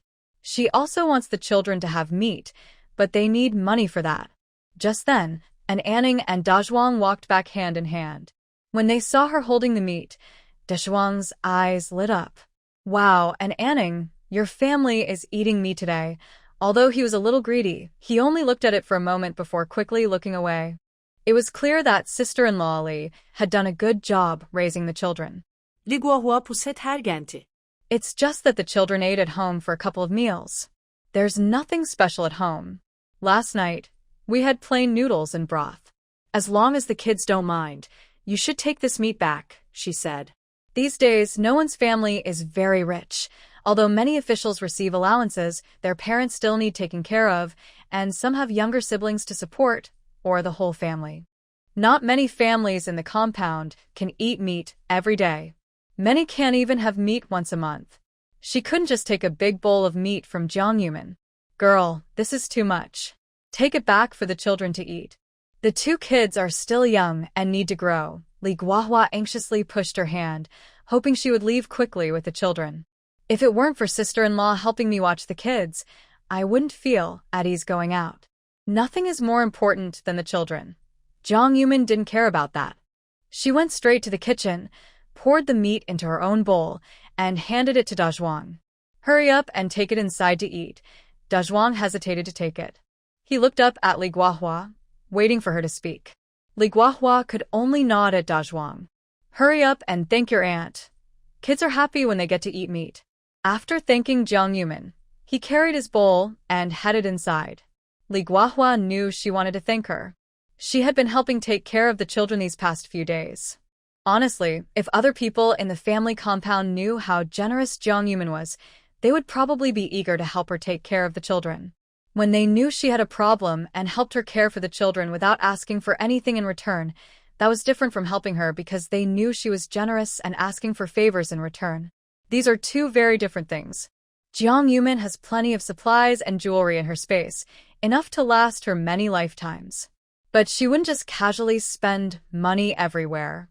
Li Guohua, who had just finished arguing with her husband, relaxed and smiled as she spoke to Jiang Yumin. I don't have much to do at home. If you have something to do later, you can leave the kids with me. The two children really like playing with Dazhuang. Jiang Yumin could tell that the couple might still be having some disagreements. She also wondered if her presence might affect Sister Li's ability to perform well. Okay, then Sister Li, you all eat quickly. I'll head back first. Before leaving, she thought for a moment and added, Sister-in-law, if anything makes you upset, just vent it out. If he dares to hurt you, come find me. I'll ask Captain Qin to deal with him. Jiang Yumin spoke confidently and firmly. Li Guohua was amused by her and immediately felt much better. She had never lost an argument with her husband. But thinking about the harsh words Jiang Yumin had said earlier in the family compound to vent her anger for the children, she also decided to say something similar. Don't worry, I eat everything, but I won't let myself be taken advantage of. Hearing Li Guohua's teasing, Jiang Yumin couldn't help but laugh. The two of them looked at each other and laughed for a while. Li Guohua's resentment had not only disappeared, but seemed to turn into a fighting spirit. She was eager to go back and have a big showdown with Captain Cui, to show him that she was not someone to be pushed around. After Jiang Yumin took Anning home, washed her face and hands, Qin Chuan had already prepared the meal. While eating, Jiang Yumin remembered her visit to the supply and marketing cooperative yesterday. I want to find a job. I asked Xiao Lu, and many places here are short of people. I want to give it a try. Many military wives are unemployed because they lack literacy and education. Most of the wives from rural areas can only find jobs like working in the cafeteria or cleaning in hospitals. But many positions still have vacancies. Qin Chuan didn't plan to keep her locked at home forever. If you want to go to work, go. If you don't, that's fine. Anyway, my allowance can support you and the kids. Whatever you do, just be happy. If someone makes you feel good, let it out.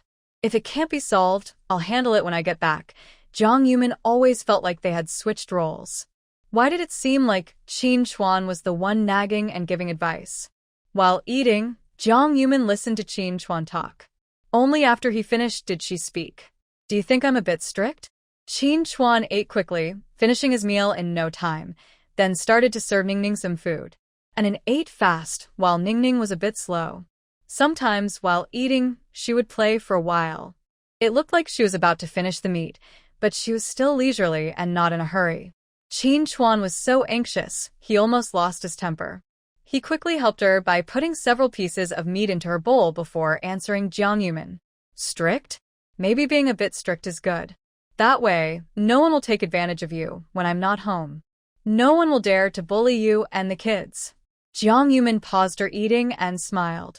This man still spoiled her as always. She also blamed herself for being so foolish in her past life. If she had run away with the kids to join the army earlier, so many sad things wouldn't have happened later. But then she thought about Qin Chuan being deceived by the Liao family, and she suddenly felt more at peace. She wasn't the only one who was foolish. Qin Chuan thought about her going to work and how busy she would be at home afterward. It must be very tiring for her. If you go to work and I'm not home, just take the kids to the cafeteria to eat.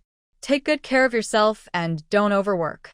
The man cared about her, and Jiang Yumin naturally wouldn't refuse. Okay, I understand.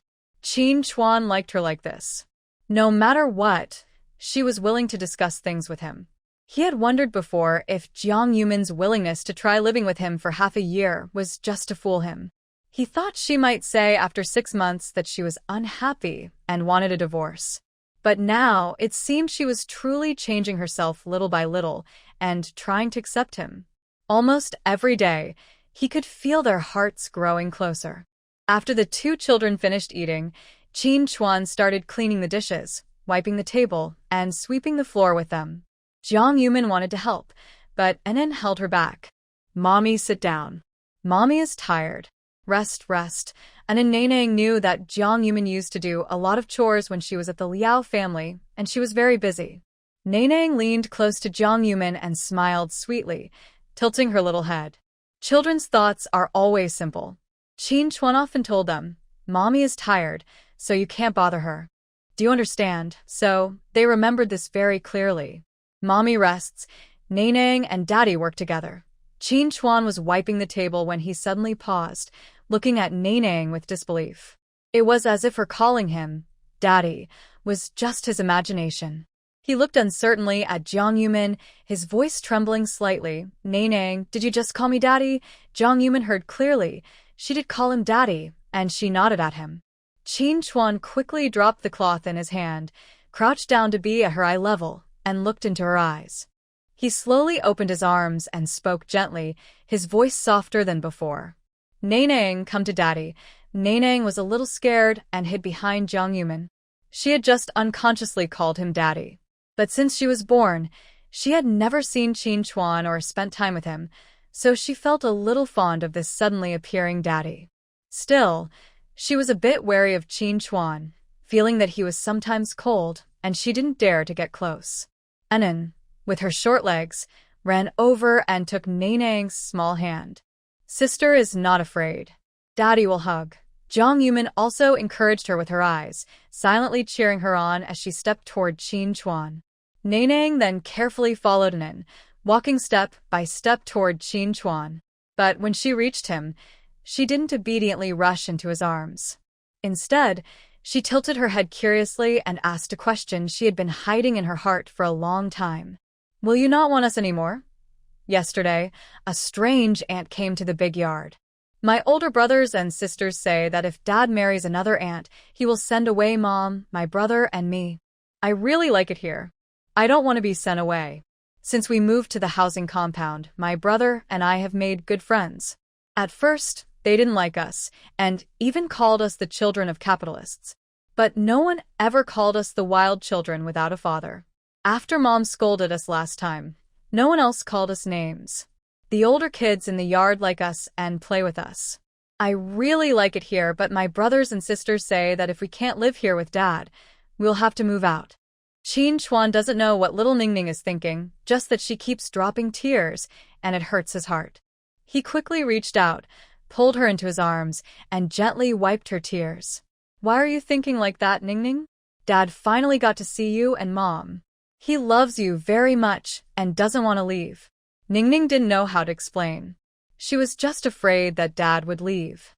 She reached out and wrapped her small arms around Qin Chuan's neck, pressing her little head against his shoulder, not wanting to let go. Qin Chuan held her with one arm, went to wipe the table, while Jiang Yumin stood up to take the dishes to the kitchen, planning to wash them. But Qin Chuan reached out and stopped her. His dark, sun-kissed hand grabbed her fair wrist, creating a strong contrast. Jiang Yumin's heart beat fast, like drums pounding, and she instinctively looked away, afraid she might fall into his gentle spell. She didn't dare to look at him, scared she would get lost in his kindness. Remember, you do the cooking, I'll wash the dishes. All right, since they had agreed on this before, Jiang Yumin didn't argue. But at this moment, Qin Chuan was still holding Ningning in his arms. They probably couldn't do anything right now, so she decided to do the washing herself. It's late today. If you want to call home, do it tomorrow. Jiang Yumin nodded. The two of them hurried to boil water, wash the child, and then she sat with Ningning to read a little. Under the dim kerosene lamp, she read for a while but soon felt dizzy from the flickering light. Her eyes started to tear up, and she yawned several times. Qin Chuan finished cleaning the pots and bowls, washed up, and then saw the two children sleeping in a crooked way. Ningning's foot was resting on Enin's head, and Enen's legs were on Jiang Yumin's stomach. The mother and her 2 children didn't know exactly when they fell asleep. He tiptoed inside, took out a pure cotton blanket to cover their stomachs, checked inside the mosquito net to make sure there were no mosquitoes, then closed the net. After blowing out the nearly burnt-out kerosene lamp, he opened the window and door. With the air flowing, the room was no longer so stuffy. When Jiang Yumin and the children woke up, breakfast bought by Qin Chuan was placed on the table in the main room, along with a note. Qin Chuan didn't go to school, and many of the words on the note he learned from his comrades. He had reached his current position through military achievements and had suffered many injuries. Jiang Yumin looked at the note, which was written crookedly. I'm on a mission. Be good, wait for me to come back. Actually, he didn't have to write this note. Not only Jiang Yumin thought so, but Qin Chuan also felt the same. The more he thought about it, the more he regretted. I should have practiced my writing more. I wonder if she would dislike me. After handing him the document, Commander Shin listened to Qin Chuan muttering something. He picked up a porcelain teacup, blew on the floating tea leaves, took a sip, then pointed to the document. Here's the current situation of the Liao family you asked for. I've investigated it for you. Qin Chuan opened the file bag and quickly looked through the contents. It was simple. Basically, Liao's mother was seriously injured and, after being taken to the northwest, lacked medical supplies. Her condition worsened daily, and she was in critical danger. Liao's father, dragging his injured leg, worked every day and often scolded loudly. He also kept muttering that all of Liao's family's assets had been taken away by Jiang Yumin. As for Liao's son, with good looks, he was flirting with some women on the farm. Although he had to work every day, he was able to eat enough. When Qin Chuan reached the end of the report, he didn't see anything about Liao Yingying. He looked up at Commander Shen with some confusion. What about Liao Yingying? He thought for a long time and almost forgot her name. Commander Shen held his teacup, deep in thought for a moment, then said, when she was caught in Shanghai, she immediately confessed all the illegal activities the Liao family was involved in. She also announced her break with the Liao family, so the organization decided to give her a light punishment. However, I didn't expect that on her way to the northwest by train, she suddenly lost her mind and jumped off the train. Her whereabouts are still unknown. Not being able to send her to the farm for reform was a lucky break for her. Qin Chuan packed the documents into the folder, stood up to leave, and had 20 minutes before he needed to carry out his mission. Thank you, Commander, for your help this time. If there are any further issues with the Liao family, please let me know. Thank you. Qin Chuan saluted Commander Shin, then turned to leave. His hand was already on the door handle when, at the moment he was about to open the door, Commander Shin asked, Did you really compromise because the Liao family threatened you and you couldn't find Xiao Zhang? He always felt that the truth was not as simple as Qin Chuan said. Qin Chuan was a brave soldier under his command, starting from when he joined the army, beginning as a guard for him, and gradually rising to his current position. Although he didn't read much or have deep wisdom, he wouldn't have been deceived by the Liao family with such simple tricks for 4 years. This was what puzzled him the most. When Qin Chuan stepped out, he paused, looked back at Commander Shin and said, This is between me and Mian Mian. I hope you won't get involved. Mian Mian had finally accepted him, and he didn't want any sudden disturbances.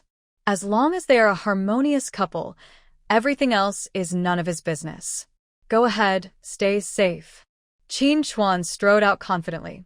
Whatever the reason, he liked Jiang Yumin, and his feelings would never change. That was enough for him. After Qin Chuan left, Commander Shin looked out the window with a deep gaze. The rising mist in the teacup gradually blurred his vision. He shifted his gaze back to the folder. After Jiang Yumin left Shanghai, many people had been following her. The Liao family's vast estate mysteriously disappeared, which made it hard not to associate her with it.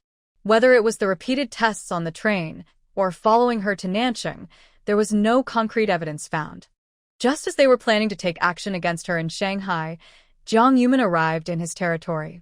He had negotiated with the other side, and as long as he was present, no one could harm Jiang Yumin. So that day, he specially visited her at the guest house. Seeing her calm and composed expression, her patience and care for the children, he felt reassured. Later, after she went into the city, he arranged for his guard to follow her all the way. It was both protection and surveillance. Late at night, he wandered around Rome City. Wherever he went, valuables went missing, but there were no signs on her. After hearing these results from his trusted aide, he had a faint but bold guess.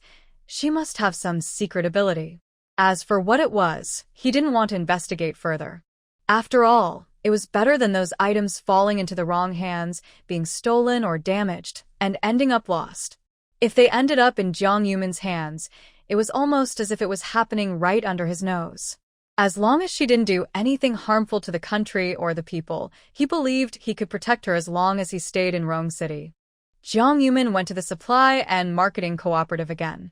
This time, she wasn't just applying for a job but also buying some things. When she arrived, she found out that the accountant had already been hired, and it was someone with the right professional background. Although she could do accounting, she still had some gaps compared to a professional. After buying what she needed, she was about to leave when she took out a big white rabbit milk candy from her space and approached the counter. "Hello, I want to ask if you're still hiring sales clerks." No matter what job it was, she just didn't want to be idle.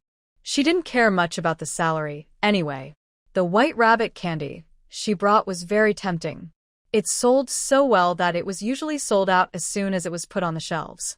Although employees could buy it early, she didn't want to buy too much because it was expensive. The clerk quickly and secretly slipped the candy into his pocket, thinking he would give it to his child as a treat when he got home. "Miss, we're not hiring right now, but don't worry, I'll keep an eye out for you. When we do need staff, I'll let you know early." Jiang Yumin didn't really believe what he said.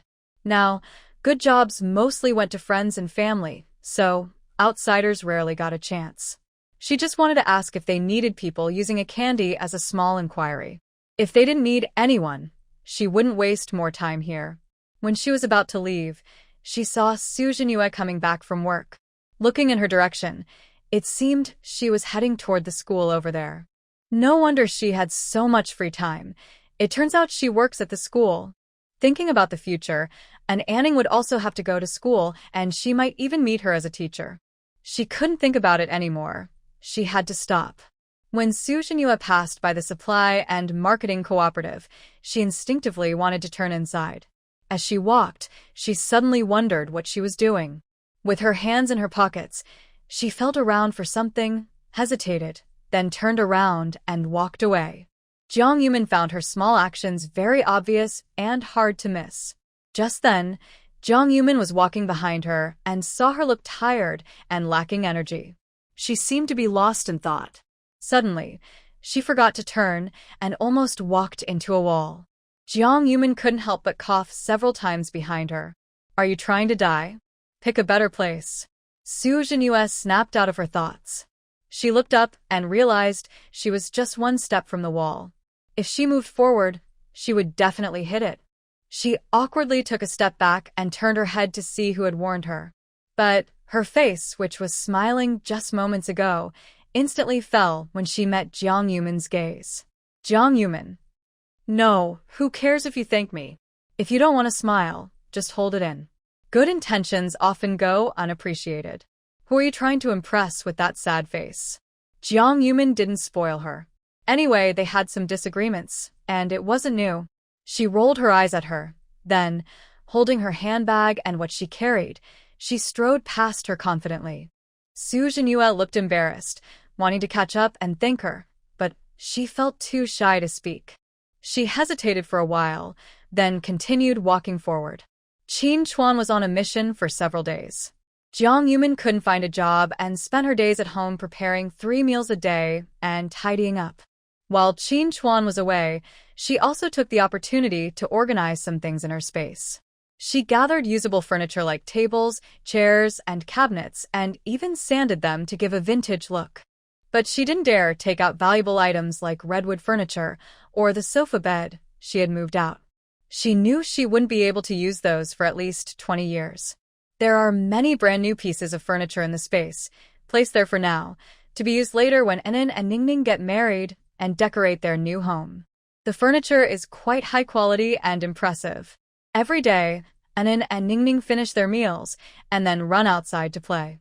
After they become familiar with the residential area, they start following Dazhuang and others, running up the mountain behind the neighborhood. Jiang Yumin feels a bit worried. She carries a basket pretending to pick wild vegetables and has followed them several times. When she sees they're just catching bugs and watching birds, she relaxes a little, realizing they're not doing anything dangerous. Jiang Yumin worries that if they play with the other kids, they might get bullied. So, every night, when they are in bed, she gently asks about their day. But these past 2 days, it's obvious they are hiding something from her. They don't want to talk much at night. After dinner, bathing, and climbing into bed, they just go to sleep. People who don't know might think they've been training with the new soldiers during the day. Jiang Yumin drops the cloth she's using to wipe the table, squats down, hugs Ningning, and pulls Anin into her arms. Anin, be good. Tell Mom where you're going to play. Ningning's small body keeps squirming in Jiang Yumin's arms, saying repeatedly, we're going to be late. Seeing how anxious she is, Jiang Yumin instinctively loosens her grip. She still looks at Anin, you're the good boy. You're the big brother. You will protect your sister, right? Anin obediently nods his little head. Usually he is very calm. But recently, when they play around in the neighborhood, he's a bit more lively, like a child his age should be. Anin points toward the back mountain and says, we're going to the mountain to play and catch bugs. But they catch bugs every day, and she never sees them bring any back. Thinking about how they've been hiding from her these past few days, Jiang Yumin pulls Ningning, who is trying to leave. Be good. Where did you put the bugs you caught? Take Mom to see, okay? Jiang Yumin puts her hand in her pocket, takes out 2 candies, and waves them in front of the children. An En and Ningning were tempted by candies and happily jumped twice. They held Jiang Yumin's hands on each side and pulled her toward Qin Chuan's room, where he was sleeping. Jiang Yumin felt a sudden worry. Since Qin Chuan went on a mission, she hadn't come over much. His room was so simple, it was hard to believe. There was nowhere to put all the bugs. When she entered, she saw several jars filled with bugs on the bed. She was so scared she took 2 steps back. Kids are fearless, huh? They dare to grab everything. One jar even had a frog jumping around, trying to hop out. Jiang Yumin watched as the 2 kids made her bed messy and untidy. She was so angry she didn't know what to say. If they were only 7 or 8 years old, she would have used a feather duster to scold them. She pointed at an and said, go, take these down.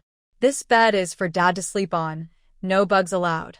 After Anin climbed onto the bed, hugged a jar, and handed it to Ningning, he carefully slid down, making sure his toes touched the ground before letting go. The 2 kids worked together to take away the jars. Jiang Yumin reached out to pull the blanket, wanting to air it out. When she lifted the blanket, she was so frightened, she stepped back quickly and shouted loudly. Qin Yuan, Qin Yuning, the 2 little ones, holding the jars and sneaking out, looked at each other after hearing Jiang Yumin's loud voice. Oh no, Mom called their full names. They would definitely get scolded. When Jiang Yumin called them again, they ran away quickly. By the time she chased after them, they had already left the yard. She was so angry, with her hands on her hips. Kids are getting more and more naughty, putting everything on the bed. She didn't know where they got the bird eggs, but they had hidden them in the quilt. She didn't think much before lifting the quilt and pressing it down. It was sticky and messy, getting her all over her hands. Jiang Yumin went back, shook off the dirt, dry grass, bird eggs, and some dead bugs from the bed. She cleaned up a bit and took the quilt outside to air it. The dirty sheets and covers needed to be taken off and washed, which was a bit tiring. She thought about it. There was only a well in the yard. Washing the sheets by hand would be quite a job. She took her tray and went to the water faucet near the public toilet, close to the building with many small rooms. Jiang Yumin had moved here for a while. She had only met a few of the women from the big courtyard. Many people in this building still didn't know her. Suddenly, everyone saw a very beautiful girl carrying a basin to wash bed sheets. They were all surprised. People who were doing laundry, mending shoes, or chatting all turned their heads to look at her. Then they all froze in place. She was beautiful, so very beautiful. If she had been only slightly attractive, maybe some of them would have felt a little jealous. But facing Jiang Yumin, They only felt admiration. Her beauty made her seem like she was from a different world. Most of the people in this building had moved here early with the military. City folks thought this place was clean and water was easy to get. People from the countryside, who came with the military, had never lived in a building like this, so they found it special. There were many people living here, packed tightly. At least 20 or 30 people sat under the trees chatting and relaxing. When Qin Chuan applied for a house, there was no space left in the building. But Jiang Yumin liked this small yard. It was spacious. Since Jiang Yumin was new and very pretty, many people started to notice her. It looked like she was from the city. At first, she might have felt a little shy about all the attention. She greeted everyone warmly, saying, "Hello, sisters-in-law. I am Qin Chuan's wife. My name is Jiang Yumin." Someone remembered her. She was the wife of Captain Qin. When she first moved in, people said there was a very beautiful woman in the courtyard. Some even secretly looked at her. From afar, just seeing her silhouette, everyone thought she looked so elegant and charming. No one expected someone as stunning as her to be doing laundry. Today was her day off, and Jiang Nian, who didn't go to work, finished using the toilet and was about to leave when she saw Jiang Yumin washing bed sheets. Thinking about the last time, when Jiang Yumin had been embarrassed in front of so many people, she felt annoyed. Now she had a chance, so she decided to make a snide remark. "Oh, the captain's wife is also washing bed sheets herself? Isn't Qin Chuan spoiling you so much that you don't have to do anything? Looks like the rumors aren't true after all." Jiang Yanyan is a worker at the neighboring factory. Most people who can enter the factory are somewhat educated, so many family members admire her. Since she has been with the military for 2 or 3 years, most people in the compound know her. When she said this, it was obvious she was teasing Jiang Yumin, worried they might fight. A military family member quickly came over to stop her, saying, "Everyone has their own work. The men are training and on missions, and we're here to take care of the family. It's all the same." If no one stopped her, it would be fine, but when someone did, Jiang Yanyan's temper flared. "You're usually so proud, but what now? Even if you're a rich girl, you're still washing sheets when your husband is away on a mission. What's on this sheet? It's sticky and gooey. Captain Qin has been on a mission for days, so what have you done here?" Jiang Yanyan looked at the mysterious liquid on the sheet and felt a little proud inside. She suspected Jiang Yumin was cheating, and even if she was, she wouldn't dare wash the sheet. Who knows what she might be doing alone at home when she's lonely? Some words don't need to be said clearly. People will imagine the rest. It seemed she just said a few words casually, but if this got out, her reputation would be ruined. Unlike before, when Su Zhanyu spread rumors that she was a rich girl, this time Jiang Yanyan directly spread rumors about her. Does she want to shame her? Jiang Yumin, before others could imagine too much, stepped toward Jiang Yanyan. She remembered well, it was her son who pushed Ningning. Wasn't that enough of a lesson last time? Other women quickly rushed over to stop the fight, but it looked like they were about to start hitting each other. However, some onlookers quickly looked at the sheet. TSK, what a big show. It was impossible to stop her. Jiang Yumin moved fast, pouring water directly onto Jiang Yanyan's pants. Jiang Yanyan was feeling proud when suddenly she was splashed with cold water. Her dark blue pants immediately changed color as they got wet. Jiang Yumin was not someone to mess with. From the moment she entered the compound, everyone knew she could fight or argue if needed. "Oh dear, sister-in-law, what are you doing? Why are your pants still wet?" "I just came from the back mountain." Could it be? Everyone looked at Jiang Yunian with wide eyes, surprised by how things were unfolding. Some honest military wives stared at Jiang Yunian, completely stunned.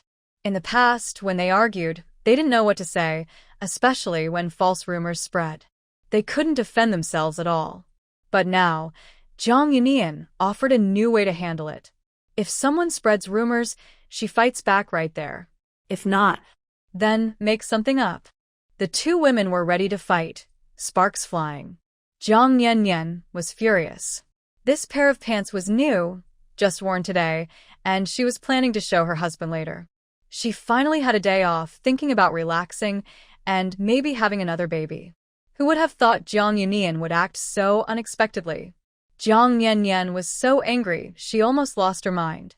She charged at Jiang Yunian without caring. Even if things got serious and someone came to investigate, they both would be in trouble. Before Jiang Yanyan could reach Jiang Yunian, she was grabbed by her hair. She yelped loudly in pain, shouting at the top of her lungs. People watching nearby couldn't sit still anymore. They hurried over to pull her away. Little Jiang, let go. Stop hitting. Let's talk nicely. No, she was just punishing the troublemaker. If Jiang Yanyan wanted to fight, she'd do it in her next life. No matter how everyone pulled, Jiang Yunian refused to let go. She dragged her to the water basin. Open your eyes and see clearly what this is. You're always cooking, can't tell the difference between egg whites and yolks? The kid was naughty and put a bird's egg in the sheets and broke it. Can't you wash it out? You're so narrow-minded. Everything you see is dirty. You can think of so many things about a tiny bird's egg. Your mind is really dirty. She then pressed her head into the basin of water and turned on the tap to rinse. You're so dirty, just wash it off. Water flowed down Jiang Yanyan's hair, soaking her clothes. It filled her nose and mouth. Every time she opened her mouth, she felt water streaming out from the corner of her lips. At this moment, the other family members also pulled Jiang Yumin away. They couldn't just watch her fight with them. No one moved to stop it. Someone comforted Jiang Yinyan, telling her to watch her words and speak less. Others advised Jiang Yumin, girl, don't mind her. In short, everything was a mess. In the end, Jiang Yanyan was pulled away by others. She still wanted to say a few more things, but Jiang Yumin made a move to pour water from the basin onto her. Frightened, she quickly ran away, afraid Jiang Yumin would really lose her temper and splash her with water. After she left, Jiang Yumin happily took some ordinary fruit candies out of her pocket. No one noticed whether she had candies or not. This bed sheet is wet and heavy. If the sisters-in-law are free, please help. I might not be able to twist it all by myself. Everyone initially thought Jiang Yumin was too fierce, quick to fight at the slightest provocation. But unexpectedly, she was so generous with her actions. People had heard she was a wealthy young lady from a rich family and that she was quite rich. But they had never seen exactly how much money she had. Compared to Jiang Yinyan, who spoke unpleasantly and was sarcastic, even spreading rumors and damaging her reputation, the sisters-in-law naturally liked Jiang Yumin more. She was sweet-talking, generous, and had a good personality. Well, she didn't like to suffer losses, but that was okay. Jiang Yumin handed out candies to each of them. The sisters-in-law, busy with sewing, felt a bit shy, but took the candies. She directly pressed the candies into their hands, saying, "Take these for the kids to sweeten their mouths." She didn't lack these candies anyway. Besides, as the saying goes, the mouth is short when eating, and the hand is soft when taking. If Jiang Yinyan really got upset and reported her to the authorities, these sisters-in-law would be witnesses. Since they took her candies, they would naturally support her. With the sisters-in-law's help, they washed the bed sheet and cover, then wrung them out together. Only then did she carry the basin back to hang out to dry. On the way back, she saw Dezhuang crying with snot all over his face, sniffling as he ran home. When passing by, she didn't react immediately. It was Jiang Yumin who called out to him, "Dezhuang, what's wrong?" He had gone to play with an Anning on the back mountain, so why was he crying and running back alone? Seeing Jiang Yumin, Dezhuang's tears fell even harder, and he couldn't stop crying loudly. "Uncle, there's a fight. And Guangzhong are fighting." Jiang Yumin threw the basin she was holding onto the ground. She didn't bother to look at the fallen basin or the dirty bed sheets. She reached out and grabbed Dezhuang. "Where is Nin? Where is Ningning?" Dezhuang was still crying, probably very scared.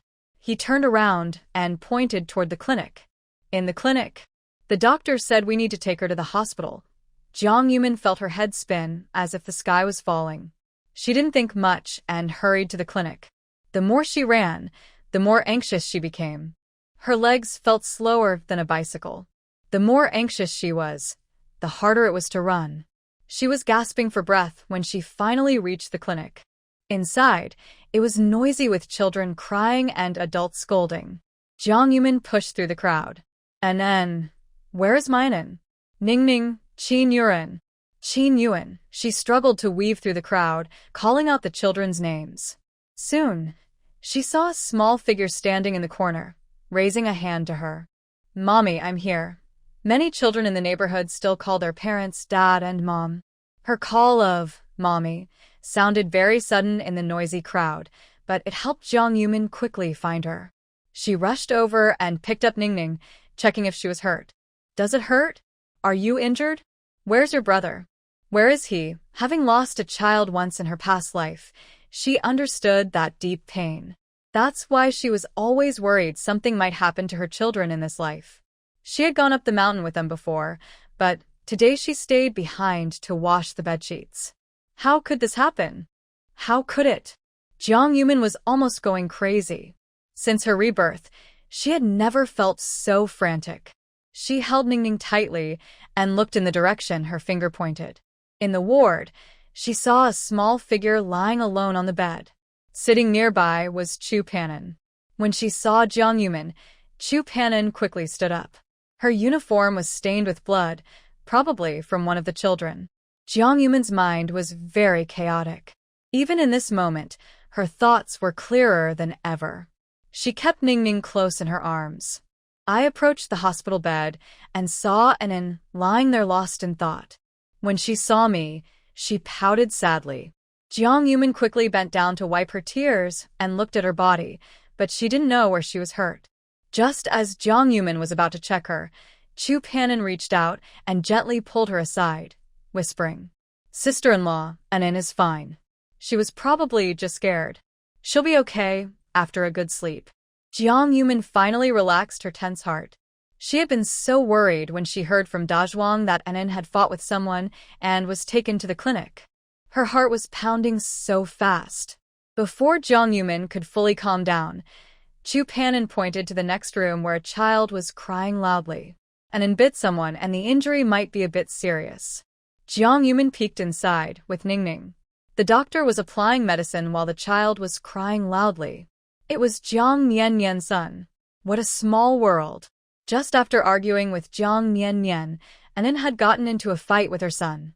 Jiang Yumin had wanted to check on her child's injury, but seeing this, she lost her mood. Anin isn't a naughty or unruly child. There must be a reason for the fight. Jiang Yumin held Ningning and turned to leave, feeling confused about why Chu Panin was here. She hesitated. "Do you know what happened?" Chu Panin shook her head, tidying her wrinkled clothes.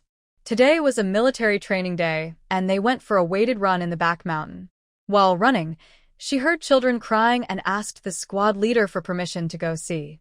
When she arrived, she saw a group of children arguing loudly. One child's face and arms were covered in blood. She and her comrades were very frightened.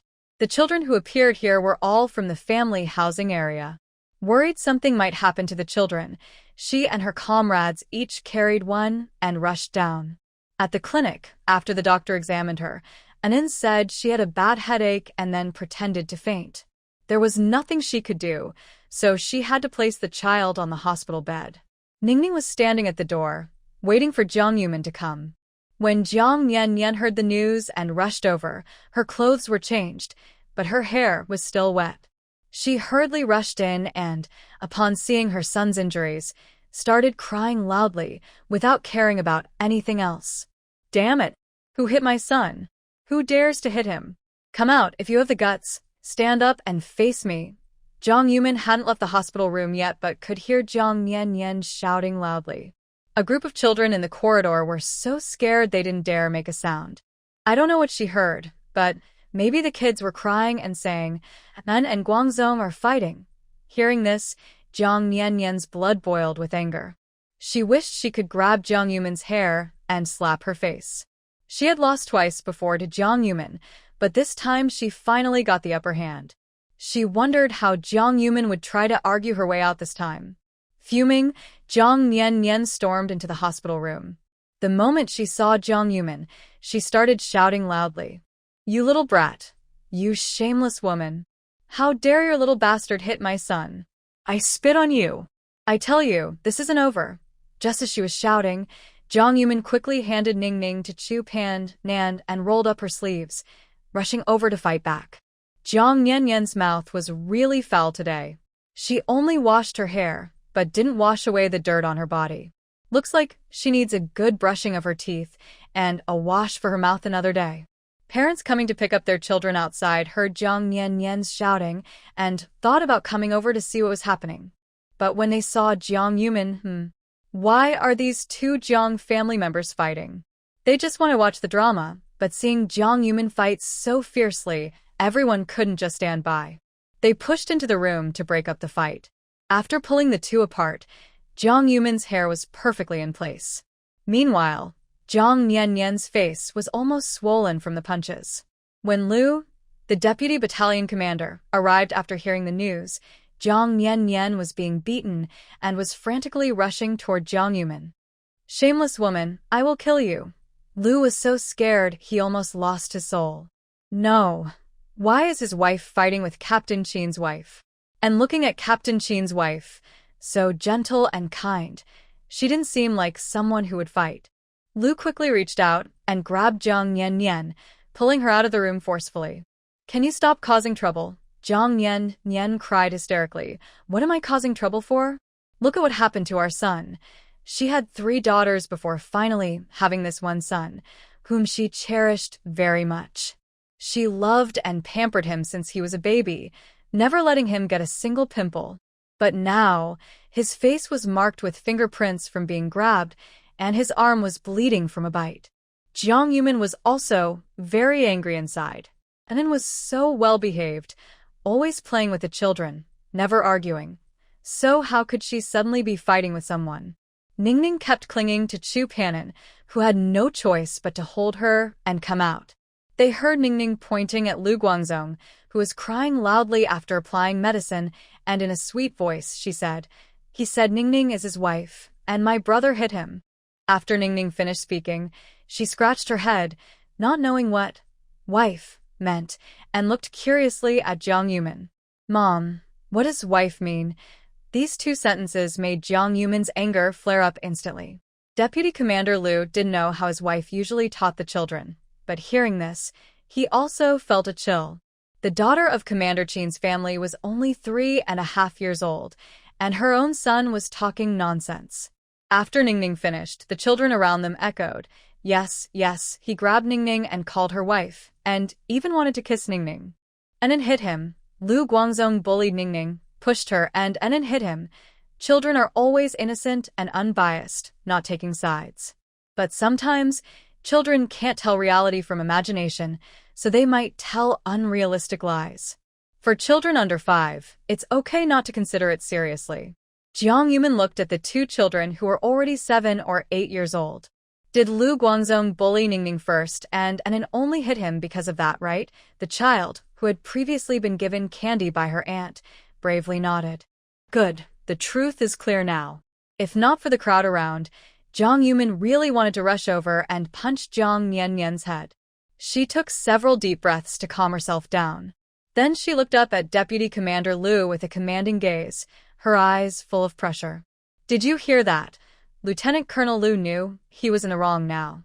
Although his son was hurt, he was the one who started the trouble and hadn't even hit anyone. It all seemed like his son deserved it. Jiang Yanyan still wanted to cause more trouble. Did she really think her son was just going to take the beating quietly? Just as she was about to speak, Lieutenant Colonel Lu covered her mouth with his hand. If you keep causing trouble, I might have to transfer back to my hometown. That one sentence made Jiang Yanyan shrink back in fear. She was hoping her husband could get a promotion. She definitely didn't want him to transfer back. After calming his wife, Lu turned to Jiang Yumin. Sister-in-law, this is all a misunderstanding. It's just kids playing around. We should apologize and make amends. Let's just put this behind us. Making a big fuss would only cause trouble for everyone. Jiang Yumin looked at them coldly. Fine. She was really proud of herself. She had beaten Lu Guangzong badly, with a small advantage. Good job, Anan. When they got home, she planned to cook a chicken to nourish, and Lieutenant Colonel Lu felt nervous. As a man, arguing with Jiang Yumin here was awkward. He didn't know what to say. Letting his wife handle it might lead to another fight. No matter who was at fault, if Anan had beaten his sons so badly, there was no way he wouldn't want compensation. Jiang Yanyan's mind moved. She arrived early and knew that if someone caused trouble in the family compound, higher authorities would send someone to investigate. She wasn't afraid of Jiang Yumin causing trouble. After all, her son was the one hurt. Their family was in the right. Qin Chuan had just finished his mission and returned home. Knowing his wife liked to keep things clean, he had specially found a bathhouse in the city to wash up before coming back. As he entered the family compound, he saw a sister-in-law holding a basin, calling out, "Whose clean sheets are these? Why are they just left here?" He looked at the pattern and color. They looked like his bed sheets. He used to have army green sheets, but after washing, Jiang Yumin had replaced them with this dark blue set with subtle patterns. He walked over and took the basin from her hand. "These are from Captain Qin's house, right?" "I knew it. Who would use such nice fabric for bedding?" The sheets felt better than her clothes. Tiske, Captain Qin really married a good wife. She's so caring. He carried the things back home, but it was empty inside. He wandered around for a while before hearing Commissar Wang next door say, "You're back." Perfect timing. Hurry to the medical room. Then got into a fight. "Your wife and kids are there too." Hearing this, Qin Chuan quickly put down his things and ran over. When he arrived, he saw his wife arguing with someone. He had a strong presence and an intimidating aura. As he approached, everyone automatically made way for him. Jiang Yumin wanted to say something to the other person, but when she noticed the unusual crowd and looked over, her eyes met the man's cold gaze. She instinctively shut her mouth. For some reason, she didn't want him to see her being so fierce and arguing with others. Qin Chuan silently stood behind her, crossing his arms. The other woman, Jiang Yanyan, still wanted to argue with Jiang Yumin, but her words caught in her throat and she couldn't speak. She shyly moved behind her own man, feeling that Qin Chuan's fierce aura was almost like a threat. "Where is Anan?" Qin Chuan's voice was low and hoarse. He was already a bit thirsty and exhausted from running here, and now his throat felt very dry. Jiang Yumin pointed inside the ward, then quickly took Ning Ning from Chu Panan's hands. "Thank you so much for today." Chu Panan felt a bit guilty. She wasn't the only one who carried the children down today, and she hadn't helped much either. "Don't mention it, sister-in-law. If there's nothing else, I'll head back now." Since the children had already been taken away by their parents and her comrades had started leaving, she didn't want to miss lunch. Jiang Yumin thanked her several more times. After watching Chu Panan leave, Qin Chuan put his arm around her shoulder. "Take Ning Ning to see Anan in the ward first. I'll handle this here." Jiang Yumin looked at him and quickly looked away after their eyes met. "Okay." Chu Panan put on her military cap, tidied her clothes, and strode toward the medical room. When she reached the door, she saw Commander Shan approaching her from afar. She instinctively avoided eye contact and turned to stand aside. When Commander Shan passed by her, she saluted with a raised hand. After Commander Shan and his guard had gone far away, her gaze lingered on his back for a long time. Only when she could no longer see his figure did she slowly look away. She hid a hint of sadness in her eyes, but ultimately lacked the courage to step forward. Today's events caused quite a stir. Usually, such matters wouldn't require Commander Shen to come personally. But hearing that more than half of the children in the family compound had been taken to the clinic, he was truly frightened when he returned home. When he arrived and saw everyone leaving with their children, and after hearing what had happened, he thought, since he was already at the gate, he might as well go in and take a look. He left in a hurry. When he saw the new soldier at the clinic door, he didn't pay much attention. But as he walked away, he felt that the soldier seemed a bit different. He snapped out of his thoughts and hurried back, only to find the other person had already gone far. The guard beside him whispered, "Sir, what's wrong?" Commander Shin shook his head, feeling it was unlikely. "Maybe I just saw things. There are many people who look alike in this world." Afraid there might be a fight inside, he quickly stepped back toward the entrance. When he arrived, he just caught sight of Qin Chuan walking toward Deputy Captain Liu. Luckily, he arrived just in time. If he had been a little slower, the two might have started fighting. If they had fought, it would have been a serious mistake. Qin Chuan was very alert. When he sensed the noise, he turned his head and saw Commander Shun's sharp eyes. He quickly stood straight and saluted. Deputy Captain Liu also hurriedly broke free from his wife's hold and saluted the commander. Commander Shen, having learned the truth from many people, directly said, "Let's go. We'll talk in the office." The clinic didn't have many beds. Now, with two children occupying two of them, they couldn't just stand outside the ward chatting. Qin Chuan didn't expect things to get so serious that they even alarmed the commander. Usually, the children in the family compound would play and fight. Kids are like that, few can stay quiet and well-behaved all the time. In the past, everyone handled such matters privately. Qin Chuan was not very clear about what had happened, so he pushed open the door to the hospital room. "Mian Mian, the leader is here. Maybe you should go." Jiang Yumin had already checked and confirmed that Inen didn't have any serious injuries. She only fell and scraped her skin during a fight. She had applied medicine, so there was no big problem. She held Ningning and signaled Qin Chuan to pick up Inen. "Let's go together." When Qin Chuan entered the room, the leader was already walking toward the doctor's office. It was lunchtime now, so the doctor had gone to the cafeteria, and the office was empty.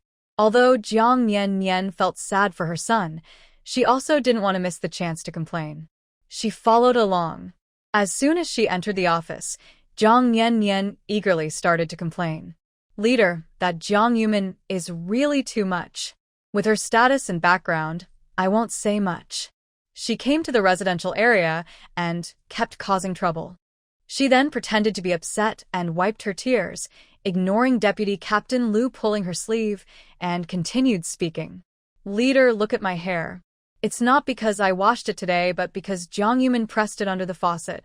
I was soaked from head to toe, just changed clothes, and my hair isn't dry yet. And my son was beaten again." She cried sadly, feeling like she wanted to sit on the ground and wail loudly if the situation allowed. She was afraid the leader wouldn't see how pitiful and helpless she was. After hearing her story, Leader Shin didn't react immediately. He just looked at her coldly, and after a while he asked, "Is that true?" The invisible pressure from someone in a higher position suddenly filled the room. Even though Leader Shin was just sitting there looking at them, they still felt a sharp, killing aura in the air, like a blade hanging over their necks. Jiang Nian thought about what she had said. Besides the part where she provoked first, she hadn't lied at all. Leader Shen remained seated without speaking. Instead, Jiang Nian and Deputy Captain Liu broke out in sweat, wishing they could run out of the office immediately. When Jiang Yumin and Qin Chuan came in with the children, it was obvious that the atmosphere was not right.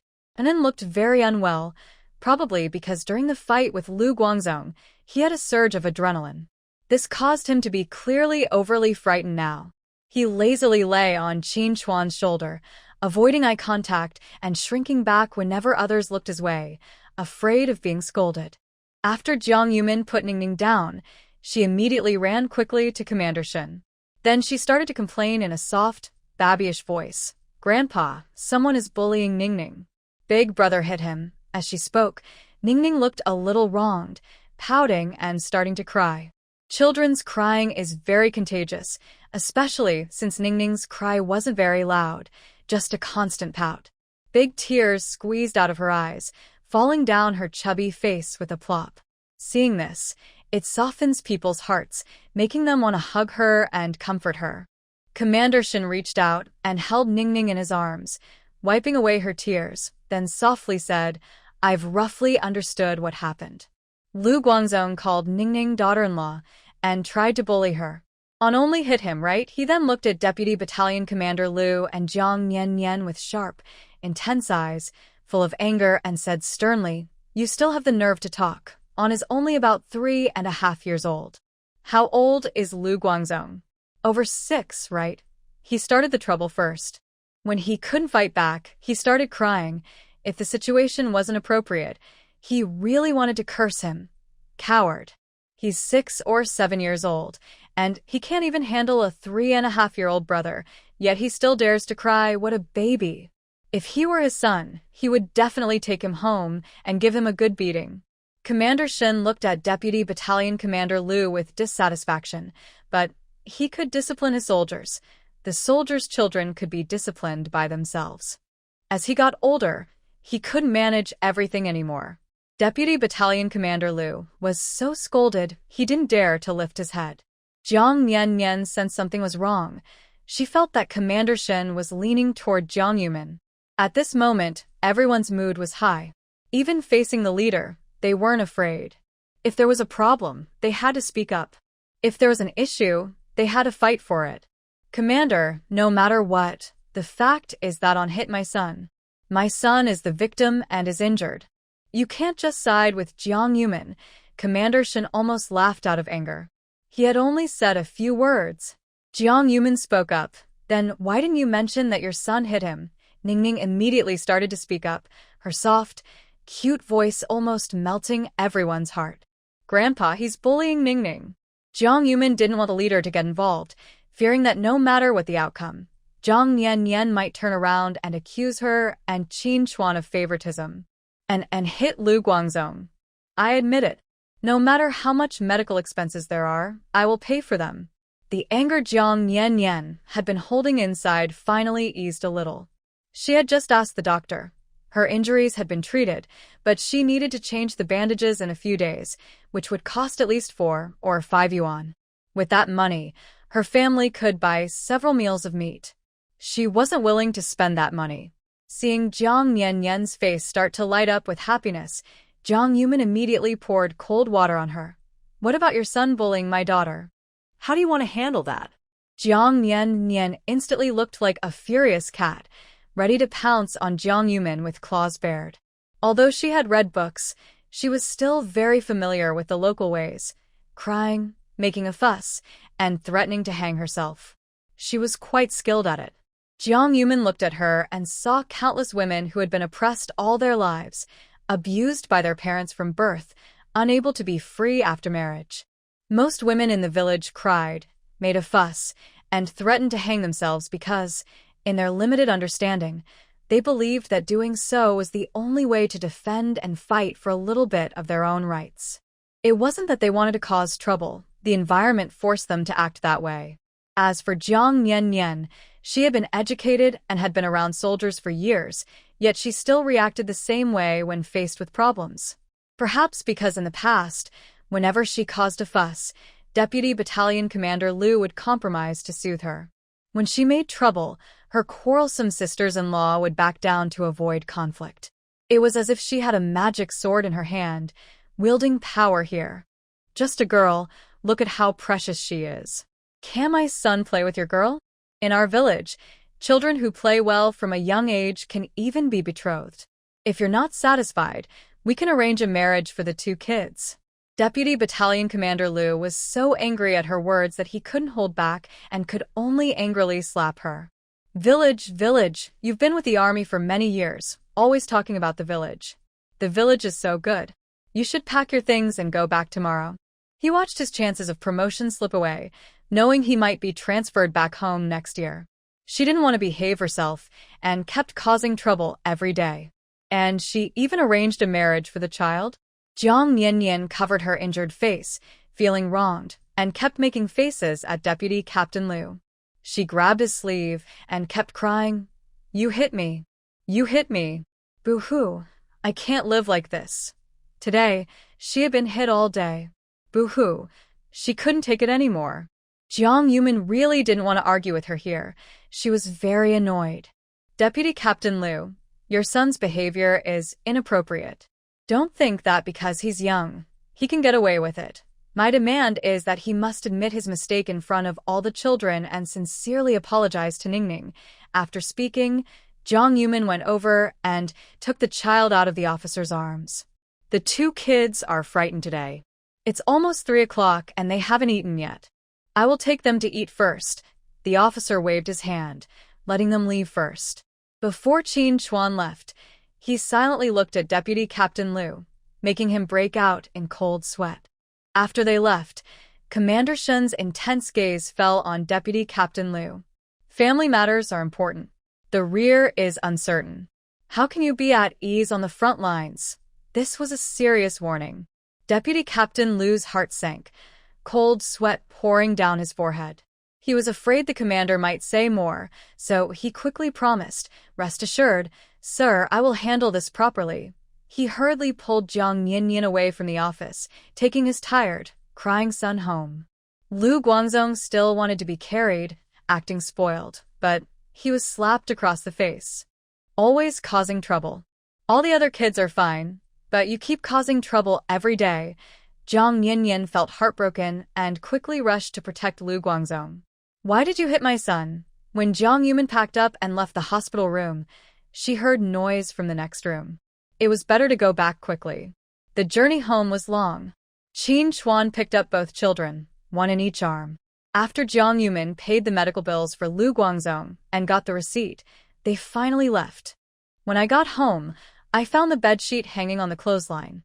Qin Chuan frowned in confusion. "I left in such a hurry I forgot to hang it out." Just as he was speaking, I saw a head peek out from the wall of the neighboring yard to the west. "You're back." Almost immediately, the head retracted. Since moving here, Jiang Yumin had only seen the neighbor a few times and hadn't seen Su Jinhua much. The neighbor was the family of Captain Qian. Jiang Yumin rarely saw Qian's wife. She usually just greeted Qian himself when coming and going. "Hello, sister-in-law." Jiang Yumin quickly greeted her, suspiciously watching the wall, wondering why Qian's wife kept avoiding her. After Qin Chuan took the children inside, Qian Yufan cautiously peeked out. Qian's wife was short, at least half a head shorter than Jiang Yumin. She was chubby and always smiling when she spoke. Her eyes nearly closed into slits when she smiled. But her face had several scars, looking like knife wounds that hadn't healed properly, leaving frightening scars. She covered her face with her hand, afraid of frightening Jiang Yumin. For Jiang Yumin, who had lost her child in her past life and crawled back from the northwest as a ghostly figure, these scars didn't scare her at all. "Sister-in-law, did you help hang the bedsheet?" "Thank you so much." Su Jinhua, who lived on the east side, would never help, so Jiang Yumin thought it was Qian's wife who helped. "It's hot today. I saw the bedsheet wasn't hung after washing, so I just hung it for you. Otherwise, it would be a waste if it got musty." Qian Yufan didn't expect her not be afraid and suddenly remembered something. "Wait for me a moment. The wall here was much higher than near Su Jinhua's side." Qian Yufan was standing on a stool to reach Jiang Yumin and talk. Soon, Qian Yufan came over holding a bowl of fried meatballs. "The kids are crying for food and it's hot. I made a little. I thought you probably didn't eat after coming back at noon, so I left a bowl for you. This is a specialty from our hometown, radish meatballs. The kids must be starving, so have a couple to fill your stomach." This was the first time Jiang Yumin had been so close to Qian Yufan. She then noticed that Qian's wife not only had scars on her face, but also had some issues with her hands, with hideous scars on the back of her hands that made her scalp tingle. Moreover, it was a penetrating injury, likely to the hand tendons, which caused her hand to be a bit difficult to move. On such a hot day, wearing long sleeves, the injury might not be limited to just the hand. Qian Yufan noticed Jiang Yumin's gaze and instinctively hid her hands behind her back. For a moment, she was flustered and didn't know what to do, worried that Jiang Yumin might dislike what she made. She thought she looked a bit ugly, and her hands were not pretty. Actually, what she made was very clean and tidy. Jiang Yumin's face showed no sign of dislike. She happily pinched a carrot ball and took a bite. "Thank you so much, sister-in-law. I was really hungry, and this ball is delicious." Seeing that Jiang Yumin genuinely liked it and wasn't pretending, Qian Yufan smiled happily. "This is my best skill. When I just fry it, it's crispy outside and tender inside. It smells so good. If you want to eat more, prepare the ingredients and I will make it for you." Jiang Yumin immediately nodded. "All right, then I won't trouble sister-in-law too much in the future." Qian Yufan didn't expect that Jiang Yumin, who was rumored to be fierce and intimidating in the community, turned out to be so easy to talk to.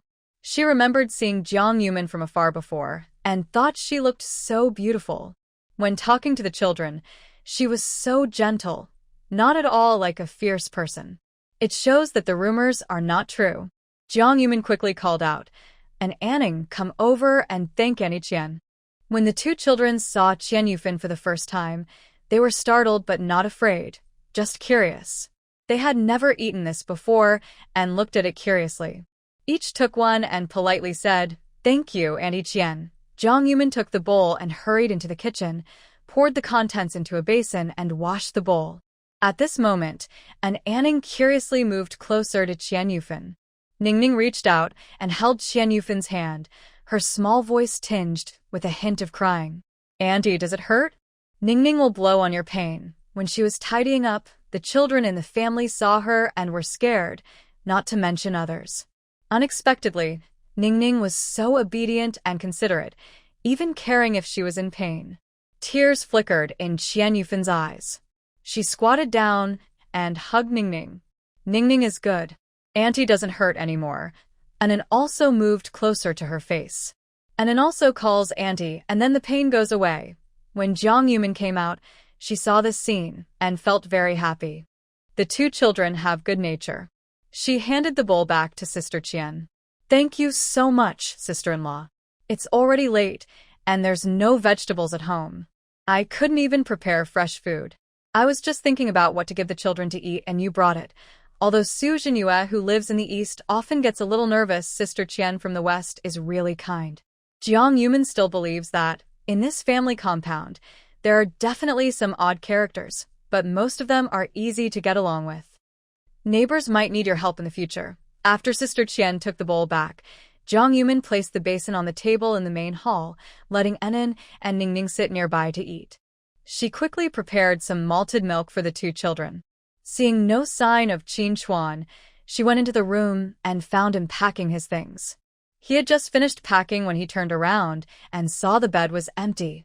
He shamelessly moved closer. "My sheets aren't dry yet. Where will I sleep tonight?" Jiang Yuman reached out and pushed him away, jokingly saying, "Wherever you want to sleep, I don't care if you sleep on the street." Qin Chuan, who had learned a lot from his comrades, continued to move closer to her. "If I sleep on the street, you wouldn't feel sorry for me." He reached out to hug her, but Jiang Yuman struggled a little and couldn't break free. She decided not to resist anymore. Leaning into his arms, she sighed deeply. She told him everything that happened today. When he learned about her small quarrel with Jiang Yan and that they even fought, Qin Chuan held her hand tenderly. "Next time, try to talk it out instead of fighting." "What if she hurts you?" Jiang Yuman. She always felt that whenever she was alone with Qin Chuan, his way of thinking was a bit strange. But being unreasonably loved like this felt really good. "Yes, I'll try not to be known as a tough girl in the family compound." She turned her head to look at the bed. "There are some peach crisps at home. I've prepared some malted milk, so I'll eat a little first to fill up. You can cook dinner tonight." Qin Chuan followed her out, ate a little to settle his stomach, then hurried to chop firewood. After the two children finished eating, they no longer happily ran outside to play. Instead, they looked tired and drooped their little heads, sitting on the bench and playing with a tangram puzzle, hardly speaking. Especially Enan. Several times, he cautiously looked at Jiang Yuman. When Jiang Yuman looked at him, he immediately looked away again. After tidying up, Jiang Yuman gently picked Enan up and held him in her arms. "Mom is not angry. You were brave today to protect your sister. That's wonderful and makes me proud." Jiang Yuman patiently comforted Enan. When Enan fought with Lu Guangzong so fiercely today, she was actually quite scared afterward. Enan had always been afraid that Jiang Yuman would scold him, get angry, or say she didn't like him anymore. He thought a lot and imagined many things. The more he thought, the more scared he became. He felt that all those imagined scenes might come true. He was afraid Jiang Yuman would hit him with a rolling pin or scold him for causing trouble. That's why he wasn't happy even when he ate such delicious radish balls. Now, hearing Jiang Yuman say that he was so happy, he didn't know how to show it. He pouted, tears falling down his face, and threw himself into Jiang Yuman's arms, holding her neck tightly and refusing to let go. Jiang Yuman waved to Ningning, who quickly ran into her arms. She hugged one child with each arm, placing them on her lap. The children had been eating well, sleeping well, and playing all day, so they looked very energetic. It seemed like she had gained several pounds this month. Her face was chubby and looked very pleasing. Sitting on her lap, holding them felt heavy but warm. You are all good children. Anan was brave to protect his sister. Mom won't blame you. I will reward you. What do you want, Anan? She looked at Ningning from the corner of her eye. Today, Ningning was also very good. When something happened, she didn't cry out of fear, but told Mom the truth. Mom will reward Ningning too. The two children sat happily in her arms, squirming around playfully. They even hugged each other, and then started whispering about what they wanted. Their behavior was completely different from their tired, sad looks earlier. After calming the children, Zhang Yumin took a few peach cookies and went next door to give them to Aunt Qian. The two of them pushed and pulled for a while, and finally Zhang Yumin said, I want to try the freshly fried meatballs. Is sister-in-law free tomorrow? Let's go to town together. Qian Yufan was stunned and instinctively wanted to refuse. Her face was covered with a terrible scar, and she hadn't gone out in a long time. When she first moved into the family compound, her facial scar scared the children and made them cry. For a long time, whenever children in the compound misbehaved, they were told, if you cry again, Annie Qian will come. Since then, she tried not to go out at all. When she learned that the new neighbor, Captain Qin, had a pair of twins, she had wanted to meet them. But thinking about how she had scared the children before, she was afraid to show herself. Today, she finally gathered her courage, but her heart was very nervous. It was already a blessing that she didn't scare the two children. She reached out and touched her face, hesitating. Maybe I shouldn't go after all. Zhang Yumin didn't mean to force her. With her current appearance, it was obvious she wouldn't easily blend into the crowd. Because Zhang Yumin and Zhang Niannian had fought at the dormitory building, and the children had also played in the back mountain. People from above came to investigate, not only questioning her and Zhang Niannian, but also asking the families in the dormitory building. Whether or not she took Zhang Yumin's candy, Zhang Niannian was the first to provoke and even spread rumors. She said such nasty things. If little Zhang doesn't teach her a lesson, she'll be confirming her false accusations, spreading rumors about a female comrade without reason. People like her deserve a beating. She did it on purpose. Just a small argument, and she took the chance to say that little Zhang's personal life was suspicious. If little Zhang gets wrongly accused, who will be responsible? When the investigation team arrived, Zhang Niannian said, I only said a few words and it's that serious. Talking shouldn't be illegal. But she was the one who hit someone. Isn't her crime more important? The investigation was very clear. Zhang Niannian provoked first, and Zhang Yumin only acted in self-defense. At first, Zhang Yumin was just talking to her, but she kept escalating and making things worse. That's when Zhang Yumin finally fought back. The older sister of the investigation team also sighed and said, this little Zhang is really a person of strong character. In the end, Zhang Niannian brought her son to apologize and make amends. However, she was still very upset and kept insisting that Zhang Yumin had hit her. Since they all lived in the same residential area and there was an investigation, the final decision was that Zhang Yumin needed to apologize for hitting her, but Zhang Niannian insisted on writing a serious apology letter and promising not to do it again. Zhang Niannian. Zhang Yumin knew that since the matter had become big, it was just a matter of everyone getting a fair share of blame. She straightforwardly apologized to Zhang Niannian, but she found it difficult to write a 2,000-word apology letter. Her expression looked as if she had eaten something unpleasant, and she couldn't say a word for a long time. Lu Guangzhong cried and refused to apologize, shouting, Dad, catch him. Catch him. Deputy Lu was so scared that he covered his son's mouth and took him home, unsure how to discipline him. When they brought him back later, Lu Guangzhong still had old injuries and new ones. Zhang Yumin, standing in the yard drying sheets, looked at the scars on Lu Guangzhong. Deputy Lu, and hit him, and I've already paid for the medical expenses. This has nothing to do with me. Hearing the sarcastic tone in her voice, if Zhang Niannian had been here, she probably would have caused trouble again. Deputy Lu thought that not bringing his wife here was the right choice. Lu Guangzhong honestly apologized to An and Ningning. Anan looked at Zhang Yumin, then stepped over to Lu Guangzhong. and was still young and didn't express himself very clearly. But Jiang Yumin had already taught him, "Don't think about hitting my sister, or I'll hit you."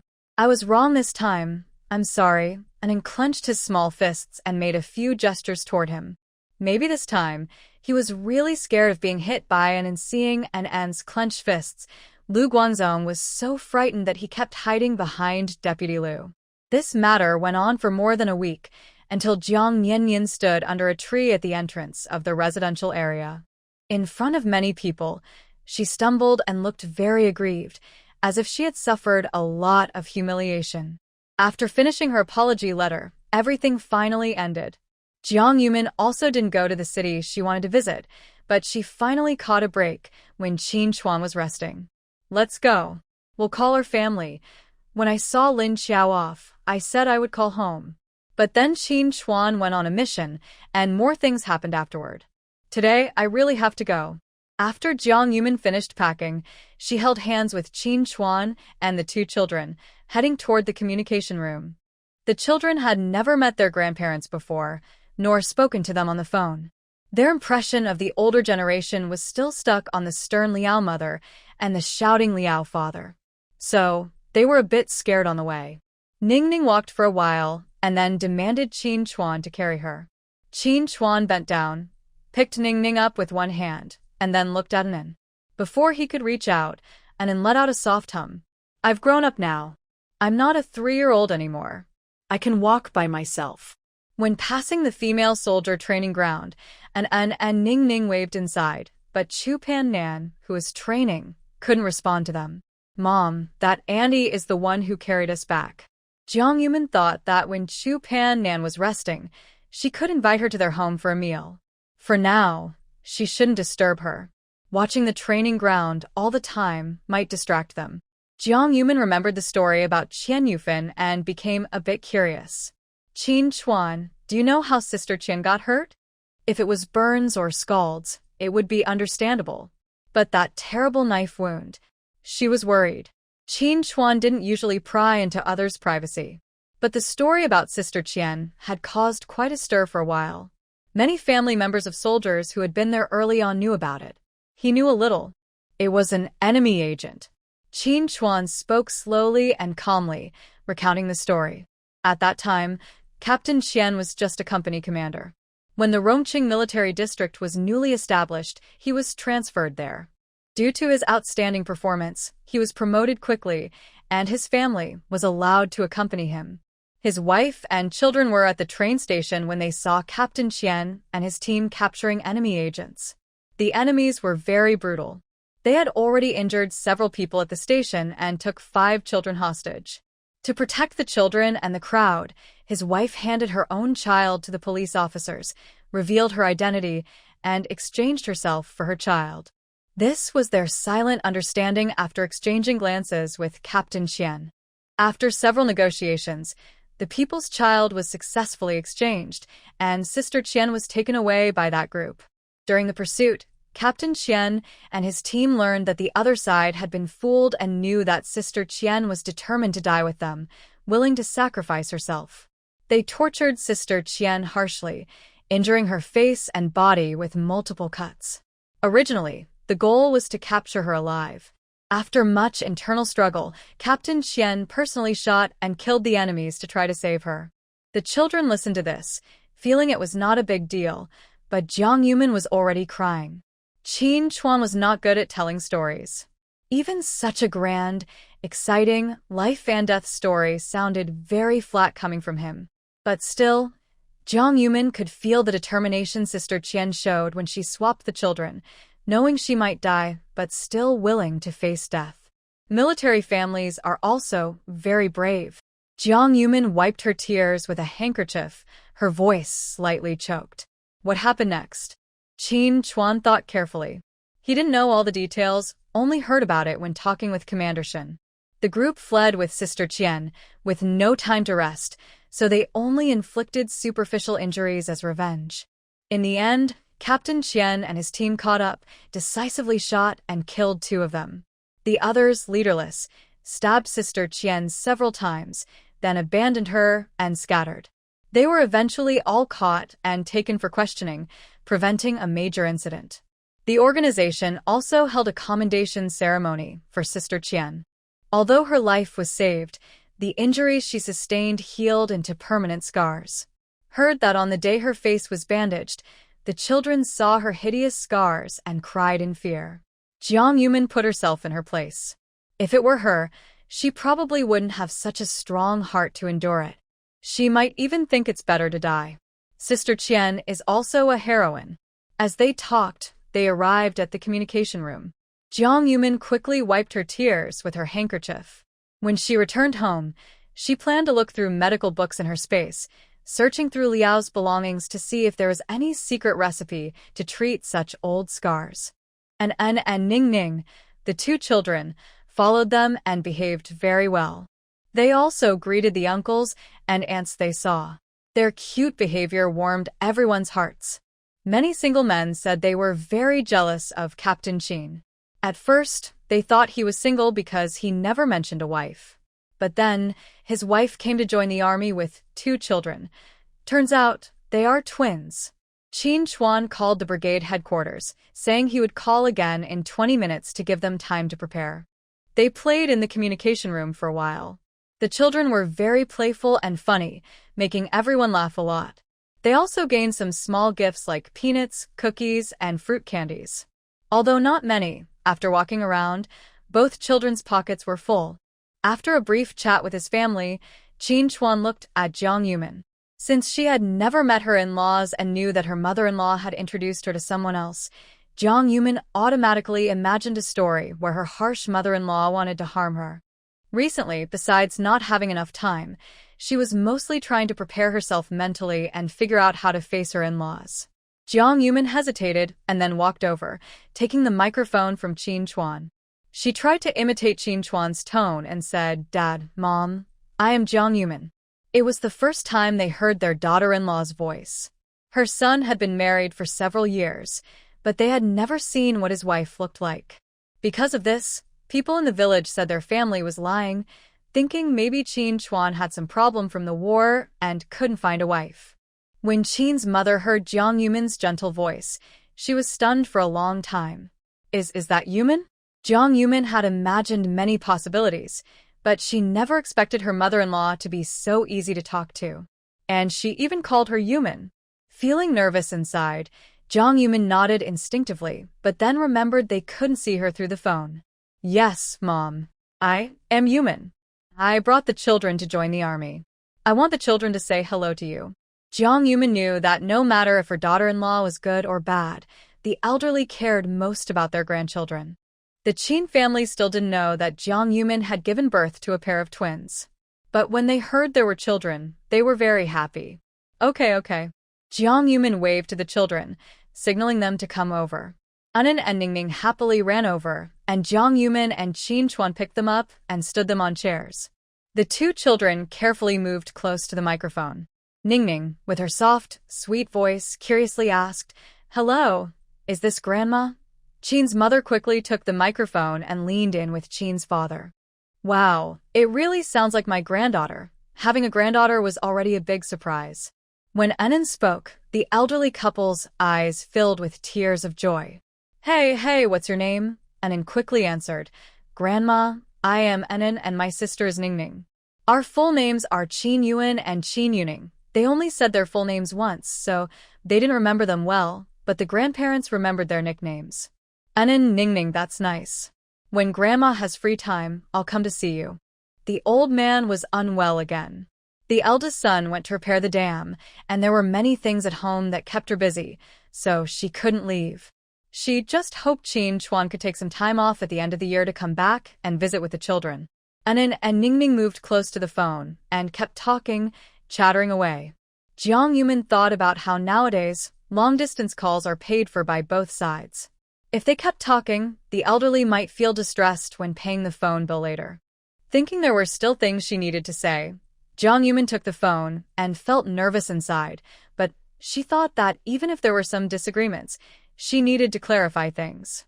"Mom, Qin Chuan and I are doing well now.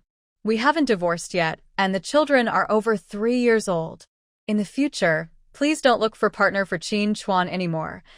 Qin's mother was a bit dazed. Hearing this, tears started to fall down her face. Mimian, you don't know. Mother was really hurt by Lin Panner.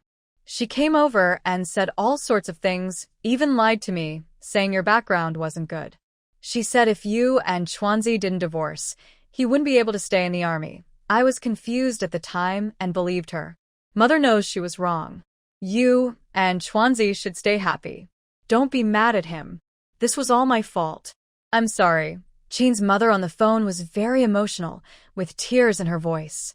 Jiang Yumin's mind immediately pictured an elderly person, working hard in the fields all their life, facing difficulties with their daughter-in-law, feeling helpless. I have a feeling she seems like a bad person. Mom, I don't blame you. It's just that Lin Xiao, also known as Lin Panner, caused a lot of trouble. I was worried she might drag Qin Chuan into it, so I sent her back. Now, Qin's mother was surprised. She held the phone in confusion and said, "No, she hasn't come back." Jiang Yumin instinctively felt something was wrong. Could something have happened on the way back? She quickly handed the phone to Qin Chuan. After he finished talking with his mother, she told the children and grandparents goodbye and hung up. Long-distance calls cost money every second. This call took quite a bit of time. Jiang Yumin checked the time, about 7 or 8 minutes. At 1 yuan per minute, that's 7 or 8 yuan gone. When pork was only a few cents per pound, making long-distance calls was a real luxury. After paying, they started heading back. Mom said Lin Xiao didn't return. What's going on? Mom calls her Lin Panner. I think something's probably wrong. We couldn't explain everything over the phone. The kids and I called my parents to listen to the voice just to reassure them. Maybe we should write a letter instead. Even mailing a big package wouldn't cost 7 or 8 yuan. Although she had a lot of money in her space, she didn't bring so many things when she arrived. Showing off wealth now would seem inappropriate. She couldn't be too generous. Usually, she gave out candies, which could be seen as Qin Chuan's allowance. After saving for so many years, she had some extra money. If she kept making long-distance calls for no reason, others might start talking. After returning home, Jiang Yumin began packing. It was her first time sending things to Qin Chuan's parents. The trip had delayed her for many days. Items like peach cookies, which couldn't be stored for long, couldn't be sent. With the hot weather, she had to think carefully about what to send back. In the past, Qin Chuan sent 10 yuan every month. When the two children first entered the family compound, they ran off to play. Jiang Yumin didn't need to worry much, just call out at mealtime. Qin Chuan watched Jiang Yumin find paper and a pen, and couldn't help but blush with embarrassment. I've never written a letter, he admitted, his handwriting a bit difficult to read. Hubby, you write it. He crouched beside Jiang Yumin, watching her sit on a stool with a book underneath to support her. He started to write carefully. First, he wrote down what he wanted to say, using 2 pages, then looked at Qin Chuan. Do you have anything to say? Qin Chuan thought carefully for a moment. Well, Dad's health isn't good. Ask if he's been sick recently. If he's uncomfortable, take him to the hospital early. Let Big Brother not work too hard, and send the money back each month without hesitation. Oh, Big Brother too? Jiang Yumin was really impressed with him. This man, when he usually whispered sweet words to her, seemed to have learned from someone else, saying things in a perfect way. But when it came to other matters, he was like a quiet gourd. Qin Chuan casually pulled out a small stool and sat down. Yes, Big Brother was married long ago. His wife is very kind. She gave birth to 3 children, 2 sons and a daughter. So, the things she sent back should be shared among everyone. Next time, she could just send things to Mom and Dad. But this first time, she wanted to give the children a little gift to meet. Jiang Yumin and Qin Chuan discussed what to send. She had already taken out many things from her space. As she showed Qin Chuan each item, he thought they were all things she had saved from shopping trips to the supply store and the city. Have you already decided what to send to your family? Jiang Yumin didn't hide it and nodded. Actually, when Lin Xiao came, I was a bit angry thinking that Mom and Dad might not get along well. Today, when I called, I felt that Mom was quite nice. Life back home is tough. I learned a lot from talking with Sister Lee. Almost every family has to send money back, Some family members who can't come to join the army usually only keep a little money for themselves and send all their allowances home. Thinking about it, I realize you only send 10 yuan each month and nothing else. That's already very good. Jiang Yumin looked at his serious gaze and whispered, "When I ran away from the Liao family, I secretly took some things. As for how much she took, she couldn't say exactly. But she felt that Qin Chuan probably knew." Sure enough, as soon as she finished speaking, Qin Chuan nodded. "Yes, I know. In that situation, Jiang Yumin could not take something. Otherwise, how would she have the courage to bring her children so far to join the army?" Thinking about how he wasn't with her at that time, Jiang Yumin felt brave enough to take an N and Ning Ning on the train, enduring all the hardships along the way. He felt so sad, he could hardly breathe. Qin Chuan reached out and hugged her. Jiang Yumin didn't resist much. She just leaned into his arms, feeling a bit awkward. "Liao family owes you three so much. Taking some money is nothing. I guess that without you telling me." Both of them understood each other and didn't continue talking about this topic. Jiang Yumin started writing a letter again, also writing a few words for the two children. They began to discuss what to send home. Jiang Yumin looked for some national grain and oil coupons, which were essential. Then she took out 50 yuan and put it into the envelope. She found a piece of black fabric which her parents and older brother could use, and also the children. As for her sister-in-law and niece, she chose a red piece, cut into 10 meters, enough to make a full outfit. Although she thought red didn't look very nice for the villagers, it might be the only time they could wear red, maybe only at their wedding. It shows how precious it is. She also picked out 2 handkerchiefs, a red hair ribbon, a bag of candies, and a packet of malted milk powder. The candies were for the children, the malted milk for her parents. Most of the fabric was packed in the parcel, making it look like there was quite a lot. Jiang Yumin thought she shouldn't give too much. These were within Qin Chuan's monthly allowance, and she could afford it. While packing, Anan and Ning Ning came back. They heard she was sending things to their grandparents. They both held their toys. Anan put a small wooden airplane he carved inside and asked, "Can I give this to my brothers?" Jiang Yumin thought about it, her older brother's 2 sons, so she decided to give just one. But to whom? The 2 children might end up fighting over it. She quickly took out the small airplane and explained to Anan, "Oh, okay then." Seeing Anan look a bit disappointed, Jiang Yumin comforted him. "It's okay. You can give it to your brothers later, when you're older." Ning Ning pointed to her red hair ribbon on her head. "Can I give one to my sister? It's already packed in." What else could she give? 2 children tilted their little heads, thinking hard, even digging through their small metal box. Jiang Yumin continued to pack. She found a bag of brown sugar from her space and planned to give it to her mother and sister-in-law. When she talked with sister-in-law Li, she learned that many people in the village went to work the day after giving birth. Some even delivered their babies right at the roadside, then threw the baby aside, and kept working. This must have seriously weakened their bodies. The brown sugar was perfect for helping her mother and sister-in-law recover. She searched and sorted through her things, packing some useful items into a big bundle. Suddenly, she thought of something. "Can we borrow a camera? Let's take a photo to send back to our parents." Her parents hadn't seen the children in person. Hearing their voices on the phone made them miss the kids a lot. A photo would be a good way for them to see the children. Qin Chuan nodded. "Yes, I know the chief's family has one. After dinner, I'll go borrow it." Since Jiang Yumin hadn't visited Meng Ruyu in a while, she took half a bag of brown sugar with her. It wasn't a formal visit, just borrowing something. Cameras are expensive these days, so it's good to show some respect. When they went together, Shen Qing had just finished work and came back. "Hi, sister-in-law. Things have been quite noisy recently. My dad told me to stay away so people wouldn't gossip. I didn't dare come to visit you. It's understandable. She's the daughter of the leader. In the family compound, if anything happens to anyone, she and her mother have to stay cautious to avoid rumors that the leader favors someone." Jiang Yumin understood. She was also worried about gossip, so she hadn't visited her aunt or Shen Qinghe lately. "Last time I went to the city, I bought some brown sugar for you." Seeing her like this, Shen Qinghe understood there was something going on. But it probably wasn't anything serious. Brother Qin Chuan and sister-in-law are sensible people.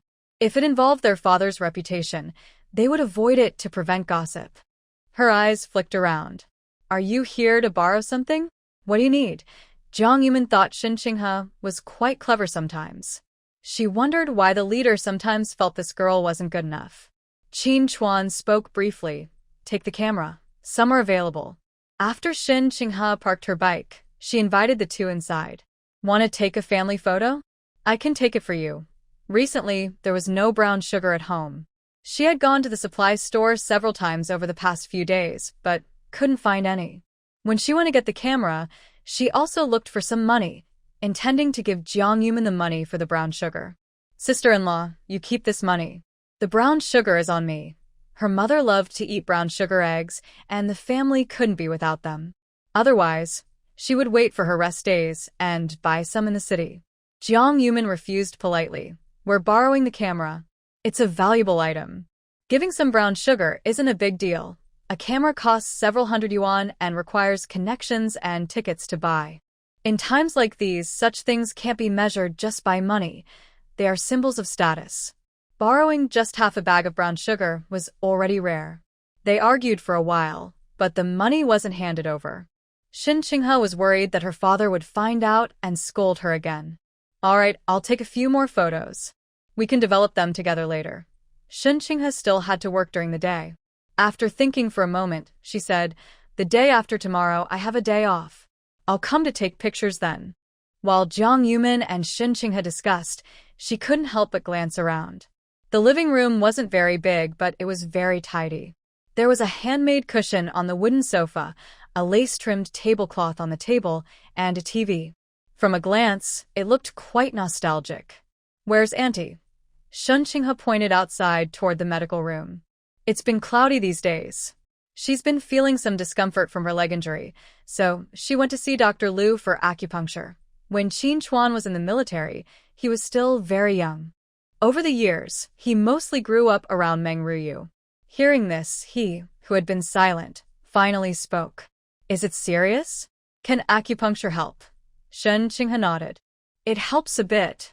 It can relieve the pain, but it can't cure it completely. It's an old problem. It's not too serious. The pain and itching usually happen during rainy days. It was caused by a bullet wound from the battlefield, which left a penetrating scar. Medical conditions back then were limited. After being injured, she didn't seek immediate treatment, but endured the pain and continued to hold her position. When the bullet was finally removed, her wound had already begun to get infected. Saving her leg was already a great luck amid misfortune. After a few casual words, Jiang Yumin and Qin Chuan stood up to leave, learning about Meng Ruyu's injury. Do you have similar injuries? Does it still hurt on rainy days? The longer she stayed here, and the more she learned, the more she understood about those years of war. Actually, she spent her childhood at the Liao family's old house, then moved with them to Shanghai. Although she also experienced escapes, the Liao family was wealthy and powerful.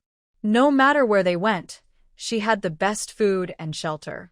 Even if her parents weren't kind to her, before the old master passed away, she was at least well-fed and cared for.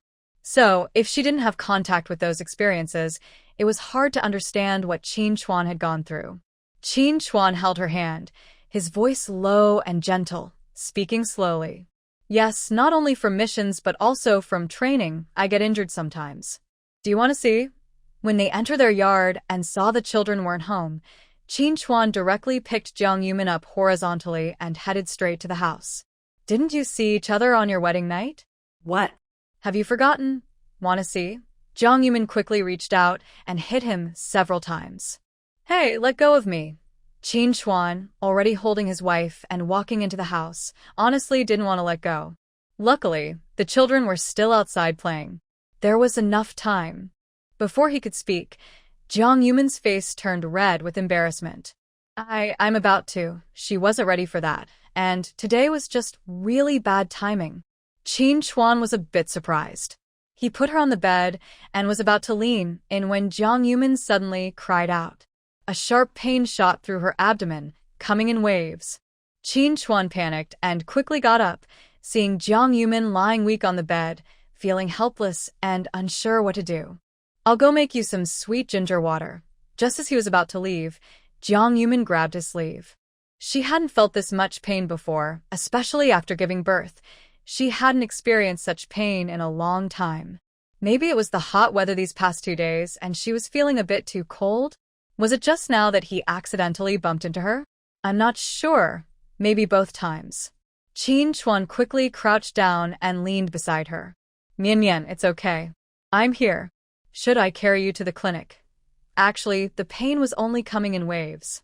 Once that passed, it felt much better. After you finish the red sugar water, call an Anning back.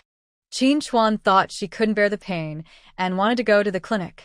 He helped her lie down first. Rest well for now. He quickly prepared a bowl of red sugar water, helped her sit up, and waited until she finished drinking before taking the bowl back. Lie down for a bit longer. I'll go find an Anning. Right now, the two kids probably ran off to play somewhere. When Qin Chuan left the yard, he saw Commissar Wang coming out. Seeing him, Wang greeted with a smile. Are you going to find the kids too? Come along. They probably don't know where they went. Qin Chuan simply nodded. Because of the previous conflict between Su Jinyue and Jiang Yumin, he didn't want much contact with the couple. He didn't want to risk provoking Su Jinyue again, especially if her temper flared. The two walked side by side along the small path in the family compound. Wang Commissar chatted casually, then suddenly asked, Your wife also eats at the canteen when you're not home? Qin Chuan was surprised by the question. He hadn't discussed this with Jiang Yumin in detail. He looked at the chopped firewood. Some was used up, some was covered with an oilcloth and untouched. If she didn't eat at the canteen, wouldn't their family go hungry? A day or two was fine, but several days in a row? They couldn't just eat cookies and malted milk every day. Yes, I told her to take the kids to eat at the canteen when I'm not home. Hearing this, Wang Commissar looked worried and scratched his head anxiously. The more anxious he was, the more his scalp itched. He had just washed his hair. Logically, our allowances are similar. My wife still works and earns a salary. Our 2 salaries should be enough to support 2 kids. Why isn't it enough? When he mentioned this, Qin Chuan felt there was some gossip behind it. But he didn't ask for details. After all, it was their private matter. When he wanted to chat with him, he just listened. If he didn't want to talk, he wouldn't ask. Just like how he never discusses his relationship with Jiang Yumin outside. Commissioner Wang only complained a few times before the two of them went into the pile of children and pulled out their own kid. Qin Chuan picked up Ningning with one hand and was about to hold Anin with the other when he saw Anin looking at something with wide eyes. Then, he jumped around and pointed in the direction of Commissioner Wang.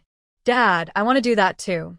Qin Chuan was first surprised that Anin called him Dad, then looked at Commissioner Wang. Commissioner Wang was holding his daughter with one arm and grabbing his son's collar with the other, then pulled him away. Anin looked excited. He had never been lifted like that by his dad before, and wanted to try. This move also tested arm strength, but with Anin's small body, lifting him was like lifting a little chick. Qin Chuan reached out, grabbed Anin's collar, and gently lifted him away. Anin was very excited. It was a new and fun experience. He let his arms hang loosely and looked up at the sky, feeling pretty good. Ningning, curious, looked down at Anin's expression, then also wanted to try. But after thinking, she reached out and hooked her arms around her dad's neck. Being held like that felt nice. Only her older brother would think of such things. Prince Yu was so dirty from playing that he was probably ignored and taken away. When Qin Chuan returned with the 2 kids, he heard Su Jinyue shouting at her children next door. It was mostly about them going crazy playing and getting all dirty. Go wash him. Let him wash his clothes himself. The yard was small and not very soundproof, so standing inside, they could hear everything clearly. Jiang Yumin listened to the arguing and saw Qin Chuan put down the 2 children. Anin and Ningning hurried over to Jiang Yumin, especially Ningning, who was so scared by Su Jinyue's shouting that she kept hiding in Jiang Yumin's arms. Qin Chuan, worried about Jiang Yumin's health, reached out and pulled the children away. Mom isn't feeling well, so don't bother her. The children obediently stepped back 2 steps from Jiang Yumin, each holding her arm and helping her walk inside. Anin politely moved a stool for her to sit on, and Ningning quickly came over to massage her legs. Mom, if you're not feeling well, You should rest. Ning Ning's soft, gentle voice echoed in her ears, making Jiang Yumin feel very warm. She had dreamed countless times of a family for living happily together. While the noise from the neighbors' argument continued, on the other side, Qian Yufin quietly peeked out her head. Sister, what's going on next door? Jiang Yumin heard the voice but didn't see Auntie Qian. Standing in the yard, Qin Chuan glanced at the still arguing neighbors and shook his head slowly. Seeing that Jiang Yumin wasn't in the yard and hearing her speak, Qian Yufin became curious. What's wrong, Sister Jiang? Qin Chuan didn't feel embarrassed. She's feeling a bit unwell today. When she heard you talking, she remembered, and her stomach started to hurt. Qian Yufin quickly waved her hands. If you're in pain, you should rest well. Be gentle with yourself. For the next few days, no cold water or cold foods. You understand, right? Jiang Yumin hadn't told him about this. If Auntie Qian hadn't mentioned it, he wouldn't have known. Okay, thank you, Auntie. I'll remember. After boiling some hot water, Qin Chuan first helped Nin wash in the yard. When he wanted to help Ning Ning wash, she avoided him. No, boys and girls should be separate. She wasn't a child anymore. She was grown up and didn't want her dad to help her bathe. Qin Chuan hadn't helped her before, so he felt a bit conflicted. When Ning Ning said that, his first thought was, Yumin has taught her well. Jiang Yumin watched Qin Chuan hold a towel, standing at the door of the main room, nervously rubbing the towel with his fingers. She couldn't help but smile slightly. It's okay. I feel much better now. I'll wash Ning Ning. Actually, she also needed to clean herself. With this hot weather, her skin felt sticky, like she had a layer of oil on her. When Jiang Yumin got up to take Ning Ning to the bathroom, Qin Chuan stood at the door, watching carefully, afraid she might call him and he wouldn't hear. Nin stood beside him, curiously tilting her little head and staring at him. Dad, what are you looking at? Even with a relaxed posture, Qin Chuan's straight build was obvious. Nin couldn't help but imitate his stance, standing like she was in military posture beside him. Qin Chuan looked at this, and everywhere he saw his son. He couldn't help feeling happy inside. This was the son that Mian Mian had given him. I'm watching my wife, and Nin was curious and looked again at the wooden door of the bathroom, staring intently for a long time. He was sure he didn't have X-ray vision. The door was tightly shut, with no gap at all, and even the small window had curtains drawn. Why was Dad standing here watching? Could it be that Dad had X-ray vision? Nin thought he had made a surprising discovery. Just like when friends brag about their parents, someone says, my dad can eat 2 bowls of rice at a meal, and someone else says, my dad can eat 5 bowls, and when Ning Ning wasn't willing to be outdone, she would loudly shout, my dad can eat 10 bowls of rice. Once, Qin Chuan happened to hear this as he passed by. His expression was hard to describe, but at least he was glad that his daughter was talking about eating. If it was about eating something else, he would really want to turn around and leave, pretending for a moment that he didn't know his daughter. He remembered his wife saying that family members shouldn't keep secrets. If there's something to say, they should speak openly. That way, Mom and Dad would know what he and his sister were thinking. Nin scratched his head curiously. Dad, do you have X-ray vision? Qin Chuan. He had never heard such a strange word before. But from the literal meaning, he could understand what his son was talking about. Qin Chuan squatted down patiently and explained, Mom isn't feeling well. I'm worried she might fall when she gives my sister a bath, so I need to stay here and watch over them. I don't have X-ray vision, but my love can pass through this door to protect you and Mom. Nin didn't quite understand, but he thought his dad's words made sense. Okay, then I will wait with Dad. When Jiang Yumin held Ning Ning's small hand and pushed the door open, she saw the two of them standing like tall pines, staring intently at her. Although Qin Chuan didn't say anything, when their eyes met, they understood each other's meaning. Jiang Yumin walked over, gently pinched Nin's small face, seemingly talking to Nin but actually speaking to Qin Chuan. Why are you standing here, so silly? Are you swatting mosquitoes? Nin replied firmly, I want to stay with Dad to protect Mom and sister. Ning Ning happily ran over and gave Nin a big hug. Thank you, big brother. Qin Chuan, a bit shameless, leaned in and said, I want a hug too. Jiang Yumin deliberately glared at him playfully and backed away a little, looking a bit annoyed. No, you haven't taken a bath yet. She turned and walked away with a proud attitude, taking the two kids to bed. When Shen Qinghe was resting, she came over with her camera to take photos of their family. This caused quite a stir in the neighborhood. Many neighbors gathered around, asking, "Oh, is that a camera?" People say photos taken with this camera are very captivating, someone said, but was quickly silenced with a hand over their mouth. Believe in science, no superstitions. There were all kinds of comments. Shen Qinghe didn't hide anything and simply said, "Sister-in-law Jiang borrowed this camera with half a bag of brown sugar. She wanted everyone to know she wasn't letting others take advantage or demand to use it for free."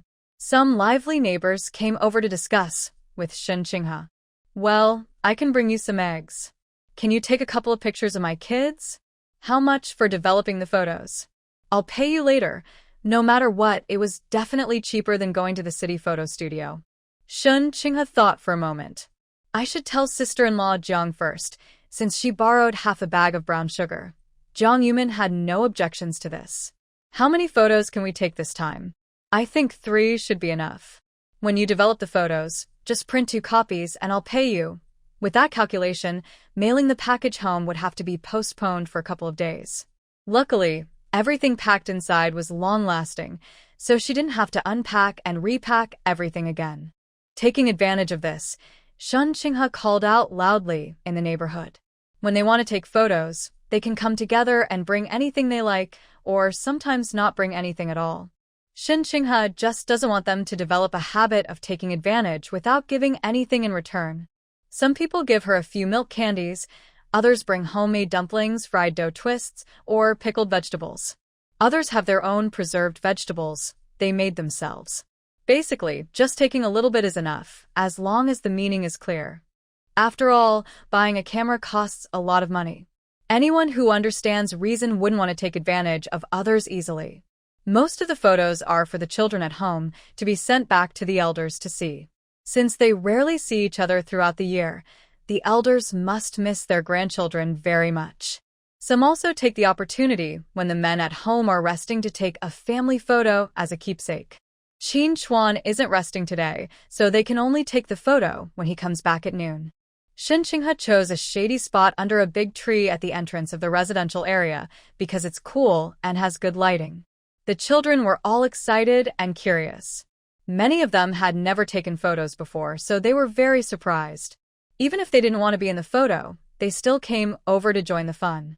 When Qin Chuan returned, he was immediately pulled by an Nin, who had been waiting for a long time. "Dad, come quickly." And Ningning had known all along that they would take photos today. The two of them stood together for a picture, and their mom said they should wait for Dad to come back and take another one. So, the kids kept looking at the people taking photos and kept glancing at the gate, wondering when Dad would arrive. When Qin Chuan pushed through the crowd, he saw Jiang Yumin standing beside Shen Qinghe, discussing the lighting and angles. Seeing him approach, many people smiled and praised. "Captain Qin, you're so lucky." "Yeah, I didn't expect Jiang to be good at taking photos." "You haven't seen yet, she's even directing Xiao Shen." Xiao Shen said she knows more about it. In the entire residential area, Jiang Yumin was the only one from Shanghai. Not to mention being a wealthy young lady, growing up in Shanghai gave her experiences they couldn't match. Many people there had never seen what a camera looked like, but they all knew how to use one. Actually, the camera Shen Qinghe had wasn't the latest model. Jiang Yumin found an old one from last year's Shanghai market in her storage. However, that camera was brought from the Liao family and she didn't dare to take it out for now. She planned to find a good opportunity to use it later. During the family photo session, everything went smoothly. However, when Qin Chuan and Jiang Yumin stood together in front of everyone, both of them looked a bit uncomfortable. At that moment, people were still expressing their feelings in a reserved way. Even for wedding photos, they simply stood side by side in a traditional manner. Qin Chuan instinctively stood straight, but when Jiang Yumin was beside him, he couldn't help but slightly furrow his brows. Jiang Yumin tidied up her clothes. Today, she had brought out a traditional dress and applied light makeup for the photos. Just before Shen Qinghe pressed the shutter, Someone exclaimed, "Such a perfect match."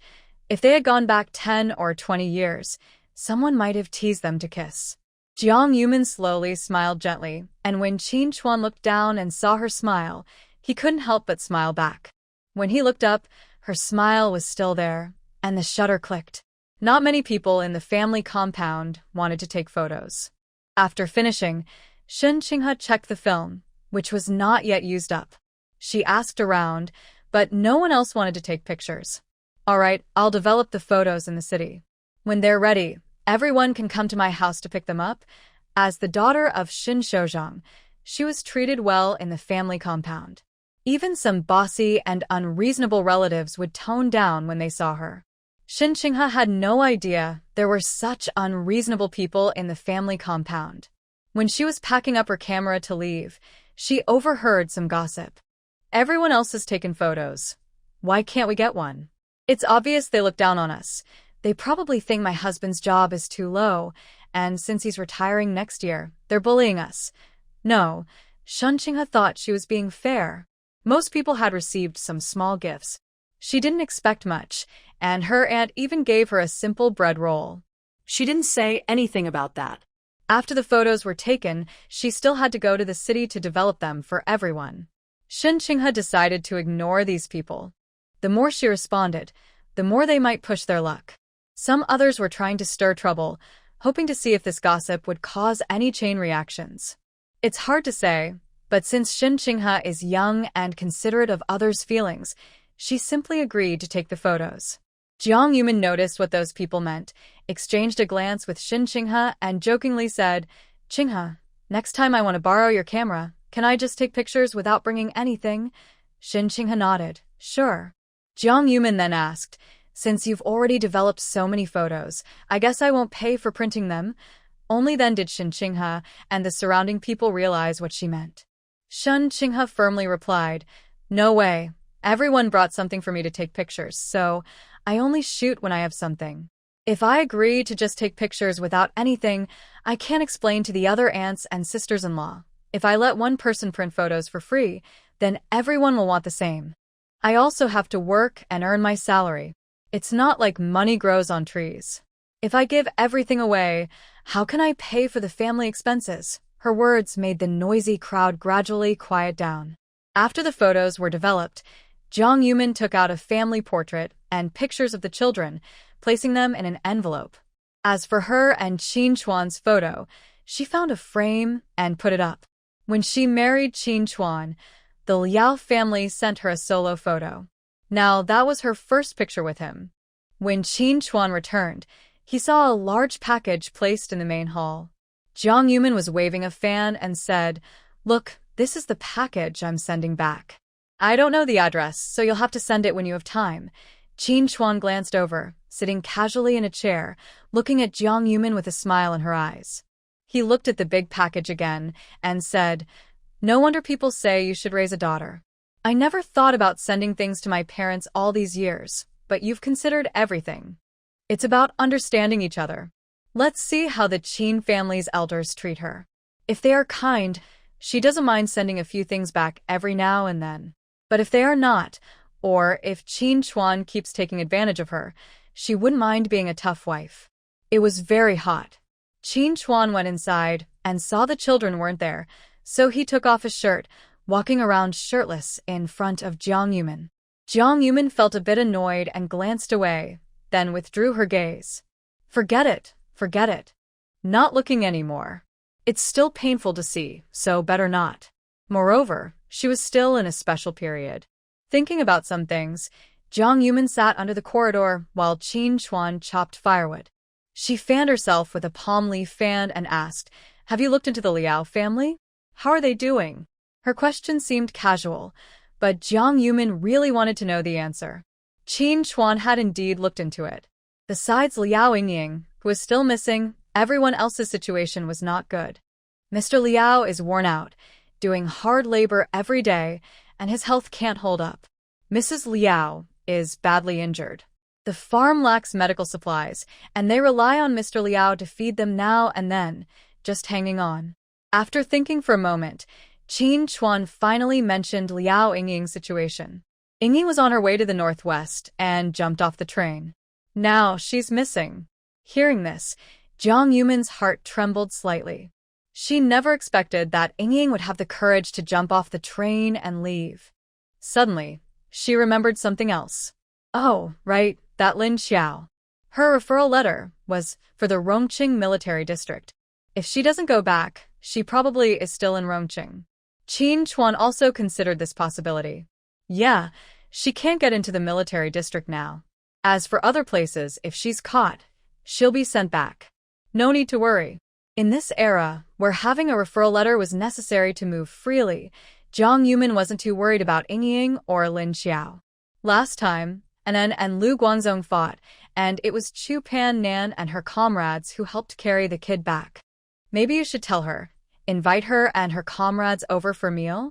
Anyway, it was polite to thank them. Qin Chuan kept this in mind. After sending out the package the next day, he told his guard, Xiao Lu, to find Chu Pan Nan. Chu Pan Nan had thought that her sister-in-law was just asking casually about dinner, but unexpectedly, someone actually came to notify her. Thinking of the commander she saw that day in the medical office, her heart felt a bit uneasy again. She heard that the commander also lived in the family compound. Could his wife also be there? Chu Panin feels very conflicted. She wants to see him again, but is also a bit afraid to meet him. Once a lively and cheerful girl, she quickly lost her spirit in just 2 days. Even during training, she couldn't get herself motivated. When she returned to the dormitory, her teammate asked her, Nan, what's wrong? Are you feeling unwell? Chu Panin shook her head. No, I'm fine. Someone teased her with a smile. Are you thinking about going to Captain Qin's house for dinner? Worried that sister-in-law will introduce you to someone, Chu Panin smiled back. Yes, I am a little worried about that. Soon it was time for her and her teammate to rest. Her teammate was a somewhat tough-looking girl with short hair, looking almost like a boy. Since childhood, she had often been misunderstood. People said that her appearance lacked femininity and that she wouldn't get married in the future. She thought about it and decided to join the army.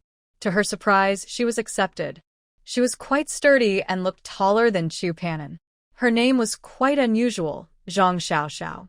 When introducing herself to Jiang Yumin, she felt a bit shy. My mother said I was very small when I was born. The villagers said I wouldn't survive, so they named me Xiao Xiao. Who would have thought she would grow up so strong? Jiang Yumin quickly invited the two inside. She had prepared some brown sugar water, which was the best hospitality at this time. She even used spring water from her space to make the drink, making it especially delicious. Chu Panin and Zhang Xiaoxiao were new to the army. They hadn't received their first month's allowance yet. They didn't spend money on food or accommodation, so neither of them had much cash. When they arrived, they wanted to borrow some money to buy apples for their children. But after borrowing just 2 yuan, they went to the supply store and found no apples. Just then, Jiang Yumin came out to buy vegetables. She pulled the 2 girls out, refusing to let them buy anything. The children went outside to play, and Qin Chuan hadn't come back yet. Now only the 3 of them were at home. Zhang Xiaoxiao and Chu Panin were no longer so reserved. They sat by the kitchen door, helping to pick vegetables. They had heard that the captain's wife was a wealthy businesswoman and worried about whether she would be difficult to get along with. I didn't expect Jiang Yumin to be so easygoing. Zhang Xiaoxiao and Chu Panin also liked spicy food. Since there wasn't enough chili at home, she just went to the supply and marketing cooperative, but couldn't find any. Jiang Yumin stood in the yard and called out, Sister Qian, do we have any chili at home? Soon, Sister Qian leaned over the wall and looked this way. I only have some chili preserved as pickles. Lao Wang's family has chili planted in their yard. You can ask them. Jiang Yumin wanted to borrow some chili, but didn't want to leave her 2 guests at home alone. While hesitating and thinking about asking Sister Qian to help entertain them, she saw Li Guahua grabbing her son's ear and bringing him back. Passing by the door, Jiang Yumin quickly called out to stop her. Sister-in-law, why are you hitting your child for no reason? Li Guahua was angry and gently tapped her son's forehead. He broke a piece of glass at school because he was naughty. The teacher asked me to buy a new piece for the school.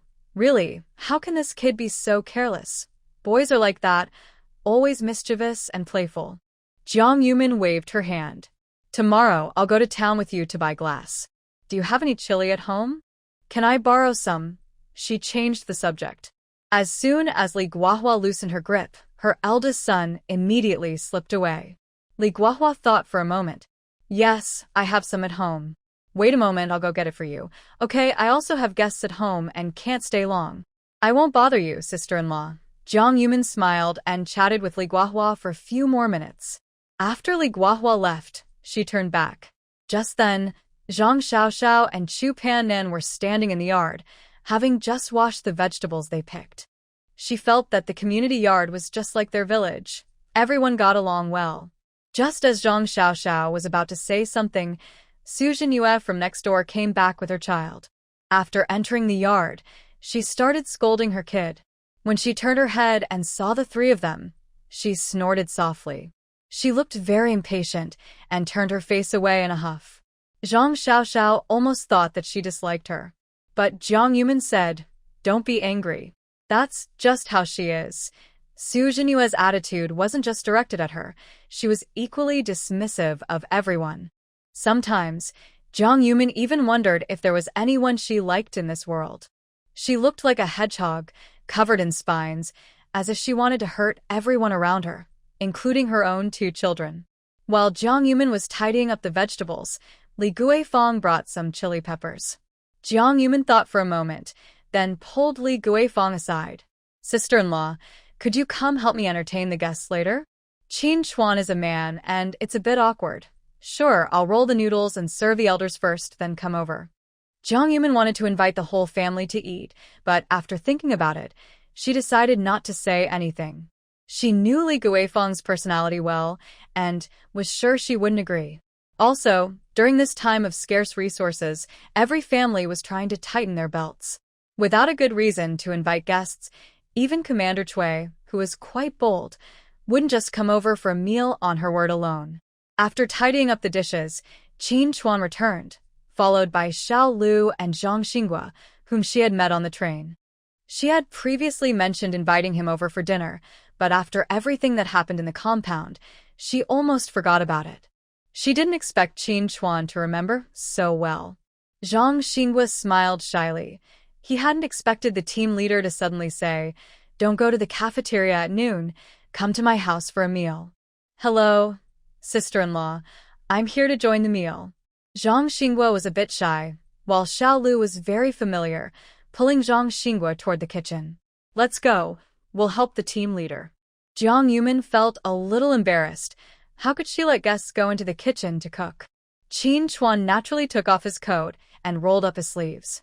"You three go chat in the main hall. We'll handle the kitchen." Just then, Chu Pannan, who had been standing in the yard, was talking with Aunt Qian through the wall, not seeing each other. Suddenly, she rushed into the house. Before Jiang Yumin could react, she saw Commander Shen passing by their yard after a meal. He greeted her with a smile. "Xiao Jiang, what delicious food did you make today?" Jiang Yumin was confused. So, why was Chu Pannan hiding? Before she could answer, Commander Shen looked again into the yard. Zhang Xinghua quickly stood straight and saluted. "Hello, Commander." Little Lu was also so scared that he put down the firewood in his hands. Commander Shen quickly waved his hand. You're busy. I'm just taking a walk to help with digestion." Today's lunch was cold noodles made personally by his daughter, and it tasted good. He accidentally ate too much. As people get older, they tend to eat a little more and feel like they can't digest it all. After Commander Shen left, Jiang Yumin finally got up and went into the house. Chu Pannan and Zhang Xiaoxiao looked at her calmly, as if their sudden appearance in the house was just an accident. Jiang Yumin watched for a while and didn't notice anything unusual, so she withdrew her gaze and stopped observing. Anyway, whatever secrets she had didn't concern her. Qin Chuan, Zhang Xinghua, and Little Lu were busy doing something. From the main hall, she could occasionally hear their conversations. They were probably talking about things she shouldn't listen to. Qin Chuan didn't let her go to the kitchen, so Jiang Yumin wisely didn't go. When Li Hohat arrived, she also brought back the two little ones who were still playing outside. And Ningming had run off somewhere again. They were covered in mud. even their faces. Li Ho-hat explained. They were rolling on the ground. Jiang Yumin looked and saw that indeed, their hair was full of mud. Later, after dinner, she would give the two children a good wash. And it was fine, since boys have short hair and just need a quick rinse. Ning Ning had her hair in small braids, and it looked a bit like a little cat. She was using her dirty little hands to wipe her nose. Jiang Yumin held her small hand and took her to the water basin. They had prepared water early in a big basin, planning to heat it up and give the children a bath in the evening. Jiang Yumin scooped half a basin of water into a wash basin, washed the children briefly, and changed their clothes. After coming out of the inner room, Ning Ning was holding two candies and happily went over to Chu Pan'an and Zhang Xiaoxiao. Thank you, Auntie. I'm giving you this candy. Chu Pan'an, still lost in her little world, felt her heart beat chaotic at first, but after hearing Ning Ning's sweet voice, her heart gradually became calmer. When she came to her senses, she looked at Ning Ning standing in front of her. She had a playful idea. She reached out and pinched the milk candy in Ning Ning's hand. Are you really giving this to me? Can I have all of it? Ning Ning looked at her empty palm, tilted her little head, thought for a moment, then quickly waddled into the room on her short legs. She found two more milk candies in her small metal box, both slightly melted. She handed these two candies to Zhang Xiaoxiao. These two are for Auntie. This made Chu Pan'an and Zhang Xiaoxiao both feel their hearts melt a little. Honestly, they had only seen villagers before. They either ignored, mistreated, or made their daughter do chores. They had grown up like that too. They had never known. They realized how adorable a well-loved little girl could be. Although they hadn't eaten much candy and felt shy about grabbing a child's treat, Ning Ning shook her head firmly when they tried to return it. It's for Auntie. Auntie, please eat it. She then opened one of the candies in Chu Pan'an's hand, the slightly melted milk candy, and gently put it into her mouth. Auntie, eat it. It's very sweet. Once you eat it, the bitterness will go away. At that moment, Chu Pan'an almost thought Ning Ning had seen through her secret. But when she looked closer, she saw that Ning Ning was only a 3- or 4-year-old girl. What could she understand? Maybe she was just speaking casually. Chu Pan'an's originally somewhat bitter heart was slowly filled by this piece of candy. She realized that the rich, milky sweetness was what this feeling was like. By the way, this was the first time Zhang Xiaoxiao had ever eaten milk candy in her life. She was a little reluctant to eat it at first. When she saw Chu Pan'an savoring it carefully, a smile appeared on her lips. She couldn't resist and peeled one open to try. It was really delicious. Li Guohua and Jiang Yumin, who were chatting nearby, noticed the interaction and looked over, unable to help but smile. Li Guohua looked at these two young women, probably only about 18 or 19, and felt a deep sense of emotion. If she could be 10 years younger, she might not have the courage of these two girls to travel so far to join the army. Jiang Yumin smiled and said, When I first met Nan Nan, I felt an instant connection. I didn't expect Ning Ning to like you so much. Xiao Xiao, in the future, you should smile more. Your smile looks really nice.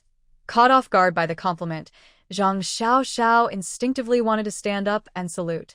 Although she stopped herself from standing, she subtly straightened her somewhat lazy back and sat up properly. A joyful smile appeared at the corner of her mouth after being praised. Since she was young, many people said she looked ugly, like a man, and not feminine at all. No one had ever praised her for being pretty. When Qin Chuan came in with food, he saw them chatting happily, with Jiang Yumin smiling very brightly. Even Ning Ning, snuggled in her arms, was smiling happily. Meal is ready. Qin Chuan called out, and Chu Pan'an and Zhang Xiaoxiao quickly stood up, helping to clear the table, move chairs, and carry dishes and chopsticks. The table was a bit small, and they borrowed another one from Captain Qian's house next door. When Qin Chuan carried a bowl of food over, Madame Qian handed him a bowl of salty roasted peanuts as a snack. This was the liveliest gathering since they moved into the family compound. Da Zhuang came to visit and Ning Ning to play, but was asked to stay for a meal. Li Ho-hat was very talkative, chatting happily with Chu Pan'an and Zhang Xiaoxiao, trying to introduce them to someone. After finishing the meal and saying goodbye, Qin Chuan, Zhang Xinghua and Xiao Lu, who had training in the afternoon, had to leave first. Leave it for now. I'll clean up when I get back. Although Qin Chuan reminded her, Jiang Yumin couldn't sit still. She still didn't have a job and had to rely on Qin Chuan to come home every day to do housework and cook. Even a strong person shouldn't be so exhausted. After they left, Jiang Yumin and Li Hohat started tidying up, chatting and laughing. While washing dishes under the shade of a tree in the yard, Li Hohat looked around to make sure no one was nearby, then leaned in and whispered to her. Do you think Chu Panen's features look a bit like Commander Shin? Then, she couldn't help but carefully observe him several times. At first, she just thought his eyebrows and eyes looked familiar, but the more she looked, the more surprised she became. Finally, a frightening thought popped into her mind. During chaotic times, many things happened, children being switched at birth, lost, replaced, or left with relatives to be raised while parents went to war. These incidents were so common that they were hard to count. So, it was normal for Li Hohat to have bold guesses. Jiang Yumin also noticed this. When she first saw Chu Panen, she felt a vague sense of familiarity but couldn't figure out where it came from. Until today. She finally realized that Chu Panen's confident and sharp features looked very much like Commander Shin. However, she had also heard Qin Chuan say that the commander and his wife, Meng Ruyu, met on the battlefield and were brought together by their leaders. They had been through many hardships together over the years. They had more than one child, not just Shinqinghe, but a son too. Their love had lasted many years, steady and true. Maybe the resemblance was just a coincidence. Jiang Yumin made a shushing gesture. In the end, this has nothing to do with us. Li Hohat nodded in agreement. Right, we just talk about it. Once we say it, we forget about it. The two quickly tidied up the dishes and then sat down to chat for a while. After that, Li Hohat left. Jiang Yumin lazily closed the courtyard door, went back inside, and hid in her space to rest. Living in the family compound was convenient. At least she didn't have to worry too much about the children being in danger. Of course, with so many kids together, fights and arguments were inevitable. Jiang Nian watched Jiang Yumin from afar, her anger making her peel bark repeatedly after the door was closed. Eating meat every 3 days, just to tease my son. Every time Qin's family cooked stew with meat, her son would start crying and making a fuss. Jiang Nian glared maliciously for a while, then quickly looked away when she saw someone passing by, hiding her anger and turning to leave. After washing and soothing the two children to sleep, Jiang Yumin got up to pour water. She noticed Qin Chuan sitting in the main hall eating peanuts. Why aren't you sleeping? Qin Chuan looked at her, hesitant to speak, recalling his previous promise not to hide anything from her anymore. After thinking for a while, he hesitated before asking, do you think the person who came to our house today, Chu Panen, looks like a leader? Even Qin Chuan could tell that after Jiang Yumin shared her guess. She sat down beside him on a stool. So, what are you thinking? Could it be that Shinqinghe isn't the leader's daughter? Wow, is the real and fake daughter playing out right in front of her? Jiang Yumin suddenly thought of Lin Xiao, someone she suspected might be a reborn person like herself. She didn't know where Lin Xiao was now, but she felt she was another uncertain and dangerous factor. Qin Chuan thought carefully for a moment. I'm not sure either, but we can't directly ask the leader about this. That was his biggest worry. If he didn't know the leader's past and Chu Panen was related to him, but not to his wife, then things could get really complicated. Jiang Yumin understood his concern and reached out to hold his hand. All right, don't worry about these things. Did you eat enough tonight? Why are you eating so many peanuts? Qin Chuan slowly shook his head. No, I just tend to want to eat something when I'm thinking.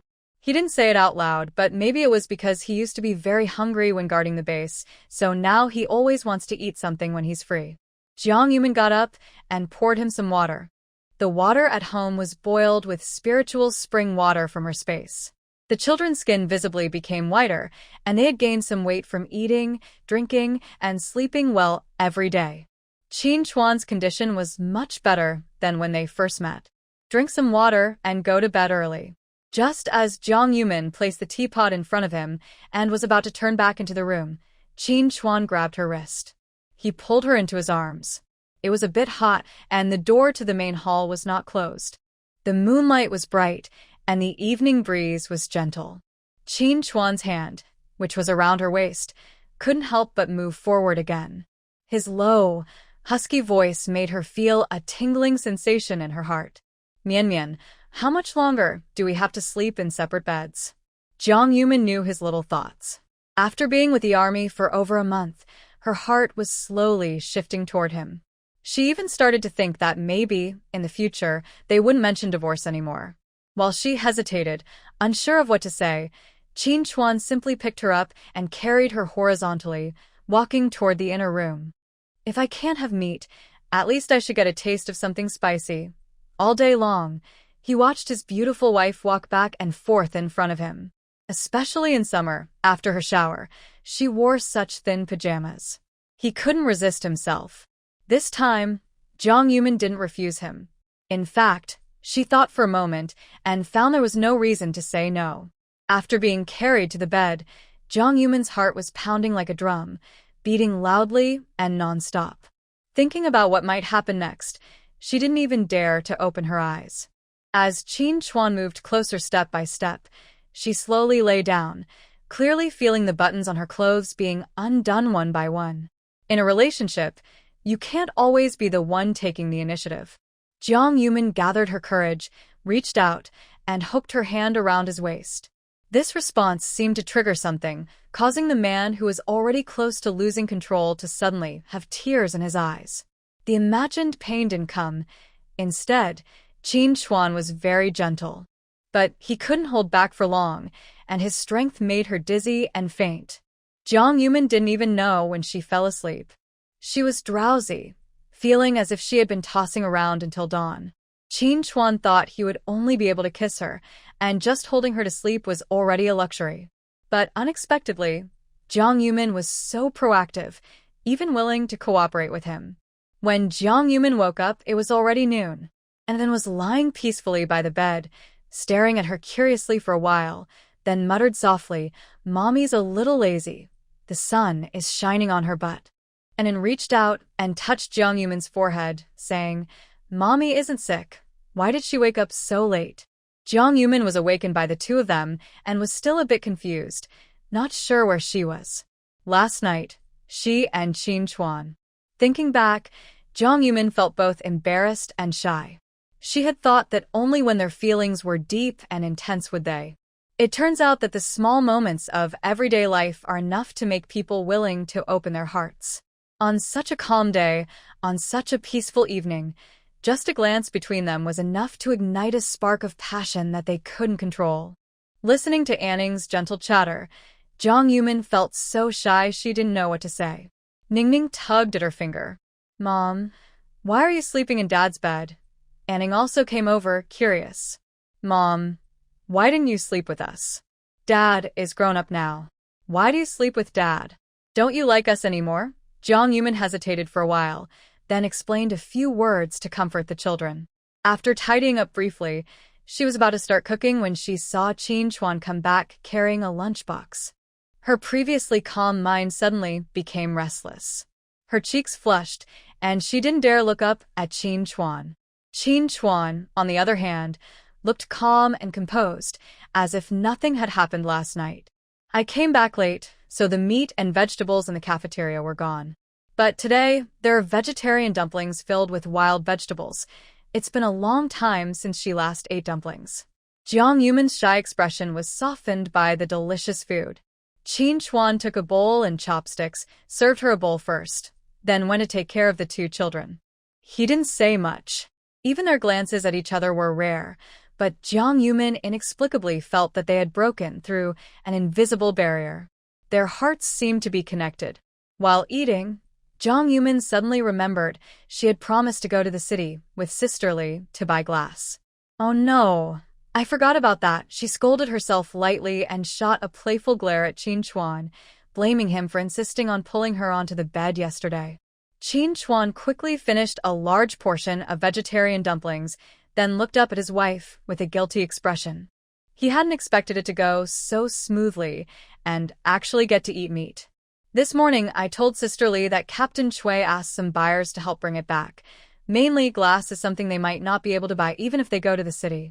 The army is handling the purchasing, and maybe they have some connections. The package was shipped several days ago, and it finally arrived. Also, Qin Chuan didn't call ahead to surprise his parents, older brother, and sister-in-law. When the delivery person rode up on a bicycle carrying a large package at the village entrance, many people looked on with curiosity. They thought it was probably sent by a family of educated youth.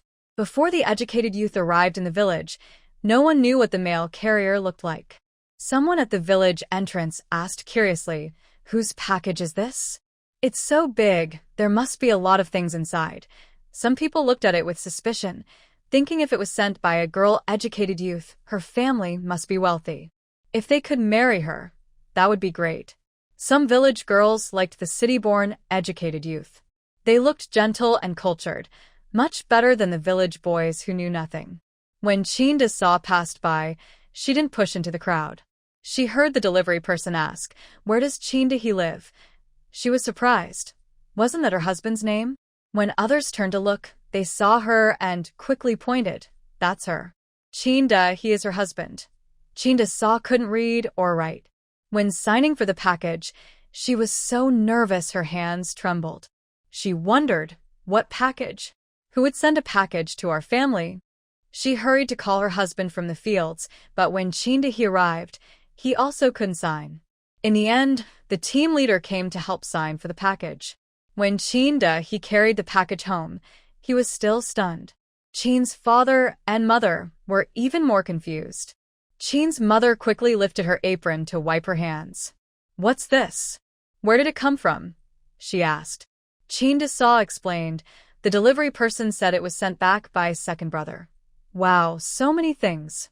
How much did it cost? That evening, the family finished dinner and gathered in the main room, closing the door and staring at the package. Finally, Qin's father said, "Open it.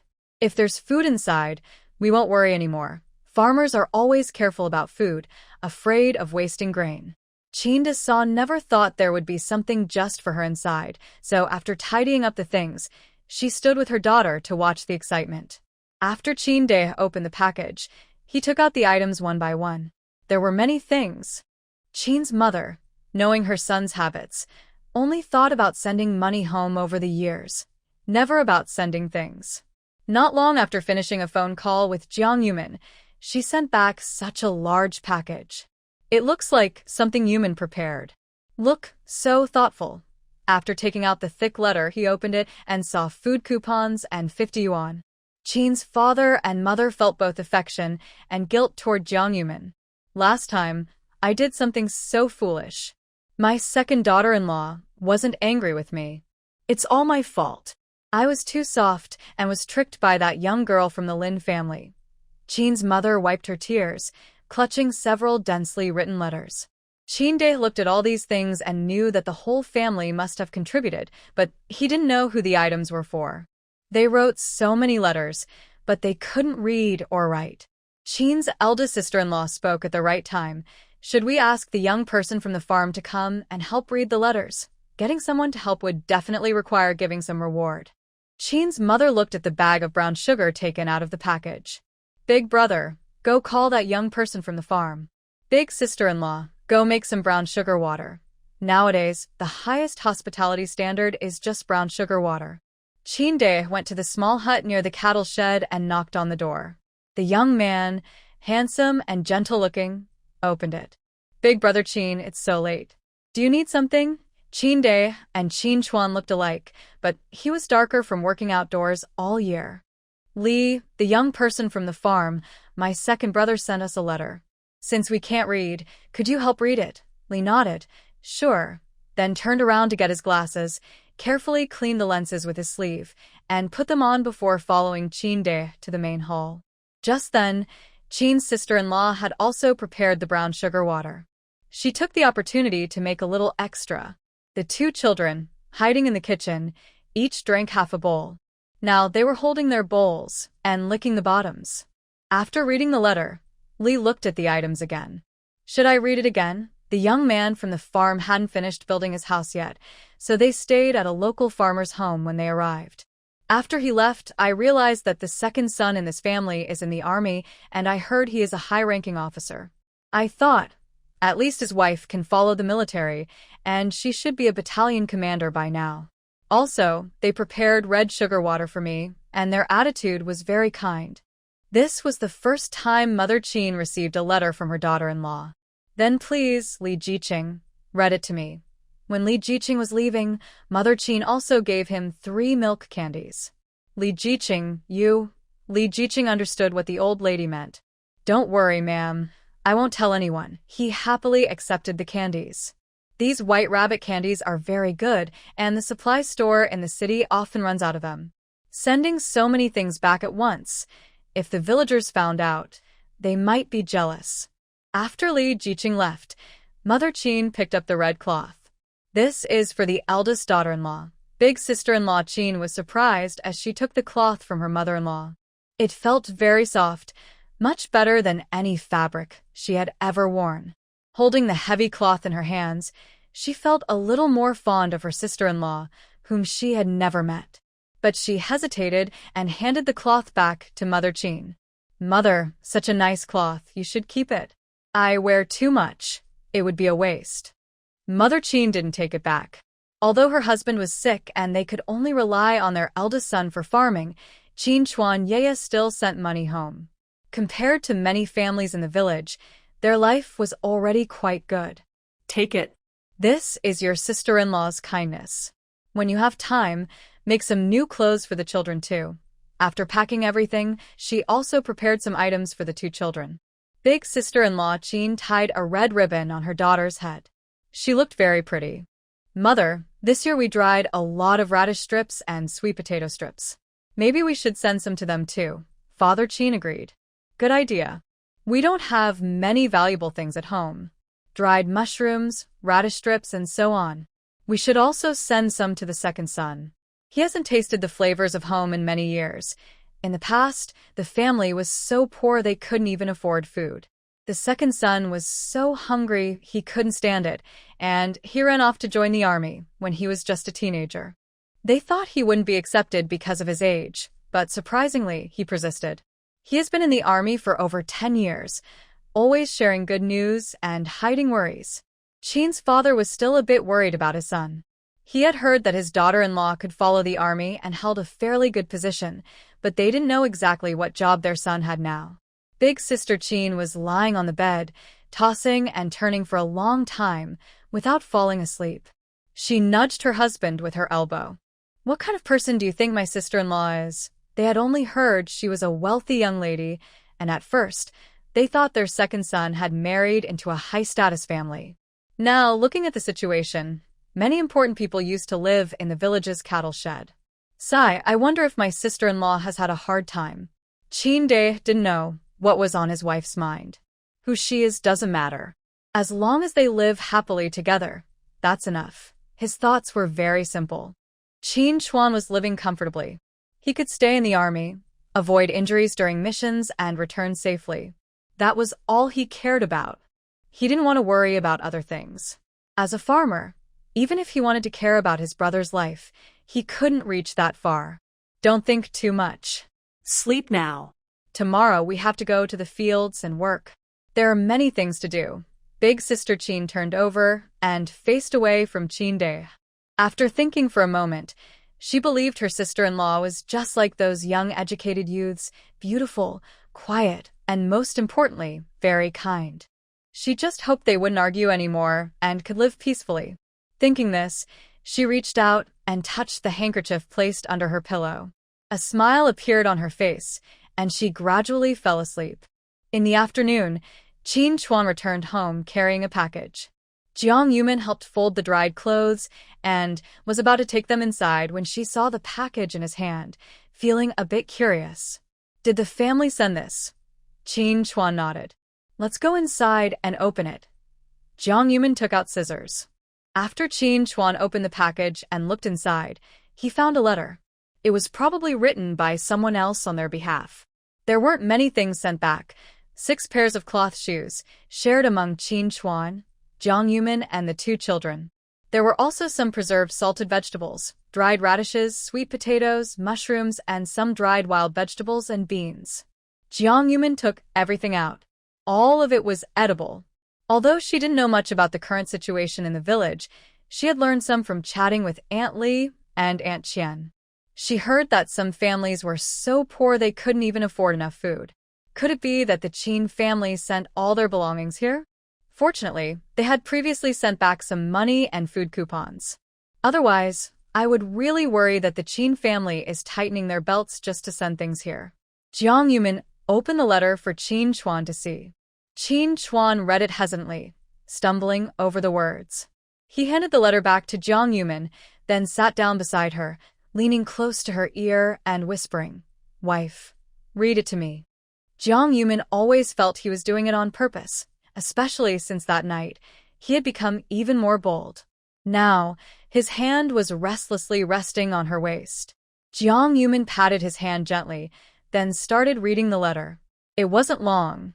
It mainly said that everything at home was fine, and asked them not to worry too much.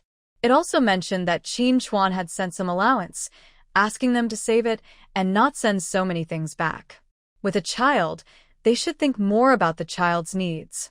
Whether these words were sincere or not, Jiang Yumin felt very comforted. At least, the Qin family wasn't just leeching off Qin Chuan. It's been 2 months since she followed the army. Jiang Yumin found a temporary job in the medical office, helping with medicine. She was literate and knew a little about medicine, so when a nurse who was pregnant and on maternity leave needed help, she volunteered. When she was returning home after work, she heard all kinds of arguing before even entering the residential area. Seeing many military families rushing toward the main gate of the military zone, she asked curiously, "What's going on?" Jiang Yumin thought the kids had fought with someone again and hurried over to see. But she found everyone heading toward the gate.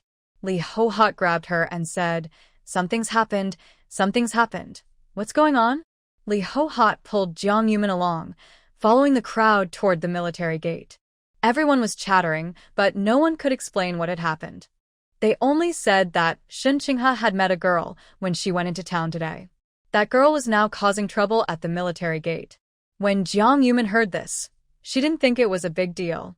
Instead, she thought that girl might be a bit crazy. Did she even know who she was pulling? The daughter of the military district leader. Is she crazy? She's pulling Shen Qinghe at the gate of the military district, causing a fuss. If she wants to leave safely this time, she might have to be carried out. So many people are rushing over to watch the scene. Probably, they'll be asked to leave once they reach the gate. Li Guohua quietly whispered to Jiang Yumin, "When I passed the training ground today, I saw Chu Pan in training. She's not resting today, so she definitely won't come into the city. Could it be that old Shen really has?" Before she finished, Jiang Yumin covered her mouth and said, "Sister-in-law, don't talk nonsense. We're just here to watch the fun. Really, you can eat your food carelessly, but you shouldn't speak recklessly." When they reached the gate, they were stopped inside. Only Meng Ruyu, walking at the front, stepped out to confront the girl. If so many people are standing at the military district gate just to watch, it looks like something serious has happened. Meng Ruyu, no longer supported by family members, looked a bit unsteady as she walked out. Her injured leg from years ago was now completely useless. She hobbled and shakily approached Shen Qinghe. Shen Qinghe, usually lively, seemed to be frightened by what the girl had just said, or something else. It wasn't until Meng Ruyu came out that she reacted in a panic. She hurried over to support her. "Mom, why are you here?" As soon as she spoke, the girl, who had been facing away from everyone, suddenly turned around and rushed toward Meng Ruyu. With this turn, many recognized her. Isn't this the girl who previously argued about being Captain Qin's partner? How did she suddenly change and become entangled with Shen Qinghe again? Seeing Lin Xiao, Jiang Yumin's pupils shrank, and her shock was no less than anyone else. She finally appeared. She thought she could hide forever after getting off halfway, but she showed up so soon. And her appearance delivered a heavy blow to everyone. Jiang Yumin stepped toward the guardhouse and asked, "Did you notify Commander Shen?" Such a big matter must have been reported immediately, but Commander Shen was in a meeting and couldn't come right away. No matter what noises came from behind, Meng Ruyu stood firm and steady. In those years, she faced gunfire and danger. Was she afraid of a young girl who was just a child? Meng Ruyu's eyes were calm and sharp as she looked at Lin Xiao. You say you are old Shin's daughter. Do you have proof? Lin Xiao ignored her and rushed forward, kneeling at her feet. I am still your daughter. You left me with farmers to foster me, and when you came to find me later, they had already replaced me, Jiang Yuman. What a big show. Maybe this scene can be shown to Chu Pannan to see if she can give a different answer. Meng Ryu didn't believe her words right away. Shin Qinghe wasn't the daughter she and old Shin had imagined, nor was she on the path they had planned for her. But she was obedient, sensible, calm, and didn't do anything inappropriate. Honestly, she had no reason to hurt the daughter she raised just because of a few words from outsiders. Meng Ryu glanced to the side at the guard post. Take her away. Before we finish investigating, put her in the interrogation room. She really thought the military district was a place where she could act recklessly and cause trouble. Meng Ryu had only recently retired 2 years ago due to a leg injury, and her influence was still strong. Hearing her words, someone stepped forward to hold Lin Xiao.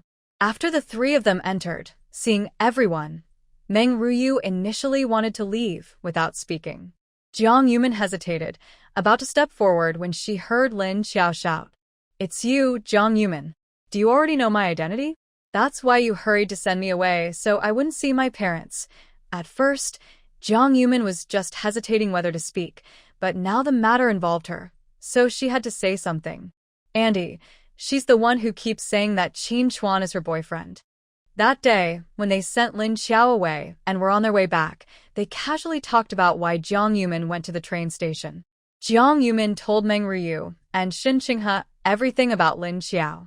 At that time, they both wondered how a girl could be so shameless. Now, the situation had turned against them.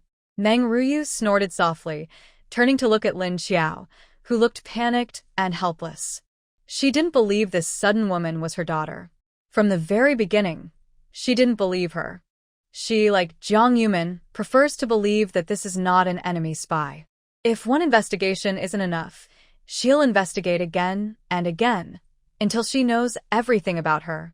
She wants to see what this woman is up to, repeatedly causing trouble, and what her real goal is. Lin Xiao wanted to say more, but Li Hohat quickly stepped forward and covered her mouth, glaring at her fiercely. Be quiet, she really thinks she can cause chaos here. The first time she came, she was taken to the interrogation room. She still hasn't learned her lesson. If her mouth is covered, so be it. They will ask questions eventually. As someone who came from another story, she originally planned to rely on her strategy to win over Qin Chuan and make a name for herself in this era. But that man didn't even look at her directly. Fortunately, after she was put on the train, she suddenly connected with the system in her mind. The system reminded her, and she suddenly remembered a part of the story. That part happens after the original heroine marries Qin Chuan. Before General Shin retired, the heroine discovers his biological daughter, who is left outside. Then, there are twists in the story, and in the end, the real daughter reunites with her family. She remembers that this real daughter, like the original heroine, hasn't appeared at this point in time. By the way, what was her name again? She can't seem to remember. After Lin Xiao was taken away, Shin Qinghe helped Meng Ryu leave. Everyone looked at each other in confusion, unsure of what to say. Jiang Yuman spoke up. Sisters-in-law, aren't you going home to cook? Only then did everyone realize that the children would be back soon, and they'd need to eat. On the way home, Li Hohat and Jiang Yuman walked hand in hand toward the family compound. When no one was around, Li Hohat whispered, Sis, don't you think this is strange? Not just strange. Jiang Yuman felt her mind was almost overwhelmed. Sis, even we can notice this problem. Meng Auntie and General Shin must also notice. This will have an ending. We just need to wait patiently. Li Hohat didn't say anything more. When they reached the family compound, she parted from Jiang Yuman and went home to cook. When Jiang Yuman entered the house, she saw the two children playing under the eaves. Seeing her return, Ning Ming quickly ran to her, rushing into her arms. Ning Ning wrapped her arms around her neck, insisting on being hugged. Jiang Yu Mian already favored her more, and after holding Ning Ning for a while, she reached out to hold Anan. No, Anan shook her head. I haven't played enough yet. Jiang Yu Mian cuddled with Ning Ning for a while, then stood up, ready to cook dinner. Just then, Qin Chuan came back carrying a lunchbox.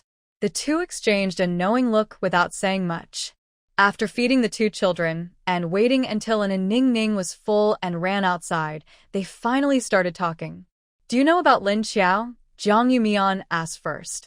Qin Chuan nodded. Yes, I do. I told the boss about Chu Pan Nan's situation. As for the truth, the boss will investigate it himself. Oh. Is it that quick? Jiang Yu Mian thought that, no matter what, it would take some time to see results. But then she realized who is the boss. They would act quickly and decisively. Probably, this matter will be resolved soon. Jiang Yu Mian kept thinking whether she should tell Qin Chuan about her rebirth, but she felt it was too unbelievable. If she explained, he might think she's strange. After thinking for a long time, Jiang Yu Mian decided to keep this little secret deep in her heart. Qin Chuan saw her lost in thought and thought she was pondering this matter. After tidying up the table, he spoke. Don't think too much. Do you remember the letter our parents wrote? They told us to work hard and enjoy our little life. When he carried his bowl into the kitchen, Jiang Yu Mian got up and followed. Seeing him skillfully wash the dishes, Jiang Yu Mian smiled and said, I heard that now everyone in the family compound is saying you're a strict husband. Will that hurt your reputation as Captain Qin? Qin Chuan lowered his head and continued washing dishes. Who said that? I'll go talk to him. A loving husband knows how to stand tall. Jiang Yu Mian slowly walked toward him. Just as he finished speaking, she reached out from behind and wrapped her arms around his waist. Whenever Qin Chuan was at home, she never let herself do the chores. She truly kept her promise from the beginning. Whenever she was with him, she would always be the lady of the house. In the moment I was held, Qin Chuan really wanted to turn back and give her a firm kiss. But my hands were all wet now. Jiang Yumin only hugged him briefly before quickly letting go because he smelled too sweaty. Jiang Yumin casually pointed and said, The kitchen is a bit messy. Remember to tidy it up. I'm going to check on Shen Qinghe. When I came back, she was crying and I don't know if she has eaten. Okay, go take a look. Since enlisting, Qin Chuan had been following the leader closely. Over the years, he had almost considered the Shen family his own. He also treated Shen Qinghe like a younger sister. But now, since Shen Qinghe was alone at home, it was a bit inconvenient for him to go over. Jiang Yumin looked around and found a pack of layered cakes from her space. She bought them last time she went to the city. She stored them in her space so they wouldn't spoil. Usually, the yard gate was open, but today Shen Qinghe probably didn't want to be laughed at, so she closed it as soon as she got home. After hearing the knock, she quickly wiped her tears from her face. She went to the yard and asked, Who is it?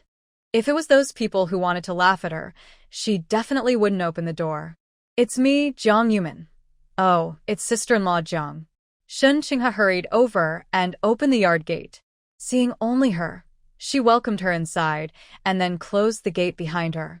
Our big yard has many gossiping women who like to stand at the door and watch the show. I don't bother with them. After explaining, Shen Qinghe linked her arm with Jiang Yumin and headed into the house. Why did sister-in-law come over? Could it be to laugh at her too? Jiang Yumin raised the layered cake in her hand and said, I was worried you hadn't eaten, so I brought some food. No matter what happens, eat well and sleep well. Your health is important. Hearing this, Shen Qinghe's tears couldn't be controlled and started falling rapidly. Her mother had told her the same thing, saying that no matter what happened, she would always be her parents' child. But what Lin Xiao said made everything seem believable. Before she returned home, she saw her mother listening to her talk about some things, and her expression changed. Could it be that she was really swapped by her biological parents? Jiang Yumin quickly took out a handkerchief to wipe her tears. Look at you, such a beautiful girl. Crying makes you less pretty. After handing the handkerchief to Shen Qinghe, she opened a layered cake. Anan Ningning really likes this. In our southern city, we call it Zhuangyuan cake. Would you like to try it? Shun Qinghe picked up a piece and took a bite. It wasn't too hard or too soft, just the right texture, and it wasn't overly sweet like other pastries. The layers tasted good when eaten together. Seeing Shun Qinghe enjoying it, Jiang Yumin stood up and helped her brew a glass of malted milk. Take a few sips, don't choke. After Shun Qinghe finished eating and drinking, she wiped her mouth with a handkerchief. Her attention was immediately drawn to the handkerchief. Is this made of silk? It's so soft. The embroidery is also very nice. Looking at the tears, runny nose, and the remaining malted milk on it, Shun Qinghe felt a bit embarrassed. This, I will wash and return to my sister-in-law later. Jiang Yumin waved her hand. No rules. The most important thing now is for you to rest well. No matter what the relationship between Lin Xiao and the leader is, it won't affect her position. Shun Qinghe didn't expect her to say that. Jiang Yumin spoke again, knocking on her temple. Because, she said, there's a problem here. If her guess was correct, that Lin Xiao and she were both reborn, then she must have seen or witnessed the true and false daughter of the Shin family in her past life. That's why she dared to come and pretend. But why didn't she know about Chu Panin? And they came together? The key to all this was only known by Lin Xiao herself. However, whether Chu Panin was Shin leader's daughter or not, Jiang Yumin was sure Lin Xiao was not. Otherwise, with her desire to cling to powerful connections, she would have revealed her identity on her first visit. Maybe Jiang Yumin's comfort had some effect. After Shun Qinghe calmed down, she took a deep breath. I was just scared. I have a classmate transferred to Rongqing. When I went into the city and had dinner with her at a state-run restaurant, we talked about some family matters. As a result, Lin Xiao overheard and followed me to the department store. I sensed something was wrong. When I got on the shopping vehicle to return, she suddenly rushed over and forcefully grabbed me, refusing to let go. She kept saying she was the father's daughter, accusing me of stealing her place, and saying I deserved to die. Thinking back to that scene now, Shun Qinghe still feels scared. At that time, Lin Xiao was crying so heartbreakingly, as if she already knew the truth and was deliberately hurting someone. As a young girl, Shun Qinghe had never seen such a scene before. She was so frightened her face turned pale. She pushed and shoved randomly, trying to push her down. But Lin Xiao held onto the car door tightly, forcing the driver to draw a gun and press it against her head. Then she looked as if daring anyone to shoot her. On a busy street, the driver dared not shoot openly, as it would cause panic. So, they had to pull her down and prepare to leave. Unexpectedly, as the car started moving, she crawled onto the vehicle from behind and hid inside the cabin. She followed all the way to the military district gate. During the routine check at the gate, they finally caught her. That was when she caused a scene at the entrance. She thought she could sneak in just by being in the car. But everyone entering or leaving had to go through checks. The shopping vehicle was inspected thoroughly every time before entry. She underestimated how complicated things were here. Jiang Yumin sat nearby, listening carefully. After Shun Qinghe finished speaking, she comforted her appropriately before leaving. As soon as she stepped out, the crowd that had gathered to watch quickly surrounded her. They asked questions about what happened, but Jiang Yumin said she didn't know. I don't dare to talk nonsense. If you want to know, go ask Qinghe. I have to go to work this afternoon. Fortunately, she had previously argued with Su Jinyue at the family compound and also fought with Jiang Nian. Many people, curious about what really happened and wanting to gossip, tried to ask her more. But since she didn't want to talk, they didn't keep pressing her. She was known for her fiery temper at the family compound. When Jiang Yumin left with her small handbag, she also went to find an Anning. You two just play nicely. There's cold water on the table at home. If you're thirsty, remember to drink. If you have any issues, just go to Annie Qian and Auntie Li. And Ningning nodded very obediently and said, okay. In other places, Jiang Yumin wouldn't feel at ease going to work. At the family compound, there are people watching the children everywhere. Plus, the two kids know where the clinic is. If they miss her, they will go find her themselves. Compared to other children, they are very sensible and obedient. Jiang Yumin felt reassured and went to work. When she arrived at the clinic, someone asked her about what happened today. Jiang Yumin ignored them and brushed it off. Now, she was alone in the pharmacy. Many people who had nothing to do at work were reading, knitting, or preparing vegetables. Everyone was busy with different things. Jiang Yumin took out a medical book from her space and started reading. She had been searching for any secret remedies the Liao family might have left to treat Sister Qian's facial scars. It was an old injury from many years ago, so healing was very difficult. She just hoped to find a way to ease the scars a little. She spent the whole afternoon reading medical books. When she looked up, her neck felt sore, and she felt dizzy. She put the book back into her space. When she stood up, she felt dizzy at the back of her head. Jiang Yumin reached for her small handbag on the table, checked the time on her watch, and saw it was time to leave work. After greeting others, she stepped outside. Just as she reached the door, she saw Qin Chuan coming toward her. "Why are you here?" she asked. Jiang Yumin didn't expect Qin Chuan to come pick her up. She wasn't prepared, so when she saw him, her eyes lit up. But she still stayed polite and didn't rush to hug him. Qin Chuan stepped forward and took her small handbag. "It's still early. Let's go to the supply and marketing cooperative to see if we can buy some vegetables." Jiang Yumin felt happy inside and followed Qin Chuan as they walked and talked. Qin Chuan mentioned Lin Xiao. Most of what she said matches up. But she didn't switch places with Shen Qinghe. Qin Chuan knew she had doubts in her heart. "I only found out about this today. Just now, in the chief's office, Aunt Meng said that before Shen Qinghe, she also had a daughter. At that time, while the team was marching, she gave birth and left the baby at a farmer's house. Then she continued with the team. Later, after the victory, she went back to look for the child but couldn't find her. This has always been a worry for her and the chief." Jiang Yumin was curious and asked, "Did they see Chu Panin?" Qin Chuan shook his head. "Not yet." When no one was around, Qin Chuan reached out and took her hand. They walked together toward the supply and marketing cooperative. How does Lin Xiao plan to handle this? Jiang Yumin thought this woman was very dangerous. It was best to send her away somewhere far from here. Qin Chuan squeezed her hand gently. Her hand was soft, much softer than his rough palm, and her skin was smooth. He didn't want to let go. Just holding hands, many romantic images appeared in his mind.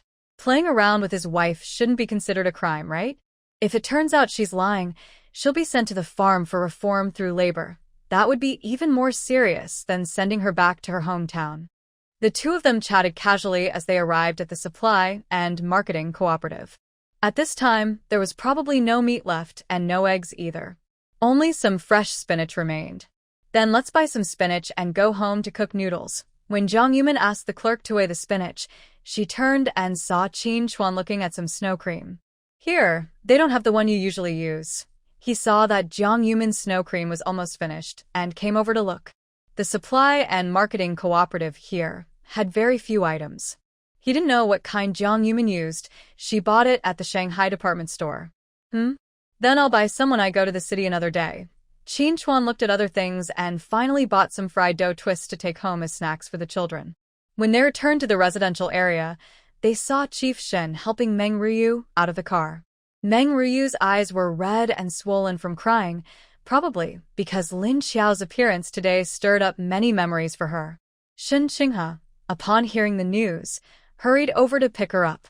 She hurriedly helped Meng Ruyu walk home, not daring to ask any questions, afraid that the answer would be heartbreaking and make her despair. She thought a lot that afternoon. If she really wasn't her parents' daughter, she would return that position to their biological daughter. Being raised by her parents was already a lucky thing for her. Perhaps today's emotional ups and downs affected Meng Ruyu badly. It was clear she was trying to hold herself together, but her steps were unsteady. Seeing this, Jiang Yumin quickly went over to support the unsteady Meng Ruyu. "Auntie, take care of yourself." Meng Ruyu turned and saw Jiang Yumin. Her previously hopeless expression suddenly brightened a little. She tightly held Jiang Yumin's hand. "Little Jiang, thank you." Her voice trembled slightly, weak and faint. Jiang Yumin didn't say much and helped her back home with Shen Qinghe. Qin Chuan carried the things they bought at the supply and marketing cooperative, walking behind with the leader. thinking about the question Jiang Yumin had asked earlier. Qin Chuan casually asked, "Did you go see Chu Panin?" Mentioning her, the leader's eyes also brightened a bit, then nodded. "Currently, I don't dare let your auntie see her, afraid it will be another false hope. Actually, over the years, your auntie often went on business trips, and in the past 2 years, she's frequently said she wanted to visit her hometown. But in fact, she's been looking for that child. Since settling in Rongqing, we've never given up searching. You're right. That child looks very much like me when I was young, especially that neat short hair, dressed in military uniform. From afar, it looked like a boy. If she weren't in the female soldiers' team, she might have doubted whether Meng Ryu remembered wrong, wondering if the child was actually a boy. But that child, after seeing me, avoided me. She didn't want to meet me, although he didn't know why.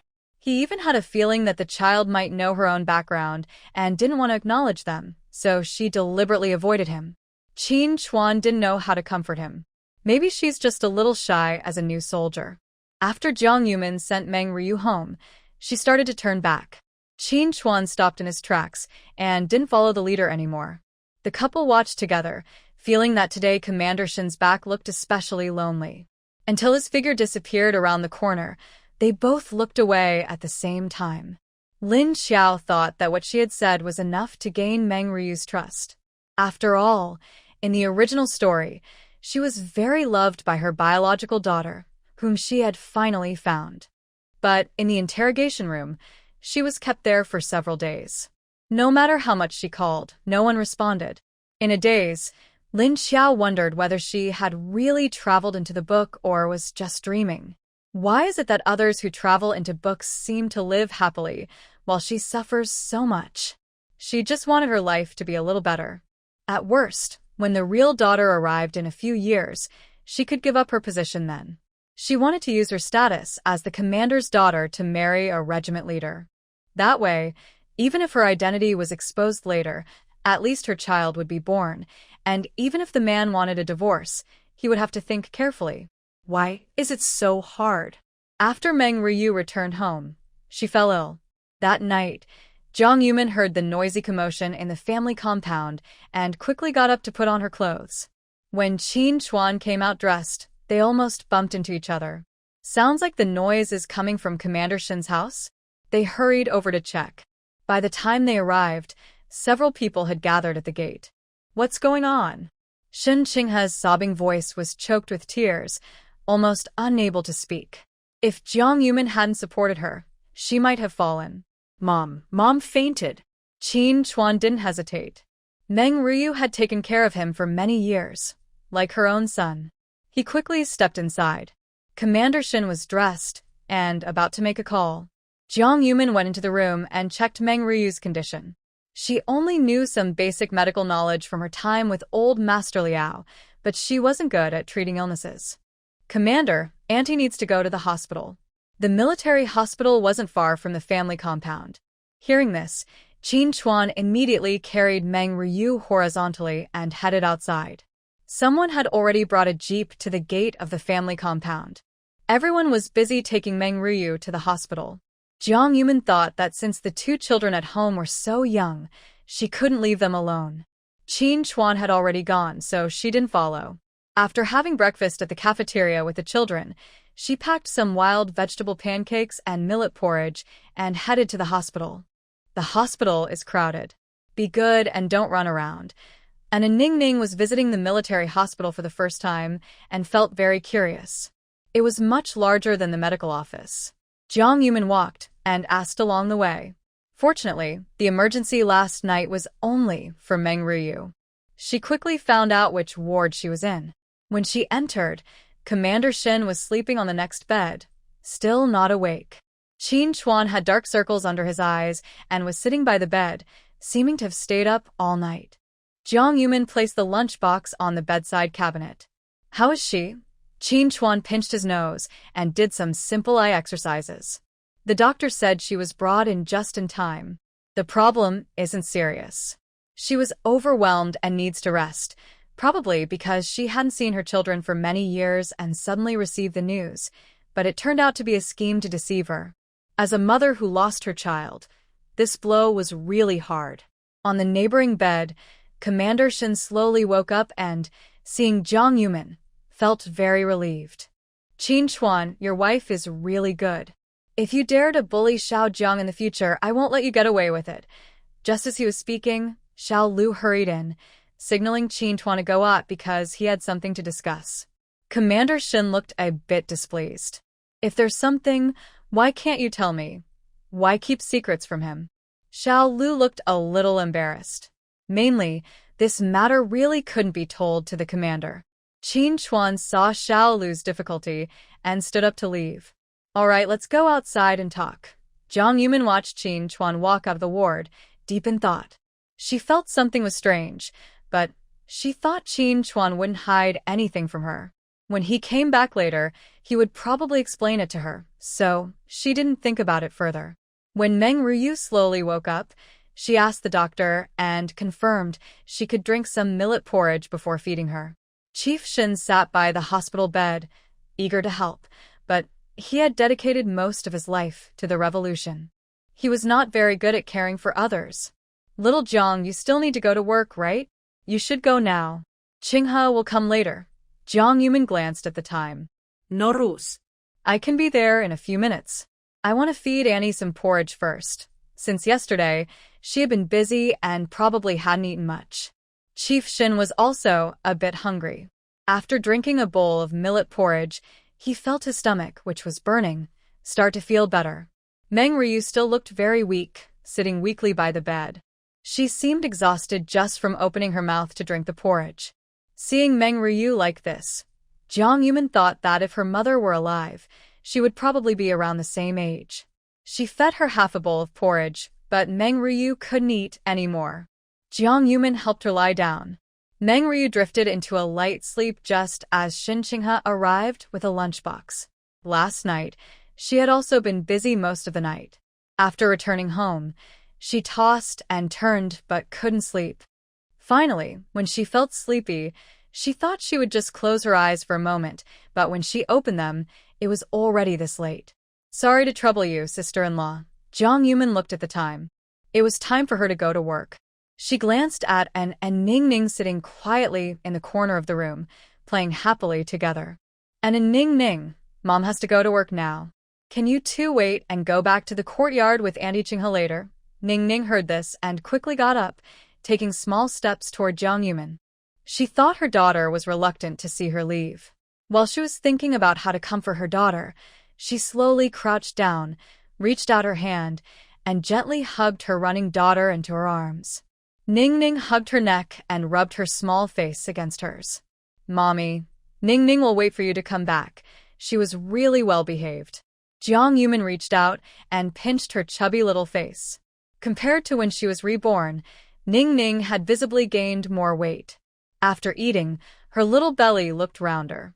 Yes, Ning Ning is the best girl, and also eagerly squeezed in, occupying the other half of Jiang Yumin's affection. Her small head kept rubbing against her face. Anan is well behaved. Anan is the best, although sometimes Anan acts very mature, like a little child copying adults, pretending to be serious. In reality, deep down, he's still a 3.5-year-old child. When competing for attention, he really doesn't give in. When Qin Chuan returned, he saw this scene. The two children cuddling in Jiang Yumin's arms, constantly competing for her affection, trying to be the best behaved. Qin Chuan cleared his throat and quickly helped Jiang Yumin out of the situation. Now, whoever lets go first so Mom can go to work is the most obedient. As soon as he finished speaking, the two children simultaneously released their hold on Jiang Yumin's neck, then held hands politely and stood side by side, waving to her and saying, "Bye-bye, Mom." After Jiang Yumin left the hospital room, the two children went back to their corner to play again. Qin Chuan followed behind Jiang Yumin, wanting to see her off to work. Even after they left the hospital, Jiang Yumin looked back and saw him still following, so she knew he probably had something to tell her. Qin Chuan quickened his pace and caught up, reaching out as if to hold Jiang Yumin's hand. But she avoided him. "What are you doing?" Although he asked, his voice carried a shy tone. At this moment, everyone still expresses affection in a very reserved way. If they were to pull and tug outside, it could easily be misunderstood as inappropriate behavior. Qin Chuan stayed beside her. All right, I won't tease you anymore. He noticed that since that night, Jiang Yumin had become even more guarded than before. Several times, he tried to take the chance to hold her in his arms. But each time she escaped. Now Qin Chuan wondered if that wild night was just a dream. Jiang Yumin thought about how her whole body felt like it had been crushed by a stone mill that day, and she instinctively wanted to avoid him. They walked toward the medical office, one in front of the other.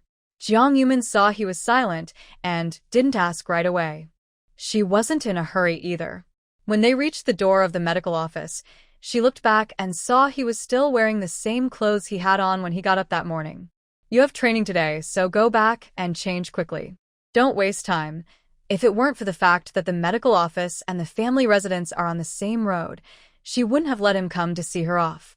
Seeing Jiang Yumin about to enter the medical room, Qin Chuan finally spoke. Lin Xiao wants to see me. Jiang Yumin paused for a moment, then looked back at Qin Chuan standing on the stairs. What did you say? Surely she didn't just imagine hearing that, right? Why does she want to see you? Qin Chuan gently shook his head. He didn't understand why she wanted to meet him, so he hadn't agreed. Honestly, he didn't really want to go either.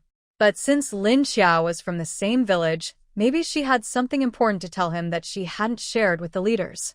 Before Qin Chuan could speak, Jiang Yumin thought for a moment. Go see her. Someone being questioned can't hurt you. Just listen to what she wants to say. However, because Lin Xiao was a bit strange, Jiang Yumin still wanted to warn Qin Chuan, so he wouldn't be caught off guard. Jiang Yumin lifted her foot to step down the stairs, but Qin Chuan quickly moved in front of her and instinctively reached out to hold her. Jiang Yumin stood 2 steps above him, looking down. She could see the tiny beads of sweat on his short hair. She took a tissue from her bag and gently wiped the sweat from his forehead. She looked around to make sure no one was nearby. Softly and quickly, she said, Lin Xiao is a bit strange, like she has some kind of premonition. I feel like she paused before continuing. Whether you believe me or not, just be careful not to fall into her trap. Looking into her worried eyes, Qin Chuan's gaze was warm and gentle. He firmly replied, I believe you. No matter what you say, I believe you.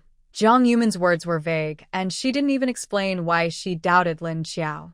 She thought that if her words reached Qin Chuan, he might look at her strangely, then start questioning why she said such things. But he only replied firmly, I believe. Those 2 simple words shattered all her inner defenses. Jiang Yumin's eyes reddened slightly.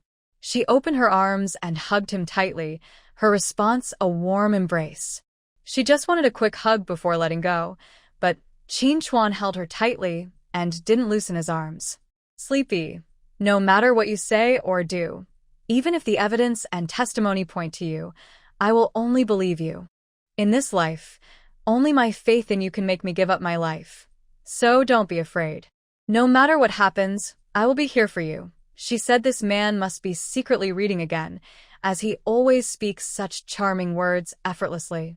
He looked at the letter at home and said, I can't read much. All right, stop wasting time. You should go and get busy. Jiang Yumin quickly pushed away the man who still wanted to hold her a little longer. Otherwise, if someone comes to the medical room later and sees this, and if it gets talked about in the family compound, her sisters-in-law might make fun of her. After being pushed away, Qin Chuan looked at Jiang Yumin longingly. That tender look was just overheard by Dr. Du, who was on her way to work. She smiled and teased, You 2 are really good together, huh? Sleepy. Jiang Yumin blushed so much, she wished she could find a hole to hide in. She shot a sharp look at Qin Chuan, then followed Dr. Du into the medical room. Qin Chuan watched her figure disappear from sight, then slowly looked away. The gentle gaze he had on Jiang Yumin suddenly turned fierce. He wanted to see what Lin Xiao could say.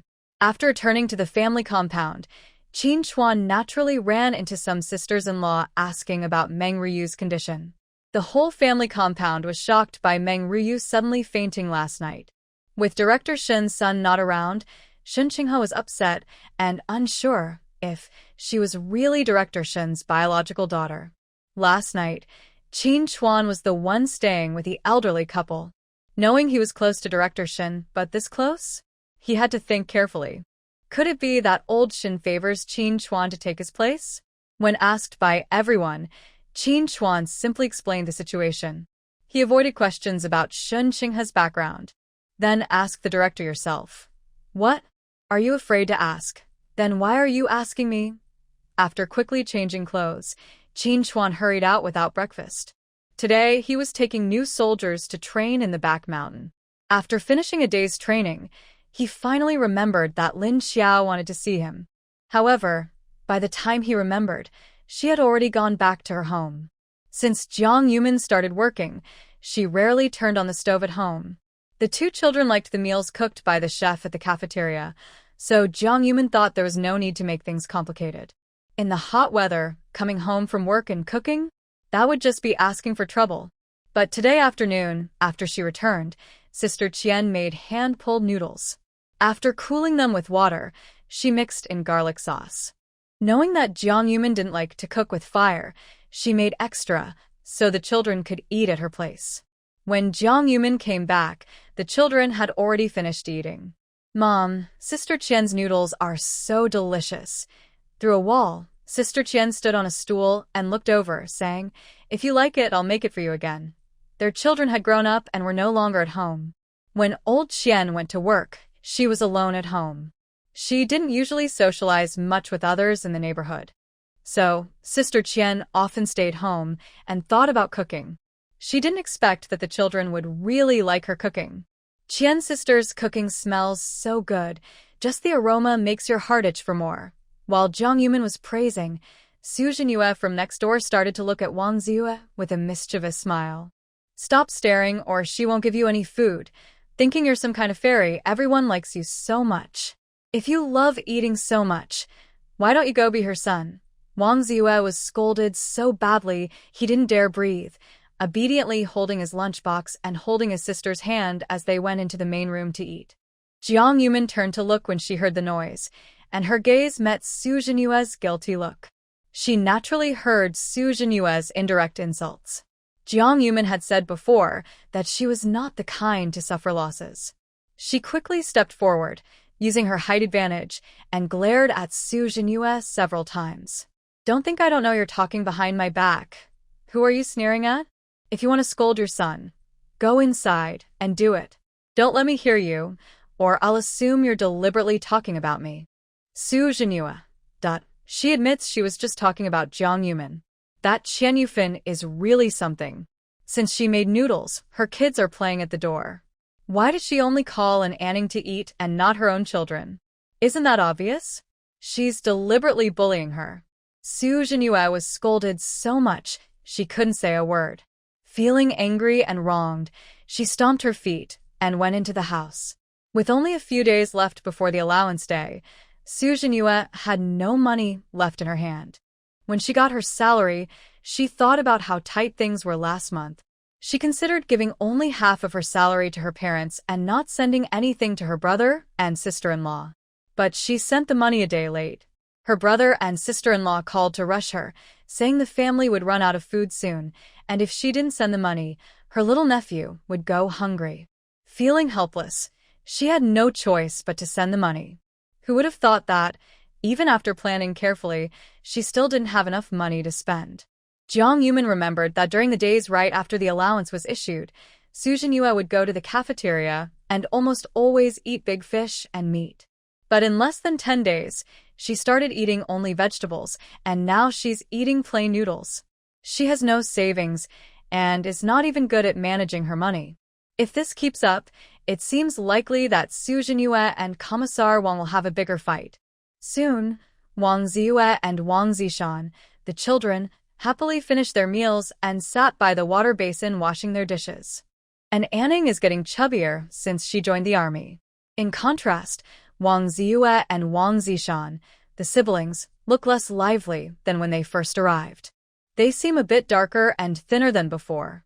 Jiang Yumin smiled and waved at Sister Qian. Sister-in-law, that person is just like that. Don't bother with her. Why does she call an Anning to eat but not her own children? It's because she's busy with her own affairs. If something bad happened like stomach pain, the kids not liking the food or not eating enough, Su Jinyue might cause trouble. It's better now to not let her children eat there. At most, she'd just make a few sarcastic remarks. Qian's sister understands this, and Jiang Yumin does too. First, adults need to get along well. Only then will they be willing to let their children interact. Otherwise, who would bother to cause trouble for themselves? Turning her head to see Qin Chuan return and thinking about Lin Xiao wanting to see him, Jiang Yumin was now full of curiosity and excitement. She quickly grabbed Qin Chuan and pulled him toward the house. Next door, Aunt Qian saw this scene and just shook her head with a smile. Young people are always full of energy. The young couple always have endless private talks. After Jiang Yumin pulled Qin Chuan into the house, she quietly asked, "What did she say?" Qin Chuan hesitated for a moment before remembering what Jiang Yumin was asking about. He shook his head and said, "Nothing." Jiang Yumin didn't believe him. "I was busy and forgot to see her." She rolled her eyes silently. Wasn't that just a false alarm? Just as she was about to go out, Qin Chuan suddenly hugged her waist. "You're in my house and you want to run." His hot breath immediately brushed against her neck. Jiang Yumin thought of the two children playing at the door of the main hall. She quickly reached out to push him away, but instead, the man wrapped his arm around her waist and carried her onto the bed. Thinking about what might happen next, Jiang Yumin's heart trembled. She was afraid the children might hear the sounds. She bit her lip tightly, dared not make a sound, and struggled desperately. The more she resisted, the more Qin Chuan became bold. Actually, he didn't intend to do anything serious. He was just teasing her because of her reaction. "Do you miss me?" His deep voice was close to her earlobe, and his gentle tones slowly seeped into her ears. In an instant, it flooded her mind and quickly spread through her body. Jiang Yumin felt that in just a moment, her whole body became weak and soft. Fearing that she might lose control if things got out of hand, she quickly pushed him away. Qin Chuan, however, held her struggling hands and pinned her to the bed. "Just kiss me, and I'll let you go." Jiang Yumin turned her face away stubbornly, showing she would not give in. This made Qin Chuan's heart tremble, and he wished he could settle things with her right then. As his dangerous voice slowly sounded, Jiang Yumin quickly planted a kiss on his side face. Qin Chuan felt it wasn't enough and shook his head slightly. Jiang Yumin thought to herself that this man was really good at pushing her limits. She was about to kick him, wanting to push him down, when suddenly, a gentle voice came from outside the door. "Mom, Mom." Ningning's soft little voice was easy to recognize, especially when she spoke. Her words sounded sweet and affectionate, like she was teasing or cuddling. Jiang Yumin felt her whole body tense up. She kept thinking she absolutely must not let the children see this scene. Otherwise, the two little kids might say something outside like, "Annie, I secretly tell you Dad hit Mom really hard." Just thinking about that made her scalp tingle. Kids don't lie, but they do talk nonsense sometimes. She quickly and smoothly pressed her lips to Qin Chuan's, giving him a firm kiss. "Is that enough?" Before Qin Chuan could answer, she pressed her lips against him again, even biting him playfully. "Is that enough?" Qin Chuan.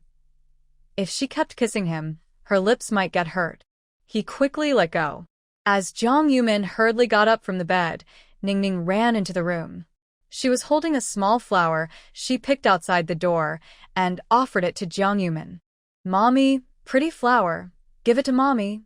Jiang Yumin crouched down, and Ningning carefully tucked the flower into her hair. The pink flower made her face, already a little blushed, look even more charming. The children couldn't see what had just happened. They only thought, "Mommy looks so pretty." Ningning clapped her hands happily and jumped around. "Mommy is so beautiful. Mommy is the prettiest." Behind her, Anning came in and saw this scene. She also shouted, "Mommy is the prettiest." Jiang Yumin hugged both children and gently rubbed their little faces. When she let go, the two kids, like little fish, quickly slipped away. She just stood up, and the man who had been watching nearby looked at her for a moment. "Indeed, you look very nice, Jiang Yumin." She glared at him playfully, then pointed toward the kitchen and said, "What are you looking at?" "Go boil some water. I want to take a shower." This was just a simple sentence. But to Qin Chuan, it sounded like a subtle hint. He immediately stood up. Rest assured, leader, I will complete the task. After bathing the two children and comforting them to sleep, Qin Chuan sat in the main hall, lit an oil lamp, and read a book. Jiang Yumin lay on her side on the bed, with her back facing the main hall. After a while, she noticed the dim light outside swaying gently in the breeze. She slightly turned her head to look, and Qin Chuan had just stood up at the door, raising an eyebrow at her. For some reason, in that moment, Jiang Yumin suddenly understood what he meant. Her cheeks flushed with embarrassment, and she quickly turned her back to him again. A little later, she sensed that the person at the door had left. She looked back in surprise, but instead saw Qin Chuan holding a book. He pointed at the book and gestured towards her. Jiang Yumin tidied her scattered thoughts, slowly sat up, careful not to wake the sleeping children. After closing the mosquito net, she went into the main hall. Under the dim glow of the oil lamp, the words on the book seemed to flicker before her eyes, making them hard to read. The leader said that the officials want the cadres to improve their learning. He, who had just joined the army and couldn't read at all, had learned so much over the years that he could finally read books. But when reading, many parts were still hard to understand. "Wife, can you teach me?" he asked. Qin Chuan gently picked Jiang Yumin up and sat her on his lap, still holding the book, looking eager to learn. This made Jiang Yumin smile and glance at him repeatedly. She wondered if he really wanted to learn, or if he was just trying to tease her in a different way. Qin Chuan moved the oil lamp closer. Jiang Yumin opened the book, looked through it once, then asked him where he didn't understand. When Jiang Yumin woke up on his bed, her mind was only filled with one thought: I've fallen for his tricks. She was awakened by the noise of Qin Chuan getting up. When she opened her eyes in a daze, she looked outside and saw it was just dawn. "Do you always get up this early?" Before she started working, she often slept in. This was only the second time they had slept together since she followed the army, so neither of them knew that he got up so early every day. Qin Chuan gently tidied her messy bangs, and the disorganized bed seemed to reveal something.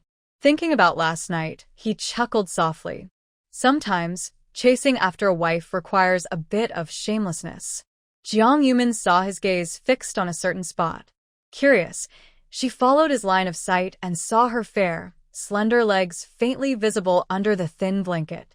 She quickly pulled the blanket up and lay down, waving her hand at him, her voice trembling slightly as she spoke. "Go ahead, you should go now." When Qin Chuan returned from running, Jiang Yumin and the two children were still asleep. He placed the food on the table in the main hall. He looked at the children's sleeping faces for a while. The children were restless sleepers. Through their messy bedding and the way their legs were crossed now, it was clear they had a rough night. Thinking of Jiang Yumin, who had carried the pregnancy alone, raised the children, and endured many hardships to find him, Qin Chuan felt a deep resentment toward the Liao family. But because of his current status, some things could only be done secretly. For example, in the food-scarce Northwest farm, letting Liao's mother cling to her last breath, unable to choose life or death. Letting Liao's father suffer endless contempt and humiliation. He would find Liao Yingying and send her to the place she belonged. When Qin Chuan arrived at the interrogation room door, the guard on duty checked the time. After Qin Chuan showed his ID, he was allowed in. Inside the interrogation room, Lin Xiao had been detained for 2 days. She was hungry and thirsty, repeatedly sorting through her thoughts in her mind, but she realized her memory seemed to be distorted. Why couldn't she remember the name of Shun's true daughter? No, this isn't how the story should go. Her head hurt so badly. Lin Xiao felt like she was in a long, endless dream, with complex and chaotic scenes flashing through her mind, making her dizzy. In her daze, she saw the large door in front of her suddenly open. Qin Chuan, dressed in a sharp military uniform, strode in confidently, and the door was locked again behind him. There were only the two of them in the room. Qin Chuan turned on the dim light in the interrogation room. The light was not too bright, but enough to see Lin Xiao's current disheveled state. He casually pulled out a chair and sat down, his posture still upright despite his relaxed movements. "Did you hear? You want to see me?" The bright lights hurt her eyes, making it hard to see. Lin Xiao instinctively raised her hand to block the sudden glare. Then, her gaze fell on Qin Chuan. You finally came. Excited, Lin Xiao rushed toward Qin Chuan. As she tried to move, she realized she was trapped in a metal chair, with handcuffs on her wrists, unable to break free. The last time she was so helpless was when Jiang Yumin kept calling her a spy. This time, it was Meng Ruyu. Why do others who read stories about crossing over become rich and successful? Why is it that she, who also crossed into a story, is so miserable? Lin Xiao looked fiercely at Qin Chuan, who still had that cold, indifferent expression, as if nothing mattered, deep to the bone. Since we're from the same village, I beg you, please help me. She was truly scared now. She thought this was just a story. As someone who crossed over, she believed she could mess around a little without trouble. The story described the main character's feelings a lot but said little about the military. Mostly, it showed scenes of the heroine arguing with mean female characters in the housing compound or family disputes. So, Lin Xiao never knew that pretending to be the true daughter of Commander Shin would lead her to this point. If only she had known earlier. Thinking about it, she realized that when she arrived in that village, even though she had a space, she had nothing but spiritual spring water. It seemed there was no way back, right? Suddenly, the familiar mechanical voice sounded in her mind. The system, which had been offline for a while, finally connected with her. It's not that. You're bound to a farming system from a different era. Fertile land and the best water sources will help your seeds grow into abundant fruit. Lin Xiao suddenly shouted like crazy. Who wants to farm? I don't want to farm. I want to be someone important. I am the wife of the team leader. Qin Chuan, who had been waiting for her to speak, didn't understand why she suddenly shouted. His expression tightened again as he stared at her without blinking. You're not the daughter of the leader. You are Lin Panna. Hearing this name, Lin Xiao fell into a strange silence. In the interrogation room, neither she nor Qin Chuan spoke. After exchanging glances and not knowing how long had passed, Lin Xiao suddenly smiled, but her smile was a little frightening. Qin Chuan, actually you know the truth, don't you? You know that Jiang Yumin and the child will be tricked and sent to the Northwest Farm. You know that your twin children will die there, and you know Jiang Yumin will go crazy and be destroyed along with the Liao family. So, in this life, you've planned ahead. She thought about all the possibilities, and in the end, she believed that the key to changing everything was that Qin Chuan was not injured by enemy spies hiding nearby. But how did he manage to escape? Being held here for 2 days actually cleared her mind a lot.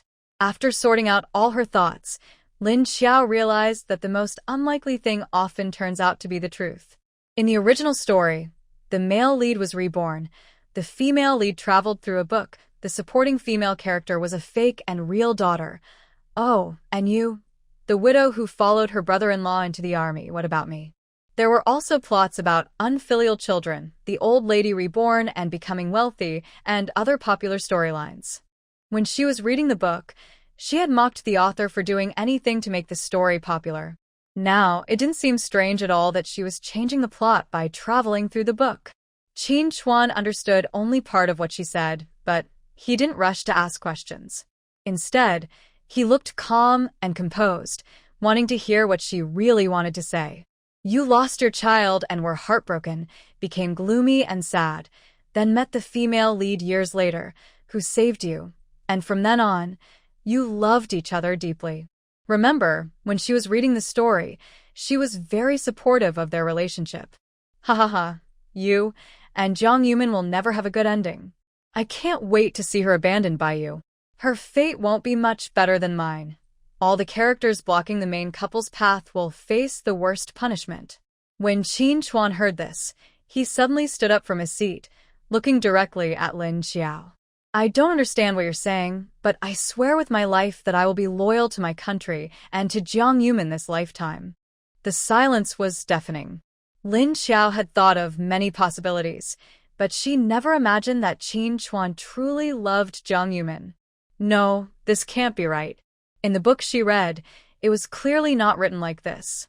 Qin Chuan stepped forward and stood in front of the interrogation chair, looking down at Lin Xiao, whose expression was almost wild.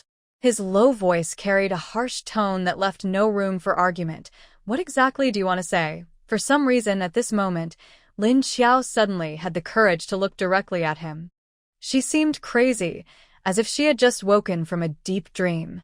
I tell you, the world you think exists is just a book. Ha ha ha ha ha. Suddenly, he reached out and grabbed Lin Xiao's neck. His voice was deep and dangerous. If you don't want to be sent to the lab for slicing research, then keep every word you said today to yourself. Otherwise, no one can save you. After leaving the interrogation room, Qin Chuan stepped down the stairs. He only stopped when he was far away, slowly pausing his steps. As he recalled everything Lin Xiao had said, he still thought she was crazy. Everything around him was so vivid, flags fluttering in the wind. Everyone on the training ground seemed so real. Each person was working hard for a better tomorrow. No, what he experienced was real. This is the real world. Once he understood this, Qin Chuan no longer bothered about what Lin Xiao had said. There was no need to argue too much with a crazy person. Passing by the female soldier training ground, he saw Commander Shin standing outside, watching ahead. He didn't want to disturb him, but unexpectedly, Commander Shin saw him first. I heard Lin Xiao wants to see you. What did you talk about? Here. Nothing could escape the commander's eyes. Qin Chuan thought for a moment in his mind, she's crazy, cursing that Ming Ming, and I won't have a good ending. Commander Shin paused slightly. That does sound like something she would say. His gaze once again turned to the training ground. The girl there had more resilience and endurance than most. Every training session, she was the best. He even started to imagine, if this girl had been living with him since she was young, how outstanding and dazzling she would be. After standing with the commander for a while, Qin Chuan said he had something to do and left. Jiang Yuman woke up to the sound of two children crying and arguing. She turned over from the bed, feeling as if her bones were all broken. The morning was dull and sleepy. It took a long time for her to struggle out of bed and get up. After getting dressed, she walked through the main hall to the inner room. The two children were fussing on the bed and hadn't gotten up yet. Ningning pouted sadly, saying, "You made Mom angry and leave." Anan, with her hands on her hips, looked very upset. "It's not me, it's you." Ningning shook her head wildly. "No, it's not me." The quarrel between the two 3.5-year-olds was like little chicks pecking at each other, with no real harm done. Jiang Yumin gently knocked on the door. When she heard the sound, the children both looked back at her, then quickly lifted the mosquito net, slid off the bed, and after putting on her shoes, she even picked up Ningning's shoes. Probably on mornings when she couldn't get up herself. Anan always took care of her sister quietly, without her knowing. Ningning sat on the edge of the bed. When Anan finished helping her put on shoes skillfully, she held Anan's small hand. Anan helped her down from the bed, and they both went to Jiang Yumin. "Good morning, Mom," they said together. Jiang Yumin gently ruffled their hair. "Be good. Go wash your face, brush your teeth, and have breakfast." When they reached the water basin, she saw that it was already filled with water, and even the teacup for brushing teeth was filled. After washing up, they sat at the table to eat breakfast. Jiang Yumin took a comb and carefully styled Ningning's messy hair, which looked like a chicken's nest. She combed it little by little, then tied it into twin ponytails, braided into small braids, wrapped them around, and tied them with red ribbons. They didn't notice that next door, Wang Zishan was standing on a stool, looking into the yard. Her hair was already styled, showing that Su Jinyue was very skilled with her hands. No matter how she treated the children at home, their clothes and appearance outside the house still showed a clear difference from the children in the big courtyard. Su Jinyue had a confident aura, always making sure the children looked well-dressed. She wanted them to always feel like they grew up in the city. Through a wall, Wang Zishan watched them eat breakfast, feeling very envious. This month, her mother said there wasn't enough money, but they weren't cooking at home. She and her brother had been eating noodles for several days, and she really didn't want to eat anymore. When she was hungry before, her older brother would make her some malted milk. Just now, her brother finished washing up and looked around, saying there was no more malted milk at home, and no more cookies either. Now her brother is still searching through the cabinet. She is very hungry. Jiang Yumin noticed her gaze. Children usually don't hide their feelings well. When she looked over, she greeted her. But that look, it was fixed on the bun Ning Ning was holding. Honestly, if it had been Sister Qian or Sister Li's child, Jiang Yumin might have already given her the bun. Her mother is Su Jinyue, the person who has argued with her since she first moved into the housing area. After thinking for a while, Jiang Yumin still didn't give her the bun, worried that Su Jinyue might cause trouble or make a scene. After Ning Ning finished eating, she ran out with her short legs, stomping happily. When she reached the yard, Ning Ning looked up curiously at Wang Zishan, who was leaning on the wall. Shan Shan sister, she called sweetly in her soft, chubby voice. Wang Zishan felt a little shy, pursed her lips, and waved at Ning Ning. Good morning. After saying that, she quickly squatted down, afraid someone might see her embarrassment. Seeing this, she felt like running next door to cry to her aunt. When Su Jinyue woke up, she heard rustling sounds in the room, like mice moving around. She got up and saw her son, Wang Ziyue, rummaging through things everywhere. What are you looking for? When caught, Wang Ziyue was so scared he turned to run, but Su Jinyue grabbed him and gave him a firm slap on the back. I'm asking you, what are you looking for? Why aren't you talking? Why are you running? Hearing her brother being scolded, Wang Zishan quickly slipped off the stool, wanting to run inside, but then thought she might get scolded too if she went over. If she ran out and didn't help her brother, she would feel unkind. What should she do? Wang Zishan was anxious, pacing around the yard. After a while, she suddenly seemed to think of something, and she ran out quickly. Jiang Yumin ate a quick breakfast, tidied up the table, and prepared to go to work. When she heard footsteps, she thought the two children had run back again. I turned my head and saw Wang Zishan, the young girl with red eyes from crying, standing at the door of the main hall, tears in her eyes as she looked at me. Auntie, my brother got hit. He was looking for food for me and got punished, she said. I really didn't know what to do. I didn't want him to be hurt, and I didn't want to see my brother get punished. But my mother is so strict. It seems many women in the neighborhood are afraid of her. Nobody likes her or my brother. Only Aunt Jiang next door is different. Everyone says she's very strong, but she's not scary. She always responds confidently, no matter what my mother says. She lives right next door, and I see her every day. Aunt Jiang isn't as fierce as others say. She's pretty and gentle. When she talks to an and Ning Ning, she often rubs their heads. Sometimes she even holds them and sings. To me, asking Aunt Jiang for help now feels like the best choice. Jiang Yumin, who was packing her things, suddenly stopped. Honestly, I didn't want to care about what Su Jinyue was doing. But not cooking for the kids in the morning, not buying buns at the canteen, making the kids hungry and searching everywhere for food, and then punishing them. This was too much. Just as I was hesitating about whether to get involved, I heard Wang Ziyue crying loudly. Su Jinyue seemed to have lost her mind. She chased Wang Ziyue from inside the house to the yard, shouting and hitting him. The child kept crying, and she was very stern. Wang Zishan was so worried she stomped her feet, looked at Jiang Yumin and the neighbor's yard, then pouted and begged, Auntie, please help my brother. Kids haven't experienced much. When they get hit, it feels like the world is falling apart. In their world, maybe nothing feels worse. Jiang Yumin looked at this little girl, probably only 5 or 6 years old, tears streaming down her face as she kept begging. I really couldn't bring myself to refuse. I stood up and went outside. Wang Zishan looked at the unfinished buns on the table, hungry and swallowing her saliva, rubbing her growling stomach. She felt like reaching out and grabbing the buns to stuff into her mouth. But after hearing the argument between Jiang Yumin and her mother, she obediently turned around and ran outside.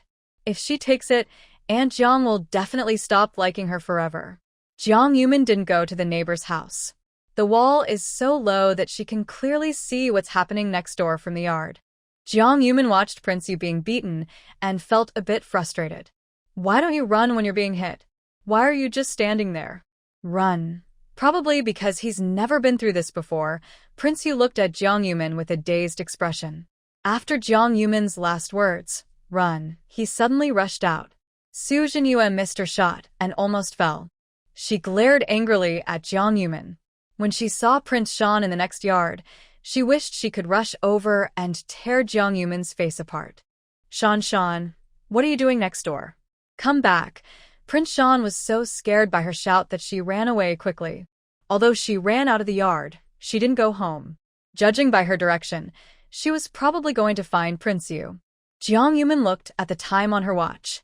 There was still some time before work, so she could have a fight with Su Jinyue. What are you arguing about so early? Why are you hitting the kids? Jiang Yumin crossed her arms in front of her, acting like she was serious about her bossy and mean personality. You're giving me a headache. No matter how arrogant Su Jinyue usually was, she always seemed a little timid when facing Jiang Yumin. Mainly because this woman doesn't dare to use tricks. She always starts fights directly, just hitting without warning. She still remembered the fight she had with Jiang Niannian in the residential area last time. Su Jinyue secretly wondered if she could fight back if Jiang Yumin attacked her. It seemed she couldn't. Su Jinyue threw the feather duster aside and rolled her eyes at Jiang Yumin. It's none of your business if I hit the kids. Why are you so nosy?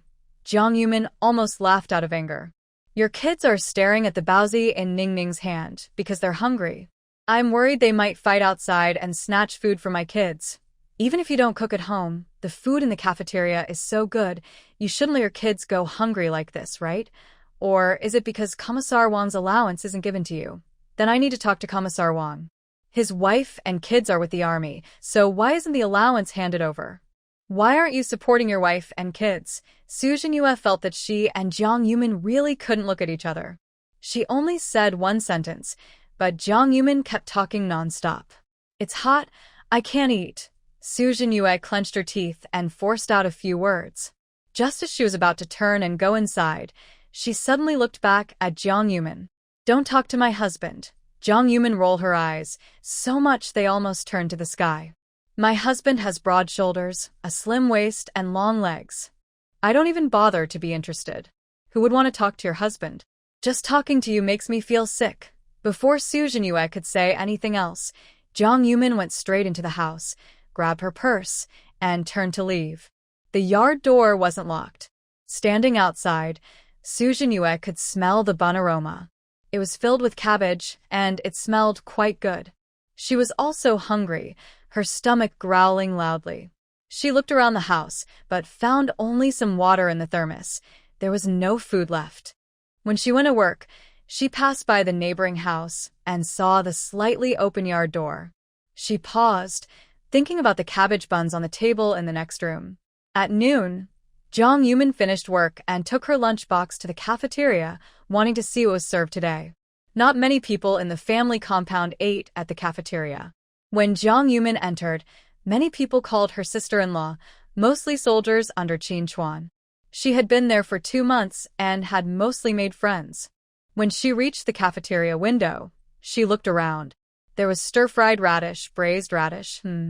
She looked at each window, her eyes falling on the stir-fried mushrooms, thinking about the dried mushrooms sent from her hometown. Just as she was hesitating about what to eat, she heard voices behind her. She turned her head and saw Qin Chuan walking quickly toward her, also holding a lunchbox. Nothing you want to eat. The cafeteria didn't serve meat dishes every day. Mostly, it was vegetarian, and even when there was meat, it was first given to the soldiers. Shall we go home and make cold noodles? Qin Chuan said casually, which made Jiang Yumin blush. She remembered that night in the kitchen when he was kneading dough. Hearing this, Jiang Yumin actually started to crave cold noodles. Is there enough time? She was worried about delaying his afternoon work. Yes, there's enough time. Let's go. The cafeteria was a bit crowded at this time.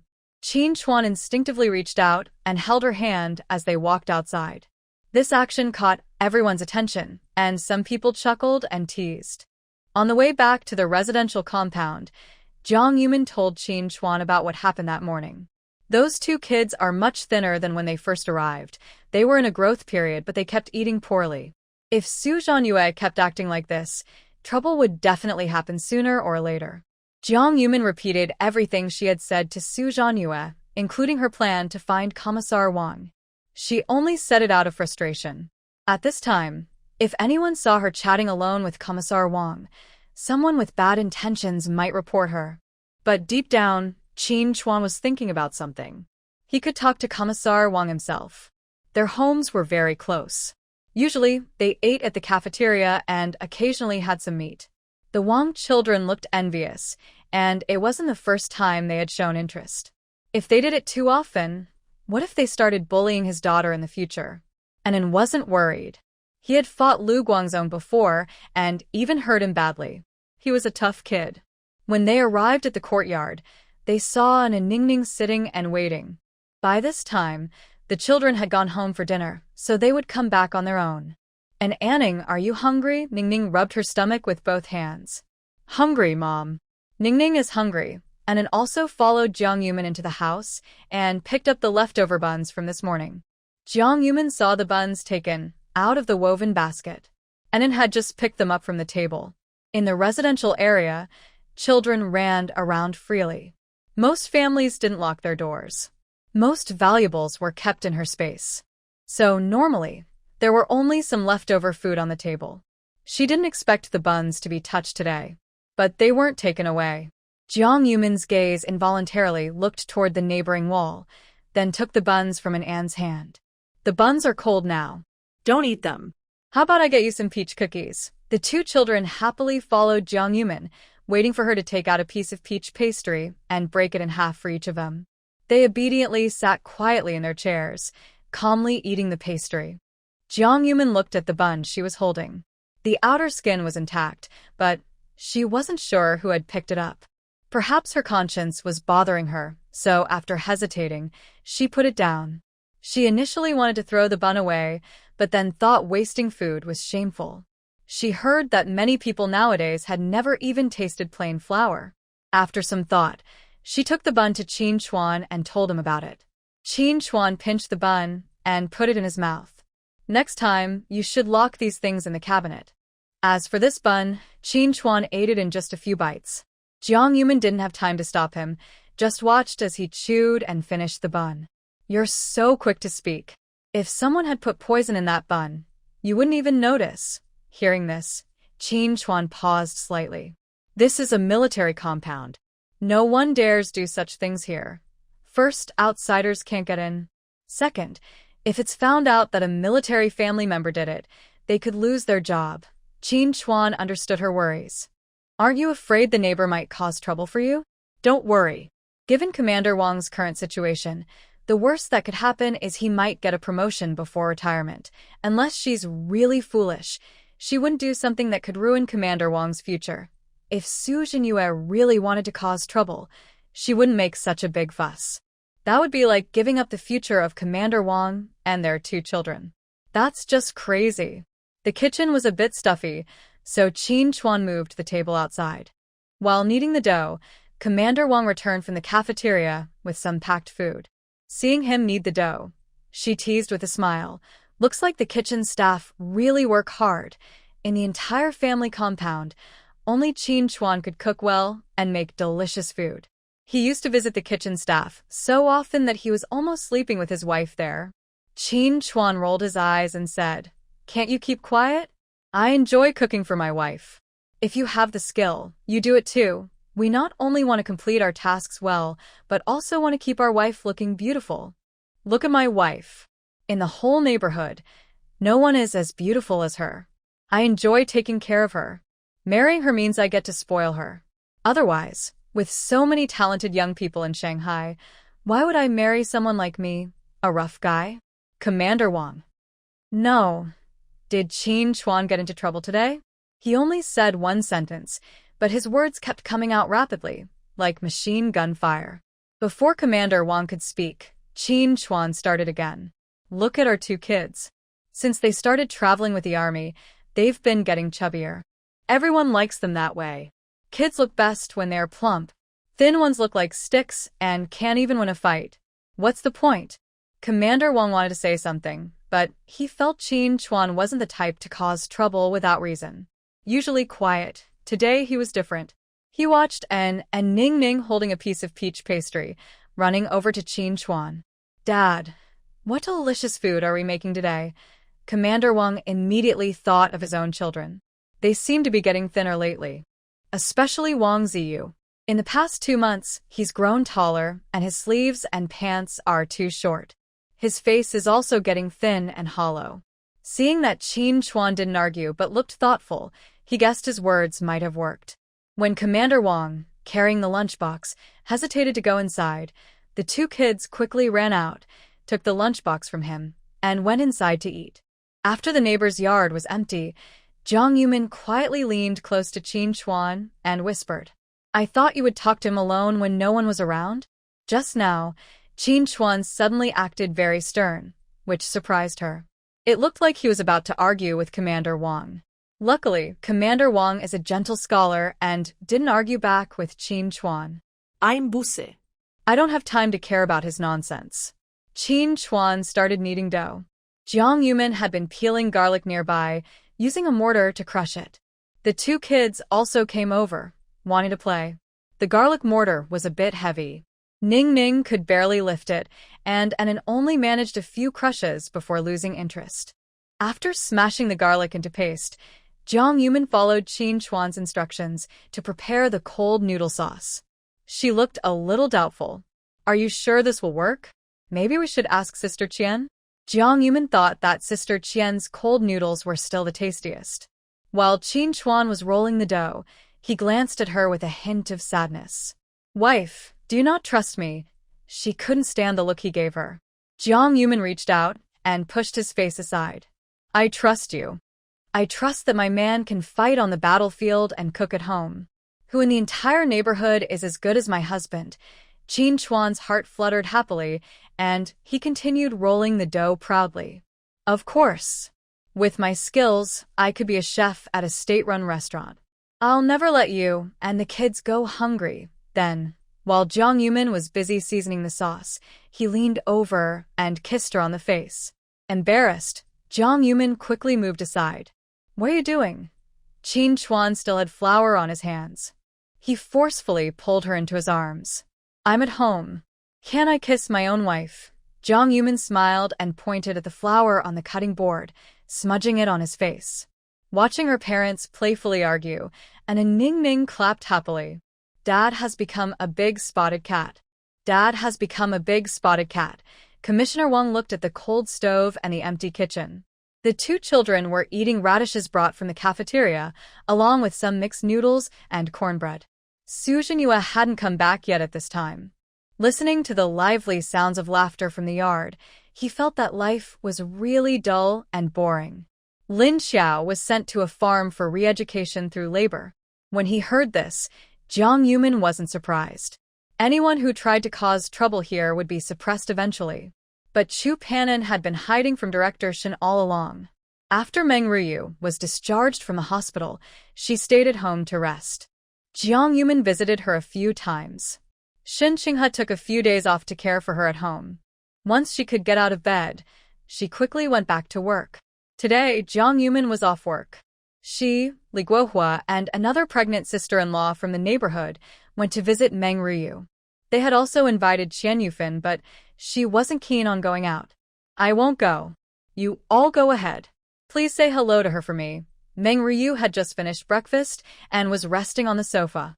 When they arrived, she was thinking about going out later. Recently, Lao Shun has been very strict with her, warning her not to leave the house. Annie, how are you feeling today? She mainly came to talk with Meng Ruyu, and they didn't bring much with them. When Meng Ruyu saw them arrive, she quickly warmly invited them to sit down. I'm feeling better. As you get older, you can't handle as much. When young, she could fight off the enemies. It's hard not to admit that aging is inevitable. Such a young girl, just a few words, made her feel uneasy. Jiang Yumin also knew what Meng Ruyu was thinking about. She wanted to see Chu Panin to check if she was the daughter she had lost. Commander Shun was worried that Chu Panin might not be her daughter, or that if they met, something might happen and affect Meng Ruyu's recovery. So he didn't let her go. Sometimes, not seeing someone can help ease feelings inside. But the more she couldn't see her, the deeper the emotional pain, and the more her heart felt heavy, which wasn't good for her health. Another pregnant woman was Sister Xiulian from Captain Zhang's family. She believed in the idea that more children bring more happiness. This was her 5th pregnancy. Now, she was sitting and chatting while knitting a sweater. She was taking apart a sweater Captain Zhang had worn before, winding the yarn, and making a new sweater for the children. Sister Li also brought shoe soles because the children wore out their shoes. She often mended shoes whenever she had free time. Even Meng Ruyu was sewing a piece of clothing, while Jiang Yumin sat empty-handed, slowly sipping her tea. Suddenly, Sister Xiulian looked at Jiang Yumin. "Little Jiang, don't you know how to do needlework?" Jiang Yumin gently shook her head while holding her teacup. Although she had been persecuted and bullied in the Liao family, she wasn't very skilled at sewing. In Nancheng, the Liao family had a tailor shop responsible for their clothes.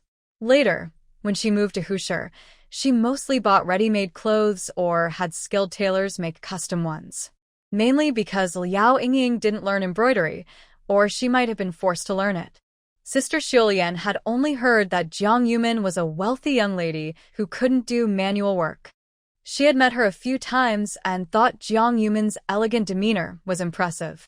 She even believed that the biggest difference between a young lady and them was her good looks. Sister Xiulian is a native rural woman who cannot read or write. When she came to join the army, she caused quite a few funny moments. Fortunately, there weren't any truly bad people in the family compound.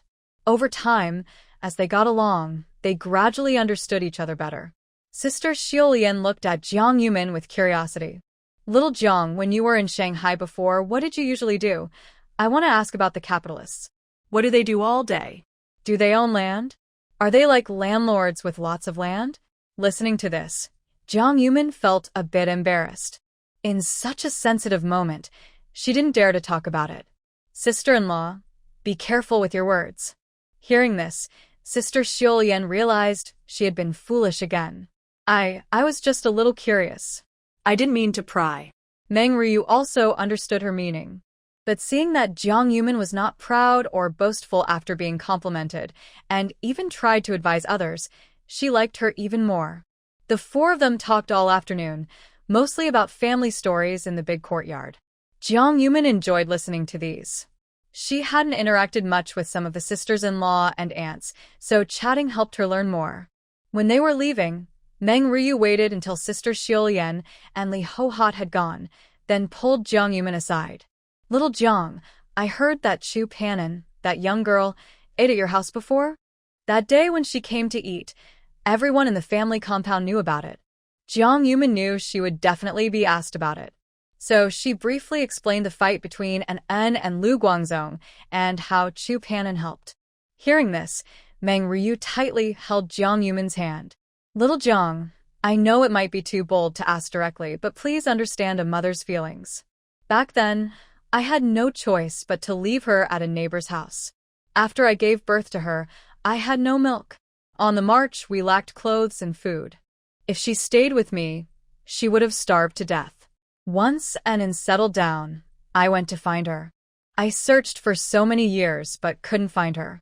Little Jiang, I beg you, please help me. Can you meet her and pass on a message for me?" But at this moment, Meng Ruyu was just a mother. She had been living in the family compound for a long time and no longer felt so heartless. On her way to find Chu Pannan, Jiang Yumin was still thinking about how to start the conversation. This opening line was quite difficult. She had finally a day off and thought she could spend time playing with her children or sitting on the porch reading a book. All her romantic fantasies disappeared, replaced by a busy, hectic day full of one thing after another. She wandered around the training ground, but didn't see Chu Pannan. Of course, she also didn't see Commander Shen. Earlier, Qin Chuan had said that in the past few days, Commander Shen would stand outside the female soldiers' training ground whenever he had free time. He probably wanted to see if Chu Pannan was willing to meet him and chat. However, Commander Shen had persisted for several days and clearly hadn't waited for Chu Pannan to agree to talk. Jiang Yumin sighed and walked around the training ground, feeling very tired. Honestly, she was at her wit's end and really wanted a bicycle. Since she started working, She hadn't been into the city much. Today was unlucky. She finally had a day off, but she missed the chance to buy a bike and go into town. Just as she was about to complete a full circle around the training ground, someone called out to her. Jiang's sister-in-law. Hearing the voice, Jiang Yumin turned around and saw Zhang Xiaoxiao standing behind her. Oh, it's really you. Why is sister-in-law here? Are you looking for Captain Qin? This is the female soldiers' training ground. The male soldiers are over there. Zhang Xiaoxiao pointed toward the direction of the male soldiers' training area. Jiang Yumin naturally knew that spot. She had been here for nearly 3 months and was familiar with almost every part of the military district. However, Qin Chuan had strictly forbidden her from going to that side of the training ground. Even if she had urgent business, she needed to arrange for someone else to go or ask a family member in the compound to notify him. In short, she was not allowed to go. Even if she didn't ask, she understood why. The male soldiers had heavy training, sweat a lot, and when it was hot, they often trained shirtless. He was probably worried that her six-pack abs and fit body hadn't yet tempted her enough. When he looked at the training ground, he saw broad shoulders, narrow waists, and long legs. His charm was definitely diminished. Are you here? No training today. Jiang Yumin avoided her question, but luckily Zhang Xiaoxiao didn't press further and instead answered her. Yes, today is indoor training. Once we're done, we can rest. Oh, by the way, you're here to see Chu Pannan, right? She'll go back to the dorm after her task. Should I help you notify her? Still heading to the dorm building. Jiang Yumin's legs were trembling, and she was starting to feel nervous. She hesitated for a moment before standing still.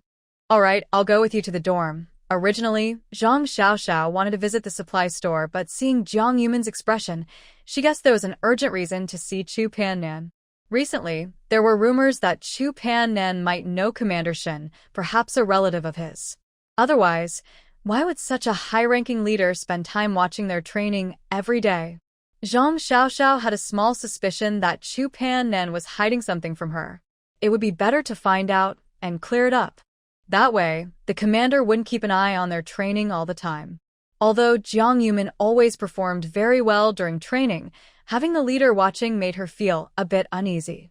Jiang Yumin casually linked her arm with Zhang Xiaoxiao's. Xiaoxiao, help me out a bit. Walking from the family compound is a little tiring. She was famous in the family compound for being delicate, unable to carry heavy things, unable to lift her shoulders, and even needing Qin Chuan to come home and cook for her because she was so soft and charming. If she wandered around the military district a few more times, she probably wouldn't be able to walk properly tomorrow at work. Zhang Xiaoxiao knew that someone as delicate and beautiful as Jiang Yumin couldn't compare to them, who trained regularly. When they reached the dormitory building, Jiang Yumin naturally sat down on a stone. Thanks for helping me. Just tell her I'm waiting downstairs. Just as Zhang Xiaoxiao was about to walk toward the dorm, Jiang Yumin reached out and tugged her sleeve. Then she felt like something was placed in her hand. After entering the building, she opened her palm and saw 3 caramel candies quietly resting there. She thought, Jiang Yumin, so gentle and kind. If she didn't say anything, Jiang Yumin wouldn't treat her badly. She truly believed Jiang Yumin was the most beautiful and generous person she had ever seen. Zhang Xiaoxiao quickly ran upstairs and burst into the dormitory. She grabbed Chu Pannan, who was lying on the bed pretending to sleep, and said, Get up, get up. Sister Jiang is downstairs looking for you. Chu Pannan originally wanted to pretend to sleep and rest her eyes, but unexpectedly, she started feeling really sleepy while lying there. Just as she was about to drift off, she heard Zhang Xiaoxiao shouting. She instinctively asked, Which Sister Jiang? After asking, she suddenly realized what was happening. She quickly sat up with a jump, then leapt down from the top bunk. After quickly getting dressed and putting on her cap properly, she strode out quickly. The whole process was so fast. So fast that Zhang Xiaoxiao, just peeling a candy and putting it in her mouth, disappeared in an instant. No wonder I always lose to her. Her speed is incredible, really amazing. After Chu Pannan went downstairs, she saw Jiang Yumin sitting on a stone with her back to the dormitory building, poking at a small wildflower in bloom with her finger. Noticing the movement behind her, Jang Yumin turned around and looked back. Long time no see. Chu Panin understood her purpose for coming. Actually, she didn't have to come downstairs to see her. But for some reason, it felt like there was an inner voice telling her she had to come down. "Hello, sister-in-law." Chu Panin saluted her and then walked over. She looked around and finally chose a quiet corner at the end of the first floor of the dormitory building, where no one was present, suitable for talking. They walked one behind the other. When Chu Panin stopped, Jang Yumin was thinking about how to start the conversation. "Sister-in-law, this is my own matter, you." Before she could finish, Jang Yumin reached out and interrupted her. "I'm not here to persuade you. I was just entrusted to deliver a message. No matter what has happened to you or how you feel about them today, I just have a message for you." Before she could speak, Jang Yumin continued, "There has never been such a thing as switching children. You are you, and no one can replace you. Rather than letting you die with me on the march, blown to pieces by the enemy's shells, I'd rather let you go and give you a chance to survive. Whether you're angry or resentful, if I had to do it all over again, I would still choose to let you go." The words are a bit much. They are more than just one sentence. Jang Yumin repeatedly thought about these words, going over them many times until she memorized them well. When helping someone pass on a message, the worst thing is to add extra details or speak according to your own ideas. Changing one word can change the meaning entirely. Deep down, Jang Yumin still hoped to clarify things. If Chu Panin really was the daughter of the leader, she naturally wished for their family to reunite and be together again. She wasn't trying to cause trouble or create misunderstandings, so she made sure to say everything clearly and accurately. "That's all I have to say. I'll go now." Before Chu Panin could speak, she left on her own. Give the child some time to process everything. Not everyone has the courage to face all this. After Jang Yumin took about 10 steps forward, a voice suddenly sounded behind her. "My name is not Pan Wang, hoping for a boy next time. I've known since I was young that I am not my parents' child. They say when my mother put me down, the main troop moved south, so they named me Panin, hoping that my mother, heading south, would always remember me and have a child like me." Jang Yumin stopped and waited for a while. When she heard no more sounds behind her, she finally left. Anyway, there was some progress in this matter. After leaving the female soldiers' dormitory building, Jang Yumin didn't go far before she met Xiao Lu. "Hey, sister-in-law, what are you doing here?" Jang Yumin simply responded with a few words to brush her off, whereas Captain Qin Xiao Lu changed the subject quickly, shifting her attention. He was called away by the leader. Said there's something to discuss. Probably another mission. She turned back and headed home. Jang Yumin slowly walked toward the family quarters. Luckily, she met one man from the family quarters who works as an orthopedic doctor at the military hospital. They had only met a few times and never spoken much. After riding past Jang Yumin on her bicycle, one man slowly turned back, tilted her head to look at Jang Yumin. Her voice was very cold. If someone else had heard, they might think she was deliberately bullying others. So helpful and kind-hearted, yet so cold and indifferent. Jang Yumin didn't hesitate and sat in the back seat. "Thank you, sister-in-law." She was really at her wit's end. The military district was too big, and she was determined to get a bicycle. One man was very cold in her attitude and didn't say much to Jang Yumin until they reached the residential area. However, she was very polite and simply parked the bicycle at the door. Seeing her own slightly open courtyard gate, Jang Yumin felt a bit embarrassed. "Thank you, sister-in-law." As soon as she finished speaking, one man rode away on her bike. She didn't say much at all. Jang Yumin shrugged slightly. But, in a way, it's easier to get along. Jang Yumin thought that even Jiang Nian was easier to get along with than Su Jinyu in the whole residential area. This girl was truly spoiled. Her mind was as if kicked by a donkey. No one knew when she might suddenly lose her temper. Just as she was thinking about this, she turned her head and saw Su Jinyu carrying a lunchbox walking past her. Just a sniff was enough to smell the aroma of braised pork. No wonder she was so generous today. She had just received her allowance yesterday. Jiang Yumin glanced at her watch. It was time, and in Ning Ning's nursery should be out by now, but she hadn't come back yet. She didn't feel like bothering with Su Jinyu and turned to walk toward the nursery. And Ning Ning couldn't run around freely anymore. Many children in the residential area had already started school. Those who couldn't go to school had been placed in nurseries. Today's nurseries weren't as formal as modern kindergartens. Children could be enrolled from weaning until they were about 5 or 6 and ready for first grade. However, since there were a few babies in the residential area who hadn't been weaned yet, and the sisters-in-law weren't working and had time to care for their children, they didn't send them to the nursery. And Ning Ning rarely ran over to the apartment building, so she didn't know the children there. Now that she was in the nursery, most of the children were about her age and could play together. After meals every day, the two kids would carry small backpacks and walk hand in hand toward the nursery. They would come back on their own when school was out. What's wrong today? The nursery was built at the very west end of the residential area, which used to be an empty lot before Jiang Yumin and her children arrived. There was no foundation at all. Previously, Qin Chuan mentioned building a nursery, and she was thinking about it, but didn't know how long it would take to complete. Unexpectedly, it was ready for use so quickly. The two teachers hired for the nursery were both young people who had recently come to the area with the military. When Jiang Yumin arrived at the door, she saw that no one was inside the nursery. Why did Sister Jiang come here? Jiang Yumin looked around the yard. Have the children left? The teacher nodded. Yes, and Ning Ning went home holding hands right after school. After saying that, she looked at Jiang Yumin. Did the two children go back? Jiang Yumin shook her head. If they had gone back, she wouldn't be here looking for them. Both women looked at each other and felt the situation was serious. It wasn't because they were worried about someone kidnapping the children. After all, they were in a family compound. Even if the children ran away, they couldn't get out of the military area. But that didn't mean there was no danger in the big yard, like falling, bumping into things, or the river on the back mountain. Jiang Yumin suddenly became very anxious. She hurriedly turned around. I'll go home first to see if they took a wrong turn. Did the children go back?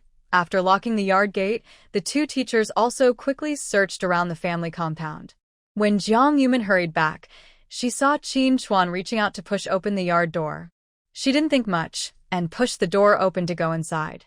And Ning Ning, are you back? There was no response. The yard was very quiet. Jiang Yumin felt her legs go weak and almost fell to the ground. She remembered the last time when the children didn't come back late. They had fought with Lu Guangzong, and it took days for things to settle down. Now, she wondered if something had happened again. Qin Chuan quickly stepped forward and steadied Jiang Yumin. What's wrong? Did something happen? Jiang Yumin was so panicked she couldn't speak clearly. She opened her mouth but felt like she couldn't make a sound. She grabbed Qin Chuan's sleeve, almost crying with worry. The children are missing. The two teachers searched around the family compound but couldn't find the children. When they reached the gate, they saw Qin Chuan supporting Jiang Yumin, and they were about to go out looking for them. Should we tell the people in the big yard and ask everyone to help find them? Jiang Yumin thought for a moment, then turned around and knocked on Qian Yufin's courtyard door, which was slightly open. She called out twice, and only then did Qian's sister come out. What's wrong? Jiang Yumin looked anxious and grabbed Qian's sister. Are the kids here? Qian's sister shook her head. No, they're not here. Since the children started attending nursery school, they hadn't come to her place for a meal. What's going on today? In an instant, she saw Jiang Yumin's frantic eyes and immediately understood. Don't worry, we'll find them together. Don't panic. They probably didn't run far. They're either in the big yard or at the military area. We'll find them. Qian's sister was so anxious, she didn't care about anything else. She didn't even close the courtyard gate and followed Jiang Yumin out. This was the first time the two teachers saw Qian Yufin. Seeing her face, they were quite frightened. But now, something else was occupying their minds. They hurriedly searched around the yard again and even asked some older children at the nursery. When they reached the apartment building, they heard a child say, I saw them go up the mountain. It was almost dark. Going up the mountain at this time? And Anning and the other children weren't mischievous by nature. Jiang Yumin had often told them to go straight home after school. Only during the day, when Dazhuang was around, did they dare to go up the mountain. Now that Dazhuang was back at school, he had no time to play with them during the day. and Anning and the others hadn't been up the mountain in a long time. After the summer heat passed, the evening sun set, and a cool breeze made the air chilly. The children were dressed lightly. If they stayed in the mountain after dark, they could catch a cold. Jiang Yumin's mind was filled with wild thoughts. She kept imagining them falling into a ditch and couldn't climb out, or falling into the river. Or maybe they were playing hide and seek and couldn't find their way down the mountain. The more she thought, the more anxious she became, until she was about to break down. She was even starting to lose her mind. Meng Ryu was at home preparing dinner when she heard the noise outside. She came out to ask and learned that Anning and the other children couldn't be found. She almost fainted from shock. She understood all too well how anxious one would feel when they couldn't find their children. Knowing they went up the mountain makes it easier to find them. Everyone in the family compound who is free should go up the mountain and look for them. Although the back mountain was now surrounded by the military district and all wild animals like wild boars had been cleared out, there was still a chance some might have escaped. The children staying longer on the mountain would only increase the danger. Jiang Yunian and Qin Chuan had already gone up the mountain. Since everyone was feeling uncertain, after hearing Meng Ryu's words, they all went home to find ropes and kerosene lamps. As the sky darkened, without lights, walking on the mountain trail would become even harder later. When Li Ho-Hot went door to door to inform people, she reached Jiang Nianyan's house. Seeing her cooking, she told her about the situation. If you're not in a hurry to eat, you might as well go look for her. Jiang Nianyan was so angry she threw her spoon onto the stove. I'm not going. It's not my child who went missing, so why should I help find her? Li Ho-Hot, stop pretending to be a good person. Everyone in the family compound knows I don't get along with her. Someone I can't stand to see. I hope she has a hard time. She didn't dare say more hurtful words. She was afraid it would reach Qin Chuan and cause trouble for her husband. But there was no way she would help find the child. Li Ho-Hot looked around. Only she was in the yard. Deputy Captain Liu probably hadn't returned yet. Since others didn't want to help, she couldn't force them. Just informing them was enough. Time was urgent, so she had to quickly notify others. Jiang Yunian and Qin Chuan were the first to go up the mountain. Jiang Yunian had been there a few times with the children and knew which path they often took. They followed that trail quickly. But soon, once they entered the forest, the dense trees blocked out the sunlight. As the sunset faded, the last bit of light disappeared. Qin Chuan led the way, holding Jiang Yunian's hand. When he wasn't paying attention, Jiang Yunian secretly took out a flashlight from her space. She held it out to Qin Chuan, trying to think of how to explain where it came from. Qin Chuan took it, turned it on, and the faint light lit up the path ahead.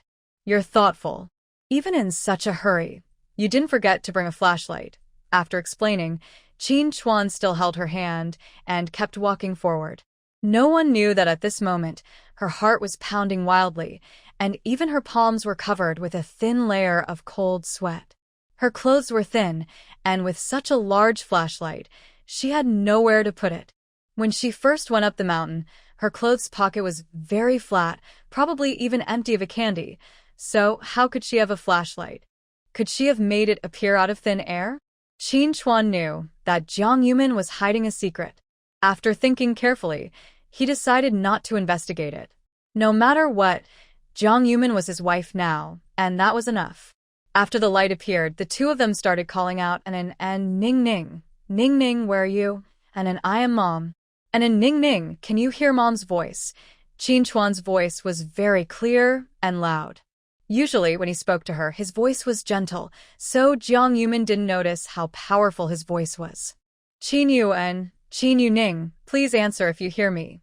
Jiang Yumin looked at him in surprise. After Qin Chuan called a few more times, he explained, we played a game with the kids earlier. We called their names, and when they heard, they would answer.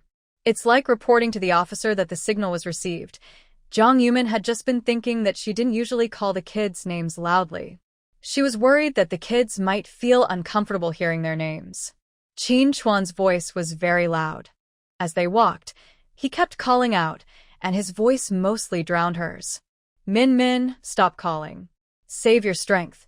Then, He kept calling, and when they couldn't tell which way to go or where they were, they heard a faint response. Report to the officer.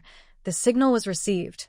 After Meng Ryu gathered everyone in the family compound, she turned to look back. Have you settled your children at home? Are you ready? We're leaving now. On the way up the mountain, Li Ho-hat and Qian Yufin supported Meng Ryu from both sides. They started talking about Jiang Nian not wanting to go up the mountain to find her brother. If she doesn't want to go, that's fine. It's her choice. Don't say anything more, so others don't gossip. After reminding them, Meng Ryu watched as they reached the foot of the mountain. She felt that her own legs were a burden if she went up. Go ahead, I will wait here for you. If the children come down on their own and see me, they won't be so scared. Everyone didn't say much and started spreading out to look for the children. The commotion also reached the apartment building. When someone loses a child, everyone feels a pang in their heart. The back mountain is really big, and in previous years, children would run up there and forget the time. When it got dark and they couldn't come down, they would cry loudly on the mountain. So, everyone went up the mountain together to find them. This year, unexpectedly, it was Qin's family turn. Li Guohua and Meng Ryu were talking quietly, but with so many people around, it's hard to be sure no one heard. The main reason was Jiang Nian's harsh words. Someone remembered that when she first joined the army, her family's Guangzong also went up the mountain to play and couldn't be found. In the end, the whole family was out searching. She cried loudly then, fainted from crying, and sat on the ground unable to get up.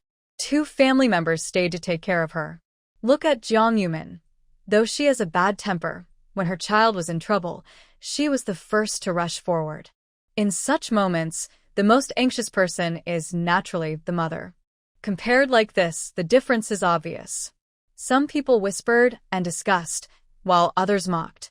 Since the fight between them, Jiang Nian has been talking badly about Jiang Yumin in the neighborhood. Well, the more she talks, the more popular Jiang Yumin becomes in the neighborhood. After Jiang Nian finished cooking, Deputy Captain Liu didn't come back, and Lu Guangzong was nowhere to be seen. She went out to look around. She only saw her 2 daughters sitting by the wall, pouting and crying. Why are you crying? Where's your brother? Usually, her 3 daughters would take Lu Guangzong out to play, but today he was nowhere to be seen. She instinctively looked around and realized that, usually, there are many children here, but today, not a single one was in sight. Jiang Nian felt a little anxious. She pushed her 3rd daughter, who was still pouting and crying. Where's your brother?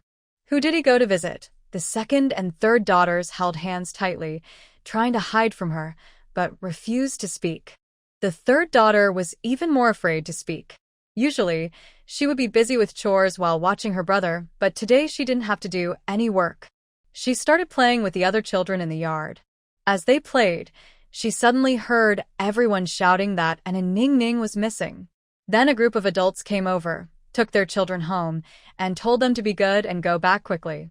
Sanya wanted to take her brother home, but when she turned around, she couldn't find Lu Guangzong anywhere. She was so scared she pouted and cried, then ran around looking for him, but still couldn't find him. She thought about how her mother usually loved her brother very much. If her brother was lost, her parents would be very angry with her.